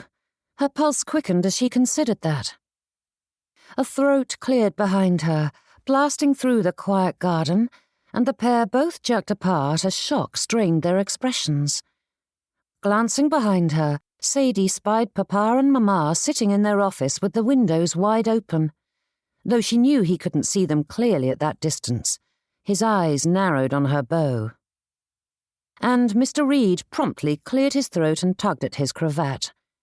Giving the spies her back, Sadie threaded her arm through his and led him deeper into the garden, though there were no good nooks or crannies in which to hide.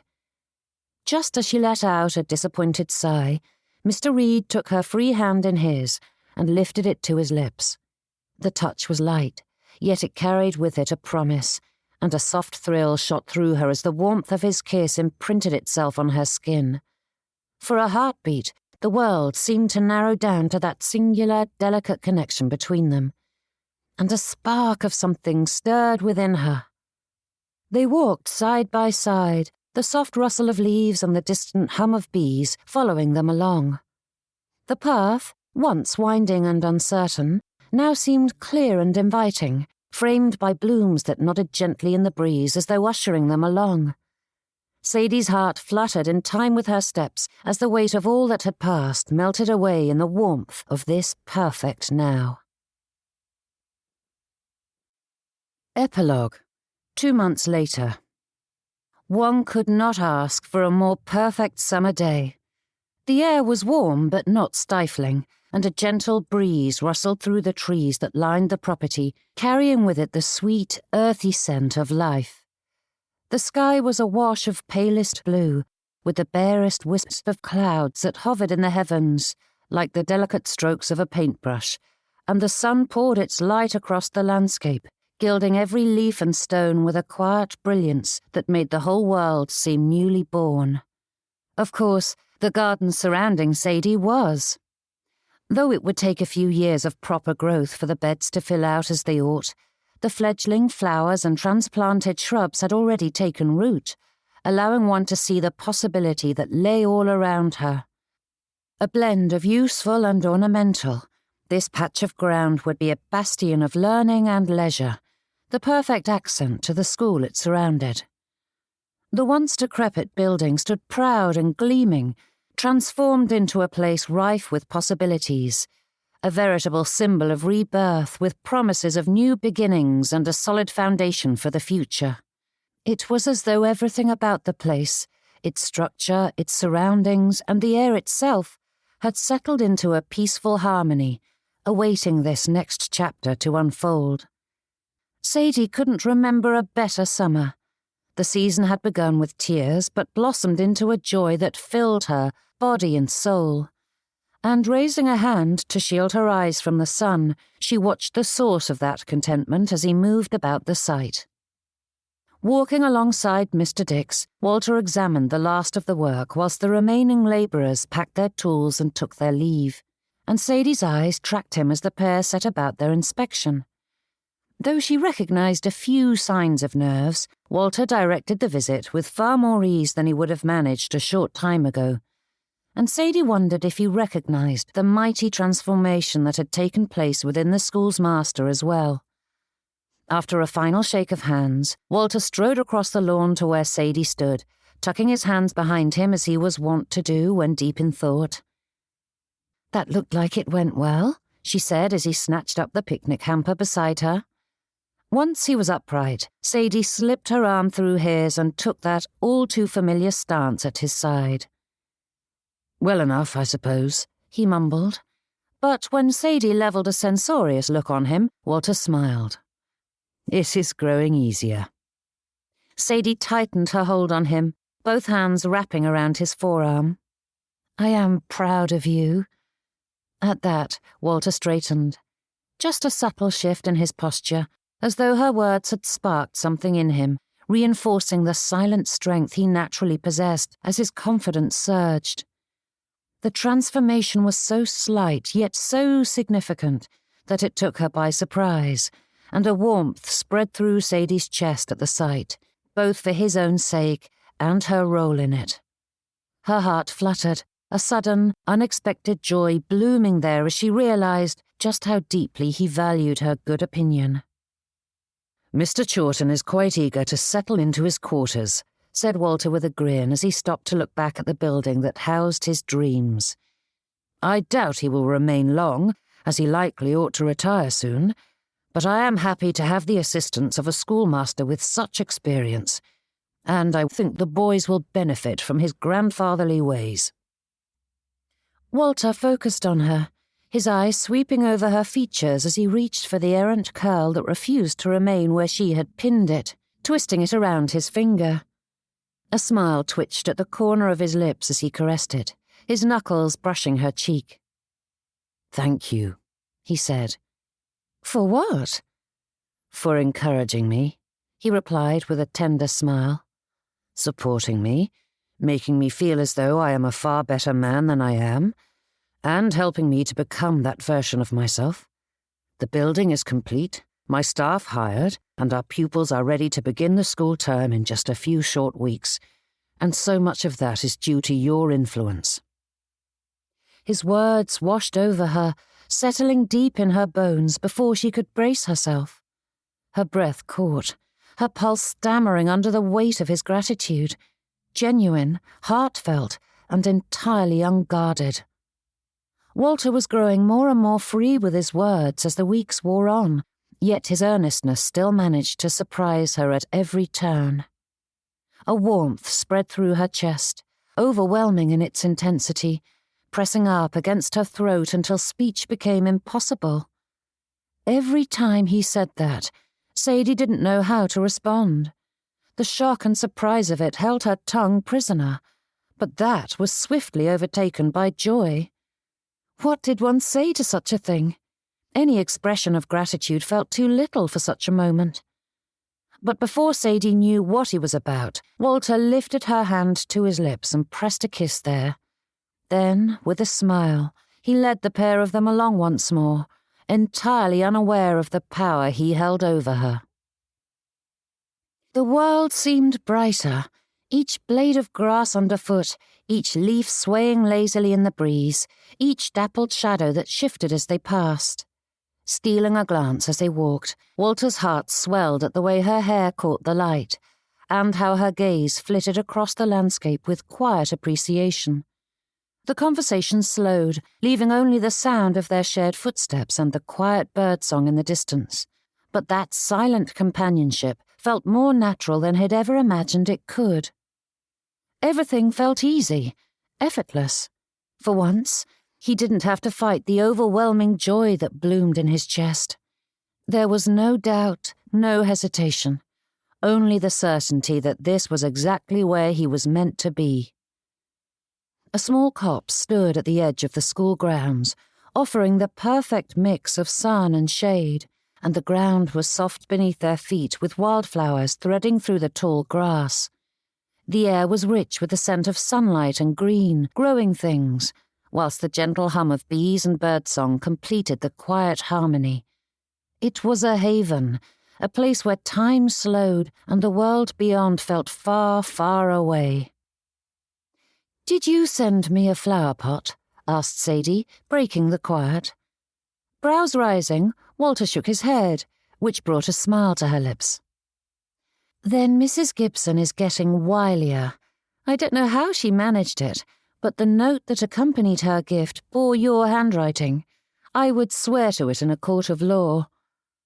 Though Sadie sounded amused, Walter couldn't help frowning at the thought of Mrs. Gibson's continued campaign, even if it was on his behalf. "Do not fret," she said, patting his arm. "It seems Mrs. Gibson's idea of not meddling in my life is a flexible thing, and there is no stopping her, so there is no good to be had in wringing her hands. Besides, she has been sending me a steady stream of bulbs and cuttings on your behalf, and I shall have a conservatory's worth of plants before long." "You will warn me if it becomes tiresome," he said, spreading out the blanket beneath an obliging tree. "I can speak with her." Taking his hand, Sadie settled herself on the ground with a laugh. "If it comes to that, I will send Mamma after her. I think she's still furious that she wasn't at the wedding to set Mrs. Gibson straight, and would welcome the opportunity to relieve some of that disappointment." Sadie reached for the hamper but paused when she pulled back the linen. She smiled at the sight of her favourite saffron buns and seed cake sitting so prominently atop, and Walter couldn't help but grin at the clear favouritism his mother was bestowing upon his sweetheart. "For that matter, your mother has been doing her best to keep Mrs. Gibson out of our hair," she added, quickly setting out the various treats and sweets for them, placing his favourites closest to him. Walter settled back against the trunk and availed himself of the pork pies and sweet buns. Sadie stared out at the clearing, a quiet smile playing at the corner of her lips. Her gaze drifted over the quiet scene, taking in the simple beauty with serene appreciation. And for a moment, Walter simply sat there, watching her, feeling as though the very air around them held its breath at the sight of her. But she straightened, her eyes widening as she returned her attention to him. "However, we received an invitation to Mr. Howard Gibson's engagement party," she said with a grimace. Walter's brows rose. "That is rather hasty." Popping a strawberry into her mouth, Sadie arched a brow. "That is Mr. Gibson. He goes to York to lick his wounds and returns with another bride. His third attempt in as many months. Though I hear she is a sweet girl, I hope they are a good match." Walter nodded, though he couldn't see how the fellow could find any sort of match that would be nearly as good as Sadie. "Do you wish to attend?" "Heavens, no," she said with a grimace. "I think the invitation is either a way to gloat or soothe his pride. There is a slight possibility that he truly wishes to mend fences now, but after his behaviour at the assembly, I have no interest in playing his games. I refuse to be ignored one moment and embraced as a friend the next." Reaching over, Walter took her hand in his, caressing her knuckles with his thumb. Though she pretended her former friend's dismissal caused little pain, he knew the sharp sting it had left. His touch drew forth a smile as Sadie's gaze met his, shining with all the glorious sweetness of her heart, as though that small comfort were a great blessing. Expression brighter than before, Sadie's attention returned to her food, and Walter leaned back, revelling in the quiet contentment of that moment.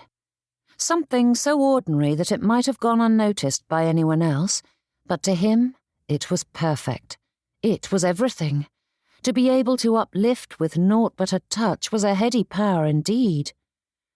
Yet even as he savoured that peace, another thought gnawed at the edges of his mind, unravelling the quiet moment thread by thread. Walter wanted this, not just an afternoon, not just borrowed time, but forever. He knew, with unwavering certainty, that he wanted it with her. The love that had sprouted all those weeks ago had now blossomed as large and lovely as the climbing roses that covered her family's cottage. And every stolen glance, Every tender smile, every effortless moment of companionship made it harder to hold his tongue.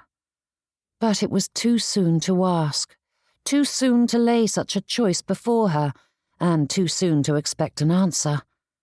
After so much meddling, Sadie deserved the freedom to come to her own conclusion in her own time, and the thought of hurrying her along soured his stomach. And yet, remaining silent, hesitating, felt just as perilous.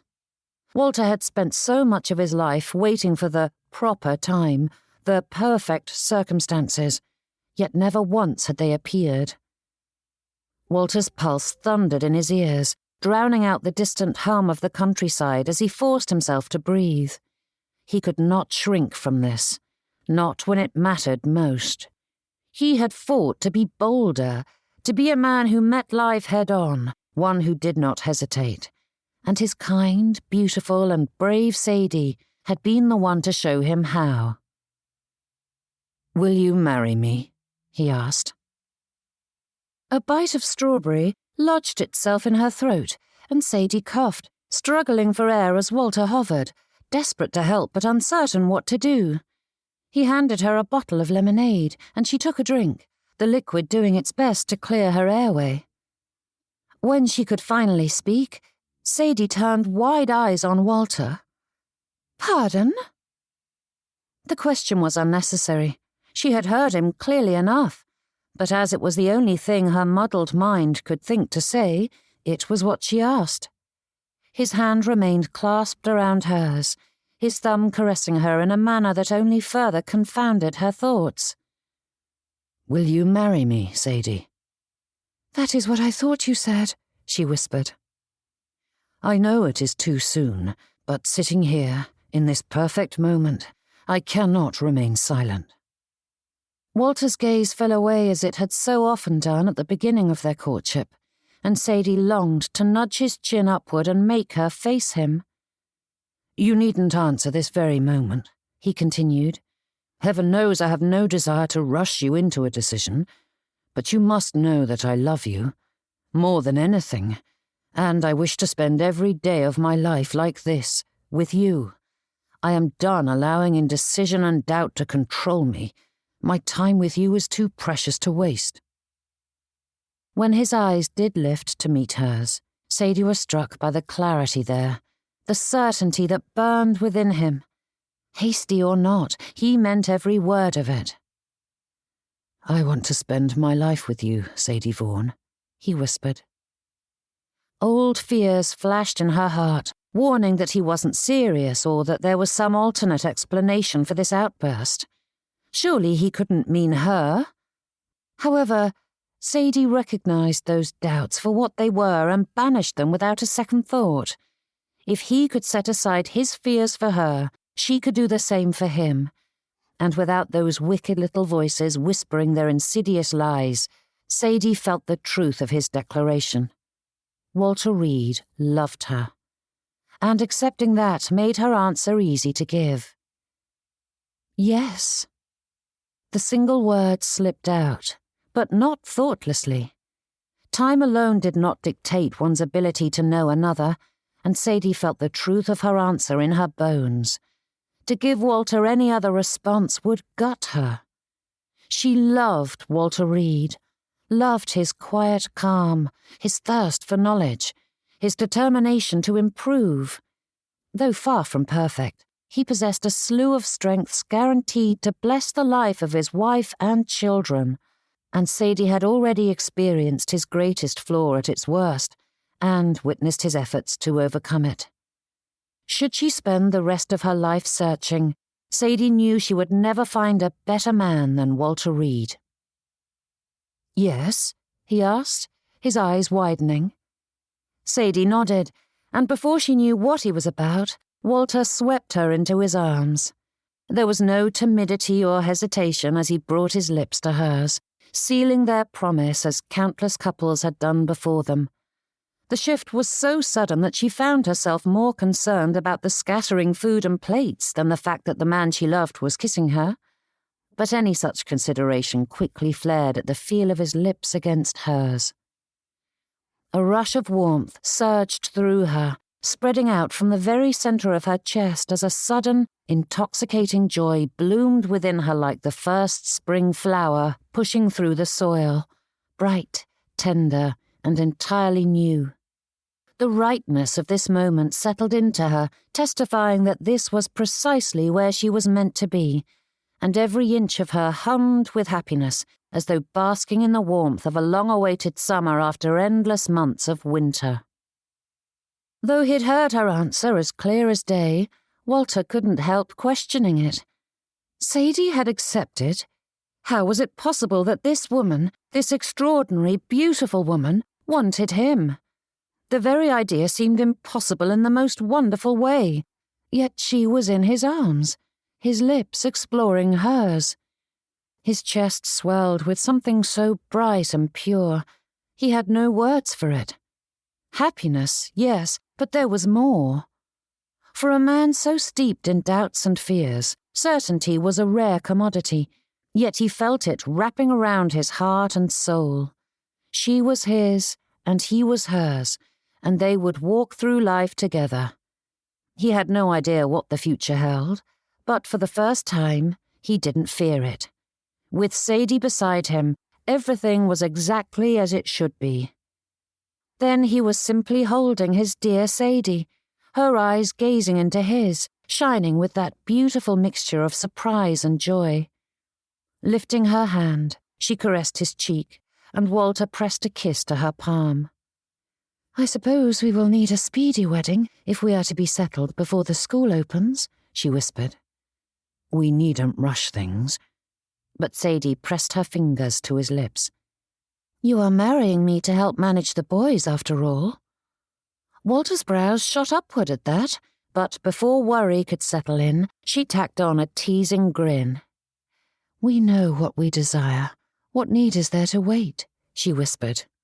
With so little time left before the start of Michaelmas term, the wedding would be a hurried affair, and she deserved something far better than a rush to the altar. Yet the thought of taking this momentous step without Sadie at his side felt wrong. This may have been his dream long before he'd met her, but she had woven herself through every part of it, as much a part of the school as the mortar between the bricks. To open it without her was heresy. "We will be in for a few harried weeks, but I'm certain we can do it," she added. "And jests aside, a school matron will be of great assistance when managing the boys." "I think you will have your hands full enough managing me, dear heart," he replied with a rueful grin. "If you are willing." A slow smile crossed her lips, brightening her expression in a manner that stole away Walter's breath.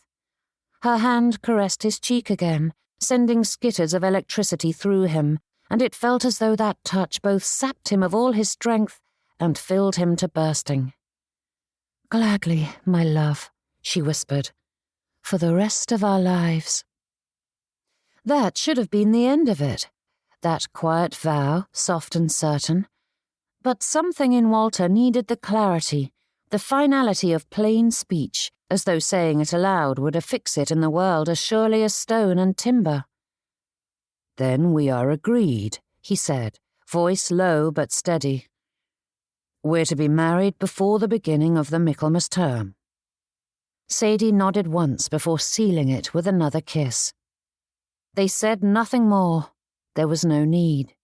The breeze stirred the grass around them, and the late summer light slanted across the field, gilding everything it touched. And together they sat in the stillness, two people with their future at last laid plain between them, not as a hope or a possibility, but a promise already begun. This has been a Meddlesome Match, The Vaughns' Book 3, written by M.A. Nichols, narrated by Madeline Brolly. Copyright 2025 by M.A. Nichols. Production copyright 2025 by M.A. Nichols. If you enjoyed this video, check out M.A. Nichols' channel for more romance audiobooks and behind-the-scenes information. And don't forget to click subscribe to be notified when more become available. All of M.A. Nichols' romances take place in the Generations of Love universe. Each book is a standalone story and can be read in any order, with the titles being grouped together into family sagas, which span the Regency and Victorian eras. For more information about the rest of the series, check out the links below. All her books are available to purchase on Amazon and Audible,